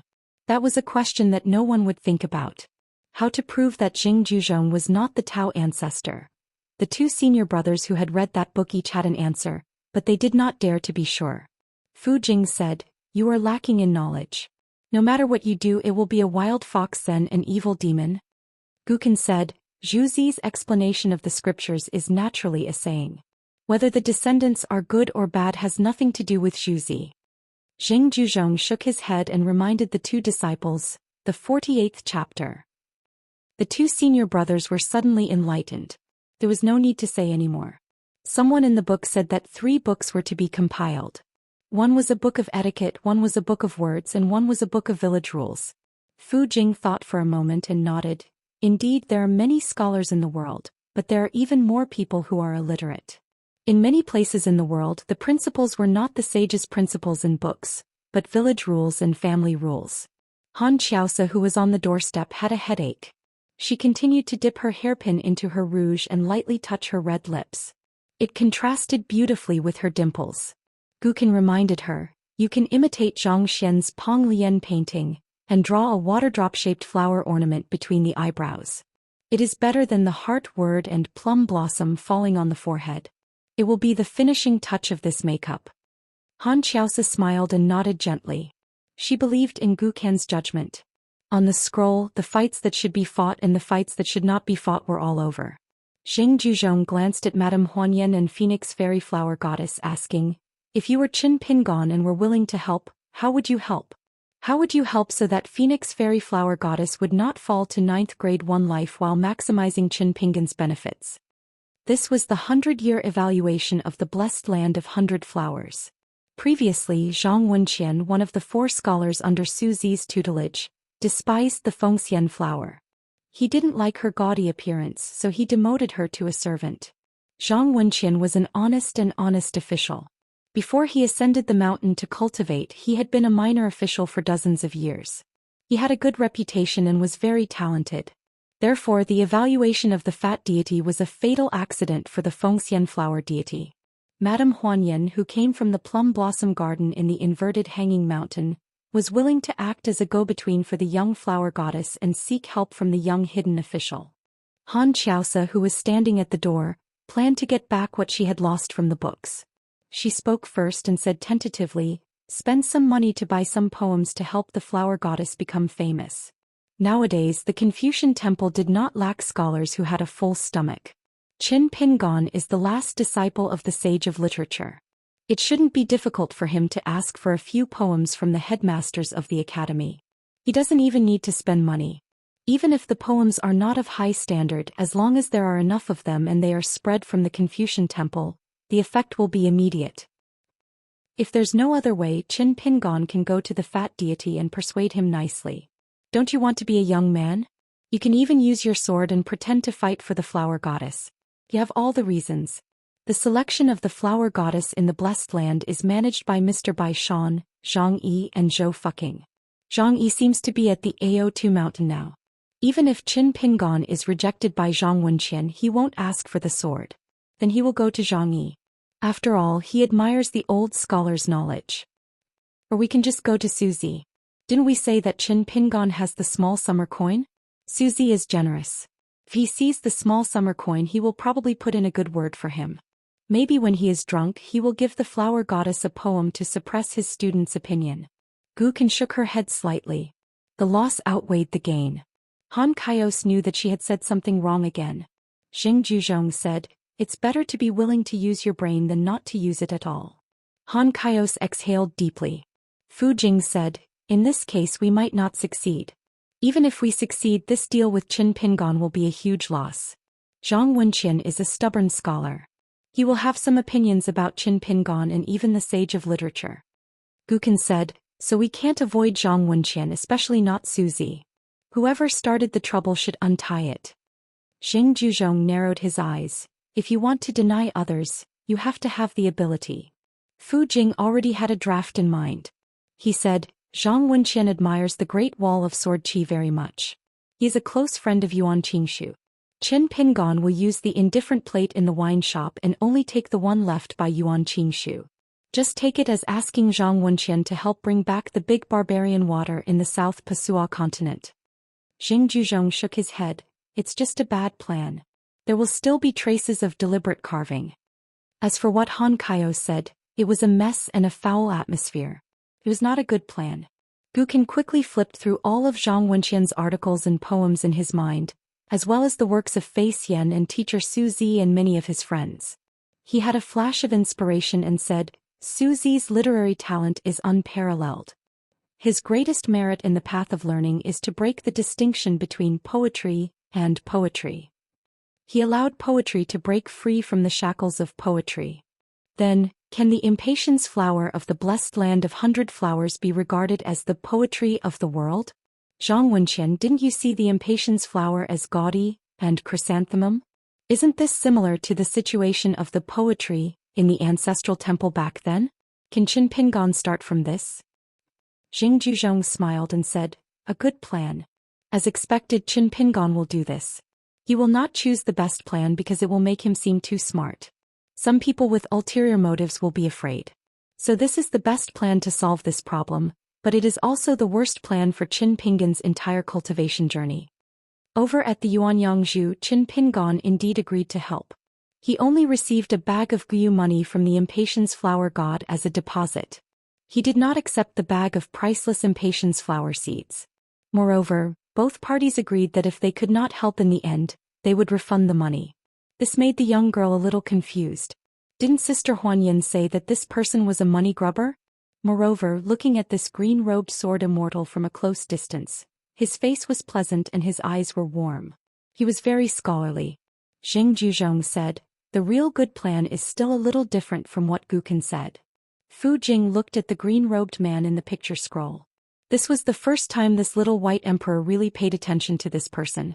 Firstly, he helped the impatience flower god, which was a great favor. Secondly, he gave Madame Huanyan a lot of face. Why did the flower master of 100 flowers blessed land, other than the 4 fated master flower gods, only the young flower god? Naturally, the flower master doted on this young girl the most. Therefore, Qin Pingan and the flower mistress had formed quite a good relationship. Fourthly, not only was Zhang Wenqian not angry, but he was also gratified. As the last disciple of the sage of literature, he was able to be so close to the teacher's knowledge. No wonder he could make his good friend Yuan Qingshu leave behind that insignificant token in the wine shop. Fifthly, this person could flatter Su Zi from 108,000 miles away. 5 kills in one fell swoop. Being begged for help was originally a troublesome matter.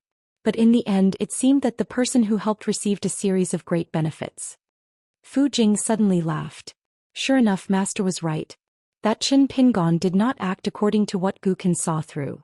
Instead he chose to directly tell the immortal patience flower god through telepathy.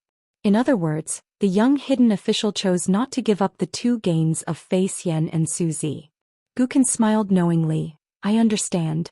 This is the surplus you always talk about. Han Xiaosa glanced at the painting and curled her lips. I can't afford to offend this kind of young man. Gukan was right. This young hidden official who had survived a great disaster and returned home was not only suitable for the Great Wall of Sword Qi, but also for White Emperor City. Gukan smiled brightly. Martial Ant, don't offend Qin Pingan really. Otherwise you will definitely lose to Qin Pingan and die at Gukan's hands. Han Xiaosa nodded. Why would I offend him? If he's your friend, then he's my friend. It's his business whether or not he recognizes me. She put away the makeup mirror and the bottles, turned around and asked, Gukan, how's my makeup? Gukan said, it's 3 points more beautiful. Han Xiaosa smiled. Compared to the Lady of Azure Immortal Mountain and the Flower Master of the Blessed Land? Gukan said, in my eyes Martial Ant is more beautiful. In the eyes of the world they should be more beautiful. Han Xiaosa leaned against the doorpost and smiled. Because Gukan's words were sincere. That was why she was happy. Otherwise, which man didn't know how to use flowery words and flowery speech? How dare he flirt with White Emperor City's Han Xiaosa? Did he have a death wish? It wasn't like Han Xiaosa hadn't killed immortals with her own hands. Jing Juzhong smiled. A single plank bridge, a battle of the great Tao? A narrow-minded person is not as wide as a wine cup. The road will always be wider as you walk. Jing Juzhong raised his head and looked out the door. He smiled telepathically. Mr. Qin, is there anything else you want to say to Gukan? On the street outside, Qin Pingan smiled and replied, no, I don't. Mr. Zheng's teaching of the Tao has reached the point of perfection. I'm in the same situation as you. I have nothing to say. Jing Juzhong stood up and said to Fu Jing and the others, you guys stay here. Jing Juzhong's figure suddenly appeared at the door of the house. He smiled at Qin Pingan and asked, shall we go to the inquiry crossing together? Qin Pingan smiled and nodded, thank you, Mr. Zheng. On this day, Xing Zhuzhong and a green-robed man walked side by side and traveled together at the inquiry crossing together. It became a more shocking thing than the fight between two ascendant realms in Yuanyangzhu. Xing Zhuzhong, the city lord of White Emperor City, seemed to have taken the initiative to appear at the gate to meet the outsider. After that he was still in the same green robe. He disappeared from the inquiry crossing and appeared at Turtle Head Mountain. In the end he carried Jiang Longxiang from the Shao Yuan dynasty in his hand and rode the wind to the city where the Confucian temple was located. He casually threw the respected and old scholar on the ground. It was where the statue of the sage of literature's statue was broken when it was moved out of the Confucian temple.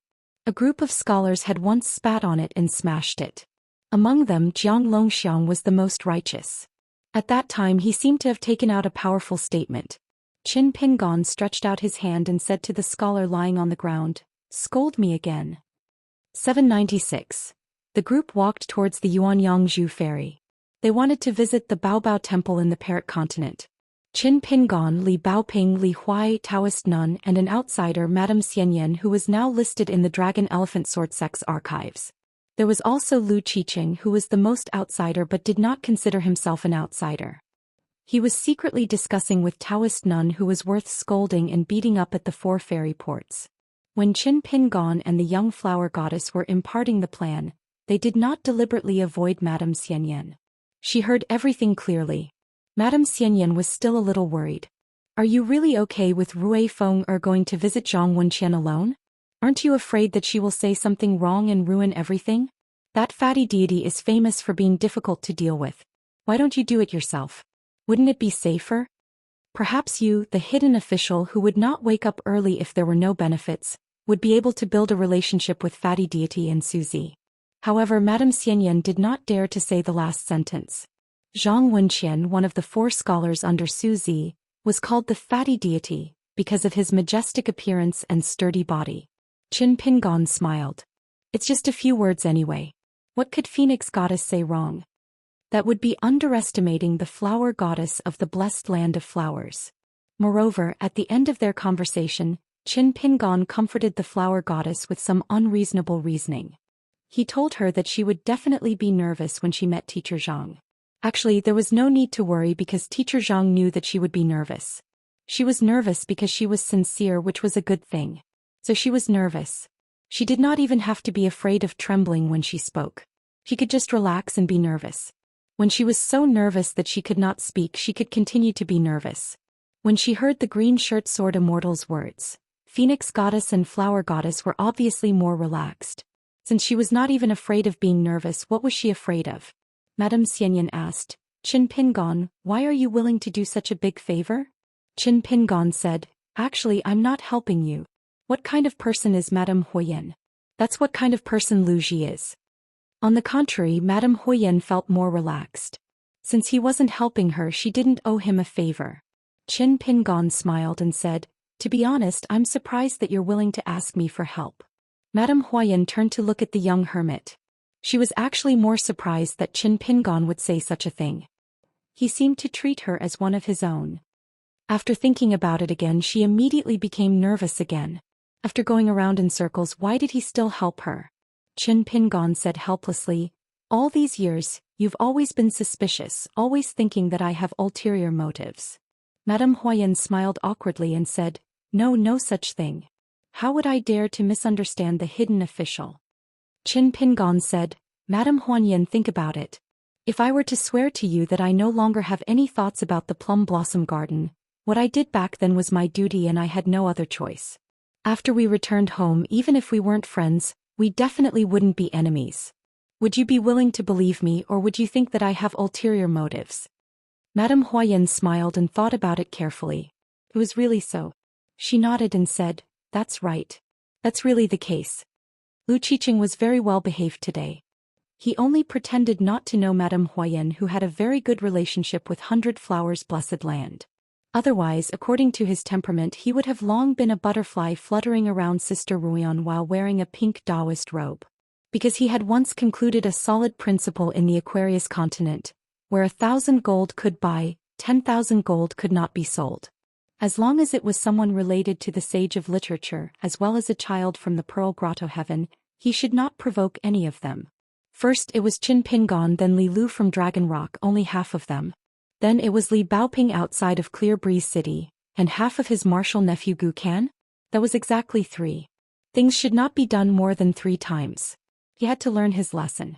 Lu Qiqing had already made an appointment with his Daoist friend Nen. The two of them were going to the wilderness together. The sky was high and the land was vast. Who would dare to block their path? It was a great opportunity for the two of them to make a name for themselves. Li Huai poked his head out and looked around. He did not know what was the relationship between Qin Pingon and her. As for the one in the pink robe, it was obvious that she was not someone to be trifled with. He heard that she was the pavilion master of the colored glass pavilion in White Emperor City. Li Huai felt guilty when he heard that. After all, a friend of a friend was not Li Huai's friend. Since they were not in the nest, why should they be so arrogant? The failing on water in the 9 Truths Immortal Pavilion was a lesson to them. Li Huai did not know that at this moment, there were a few accompanying sages in the Confucian temple who were talking about him. They had started a small discussion specifically about him. A scholar in the Confucian temple had a discussion with the chancellor. Then he asked Teacher Han tentatively, "Why don't we give Li Huai the title of a sage?" This scholar had asked the scholar Yu Ping for a file about the Confucian scholar Li Huai from the Cliff Academy. The file was about the resume of the Confucian scholar from the Cliff Academy, Li Huai, and the comments of various teachers and hill masters. Even the usually strict Teacher Han, the vice-hierarch of the Confucian temple, was hesitant. It was obvious that he was inclined to give him the title. However, if he gave it to Li Huai, there would be objections. It would definitely be a burden for Li Huai in the future. It was not that the Confucian temple did not take the title of a sage seriously and was willing to give it to him casually. In fact, the title of a sage of the academy had always been selected by the academies of each continent. The Confucian temple almost never interfered with the examination and evaluation of the sages. The academies were in charge of the sages, while the Confucian temple was in charge of the gentlemen. This was a rule set by the Sage of Rites. This lad had contributed too much to the Confucian temple. The position of a 14th state blind old man had been reversed. He had helped the Great Land to gain 200,000 mountains. Judging from the situation, as long as his disciple was willing to speak, the 700 to 800 golden armored puppets in the 100,000 mountains would be able to command them to invade the wilderness. Moreover, according to the file, Li Huai was diligent in his studies, never slacking off, and was not arrogant or hot-tempered. Although he was beyond his capabilities in his studies, Li Huai was diligent in his studies. Moreover, one could tell from the handwriting that it was written by Mao Xiaodong, the scholar of the Li Ji school. The attitude of a Confucian scholar was very important. As for the level of his academic achievements or the results of the imperial examinations, it was still important to consider whether the founding master would reward him with food. Teacher Han asked the hierarch of the Confucian temple beside him. Teacher Dong smiled and said, "It's not a big problem. I think it's feasible." Teacher Han then asked the scholar Yu Ping, who was sitting outside the door. Yu Ping replied, "It's not easy for Li Huai to have a clear mind in the Mandarin Duckshu." Then it's settled. Li Huai was definitely going to be a sage of the academy. This kind of thing didn't need to bother the 3 main sages, right? Moreover, the old scholar was Li Huai's my ancestor. The my ancestor could be considered a 15th realm great cultivator in the great Tao of protecting his disciples. At this moment, Li Huai, who had just boarded the ferry to the Parrot continent, definitely didn't know that he was about to become a sage of the academy. It was something that he didn't even dare to dream about. The small Parrot continent was filled to the brim with people. This was because the old ancestor of the bag shop had personally opened a bag shop. Of course, it was extraordinary. Even the wife of the god of wealth of the Snow Mountain continent had brought her friends of prominent status to the Parrot continent. With her around, it wasn't spending money but throwing money. The local ferry was very simple because it only needed to travel between the 4 ferries. They didn't need to be too big.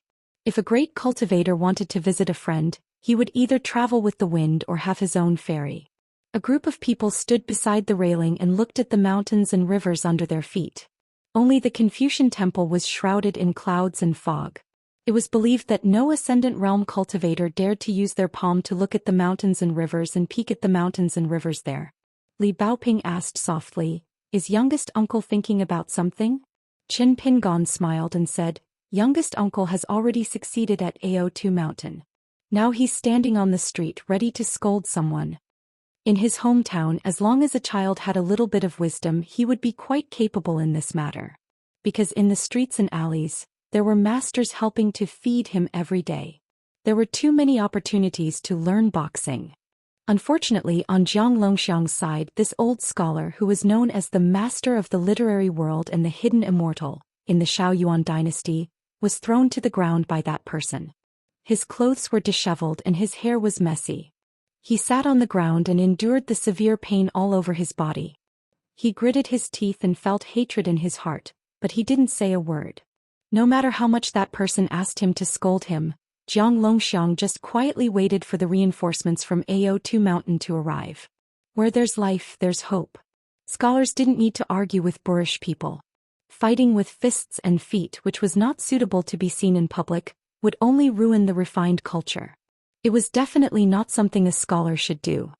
Moreover, the Confucian temple, the Yuping stone scriptures, and the Merit forest were not far away. Jiang Longxiang really wasn't afraid that a cultivator from the mountain would seek revenge for no reason. He just needed to sit on the ground for a while. Jiang Longxiang had some guesses in his mind. Judging from the situation, the old scholar whose statue was smashed back then was lucky. Maybe he would return to the Confucian temple to be a sacrifice. It didn't matter. The old scholar had become the sage of literature again, and he wouldn't have the face to argue with him. If he really had the face to do something like that, Jiang Longxiang wouldn't be afraid at all. This young man in green robes in front of him didn't have any enmity with him, so he definitely wasn't acting on impulse.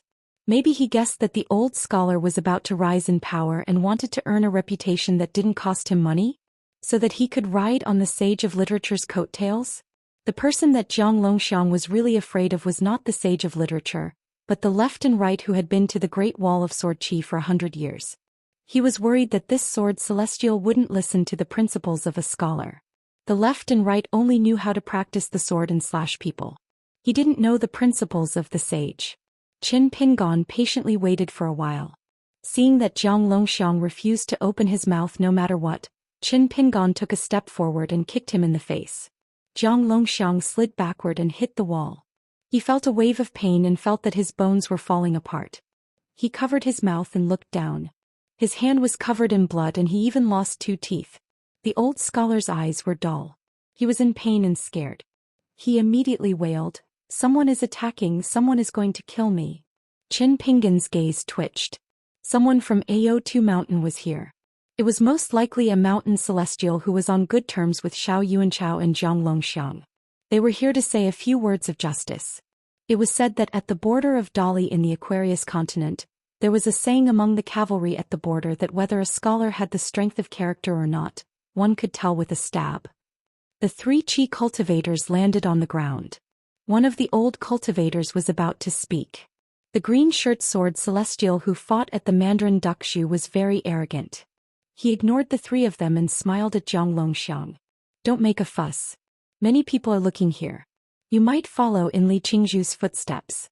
The trip to the Confucian temple was an arduous one. In the end, you didn't earn any incense from the mountain. Instead, you earned yourself a nickname. First there was Li Shuipio, then there was Jiang Menshen.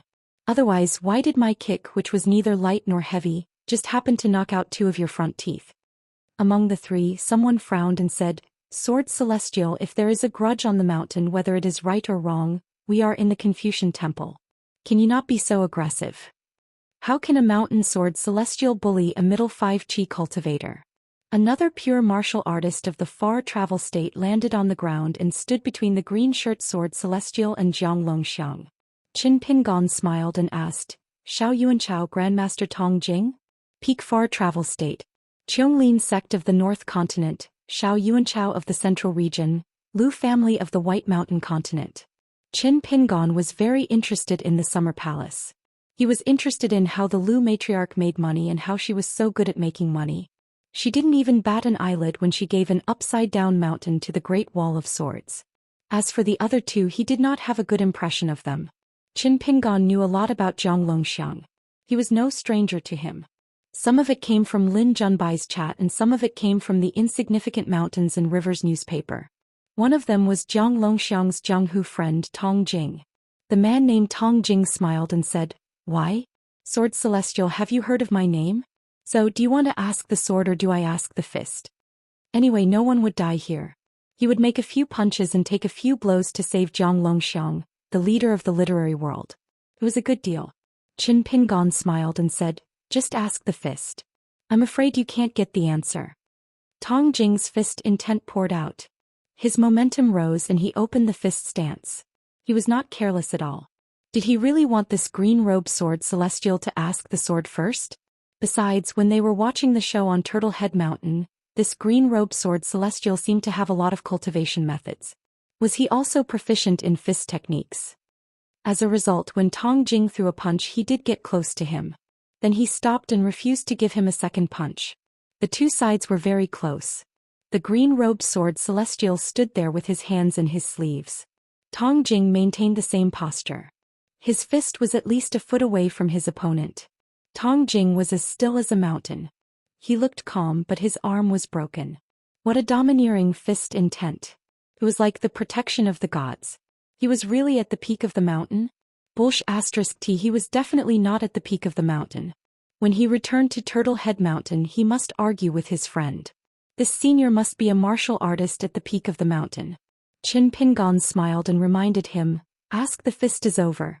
Return the fist salute." Tong Jing felt that this senior was really considerate. This was indeed a feasible move. It was just that the senior did not condense his voice into a line. It was a little imperfect. Tong Jing withdrew the fist that was at the peak of martial arts in his life. His arm was soft, but it happened to be caught by another hand. He clenched his fists and said in a deep voice, "Thank you for letting me win. I'm not as good as you. I won't say anything more." The sword celestial smiled and slightly tilted his head, indicating that this pure martial artist could move. Tong Jing strode away. Qin Pingon turned to look at the three chi cultivators. Tong Jing has finished his reasoning. What do you guys say? Anyway, today's reasoning is up to you, whether it's fist, sword, spell, talisman, supernatural power, backing, sect, or grandmaster. Jiang Longxiang was the one to reason with his mouth. Tong Jing was the one to reason with his fist. However, there are a few other things. You guys can choose whatever you want. The three chi cultivators were so angry that they laughed but could not say anything for a while. In the end, they heard the green-robed sword celestial say with a smile, "I'm not an unreasonable person." The three of them came here this time just to protect Jiang Longxiang and ensure that their lives were not in danger. They tried their best to suffer less physical pain. They definitely couldn't beat him. The other party could fight with the immortal Yunzai. There was also the ascendant who called himself Daoist nun. He beat Nan Guangzhao until he became a laughing stock. At first glance, they could tell that he was a good friend of the green-robed sword celestial. Maybe he was an elder of the sect. One of the old cultivators suddenly pinched a golden light that came from Ao2 Mountain with 2 fingers. It was a secret letter. It was a personal letter from the sect's grandmaster. The old cultivator's face was slightly pale. He bowed and cupped his fists to the green-robed man. "We're sorry for offending you. We'll leave immediately." The other two were a little confused, but the old cultivator stretched out his hand and grabbed each of them with great strength. He said in his mind, "Listen to me, leave this place quickly." In fact, the old grandmaster only wrote 2 sentences in the secret letter. Xing Juzhong went out to meet this person. Both of them traveled together. If you want to court death, it's up to you. Remember, don't involve the sect. Qin Pingon did not stop the 3 of them from leaving with the wind. They came in a hurry and left even more hurriedly. Jiang Longxiang was dumbfounded. He leaned against the wall with a blank expression. Qin Pingon squatted down and lifted his sleeve. A handful of stones he picked up from the road appeared in his hand. He gently tossed them to the scholar one by one. The discussion inside the Confucian temple and the drinking outside the gate did not delay each other. Lu Ji said, "Next time don't involve me in such a discussion." Even in front of Jingxing Yuping, Lu Ji was still straightforward. Alliance said, "Unlike the Great Wall of Sword energy, people's hearts are different. A discussion behind closed doors may seem long-winded and complicated, but it's actually more beneficial. Because when the door opens at the end and everyone leaves, there will be fewer forks under our feet." Jingxing Yuping smiled knowingly. Alliance said with a cheeky smile, "Brother Yuping, don't my words sound like a sage?" Yuping said, "You don't have the last sentence." "Sounds like it. With this sentence it's useless." Alliance automatically ignored the last sentence. He gently shook the wine pot and said, "Lu Ji, you'll be very popular here in the future." Lu Ji said, "Because I use my sword without thinking?" Alliance laughed and said, "How is that possible?" Lu Ji stretched her legs and raised her head to drink the wine. Alliance also tried to stretch his legs, but found that he was one step shorter than Sister Lu. He immediately retracted his legs and sat cross-legged. He did not look short when he sat, but when he stretched his legs he realized that his legs were too short. It hurt her feelings. Lu Ji had always been a generous drinker. She quickly finished the wine pot and put it aside. Of course, she put it on the side far away from Alliance. God knows what this guy would do if he asked for the empty pot back. Lu Ji asked casually, "Alliance, why don't you just be a scholar? It's not difficult to be the headmaster of the academy." Alliance shook his head and said, "Even if I can be, it's not good. 100 Mao Xiaodongs can't compare with Alliance when it comes to swordsmanship. 10 Alliance can't compare with Mao Xiaodong when it comes to teaching." Once he became a serious scholar, he would not be able to live a peaceful life. In the academy, whether he was the headmaster of the academy, the minister of the palace, or a gentleman with a title, Al Liang would act as if he had never left the saint's mansion in his life. In terms of learning, he would only be mediocre and would not have any great achievements. The man who seemed to be always calm and collected would probably be disappointed for the rest of his life. Alliance did not want to be a Confucian descendant of the 4 great saints' mansions. He was of no use to this world because he had a prominent status and ordinary knowledge. However, if he were to become a wanton and unrestrained swordsman, the person with the statue in the Confucian temple would not be able to teach him swordsmanship every day. It would be embarrassing. At most, he could only put on the airs of a father and advise him to abide by the rules every time he drew his sword, to scrupulously abide by etiquette, to not harm the innocent, and to not hurt the people of the world because of his sword drawing. Over and over again he only said those few words, nothing more. After all, even Qin Qing did not nag him about his swordsmanship. Therefore, no one in the world had the right to criticize Alliance's swordsmanship. There were so many beauties in the world waiting for Alliance to drink and meet. How could he let them wait for too long? Alliance looked more serious.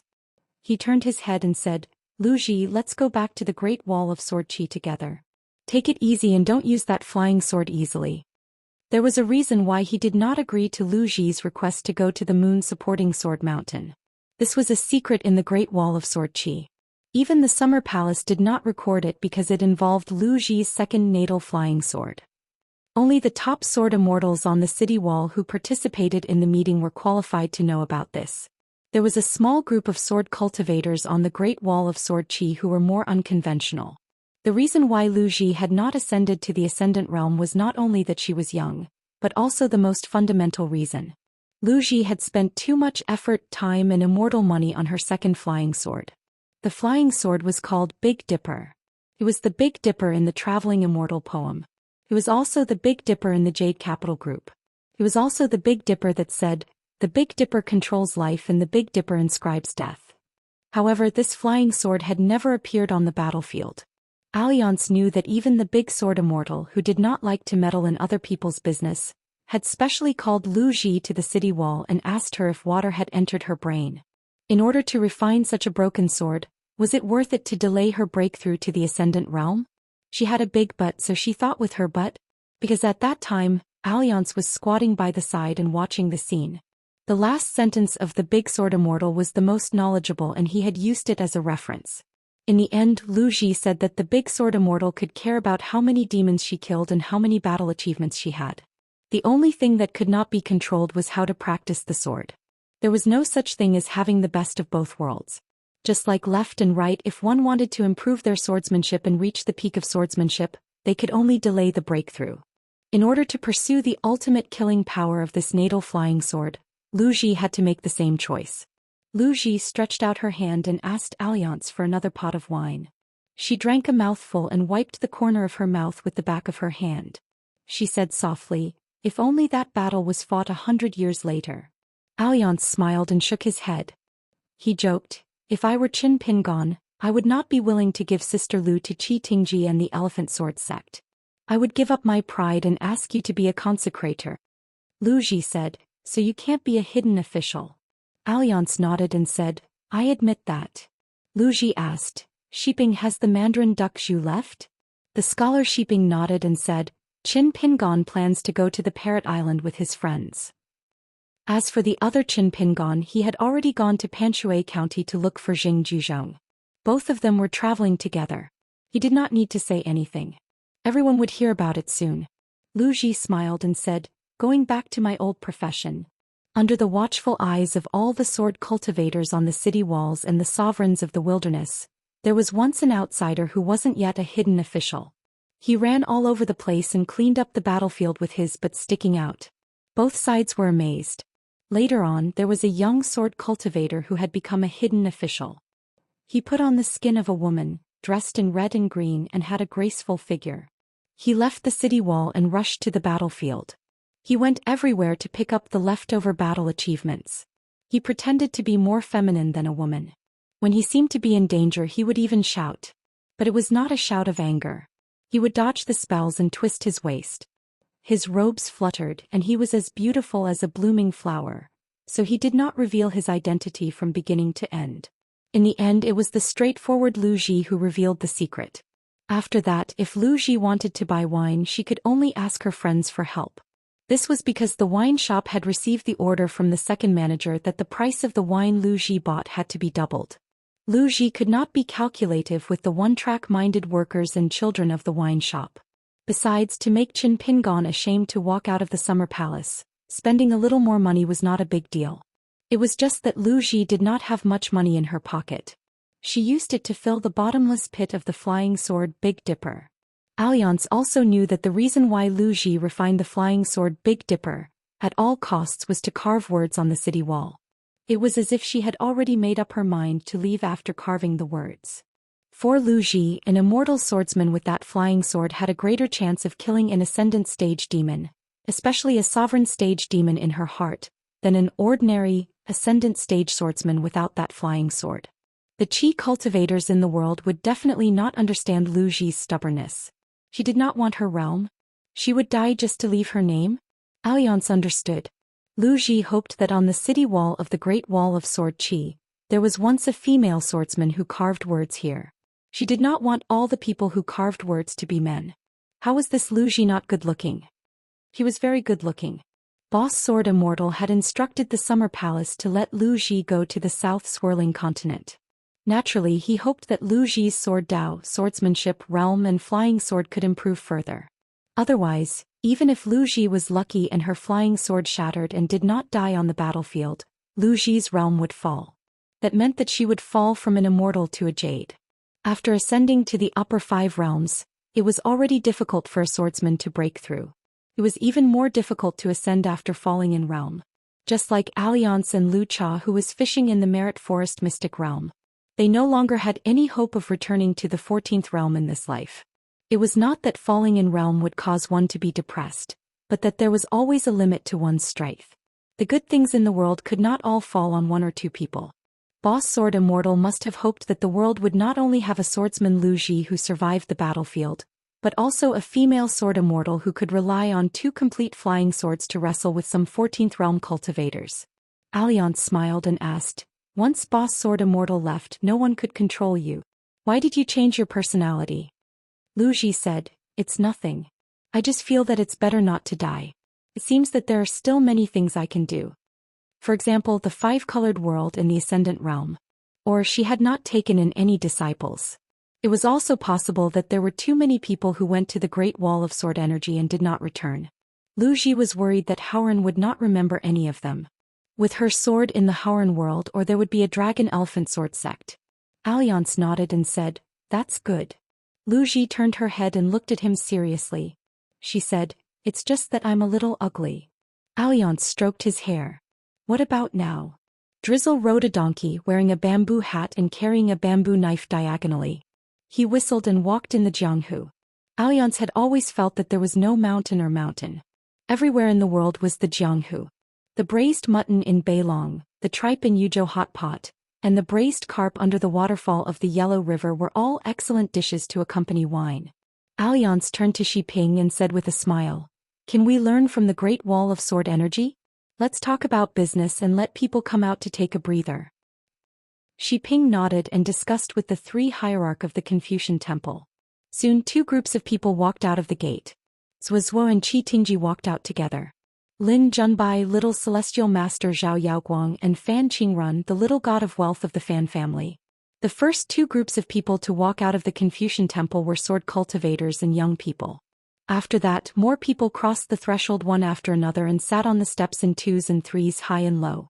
People could drink in the Confucian temple when they were discussing business. However, drinking outside with a wide view was indeed a different experience. Xi Ping stood up and returned to the gate. Some people who were about to leave the meeting quietly put down their butts when they knew that there was a limited number of places. Fan Qingrun sat on the steps. With a twist of his wrist, a folding fan appeared. The fan was painted with beautiful women. On the face of the fan, they were either painting in a colorful building, playing the zither under a forest, or burning incense and reading books. No one dared to do this in the Confucian temple. Fan Qingrun whispered, "Junbai, I'm really curious about that Xiaochua. Can you say something about him?" Zhao Yaoguang nodded. "Count me in." Lin Junbai thought for a while and gave a concise answer. "Take over the reclusive official." Fan Qingrun closed his folding fan and slapped his forehead. After joking around, Lin Junbai took out 2 pots of Mute Lake wine that he had kept for years. He handed them to Fan Qingrun and Zhao Yaoguang. "Try it." Zhao Yaoguang took a sip. "It's nothing special." Fan Qingrun took a few more sips and nodded. "It's really nothing special." Lin Junbai said, "Xiaochua has a high reputation in the Great Wall of Sword Qi. She has been a reclusive official there for 1,000 years. Actually, she doesn't act like a reclusive official. She's more like a criminal official in charge of killing." Lin Junbai began to drink. He poured the wine into a bowl and shook it gently. It was as if he could see the Great Wall of Sword Qi in the slightly rippling wine. Lin Junbai never denied that he didn't want to go to the battlefield of the Great Wall of Sword Qi again because he was afraid of death. However, he would miss that place for the rest of his life. Because there was once a place where he was willing to risk his life. He truly had a period of cultivation where he wasn't afraid of death. Lin Junbai bought the pots of wine with his own money. He didn't buy them on credit. The wine shop never made an exception. He took the wine bowl from the wine shop. Lin Junbai planned to travel to the Ascension City of the Rainbow World next time. He planned to visit the Summer Palace again and return it to the wine shop. After drinking a mouthful of Mute Lake's wine, Lin Junbai continued. "The records in the Summer Palace and the Winter Palace that were specially allocated to the reclusive official sword cultivator lineage have piled up like a mountain year after year. After I became a reclusive official sword cultivator, I flipped through many secret records in the Summer Palace. Most of them could be flipped through, but I found that many of them were muddled accounts with no beginning or end. Because Xiaochua didn't care too much, many of the notes in the records were more like her playing around. The 2 sword immortals who betrayed her, Luo Shan and Bamboo Nunnery, were the true managers. However, although they did their jobs well, it can't be said that the 2 sword immortals did a good job." Lin Junbai said self-deprecatingly, "I'm the same as all of you. In the beginning, I felt that any random gentleman from the Confucian side could do a better job than Xiaochua. For example, the gentleman Wang Zai who was in charge of supervising the battle. Of course there's also me, Lin Junbai." Fan Qingrun said doubtfully, "Then why did you let her be a reclusive official for so many years? Did no one have any objections? Was it because the sword cultivators who had their own ideas couldn't beat Xiaochua? So they just shut up?" Fan Qingrun wasn't foolish enough to think that the sword cultivators of the Great Wall of Sword Qi were all fools. Besides, not far away sat Alliance, Qi Tingji and Lu Ji. It was better to be careful with one's words, especially that Mr. Zhuo of the literary sage's lineage. Everyone knew what his temper was like. Lin Junbai shook his head. From the eldest sword immortal to the old sword immortals like Dong Sangying and Chen Shi, to all the sword cultivators, almost everyone in the Great Wall of Sword Qi. Even the reclusive official from the new reclusive official lineage Chou Miao and later me, felt that putting the betrayal aside, Xiaochua was the most suitable candidate for the Great Wall of Sword Qi. There was no second thought. Lin Junbai raised his wine bowl. "Let me give you a test. What is the foundation of the Great Wall of Sword Qi that has stood for 10,000 years? Zhao Yaoguang laughed. Other than having a lot of sword cultivators, what else could it be? Fan Qingrun said, not greedy for money, not afraid of death? Lin Junbai laughed. This question was asked to me by the reclusive official years ago. I'm only asking you the same question. If you are the sword cultivators of the reclusive official lineage, haha, just you wait. The reclusive official is going to pick a flying sword from a large basket. There was a saying in the Great Wall of Sword Qi that the young reclusive official's eccentric words could be found in several large baskets. There was no repetition in his insults. Lin Junbai's answer back then did not satisfy the young reclusive official. Therefore Lin Junbai directly gave the same answer as Chen Pingan. It's not vast. This was because a Great Wall of Sword Qi would never become a vast world. This was Chen Pingan's answer. Fan Qingrun slapped his knee with his folded fan. I'm convinced. Zhao Yaoguang raised his wine flask. I have to take a big gulp. Lin Junbai continued to give an inside story that outsiders would never know. Actually, if Qin Pingan did not appear, Chou Miao would still stand out and this young sword immortal would become the last reclusive official. And the two friends beside him were destined to hear the name Chou Miao for the first time.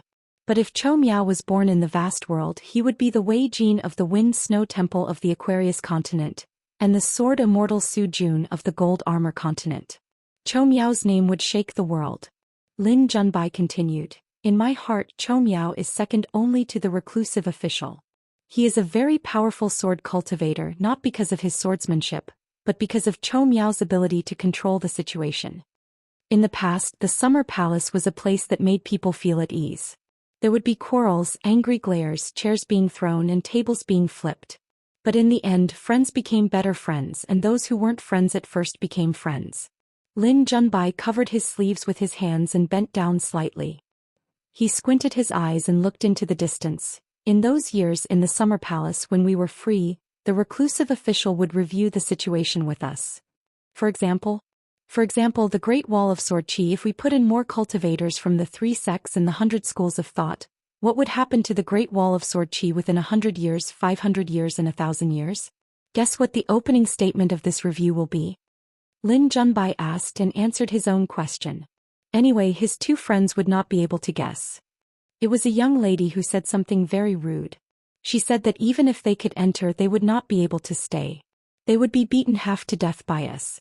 They had the face to come, but they did not have the ability to stay. Lin Junbai pulled out one of his sleeves and pointed at himself. He smiled brightly and said, when I first arrived at the Great Wall of Sword Qi according to the local customs, I almost got kicked out after passing 3 tests. Let me tell you something else. Back then the sword immortal Wuxia was screwed over by us. Have you heard of the sword immortal Sun Jiyuan? In the beginning he was still smiling at us. Later when he saw us, it was like he saw a 2-legged dung bucket that only knew how to walk. The moment he opened his mouth he would spit out dung.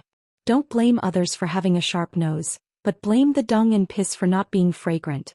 He guessed right. It was a metaphor that the reclusive official picked up from the basket. You have never been to the Great Wall of Sword Qi, so you will never know how it feels to be looked down upon from all directions.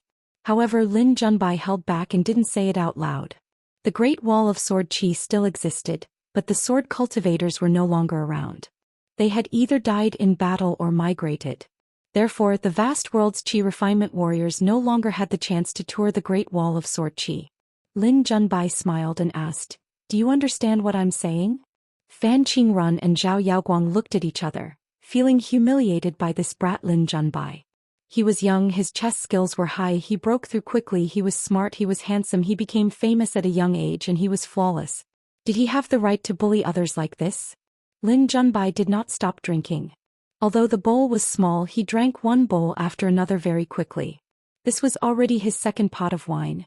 If we want to win the next battle, there's one thing that's very important. It can be summed up in 2 words: accidents. We have to give the wilderness enough accidents. Otherwise, it'll be very troublesome. Don't think that the wildlands have lost and their vital energy has been greatly damaged. They even lost more than half of their demon kings and were forced to retreat in defeat. What we need to believe in is that the wildlands also has heroes who can stand up to the pressure of the situation and turn the tide. Since he was drinking and standing outside the gates of the Confucian temple, Lin Junbai was willing to say a few words that did not know the immensity of heaven and earth. He was still young. He was drinking a pot of wine from the mute lake.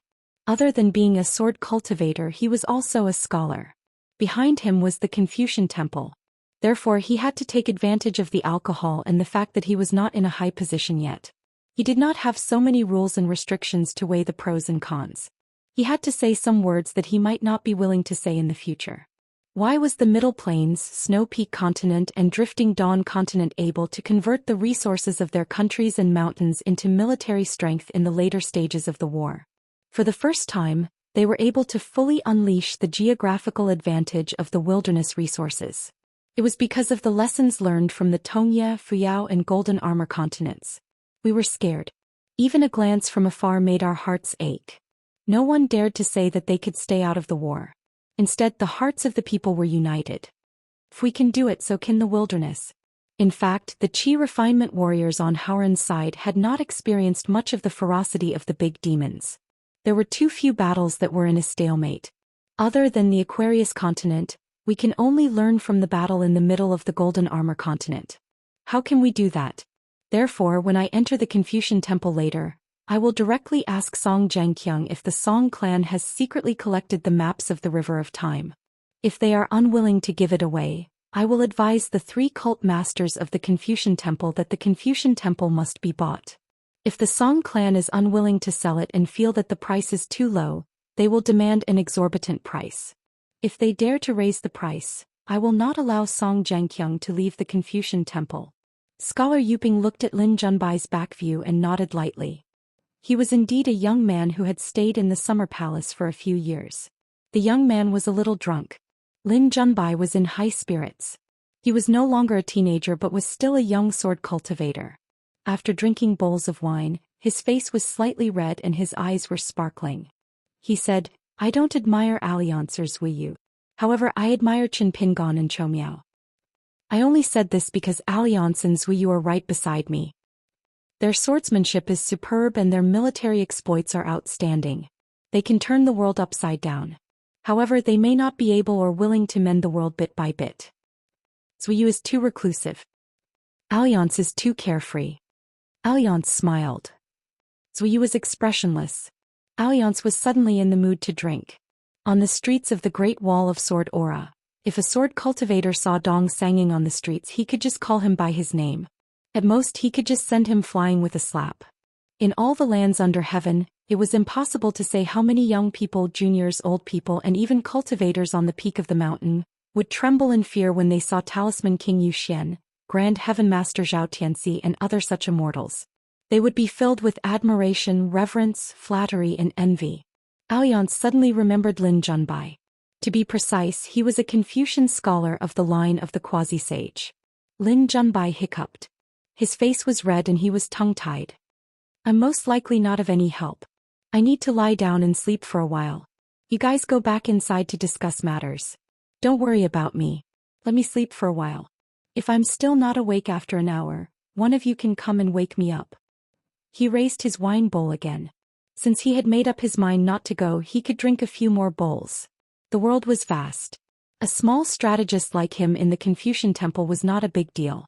He fell drunk on the steps of the Confucian temple and fell into a deep sleep.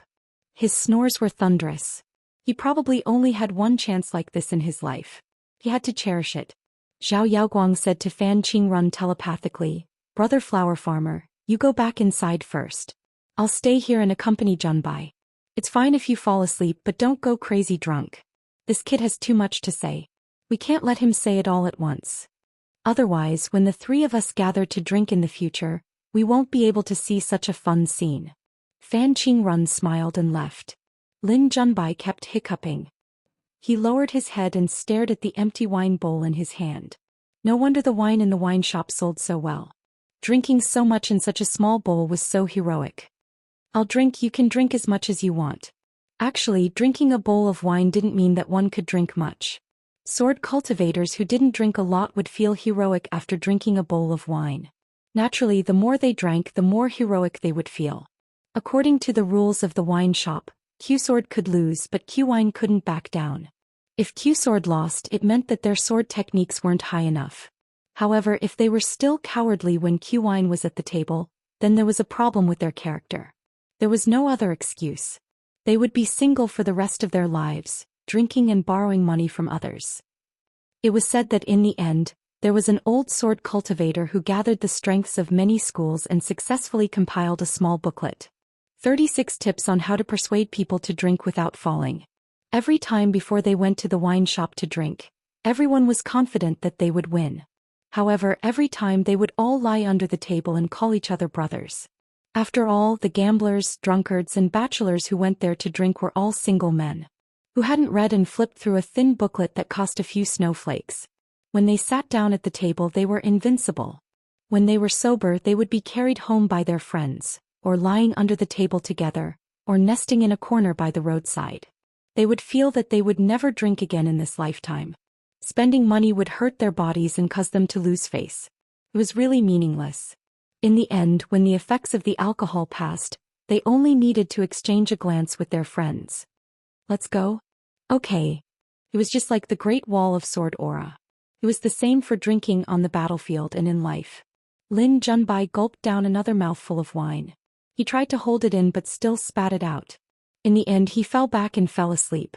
After drinking the wine, Lu Ji kept the wine pot in her sleeve and returned to the Confucian temple to discuss matters. All she needed to do was to listen. Qi Tingji followed Lu Ji back to their seats. Alliance moved his seat and sat beside Lin Junbai and Zhao Yaoguang for a while. He had a good discussion with the young celestial master of Dragon Tiger Mountain. 50-50 was definitely out of the question. Before returning to the Great Wall of Sword aura, Alliance would definitely visit the residence of the celestial master. It seemed that he had not been to Dragon Tiger Mountain yet. Had he been there before? Probably not. He had not even seen Miss Lianzhen. How could he have been to Dragon Tiger Mountain? That would mean that he had never been there before. Left and right, he was still sitting alone. Groups of people went out to drink, but none of them took the initiative to approach him. They did not even casually strike up a conversation or greet him. Around this time, his swordsmanship was too good, but his temper was too bad. Jingsheng Yuping, who was standing at the door, suddenly laughed and said, "Left and right, your junior brother is beating up Zhou Xian." Left and right only asked, "Are there any Ascendant Realm cultivators there who want to reason with my junior brother? Even if they are not close, they can hide in the distance and use their palms to observe the mountains and rivers." Jingsheng Yuping nodded and said, "There are 2 Ascendant Realm cultivators who don't agree with your junior brother's actions." After spending so much time with the old scholar in Daoist Forest, it was inevitable that he would pick up some bad habits. Anyway, they were Ascendant Realm cultivators who were not qualified to participate in the Confucian Temple's discussion, similar to Nan Guangzhou. One of them secretly laughed at the mellow scholar in South Sa continent, saying that Qin Chunan died at the wrong time and was not smart enough. The other one was once killed by Zhou Xian, so he secretly went to the Shanshui grotto and did not say anything. However, at the ruins of the battlefield, the old cultivator smiled subtly. In fact, the Confucian Temple was not ignorant of many things. Instead, it gave too much freedom to the cultivators on the mountain. The Confucian Temple was too particular about asking about one's handwriting instead of one's heart. Therefore, there were only a few people who participated in the meeting at the top of Sui Mountain. They were the Holy Master, the Sage of Rites, the Quasi-Sage, the Old Scholar, and Jingsheng Yuping, who was transformed from the book in the Holy Master's hand. Regarding this matter, the Sage of Rites personally admitted to the Holy Master that he was too rigid in the past. He only looked at the people on the top of the mountain with the eyes of those at the bottom of the mountain. He was wrong. He looked at the scholar who bowed and admitted his mistake. Jingsheng Yuping was actually very sad at the top of Sui Mountain at that time. Then the Quasi-Sage admitted his mistake in other matters, and the old scholar also admitted his mistake. It seemed that everyone was wrong. Therefore, at this moment, Jingsheng Yuping said to Left and Right, "Just do it. I will clean up the mess." Left and Right said, "Give me the exact location. There are too many restrictions in the Confucian Temple. I'm too lazy to find it." Jingsheng Yuping waved his sleeve and 2 dots of light flashed and disappeared, helping to lead the way. There were 2 old Ascendant Realm cultivators. One of them was in Panshui County, surrounded by stars and the moon, chatting and laughing. The other one was in Parrot Continent, behind closed doors, discussing with his friends on the mountain how to make money in Tongye Continent and establish a sect. They were taking what they needed and helping each other. If they participated in the meeting at the Confucian Temple today and knew how the 5 mountain elders of the academy left the Confucian Temple, they would definitely be more careful with their words and actions. Left and Right stood up, took off his sword and suddenly pulled it open. The scabbard and the long sword separated into 2, one on the left and one on the right.